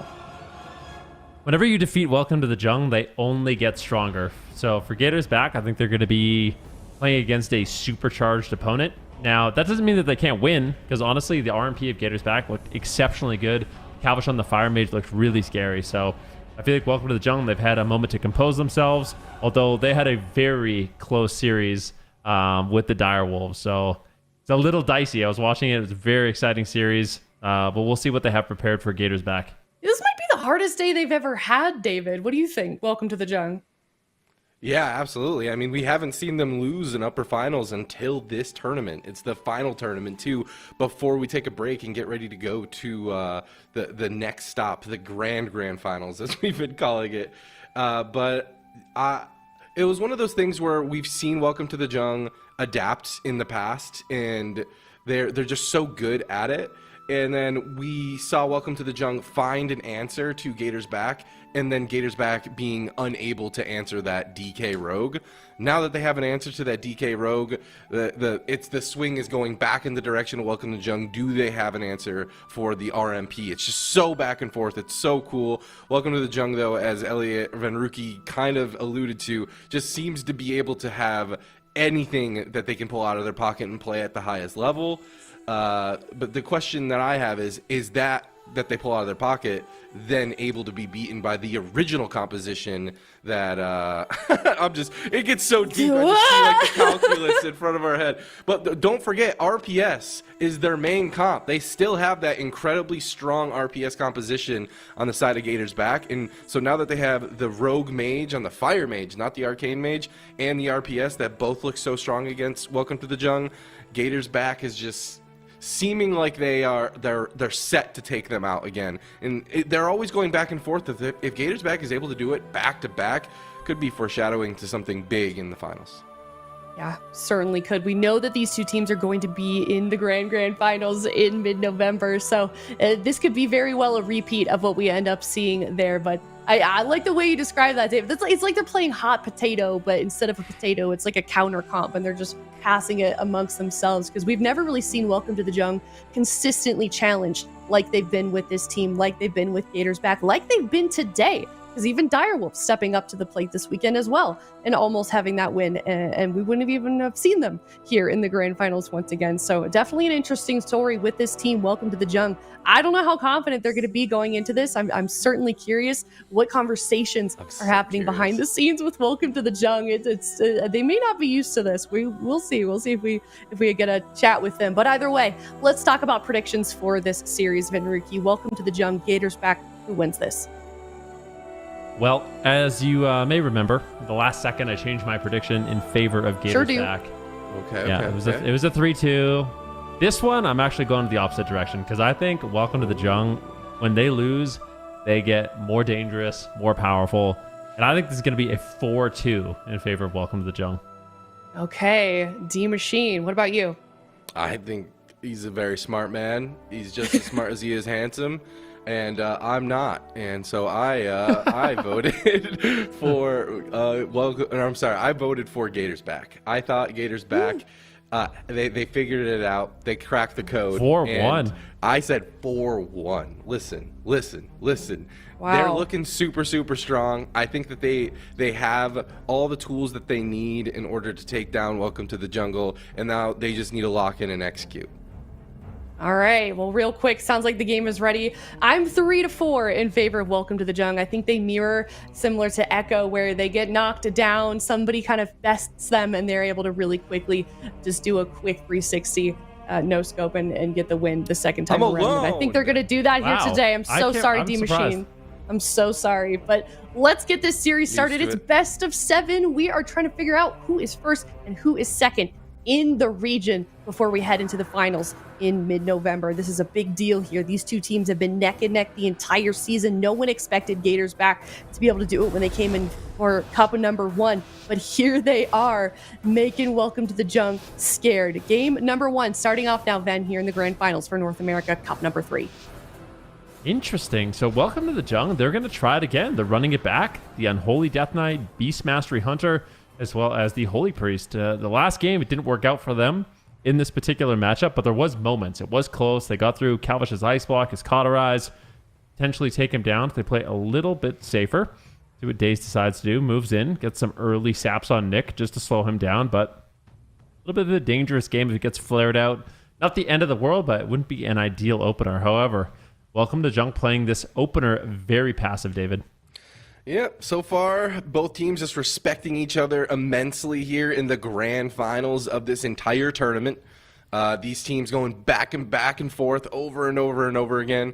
I'm really, really excited to see what they're going to do with this composition. They must have thought they saw some sort of momentum in their favor. But the question is, can they catch that momentum after a grueling, stamina-sucking series against the Dew? Anyone that has faced the Dew and has gone the distance feels it in their bones. I've seen teams in the practice area of lands just completely done for the day and having to go to sleep early after something like that. But here we go. The action is happening, and combustion is going to be popped. This is adrenaline rush from Dazed, and Prev is the one who's on the back foot. He does use the Roar Sacrifice. Like we said, very potent cooldown against that combustion, but it can easily be swapped to. Nick's catching a polymorph himself. Calvish just trying to peel off because he knows the go is done for now, but Nick is continuing the onslaught. A High Mountain Torrent just to get away. A follow-up is not going to land from Prev. He's going to kick that, and Cubsy is completely fine to just get this Guardian Spirit off onto Calvish. Calvish should be sitting pretty with this 1 minute cooldown. He's playing very conservatively, so he's playing against a lot of pets, so look for those Ring of Frost. You can see it's crowd controlling all of the ghouls and goblins and pets that Prev and Nick have available. Calvish now resetting those, so I think Calvish is sitting at the pillar, getting out Novas, getting out Ring of Frost is going to make him pretty tanky in this matchup. Difficult for Nick and Prev to actually take him down, and that's why we're seeing Calvish play so conservatively here in this match. Combustion is available once again. Big stun on Dazed, and they're actually going to be putting more pressure on Dazed in this game. I definitely don't mind that. Keep him honest, get the evasion out of the way. I think Dazed will be susceptible to some big all-ins if they can keep this up. All right, Bustion's getting popped. That's the Roar Sacrifice. Zhang Bahai caught into that fear follow-up, and Prev is on the run. He is not messing around, but they swap the damage over on the Nick, where the Roar Sacrifice isn't on him. So that Combustion was able to get a little bit done, but not a whole lot. I mean, Icebound Fortitude and AMS, they're on cooldown. AMS, very short cooldown. Swapping the damage over on the Prev. Zhang Bahai not caught in any CC. As I say that, there is a cheap shot. Where's the follow-up? There is none. Welcome to the Jung are still okay to continue to push in, and Calvish's positioning is just so defensive, but I guess it needs to be as Cubsy's caught into a trap. Nothing to follow it up as yet, but Calvish is completely fine for now, not trading any defensive cooldowns, but also not pushing into getting the damage out that he needs to as well. He's basically making it so if Welcome to the Jung wants to get on top of Calvish, wants to get momentum on this mage, they have to overextend. Yep. See what they can end up doing. Dazed has one Vanish, so if they go after him, I'll have that available. Combustion now available for Calvish as well, who is going to put the first point on the board. This is a very momentum-based matchup. Zhang Bahai right now going for the Divine Hymn in Angel form. Nick taking a huge hit of damage, but I feel like Zhang Bahai should be able to easily top him off. He's been managing his mana quite well. Dampening is getting higher, and both these healers are going to start struggling. Not an easy thing for Cubsy and Zhang Bahai in this match. The full trap lands. Calvish now in some trouble. He gets stunned into a stun. Can they get the Cauterize? He's so low. No. The Guardian Spirit Serenity comes in. Cubsy keeps him alive. Greedy plays by Calvish, but it pays off. Both teams playing relatively, I don't know, passive? Maybe not the correct word. As I say that, Cubsy's running at Zhang Bahai. He's looking to get a Chastise potentially into a Fear. We're going to have to wait and see how that's going to pan out. But the stun does land onto Dazed. I like this. Moving it up. And a nice Ring of Frost slows down all of those pets for just a second. And Dazed is going to pull back. He's going to try to get some CC going out onto Zhang Bahai. There's the cheap shot. Where's the follow-up? Nothing just yet. Prev navigating around a fade there for just a second. And Zhang Bahai looks like he's going to get away from that situation in no CC whatsoever. He does have the Holy Ward, and he's going to pop it right away. As soon as Prev is in that DR stun, or is in a stun diminishing return, Zhang Bahai sees the win condition and immediately presses that Holy Ward and giving another ability that their opposing team has to navigate. So Gator's back is just kind of negated for another go for now, but this is combustion. This is big damage. I'm looking at the Roar Sacrifice, where it's going to go. Blind getting committed out from Zhang Bahai onto Zhang Bahai into the Chastise stun. Kidney Shot goes out onto Nick, but the AMZ seems to be a perfect counter to that combustion. Oh, nicely done there by Nick, deflecting the damage, but such a short cooldown on combustion if he can get off those full shifting powers that can cause these overlaps or find these moments in the match where they don't actually have any defensive cooldowns. Shifting power gets traded out. Nick trying to get there desperately to interrupt it, but unable to do so. Daze, though, getting low. He's got no evasion. This is the moment. They could do it. There's a trap here onto Cubsy. Cubsy plays it safe.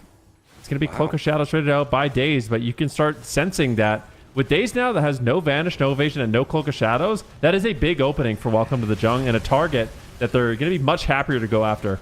And the mana's starting to go in the favor. Welcome to the Jung too. Lots of win conditions. I don't really know if this passive play style is working for them. Daze is in so much trouble. That's going to be the Guardian Spirit followed up and the Trinket from Cubsy. Daze is going to be okay, but this is the Bastion. It's already back. Roar Sacrifice is available to trade it up, but they're still going to try to punch through it. Cheap shots on the Prev. The Fear out of the Chastise onto Zhang Bahai. Nick now in a full kidney. They're swapping off the Roar Sacrifice. He's taking a huge amount of damage, and that's going to be the anti-magic shell for now. That was the adrenaline rush. That was the combustion. That was a lot of buttons for Gators. They got a couple of their own, but not what they needed. Yeah, I think at this point, Welcome to the Jung, they need to make a push. This is the moment to push. This is the moment Drake could fall. He drops a defensive smoke bomb. The full trap lands, and Dazed is on the run. Cubsy, he's got the Void Shift. He's opting not to use it just yet. Seems like they're all kind of clumped up. This is a very chaotic moment. A few seconds here onto Evasion. Nice grip there from Zhang Bahai. Daze still on the run. 1 second on Evasion, 1 second on Vanish. He has it. Make the trade. Wow. It's going to be the Void Shift instead. And this is just not looking good. Gators back. They're forced so defensive. Going after Dazed has worked out extremely well here for Welcome to the Jungle. They're forcing lots of cooldowns. They have a mana lead. And all of a sudden, Gators back is playing afraid. I think they figured something out. They figured something out with the Death Knight composition. They learned something, and that's what you were saying. Every single round, Welcome to the Jung is just downloading their opponent. They can never not stop improving. Big damage goes out into Prev, Roar Sacrifice, and a Guardian Spirit to deflect it. Now Calvish taking a bit of pressure on the back end. You might have that Ice Block, you might have that Cauterize, but Cubsy's blue bar is getting shooed down a bit faster than his opponent. Win conditions are starting to mount for Welcome to the Jungle, and all of a sudden Gator's back is on this timer. They need to make something happen. They need to start forcing defensive cooldowns. Cheap shot goes out on the Nick, but the Holy Ward preemptively from Zhang Bahai will stop a go. The full trap lands. Calvish taking a bunch of pressure. He's just going to root up his opponents and reset his cooldowns for now. But there's the blind followed up onto Zhang Bahai, and it's going to be immediately met with a Trinket. Just respecting, he knows he's ahead, and he's going to trade that out for that blind. Cloak of Shadows onto Dazed. Will it be enough through all these pets, though, Ven? Unholy Frenzy available for Nick. He pulls the trigger. Dazed is on the run. He's trying to get away. He hooks out of line of sight. Calvish is there to drop the Ring of Frost. Look at all the pets being crowd control with that Ring of Frost, paying dividends for his team right now. Dazed as well needs to get there for some damage. He has the Vanish. Decides to pop it immediately. Just getting some damage out and crowd control. Zhang Bahai doing an excellent job of gripping Prev to safety, going for the fade in the Spirit of the Redeemer, tops off the team, and now Dazed is without cooldowns for another 35 seconds. Cubsy's almost completely tapped on mana. This is an opportunity for Welcome to the Jung once again to make a push, but they're low on health. Calvish might go into the Ice Block. This is great pressure for the side of Welcome to the Jung, but it is back and forth. Either side could win. They really can. If Gator's back can pull off a miracle and keep surviving deeper into dampening, they could even out on mana, and win conditions can all of a sudden reset. But so far, it's looking good for Welcome to the Jung. Zhang Bahai, he just came out of that Angel form. He still has that life swap available. Guardian in 30 short seconds. Prev has Turtle. Zhang Bahai looking to get a drink. Is he getting a sip? I'm not sure if he did. That'd be huge. Calvish now finally reconnecting. AMS being committed from Nick. He wants to get aggressive, and he wants to get in there, and Calvish sees that. He's pulling back. He's forcing this DK to overextend. Dazed also getting grip into the mix. This is combustion, though. They got to turn it around. Roar Sacrifice immediately being used. Full blind on the trinket. No Holy Ward for this. This could be it for Nick right here, right now. Into the Chastise stun. Can this DK live? He can't. And Gator's back on the back foot, regardless of having been behind the entire time, still taking a Grand Arena. Unreal. I thought they had it in the bag, but welcome to the Jung fall. Yeah, just really insane. I mean, welcome to the Jung. They have these moments where they go after days, but the problem for me is it seems like Gator's back can just stall. Like whenever they're in trouble, they can just run behind the pillar. That's when they're going to Nova the pets. They're going to Ring of Frost the pets. Dazed is actually just attacking pets as well, resetting his cooldowns with the way cooldown reduction works for Outlaw. Right. Once he's behind the pillar, he can just attack pets, and he's still getting that cooldown reduction. Then they can pick their moments with the vanishes, with the evasions, and kind of all in. And Nick, unfortunately, doesn't have that same luxury. Calvish did a really good job. Unfortunately, Zhang Bahai was falling a little bit behind, trying to go for a drink. Calvish realized he was going for a drink and then just stopped it as soon as he finally managed to sit down. So he basically CC'd himself for a solid 5 or 6 seconds. He wasn't able to heal, and they were able to punish him right after that. And there's just nothing left for Nick after that moment, after that voice shift. This is the moment I'm talking about. See, as soon as he drinks, there's the Flame Strike, and he is forced to trade out the... Oh, wow. Yeah, the voice forces shift. a cooldown. Yeah, really important this deep in dampening. You know, something else I do want to mention is that, like, we're identifying the passive play that's happening between this Rogue Mage.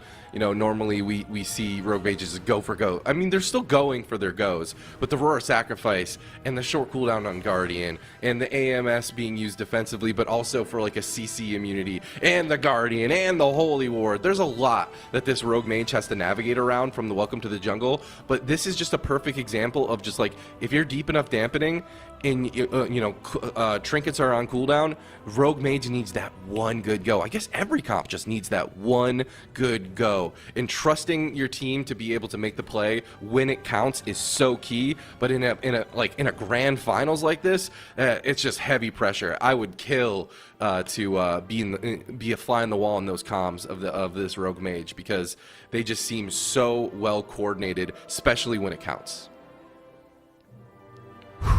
All right, let's see where they're going. Honestly, this is not what I expected from Welcome to the Jung. I don't know if I'm misremembering, but I swear they dealt with the Fire Mage with the Marks Hunter. It was Marks Hunter, Ret Paladin, Resto Druid. And that's kind of what I want to see. I mean, that was against an Arcane Mage though, right? Or was that also a Fire Mage? It was against the Arcane Mage, but I think it works against Fire Mage as well.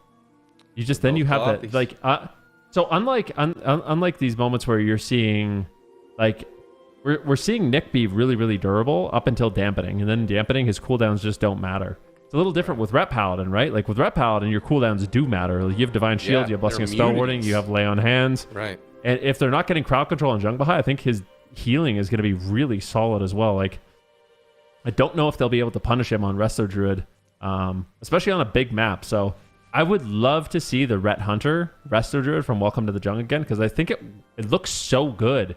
But if they do that, Gators back has put themselves in such a good position, because obviously they can beat that with their RPS, and winning game number 1 means they will inevitably have a comp advantage.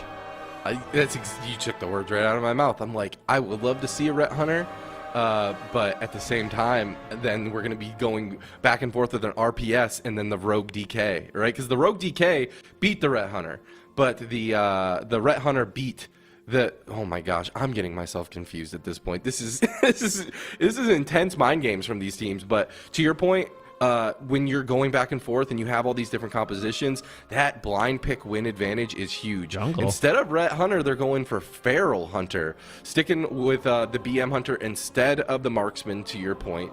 But we saw Feral Druid a little bit earlier today, coming out for Z-rated as opposed to a Ret Paladin.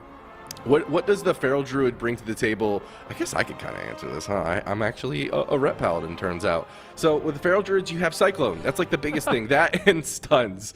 Stuns and Incarnation, it's a lot to deal with, especially it gives the priest a little bit more breathing room to eat some of those kicks. And if those Cyclones go off, it's a fantastic, health stop, but also it slows the game down a little bit. But on the Ret Paladin, you have the Blessing of Sanctuary. You can get your healer out of CC. You have Blessing of Spell Warding, which is basically Magic Bop or Magic Immunity. Lay on Hands. You got a lot of utility for your team, but you don't necessarily have the same, I would say, spread pressure, CC. I don't know. If you go Repentance, maybe you could land some cool Repentances. Who knows?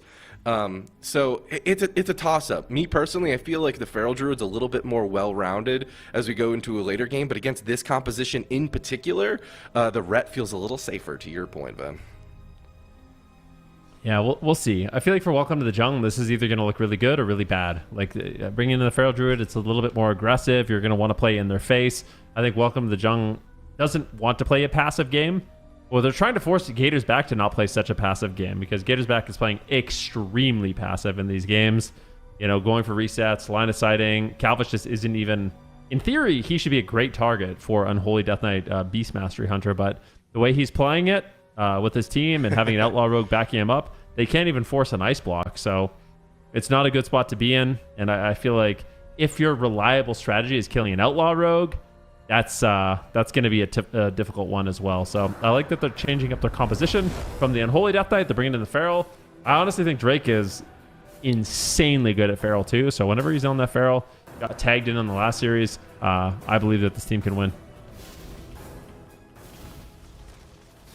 All right, we'll see what happens. Calvish going for some Scorches. Goes for the Blink. He's going to be playing Blink in this matchup. So just avoiding these early stuns.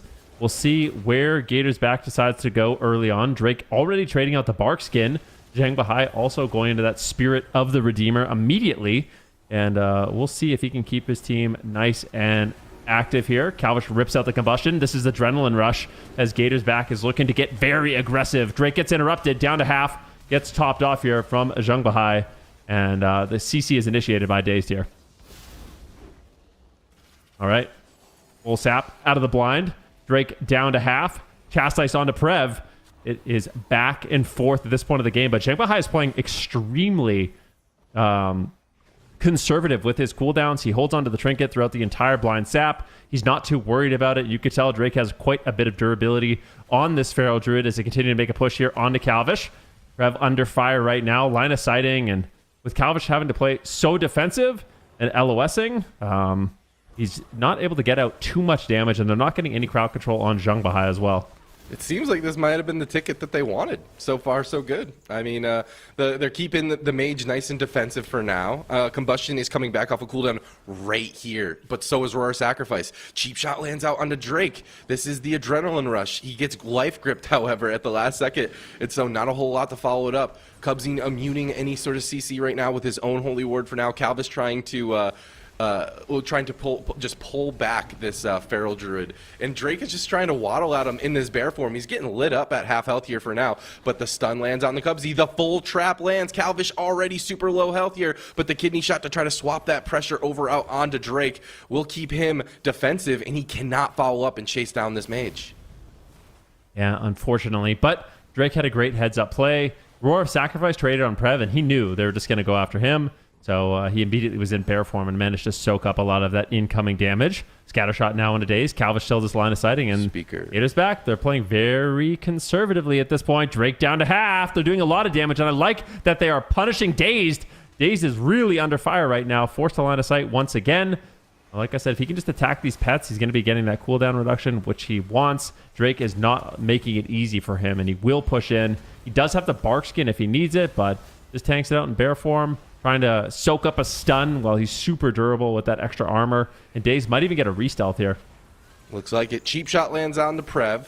If there's any follow-up damage, he does have the Aurora Sacrifice, but no combustion just yet. He's probably going to save that. But this is the Incarnation. Day is caught into a cross CC as well. Calvish a bit alone. He's looking to get an Ice Wall. He Ice Wall isolates Drake. This is huge. The kidney shot will land. Is there in the full fear on the Zhangbahai to follow it up? This Feral Druid is in trouble. He's in cat form. He's trying to get aggressive onto Calvish himself. He's going to catch some huge Serenities. A half polymorph goes on to Zhangbahai, but that was a scary, scary moment for that cat.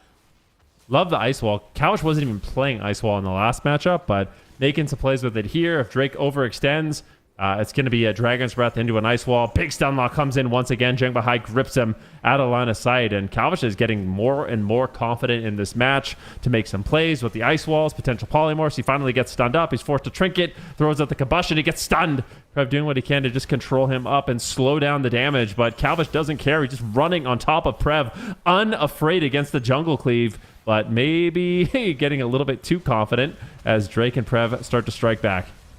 Looks like it. Prev still hovering on a little bit of health, but Zhangbahai not caught in any CC just yet. Something to note as well, again, Welcome to the Jung has a little bit more mana as we go deeper and deeper into this game, but we're going to have to wait and see if that's actually going to be impactful.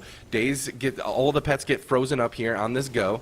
So it looks like Daze should be able to stabilize for now, but Cubsy actually gets interrupted here. This is the adrenaline rush for Daze. He's trying to get a bit of this pressure out. Look how overextended Drake is. If they could get stuns onto him, it could force Zhangbahai in a really bad spot, and he knows it. Before he gets too low, he's going to dip back and get topped off, and now he's pushing right back in. Hymn of Hope is going to get stopped. That's another way to regain your mana for these Holy Priests, and he will stop that, well, just briefly, but it looks like Cubsy and Zhangbahai are still decently close. Cheap shot, big go onto Prev. That's going to be his Trinket Turtle. He will respect that big damage, but I think that was also Trinket for Zhangbahai. A little bit of overlap.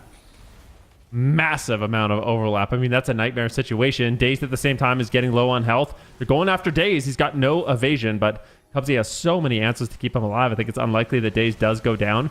Drake in bear form. Calvish looking for potential Ring of Frost. Not able to find it. Drake needs to get topped off. Prev with no trinket. Zhang with no trinket. I feel like Welcome to the Jung, they are in trouble. But at the same time, Gators back there low. Welcome to the Jung is looking to strike back here. Is it going to be a Void Shift? Daze gets low. Guardian Spirit trades out. Cubsy in the back line easily keeps him alive and allows him to keep making this push. But this game is so back and forth. Both these teams are hesitant right now as they're low on cooldowns. As they should be. I mean, I thought Welcome to the Jung had it. So much momentum, but here's a big Mame Stem onto Dazed. Is it going to get followed up with a Cyclone? It doesn't. He does get interrupted. Drake caught into a cheap shot, but he pre-bear formed the go. Into the Barkskin follow-up. Zhangbahai's in a full fear. That's going to be the will of the Forsaken to follow up. Drake is still in a lot of trouble. Surely this is going to be a life swap or something. Zhangbahai and Drake just sitting directly on top of each other, trying to push this mage back. Now Drake wants to get in there and get attacking Calvish. Calvish still has that block available to him. Cubsy still has a health swap, and Drake is pushing in to try to force one of these buttons or just take this mage down wholeheartedly. But it looks like Drake's not going to, overstay his welcome. He sees the rogue, but the big swap, kidney into a bomb. Where's the damage? Cheap shot onto Drake. He can't peel into the double DB follow-up, but Zhangbahai is going to deflect that with his Guardian Spirit and his his big spirit. But Drake is reconnecting. Ring of Frost. Oh my gosh, if he got kicked on that, he wouldn't have been able to block. That was so crazy close. Calvish still so low. Cubsy's desperately trying to get him up. Apotheosis, but this is the combustion. They're trying to get it going. No Roar Sacrifice available for this go. Chastise onto Zhangbahai. Where's the follow-up CC? This could be it for Prev. Prev's still taking huge amounts of damage. Guardian Spirit will top him, however. Calvish is the one who's got to be scared moving forward. Everyone's scared. Daze is going to be scared. Calvish is scared. Drake is scared. Prev is scared. Anyone could win this game. 35% dampening. Both healers running on fumes. Calvish is going to be line of sighting here. Daze down to half, though, with no evasion. Once again, he's vulnerable. Drake is all over him. He's going to be putting bleeds onto Daze. Now trying to get bleeds onto Calvish. Really make Cubsy struggle to heal. And you can see Cubsy, his health isn't looking good. His mana isn't looking good. Can Welcome to the Jung do it? Can they put a point on the board? Can they beat this RMP? The Ring of Frost drops down. Once again, Dazed in trouble. He has no trinket. The evasion is up. Calvish gets interrupted. They're finally putting the pressure. They might be able to force an ice block. Drake is moving in confidently. Zhangbahai grips him out of line of sight. Nicely done there. Now it's going to be Prev's turn to soak up the damage. They continue to make a push. They are all just dead. Cauterized procs. It's going to be an ice block. Dazed has no evasion, no cooldowns whatsoever. Welcome to the Jung is looking to sink their fangs into Gators' back. Can they take them down, or can Gators' back get a miraculous recovery? It's gonna take a miracle, just like you said. Gouge goes out onto Ice Drake, wall! but everyone's so low. Can he get this ice wall off? They're not gonna let him. Calvish is surely gonna go down. Can't kite all of those pets forever, Calvish. You sure can't. But welcome to the jungle will show us where their compositions can go, and also Oh my gosh. what their name means. What a fitting composition to bring this series back, huh? Locking in the jungle cleave and taking a point on the board. This is a best of 7 series, don't forget, guys. So the first team that gets to 4 wins will be crowned Cup number 3 champs. Yeah, so this is deep. Like we're getting to the deepest parts of the ocean right now. 32% dampening with these 2 compositions. Calvish, this is where things started really falling apart. Days really had no cooldowns, unfortunately. He gets interrupted. The cauterized procs, he goes for the shifting power, is forced into the ice block, and Cubsy really he has no throughput, right? So what I really like that Welcome to the Jungle is doing, if Calvish is playing too defensive, go after Dazed. Calvish tried to make a play here, but Prev is very patient with his interrupt. He let Calvish basically just fake over and over and over, and inevitably interrupted him on the ice wall and took him down. But Calvish, yeah, that would have been, I mean, if he managed to get the ice wall and they won off of that would have been so insane. But Prev shuts it down, and I just feel like defensively, Welcome to the Jungle, they played this one very well. Drake does such an excellent job weaving in and out of bear form. Whenever he realizes he's going to be stunned, he's in bear form, he makes it awkward for Daze to actually land that full setup, because if he does get stunned in bear, he's more than likely going to be A-OK. So I think defensively, Welcome to the Jungle played this well, but this is a close game once again, and Gators back, they still look good. I don't know. Are you convinced that this is a good answer for the RMP? Yeah. It's terrifying. Okay, but here's one thing I just want to shout out, and it's Drake on this Feral Druid. You kind of mentioned it as well, but yeah, this guy plays so many different specs and so many different classes. It's one thing to like understand your rotation, you know, understand when you need to pop your cooldowns in order to make trades, but this guy also has to like preemptively bear form stuns from Dazed, one of the best rogues in North America. You know, it's like, it's one thing to have like really good, you know, instincts in the game, and it's another thing that to have it preemptively and also keeping track of where that rogue is. Like, he wouldn't overextend around a pillar at half health here. He would often, if he saw the rogue pulling back, he immediately is going back into the middle of the map. He's immediately in bear form. He's immediately in line of sight of his healer. And so like this like greedy play from him to be able to get that damage out onto his kill target and just to maintain this pressure that eventually caused Gators back to run at an empty tank. It's just really impressive for me to watch. I'm an aspiring Feral Druid. I just got mine geared up. I've been running in there. I'm just now starting to get my my rotation down, and I'm just seeing this guy who also plays a Rep Paladin better than me, just kind of like style on the Feral Druid as well. Just really impressive.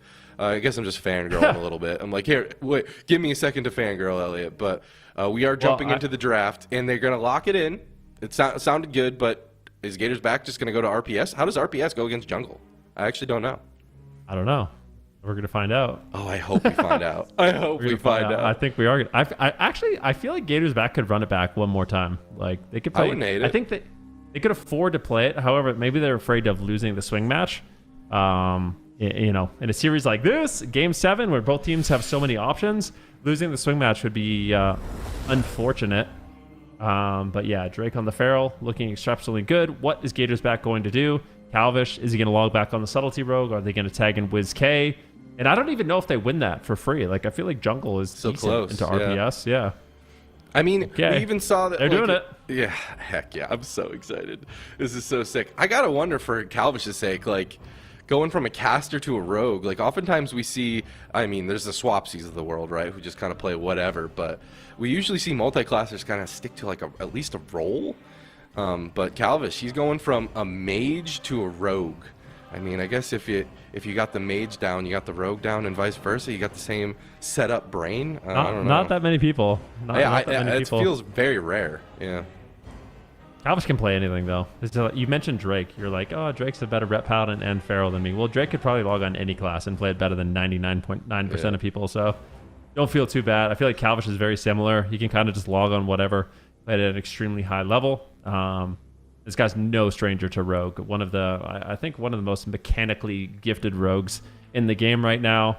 And I think he's found out that RPS, like normally Calvish just plays Rogue Mage, but he's found out that RPS, especially with WizK, it gives him a lot more freedom to be creative in these matchups, go after multiple targets, play these kind of complex strategies, and they might be able to keep Drake and Welcome to the Jung guessing.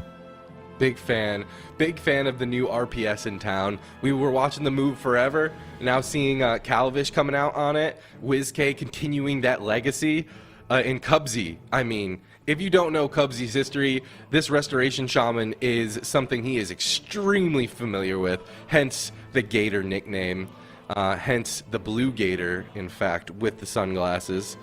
But Drake's Mog, pretty sweet. Like the spikes in the back. I'm a big fan of the watermelon shoulders. Remember those? What expansion are those from? Oh gosh, I want to say BFA. Nope. What are they? You can't just Warlords. Oh, that's Warlords. What do you think about the blue tabard trying to extenuate like the blue accents? It looks good. Honestly, I feel like Drake has made it a great transmog here. You know, it's like it's a full set ish. But, you know, he's added some things to make it his own. I think the back piece looks really good. The blue, like you said, accenting some of the off blue in the set. I feel like the pole arm's a little kind of doesn't match quite yet. There's something about but it's cool. I mean, it is cool. It's all one it's giant it's one blade. of those, you know, expansion that's from? Mop? I think it's WOD challenge mode. I thought it was Mop challenge mode. It's got WOD everything. I think Mop challenge mode was the armor sets. And then WOD was the weapons. Oh, yeah. I did get that Mop challenge mode set. That was a gruesome day. But it looks sick. Now I have my Vanguard's cosplay, you know? Yeah.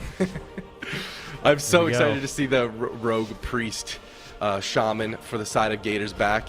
And, dude, what a matchup. We got 2 melee, 2 ranged, and then 2 incredible healers. These are the types of matchups. These are the high-level compositions where it could go either way that I kind of live for when it comes to Arena. I'm so excited to jump into it. And WizK is, too. He's just immediately getting in there, just getting in their face.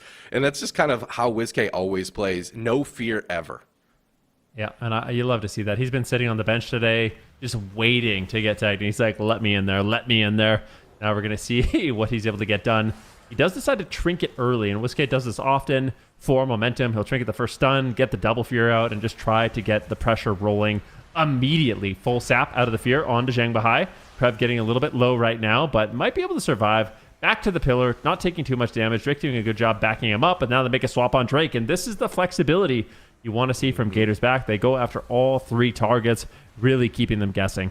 The swap potential of this team is crazy. Full maim into a full trap on a Cubsy. WizK caught into a follow-up stun, but Cubsy's going to go ahead and trade that trinket, and he should be keeping WizK completely A-OK. Now, Zhang Bahai caught into a full fear is going to be Will the Forsaken as Prev got dangerously close. That's going to be the Guardian Spirit and some Serenity procs. WizK dropping down to half. He's going to pop the fade and pull away for now. Both teams just getting small cooldowns here and there, and big trinkets from both healers. Bash on the Cubsy, full trap. Zhang Bahai does not get follow up on his CC. The Holy War does get eaten. He gets a fear out of it. This has got to be the dispersion. It is. Wiz is going to respect the damage, but now Calvish is just cheap shotting the entire team into a kidney shot, into a fear. Prev could be in a little bit of trouble here as the CC chain is continuing onto Zhang Bahai. No Guardian Spirit. He does have the swap available to him if he absolutely needs it, but it looks like Serenities are going to be enough to keep Prev okay. And now WizK is going to be the one who needs to look out. WizK's got no trinket. Cubsy, no trinket. They might just win the game right here, right now. Welcome to the jungle. They could close it out. WizK could die.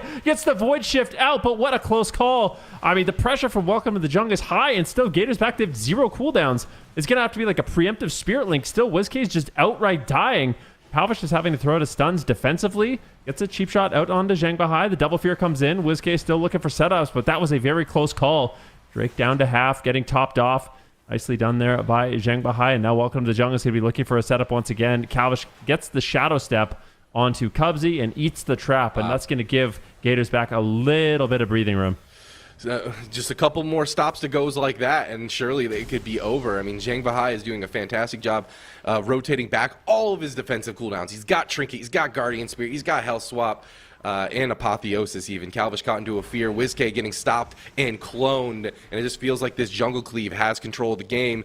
Calvish desperately trying to get back control of that, putting Prev into the kidney shot, into the cheap shot onto Zhang Bahai, into the half fear, the fear onto Drake as well. Prev is all alone. He's going to roar sacrifice. Is it going to be enough for now? No follow-up CC onto Zhang Bahai because he goes into that Angel for it, gets the him off, and WizK is just going to pull back. He sees that the win condition's out there, but he's in so much trouble. Surely this is it. Surely he goes down. He gets a huge heal from Cubsy, and Dispersion will be used. They hold on to the Spirit Link, but that was a lot of buttons, Ven.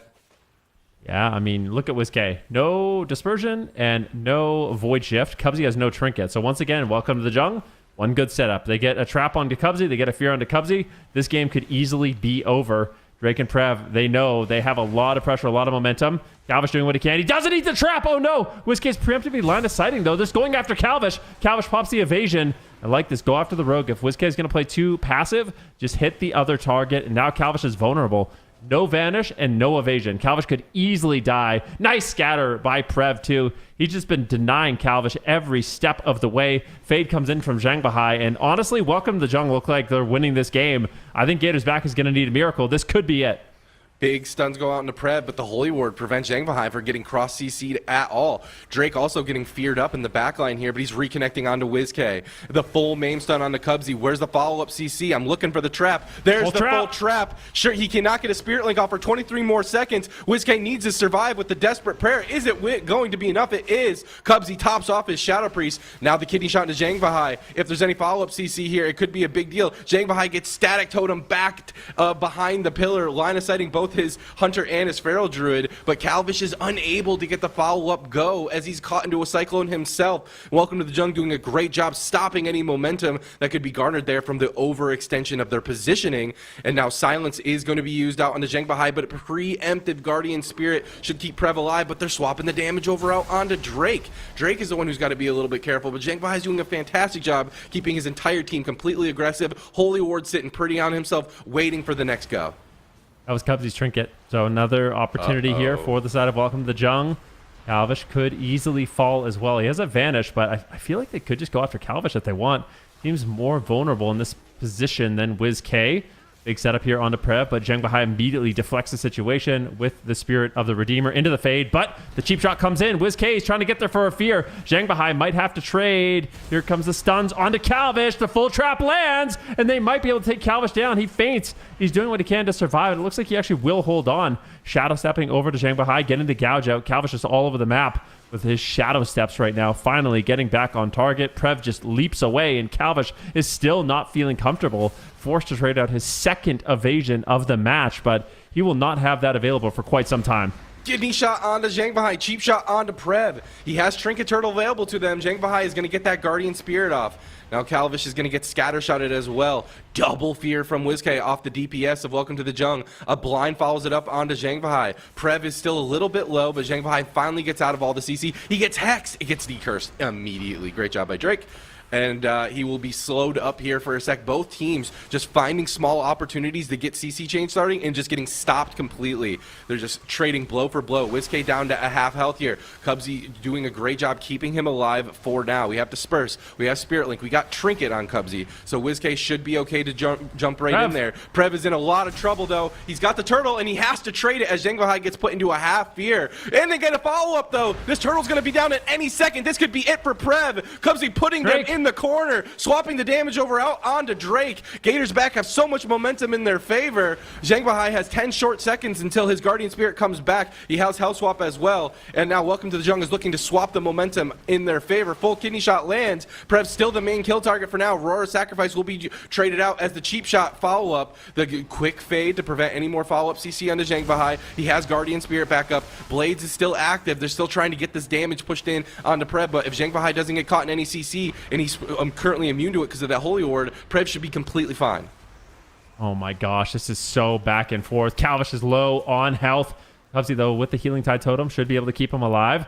Prev has no Trinket. Zhang Bahai still has Trinket swap, so there are answers here. Calvish moving forward, realizing they need to start finding these setups. Full fear goes out.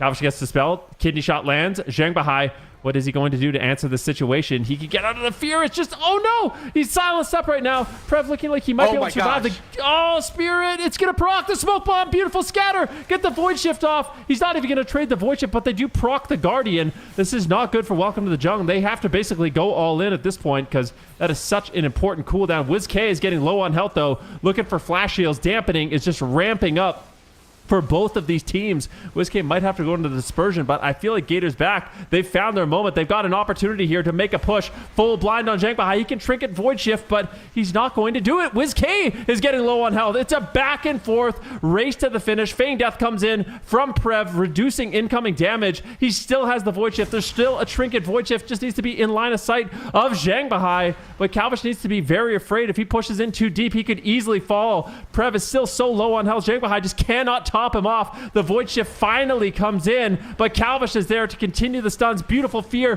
by Zhangbahai.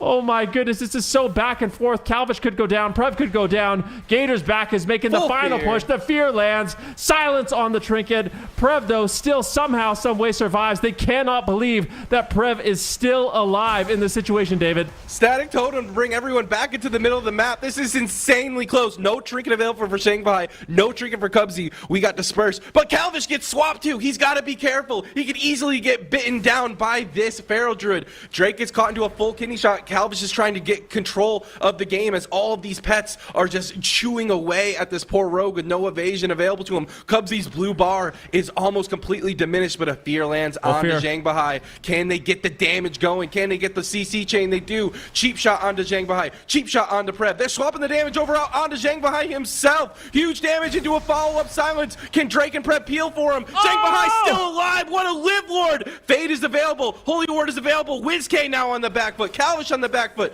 Binding shot goes out onto Cubsy. Any follow-up CC, and this Calvish could be it for Calvish. Kidney shot onto Drake to stop the damage, but the pets are chewing through the rogue. Desperation pair and fade for WizK. There's the fear just to get these pets off of them, and Cubsy keeps his team alive. They're somehow all alive. Evasion will be popped, and Divine Him on Zhangbahai will keep his team aggressive as well. Cubsy desperately trying to get the casted heals off here. It's 52% dampening, Ben.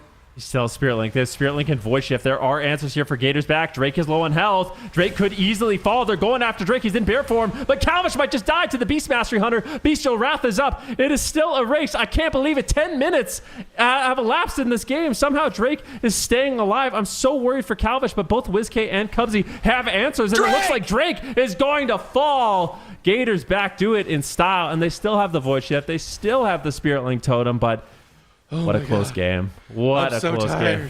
They gotta be exhausted. That was insanity. That was unreal. I thought Welcome to the Jung had the game like 6 or 7 times.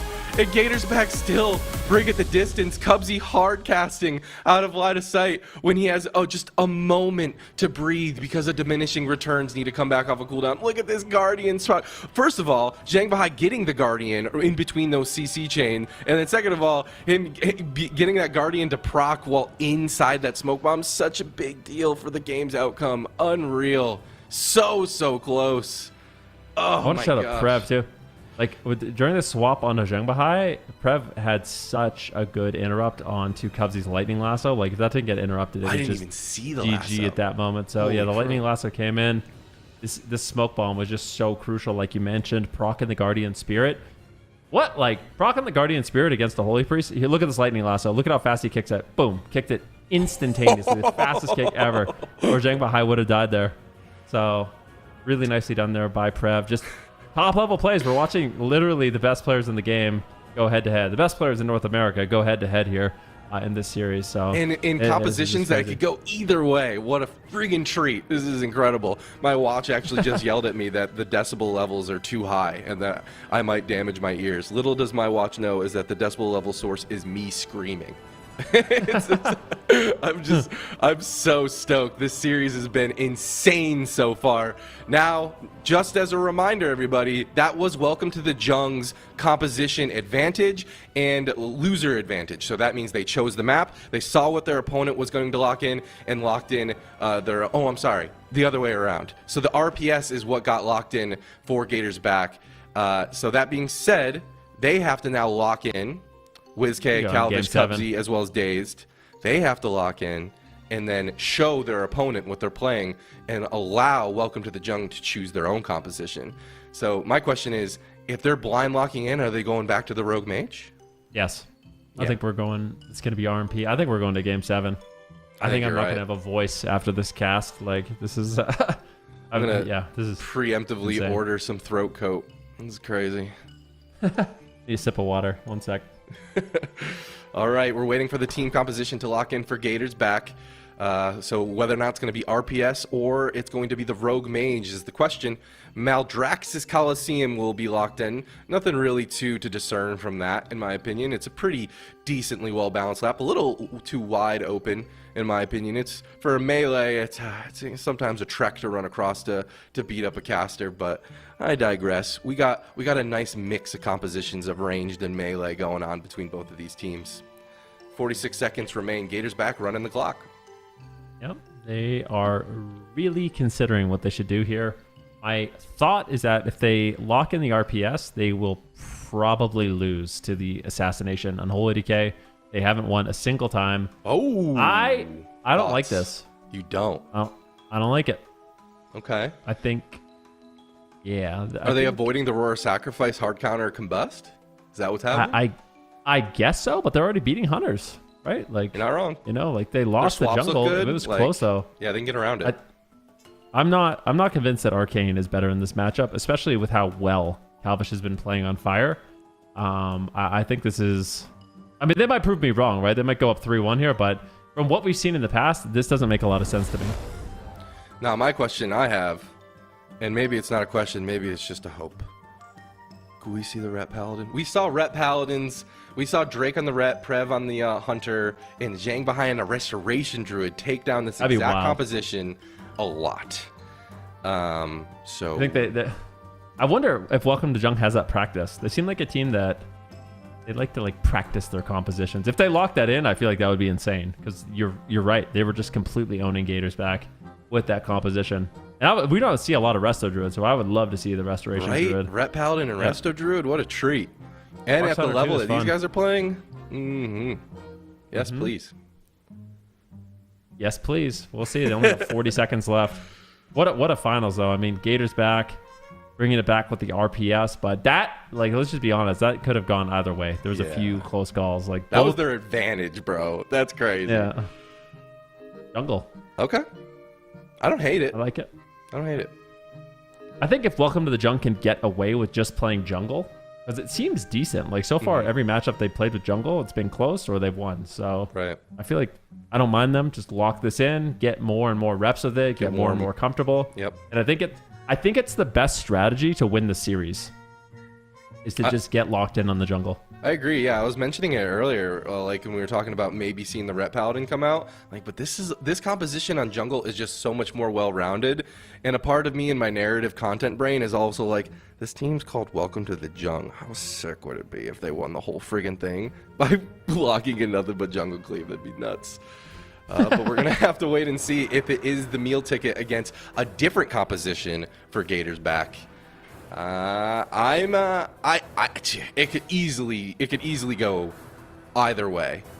Looking at these compositions, it's another one of those matchups that we've seen go either way depending on who's controlling what team, or what team composition, I should say.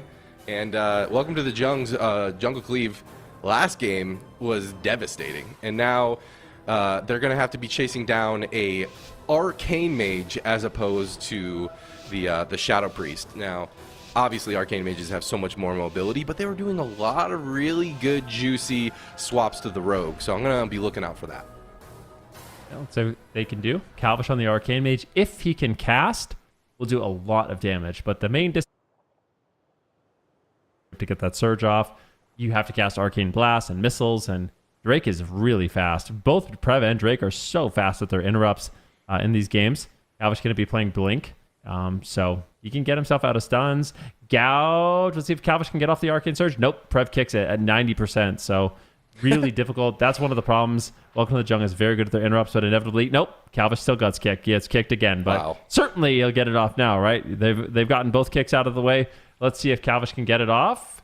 Looks like he goes for Evocation. Arcane Missiles. Drake doesn't want to overextend, but He's still just kind of dying. He goes for the pets. So he actually casts the Arcane Surge on the pets out of line of sight, but not going to be maximizing his damage that way. Dude, these pets might as well be a bleed. Like, just their uptime is nuts on the Calvish. Just chewing away at him, and it's a lot for Cubsy to have to deal with, and the mana's already starting to get down. But this is a big damage go with the killing spree onto Prev. Lots of pressure goes out onto him. Not even a rare sacrifice will be committed. However, incarnation from Drake as Calvish is pushing out here. Something of the Magi almost went out, but it actually got stopped by Drake's follow-up stun. But this is the blind. This is the big go. Into the sap. Prev could be in trouble. Into a cheap shot. The CC chain just never ends, but Prev's Exil seems to be enough for now, but they swap the damage over out onto Drake. He gets cheap shot into a gouge, into a kidney. They're trying to prevent that bear form, but Drake does get the bear form off in between those stun DRs, and now he wants to get aggressive, but he gotta be careful. Calvish will light you up regardless of what form you're in. Yeah, that is true. Arcane Mage doing a ton of damage in this matchup. See right now, Drake in cat form, going to be going after Dazed a little bit. Calvish playing Spellslinger as well, so he's not going to have that massive Phoenix, but he's going to be able to generate tons of splinters, which do extra damage, and they can be particularly effective against classes that have lots of pets. So you're going to see Calvish shoot out a lot of Arcane Orb, generate lots of splinters, and that'll make him very scary here. Full trap now out onto Cubsy, though, as Dazed and Calvish are both rotting down low. Beautiful scatter shot there by Prev. Calvish is forced to line of sight once again, and it's normally in the very late stages of the match for seeing Calvish really pressured. He's just playing so passive and conservatively with his shields and Ring of Frost. Now just blinking in, though. He's unafraid as soon as I say that. Just blinking on top of Zhang Bahai and going for some damage.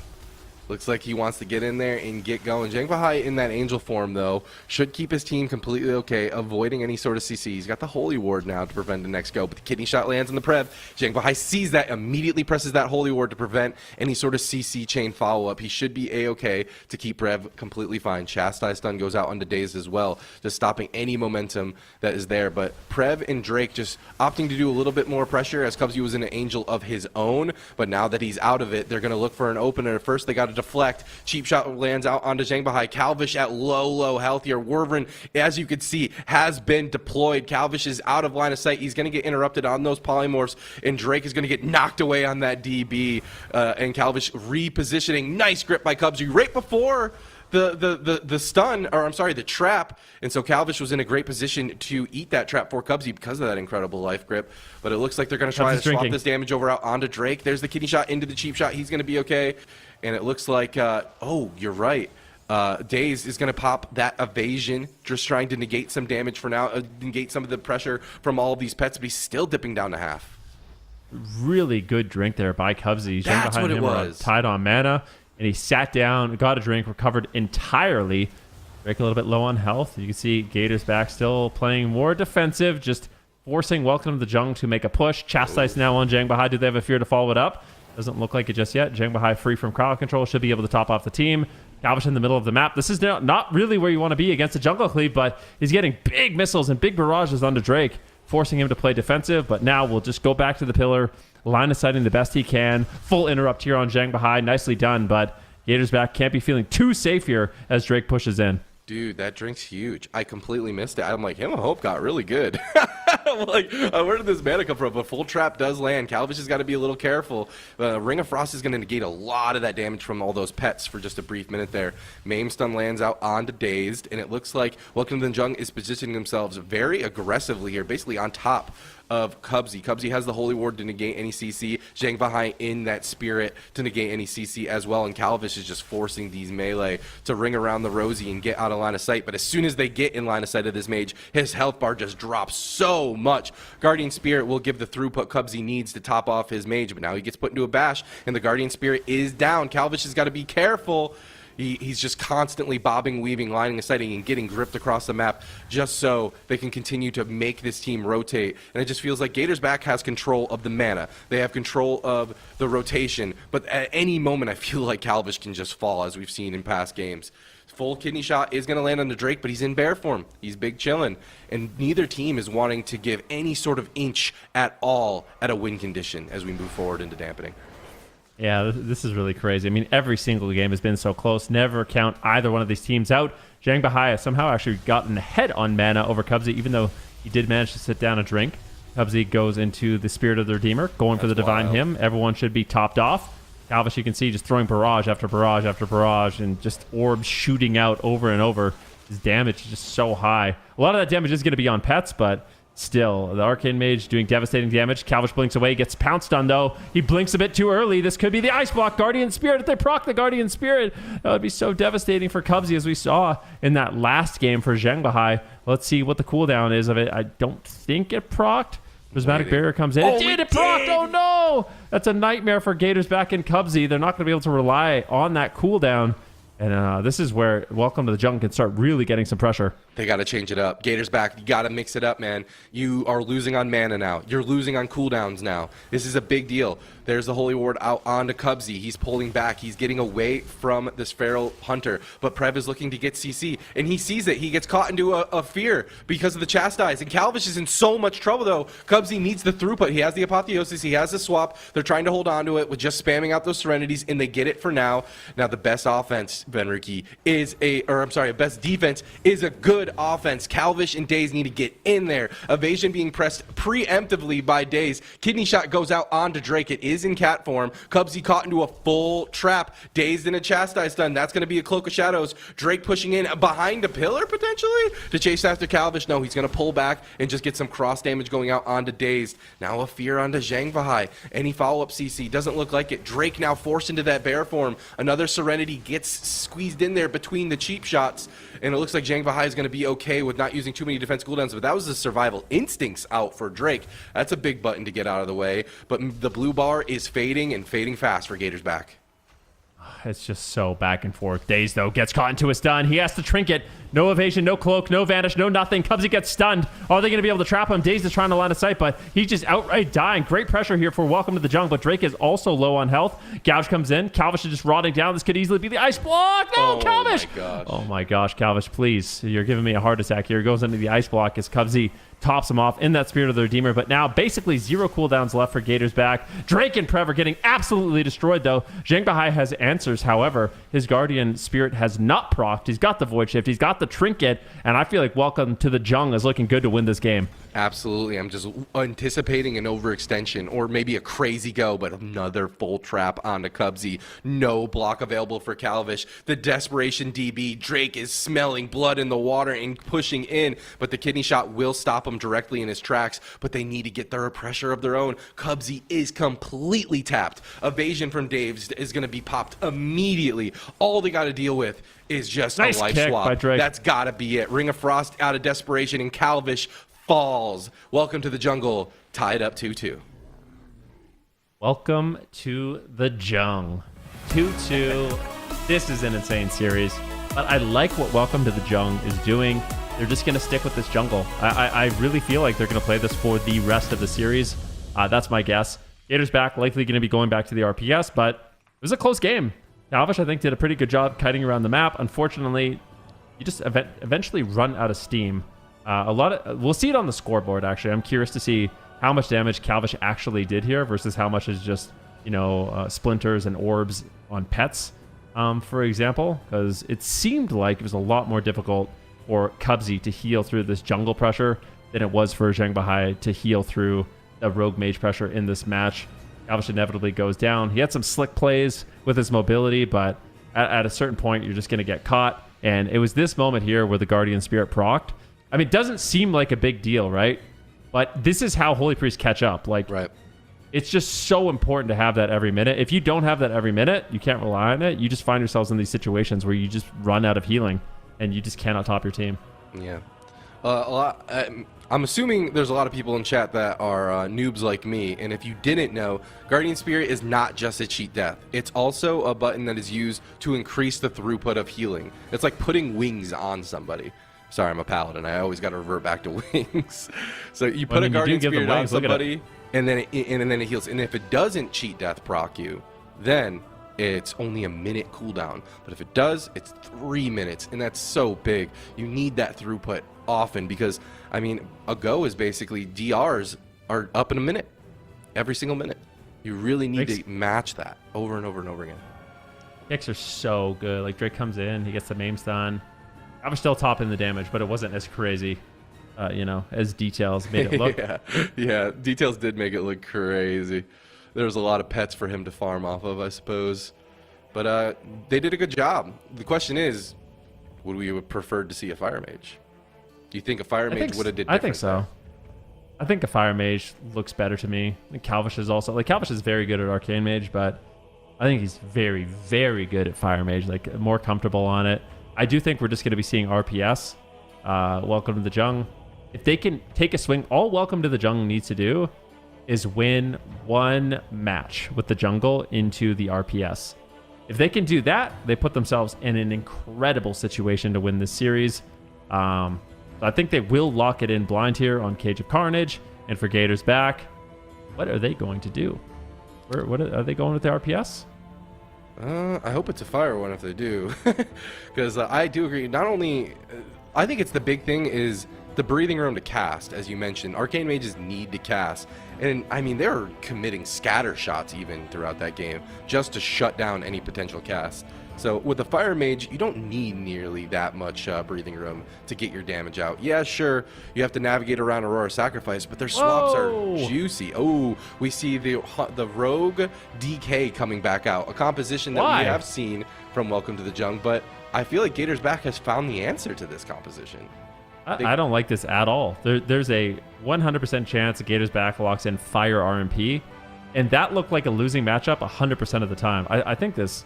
I mean, maybe I'm missing something, but I feel like this is a blunder by Welcome to the Jungle. The jungle looked way better into the RPS than this did into the Rogue Mage Priest. So I think Gator's Back is probably smiling. Look at that little Gator.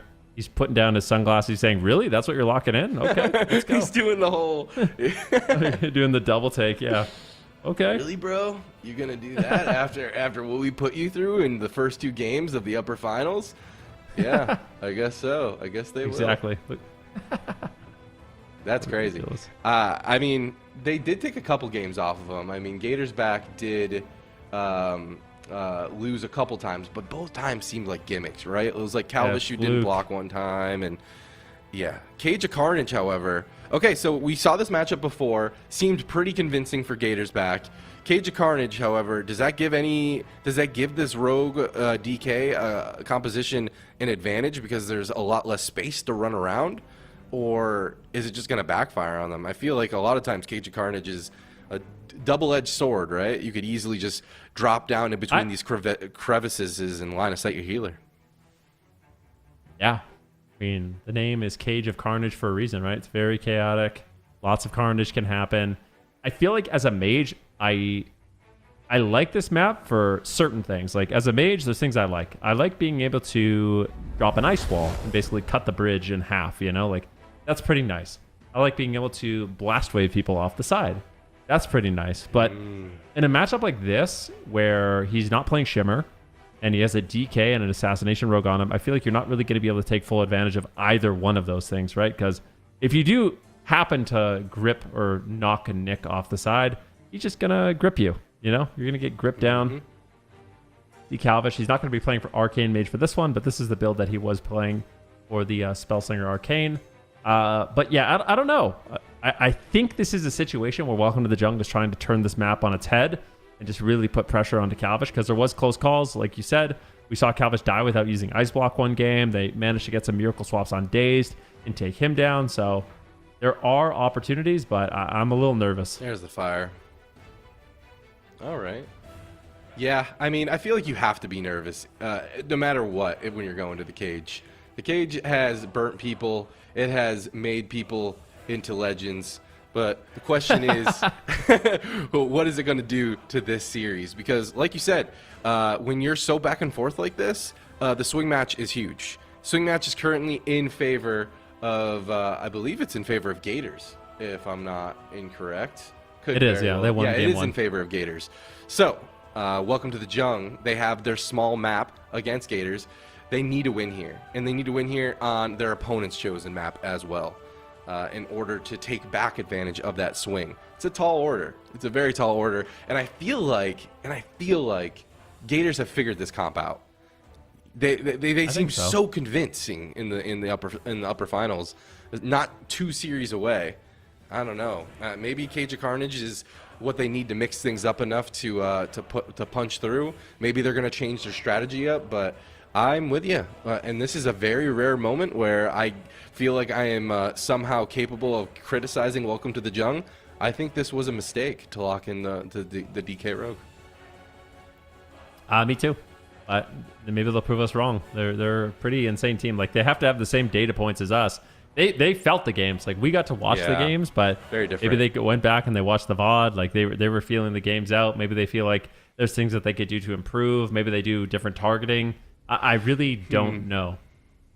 Yeah, different targeting sounds like it could be the ticket. You know, I'd love to see them basically, as a cleaver myself, just hit whatever's close and never really overextend. Maybe bring the game into like a deep state. But I don't know. Against a setup composition, eventually you're gonna have to commit a cooldown or two. You're gonna have to commit a trinket, and at this level, they're gonna take advantage of it. Gators back especially are gonna take advantage of it.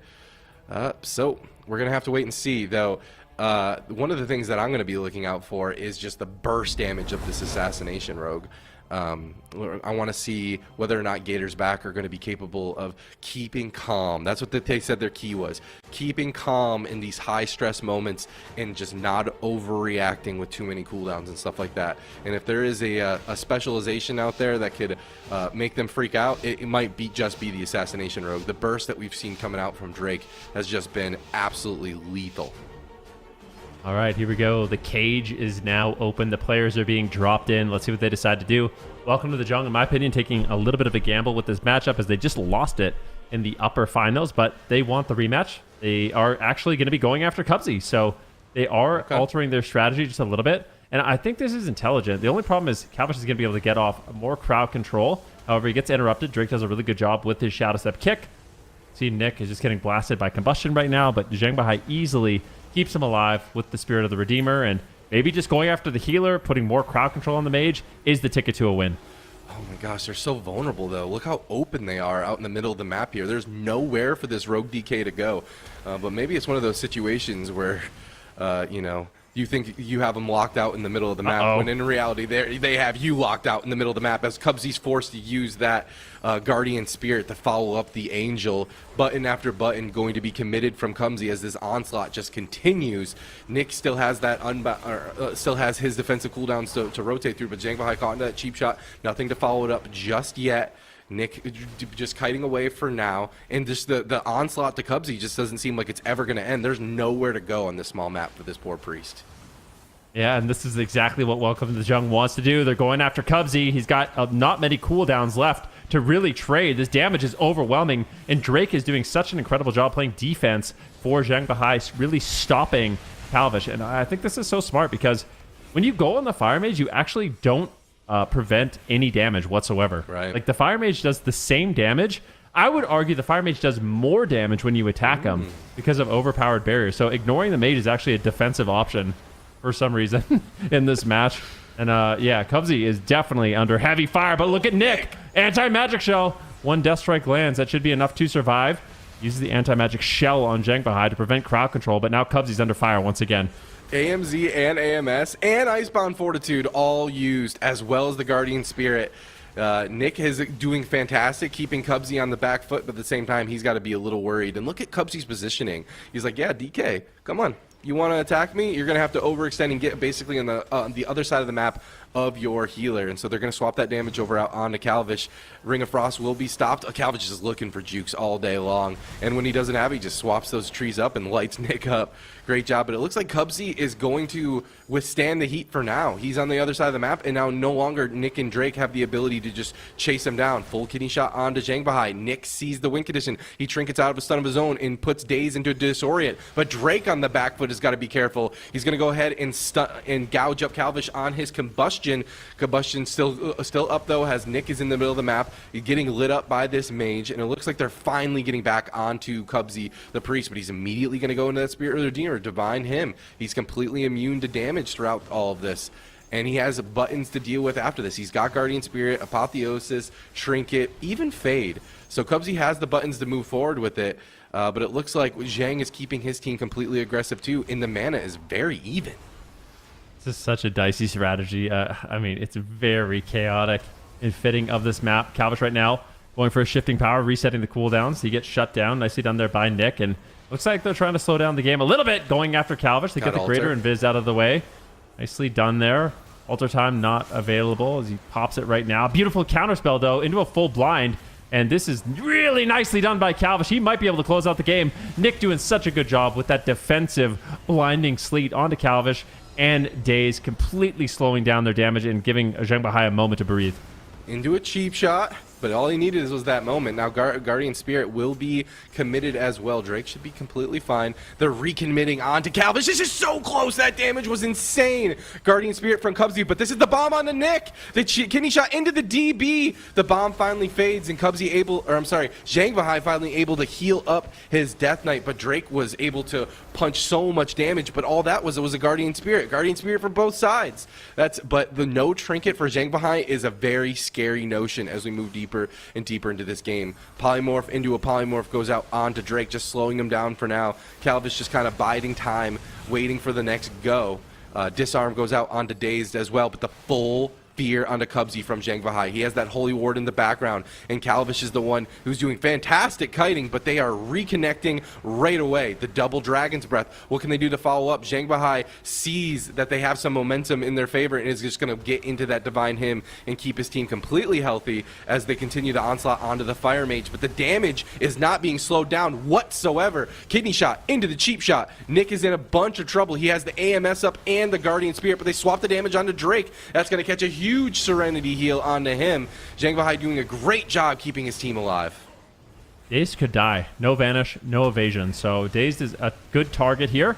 Looks like they're going to continue to make the push onto Calvish, but I would not be surprised to see them kind of butter up Dazed with some bleeds, try to go after him. Calvish is low on health. Welcome to the Jung. They might be able to take the swing match. Cauterize procs. I think that was the Guardian Spirit as well. This is a nightmare situation. No Guardian Spirit, no Cauterize. Calvish is not feeling safe. They get the Ice Block as well. Are they going to get the Ice Block? No, they will not, but Cubsy's healing is going to be so limited here. Welcome to the Jung. David, I think they could get the swing match. The Cage of Carnage gave them what they need. It gave them the uptime on a slippery mage like Calvish. Double cheap shots coming out from Drake into the double Garrotes will force an Ice Block. However, he comes out of it early into a Disorient. Big damage. Now Drake caught into a stun as well. That was the swap for Zheng Bahai on the back end of all of that. Combustion is popped. They're trying to turn this around. A grip from Cubsy will get Calvish away from the melee for just a brief moment, but a full kidney shot lands onto Zheng Bahai. If there's any follow-up CC onto that, it could be Drake's life. He has nothing left in the tank. Disarm lands onto him, keeping Calvish alive yet again. Calvish looking for a mass polymorph, but he jukes it. Cubsy in the back end using the phase, but Calvish goes down. In the onslaught, the constant pressure from the DK Rogue was exactly what they needed to take them down. Cage of Carnage was able to give them that short window of opportunity to just constantly keep Calvish on the back foot. It seems like he had his Ice Block forever, and then they got every cooldown. They proc Guardian. They got Ice Block. They got Cauterized. That was crazy. Wow. Welcome to the Jung. They made the right choice. I mean, they got the win. Made some adjustments. I don't even know what the adjustments were, to be honest with you. I guess the games are just so close. It could have gone either way, but they tried an all-in on Cubsy early in the match. Didn't really work out that well. I think they did a really good job managing Calvish's cooldowns here. Saw defensive blinds on Calvish consistently in this game. And it was just, we got to a point where, like you said, they forced out basically every cooldown. Calvish at this point, I mean, there's not really too much Cubsy can do. I think he actually trades out the Void Shift, but he's rotting down too. So he has the Void Shift available, but Calvish just gets one shot. I think it was a Kingsbane. Kingsbane, I think, is what forces out a lot of these cooldowns. I'll have to wait and see exactly. We'll watch that once again. So I think during the final moments... Look at all that. Look at all these buttons that Nick has to use right here. AMZ, Guardian, and AMS. Nuts. AMS is like, I'm not going to lie, AMS just gets shredded through all the time. It's like... we're seeing a lot of DKs just use it to like prevent crowd control on their healer, but I want to see these final moments. Kingsbane is up in 1, 2. Oh my gosh, count 3. It down. Boom. Dead. That's crazy, dude. Yeah. Oh, he was pretty dead. Yeah, that was crazy. There's no way he was living that. They went the distance though. I mean, they had to rotate through lots and lots and lots of cooldowns. But I don't know. Is it really just a map thing? Because we saw the same matchup, and it seemed really convincing in favor of Gators. Now, all of a sudden, it's not so convincing anymore, and my brain is just broken.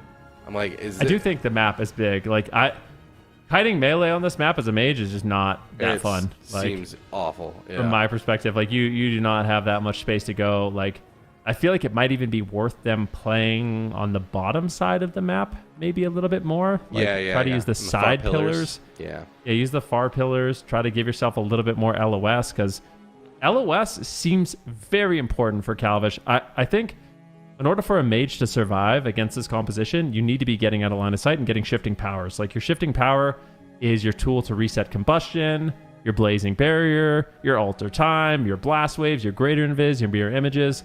It's a very potent tool. So if you can't get those off because you're just not getting to any kind of line of sight, makes it really, really difficult to kind of escape. And look at those final moments. Drake got a 2.6 million Fate-bound coin and a 2 million Kingsbane there. That's a big burst. Big burst. Yeah, Calvish's help was just a ping pong ball. It was just back and forth, back and forth. It looked like, like a volume meter, like getting just completely blasted. Empyrean Domain will get locked in for the Gators here. So map choice first from the losing team, then the winning team locks in their composition. I'm assuming you know all this, but just in case you don't. So Welcome to the Jung right now has to lock in a comp that now the Gators will then see what the comp is and lock in their own. So I'm really curious how they feel about this DK Rogue team. Cage of Carnage is one thing with the DK Rogue team, but Empyrean Domain is extremely vulnerable. It's very open and the pillars are very small, but there are pillars for Calvish to be able to take advantage of on that mage. So they are going to lock in the DK Rogue regardless. Okay. There you have it. Gives them reps. I mean, at the very least, they know there's the insurance plan. What maps do they have? What small maps do they have? I mean, they got Cage out of the way, right? I guess Tiger's Peak, kind of. I'm trying to think of what else. No Dalaran Sewers, right? No Dalaran Sewers, no Ruins. No Ruins. Could Blackrook hold, I guess? Blackrook is why it's been picked so much today. Hook Point. I think they have Hook Point still. Hook Point, I think, actually might be the strongest option. Yeah. So if we go to a Game 7, Welcome to the Jung winning that last game was crucially important for them. Winning the swing match means they're going to have that map and composition advantage. Gators back, lock in the Rogue Mage Priest once again. Okay. And I still feel like this is a comp Gators back should win. Like, I still believe Gators back can win this matchup, but on this map, at least, on the big map, I think they have the edge here. No, I agree. Empyrean Domain feels like this feels right. I mean, I just got proven wrong once before where we criticized Welcome to the Jung and they made it work. But this feels like this is Gators' game to win. And they have to, right? I mean, this is their map pick. They have to win here. Or they're even more disadvantaged. Or more importantly, they just lose because that's 4 wins for Welcome to the Jung and they will win the best of 7 series. So this is crazy. This is match point. This could be who wins Cup number 3. Welcome to the Jung, still the chat's favorite, but just marginally. A lot of Gator fans in chat. Respect. My predictions are on the line. I cannot let Chan down. Who'd you go with? Gators. I went with the Gators. How you feeling? You feel like they can still come back in this one? I feel good, man. I do. I swear. I think that, we saw this team beat this composition like over and over and over again, 3 times in a row convincingly. They just... Cage of Carnage. What more can I say? Cage of Carnage. All right, let's see if it's going to be a similar story here on Empyrean Domain, or if Gators back is going to be able to take advantage of this large map. This is potential match point here. If Welcome to the Jung do it, if they win this, they will be winning Cup number 3 for Gators back. Obviously, they want to stay alive. They're going to have to win 2 in a row. Let's see how they approach this 6th game. All right. Calvish caught into a sap basically across the map. Drake not coming out just yet. Looks like Nick is opting to hit Cubsy again. I wonder if they're going to go the mage or if they're going to go the healer this time around. Double Dragon's Breath from Calvish into a double root is going to try to get control of these melee, but he gets put into an asphyxiate stun throughout all of that. Cheap shots are now rolling in from Daze to get control of the game as Drake and Nick being the main kill target for now. AMZ is going to be committed in response to this combustion from Calvish. Big damage onto him is going to drop Nick's health down to half. Zhang Bai caught into a kidney shot. No follow-up CC, however, but Drake is very, very far. This is a lot of offensive pressure committed from Drake, however, onto Calvish. But look at his positioning. He's going to force Zhang Bai to push in so vulnerably. Yep. Gouge now onto Zhang Bahai into a blind. He trinkets, just not messing around, just makes like the it. trinket trade. I think that's more than fair. Double Garrotes coming in. Cubsy and Calvish both rotting down. Cheap shot onto Cubsy. Garrote onto Daze. Garrote onto Calvish again. And you can see right now Drake is just skyrocketing his damage with these empowered bleeds on all three members of Gator's back. But Cubsy easily recovering the situation. Goes for the Chastise. Goes for the Fear. And now it's going to be Nick in trouble. The Chastise Fears with the combustion.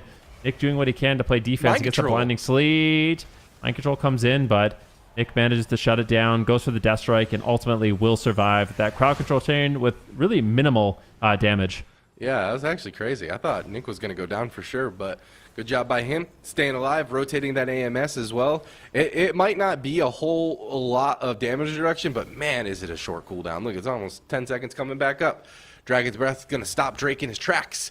Dazed, popping that adrenaline rush. Here's the kidney shot onto Zhang Bahai. And while he's in that kidney shot, before the fear, he gets the Guardian Spirit off onto Drake. You can use that button in a stun. Very key to understand. But now he's coming back out of that fear, and he will have that throughput to keep Nick completely fine, trying to rejoin his rogue as they reconnect on the Calvish, dripping him down to half health here. Cubsy caught into a stun. He gets gripped in as well into a Garrote. Calvish is in a bit of trouble. Into a follow-up Garrote. Lots of damage going out onto Calvish. This rogue is just trying to chew through this mage. So far, Cubsy doing a good job rotating through, but that's Apotheosis. He's running out of Serenities, but Calvish is going to turn it around. And this bomb, this is combustion, this is big damage goes out on the Nick. No trinket available for now, but that was going to force the Spirit of the Redeemer in the back line for Zhang Bahai to be able to heal through that line of sight of Smoke Bomb. Yeah, well done, though. It's a fair trade. Cubsy fades. Cheap shot on Daze. Once again, Garrote's coming in, and this is where Drake is able to get his damage sky high. Big Garrote onto Calvish once again. Wants to avoid that eye. He'll take additional damage. Drake still going for these bleeds. Gets them onto Dazed. Gator's back is rotting down, but I'm still a little bit afraid for Nick here. He has the Icebound Fortitude. Zhang Bahai grips him to safety. Dazed immediately hooks over there with the harpoon and manages to keep the uptime. Calvish gets a polymorph here onto Drake. Fakes the interrupt. Gets the shifting power. Crucial for resetting these cooldowns, and that combustion is only 10 seconds away here, David. And there's the kidney shot on to Cubsy. Can Calvish survive? 5, 4, 3, 2, 1 till this combustion. A big go is incoming, and Zhang Bahai has no trinket available. He has Guardian Spirit, so he can use it if he gets stunned, but the follow-up damage surely will be it. Unbound Fortitude will be popped immediately. Zhang Bahai trying to avoid any CC. It's blind. Into a blind.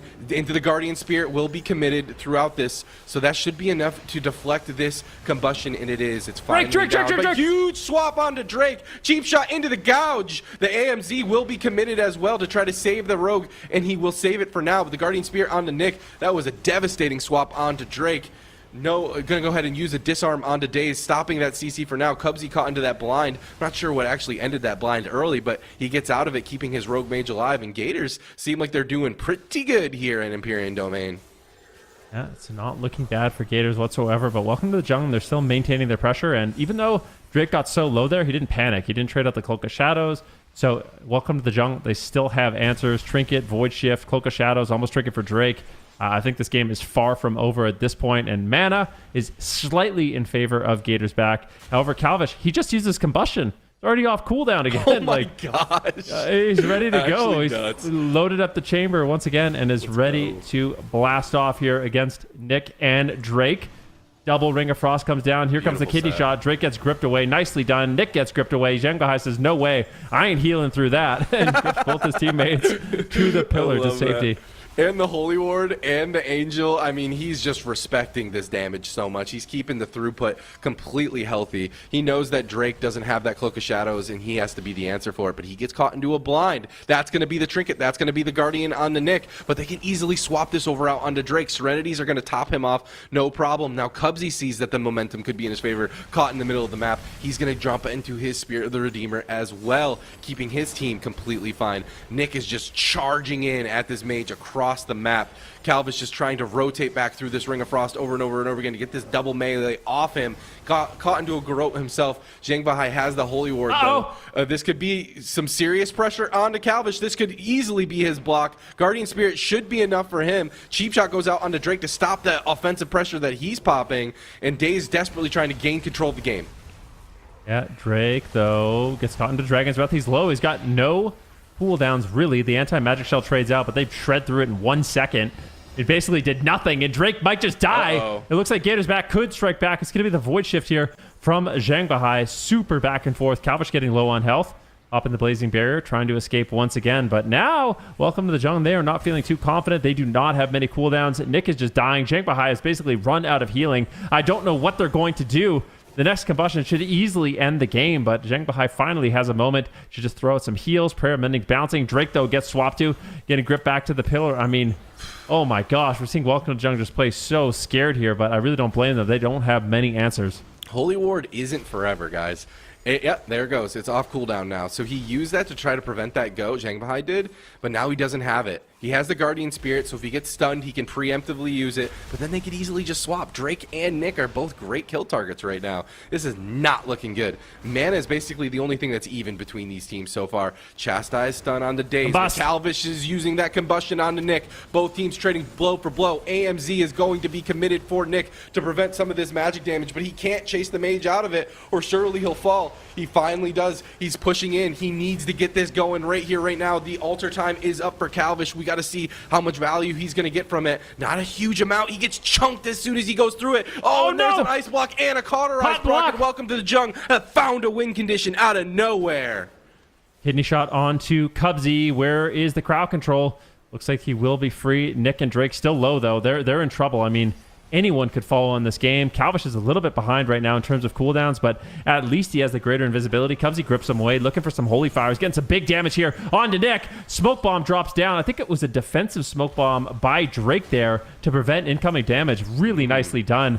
Don't see that often, but Drake basically drops it to deny any kind of damage from Calvish and Cubsy, which I think was really smart. Combustion. This is big damage. So that was very smart. Disarm into a full stun. Drake taking control of the game, stopping everyone from killing his poor Death Knight. Now getting in himself. Holy Ward for Zhang Bahai will prevent any follow-up CC, and it looks like Gators back is trying to find some sort of opportunity here. Zhang Bahai fades the follow-up stun, but big evasion going to be used from Drake to prevent any follow-up damage for him. Nick is the one who's got to be careful. He has the AMS, but it's going to get chewed through so quickly. Guardian Spirit off cooldown. There's nothing left on Zhang Bahai's spellbook. Nick could easily just fall right here. He's line of sighting Calvish for now. He seems to be okay. They're gripping Calvish back in. He's trying to get aggressive. He knows time is running out.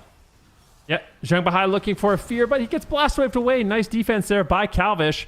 Dazed in stuns, Cubsy in stuns. They're making a push here onto Calvish. He's going for the shifting power. He's got the combustion. Whoa. Might need to pop it. And this is it, the combustion. This is the all-in, but he's just getting corroded. Cubsy right now in a chastise. I think Calvish is going to fall. Smoke Bomb comes down. Drake doing everything he can to try to take down Calvish at this point. Dave's playing good defense, but they're just overwhelming. Gators back. Gators back is in trouble. Altar time. Calvish needs to pop the altar time. He gets gripped away twice. Nick is now on the run, and Gators back might be able to do it. Zhang Bahai defiantly keeps him alive. This is so back and forth. Cubsy has no mana, and Calvish looks like he's just going to die. Welcome to the Jung. 4-2, the finals. They strike back with this composition. They were losing this matchup, but they figured it out. They locked it in, and they will be the Cup 3 North American champs. I will never, count out Welcome to the Jungle again. I look at the paper. I look at the stats. I see what they have done before. Just 2 series ago, this team 3-0'd this exact matchup.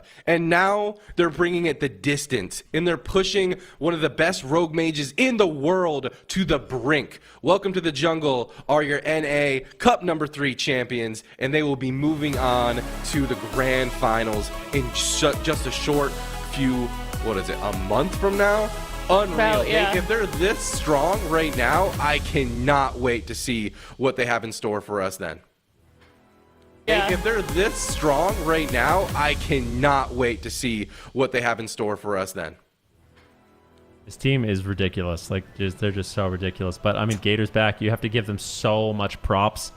This is just heartbreaking for Calvish. If he can just cast, he can put out so much pressure, but he's just getting garroted. Jungle and Divine hit. Like, look at this. He's in the Spirit of the Redeemer, just throwing out heals. Nick barely survives with him free casting, but ultimately using that bull rush line of sighting, and Drake is just making miracles happen here onto Calvish. He gets the blind on Cubsy, and they close it out. But Gators back, they beat Welcome to Jung 1 series today. I mean, what was the final score between these two teams? It was like They have 5. quick math. 6 for Welcome to the Jung, 5 for Gators back. So, I mean, it's about as close as it can be. And all of these games are just so ridiculously back and forth. I just can't wait for the finals. For me, it's the sign of a good team, not just a good team, a team that goes down in history, a legendary roster. A sign of a roster that everyone will remember throughout AWC history is one that is able to constantly adapt and constantly improve. And we're seeing that from both of these teams. Gators back, they lost to the Rogue DK back in Cup number 2. They brought out the Fire Mage here in Cup number 3 in the upper finals. They took them out and sent Welcome to the Jung down, and in the same tournament, Welcome to the Jung adapted the same composition and is able to win. The level of play that we are witnessing will be talked about for ages. Unreal. I cannot wait to see this rivalry continue as we get even more and more stakes on the line. I feel like this is the most competitive this region has ever been in North America. Welcome to the Jung. They've been at the top just kind of by themselves, I feel like, for so long. And now we've got Gators back joining them up there, playing that game of hot potato like we were talking about, and just going back and forth, toe-to-toe, head-to-head, time and time again. But today it's going to be Welcome to the Jung taking that victory, and I could not agree with you more, David. I cannot wait to see these two teams fight against each other in the finals for November. Gators back. I'm curious what they're going to do. I'm curious what their thoughts are heading out of this, Ven, because they beat them once. They just can't seem to beat them twice in a row. It's got to play a little better. It all comes down to it's a matchup that seems like they definitely can win. So just got to go back to the drawing board, do some VOD review, just work on strategies. I definitely feel like they have the answers to beat Welcome to the Jung. So that's the good news. The bad news is it's going to be a lot of work to really polish up on all of those strategies before the finals. But they do have time, and I think they're hungry. I think both these teams are super hungry for a win. They're practicing literally every day, and see what happens in a month. Yeah, we certainly will. But it sounds like, unfortunately, we are not going to get a interview with Welcome to the Jung. So someday we're just going to force them. We're gonna make them talk to us. I have so many questions for them, and we never get to. They are very mysterious, aren't they? Yeah, you know, it's one thing I do admire about them. It's endearing. They do it for the love of the game, right? They're not here for attention or anything. They're just like, yeah, like, we no just wanna cameras, play. please. Pop. Yeah. We're too cool, please, no. But I mean, David, if you were to get them in an interview, what would you be asking them right now?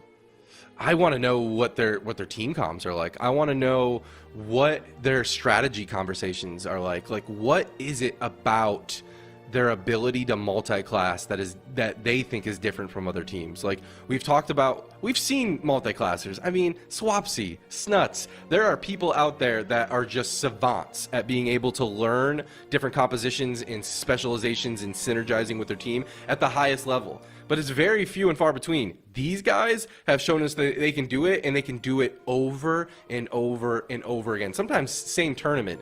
And so I know that, this is something this is for fun for them, right? This is for fun. Can you imagine? This is for fun, and they have this much prepared? They have this many compositions prepared, and this is just like, a lazy Sunday for them. It's just unreal. I want to understand how they prepare and what makes them so good, what makes them tick. I would love to do like a documentary piece and just follow them around and see like how many hours they're putting into the game, because they just seem so well polished and so well prepared for anything that gets thrown at them. It's really, really impressive. But it's worth noting that on the other side of things, Gators back, quite a few of them do stream. So if you want to see what it's like on the other side, the UI, the communication, you want to see the high level of play, make sure to hit up Calvish and follow him on Twitch. He provides that gameplay for you for free. Yeah, definitely do that. But that would kind of be my question. You already touched on it a little bit, just like what is their practice schedule like to be able to play at this level so consistently for Echo too, for all the teams that are at this level of competition here in the AWC.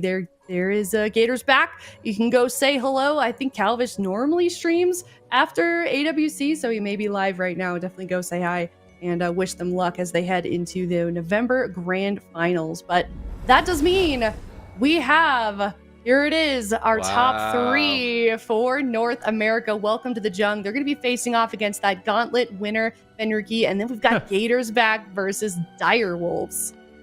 Yeah, it's a brutal prize for winning the Gauntlet. I wasn't going to say it, but... I'm going to say it, but yeah, it's going to be interesting. That's the thing, though. Welcome to the JUNG. They have to prepare for all of these teams, right? Like, you've got F tier and Wage Gapped.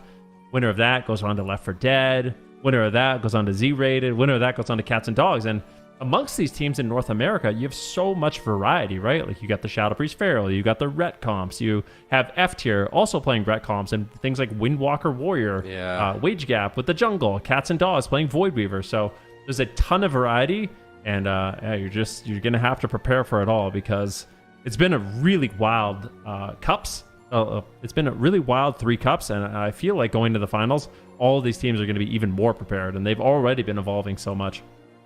Yeah, they certainly have. And it wouldn't be the first time also, D-Machine, that we've seen like a complete meta shift from the time that we saw the finals conclude into the actual Gauntlet. Either the meta shifts or teams come up with something new, some out-of-pocket pick that we weren't expecting, and you just get like completely different teams surprising us when we actually do get to the Gauntlet.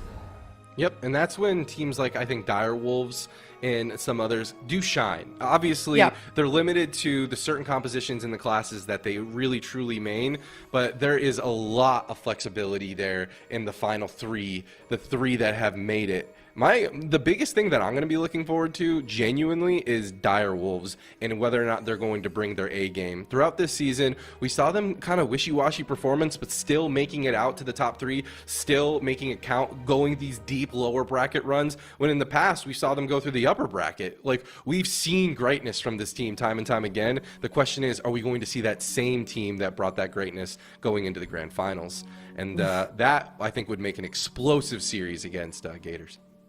Yeah, and I certainly think we could. We saw a little bit of it today. They had a great series against Welcome to the JUNG. So maybe we do. They've got some time now to kind of take a step back, have a little bit of a breather, and prepare as we head into November. But we also had the EU games today, and we do also have the bracket for that region looking just as competitive over there. Of course, Echo, the winner of Cup number 3, Cup number 1, 2, and 3, but Cup number 3 today earlier. They're going to be playing that Gauntlet winner event, and then we've got Streamer Zone GG versus Under Pressure.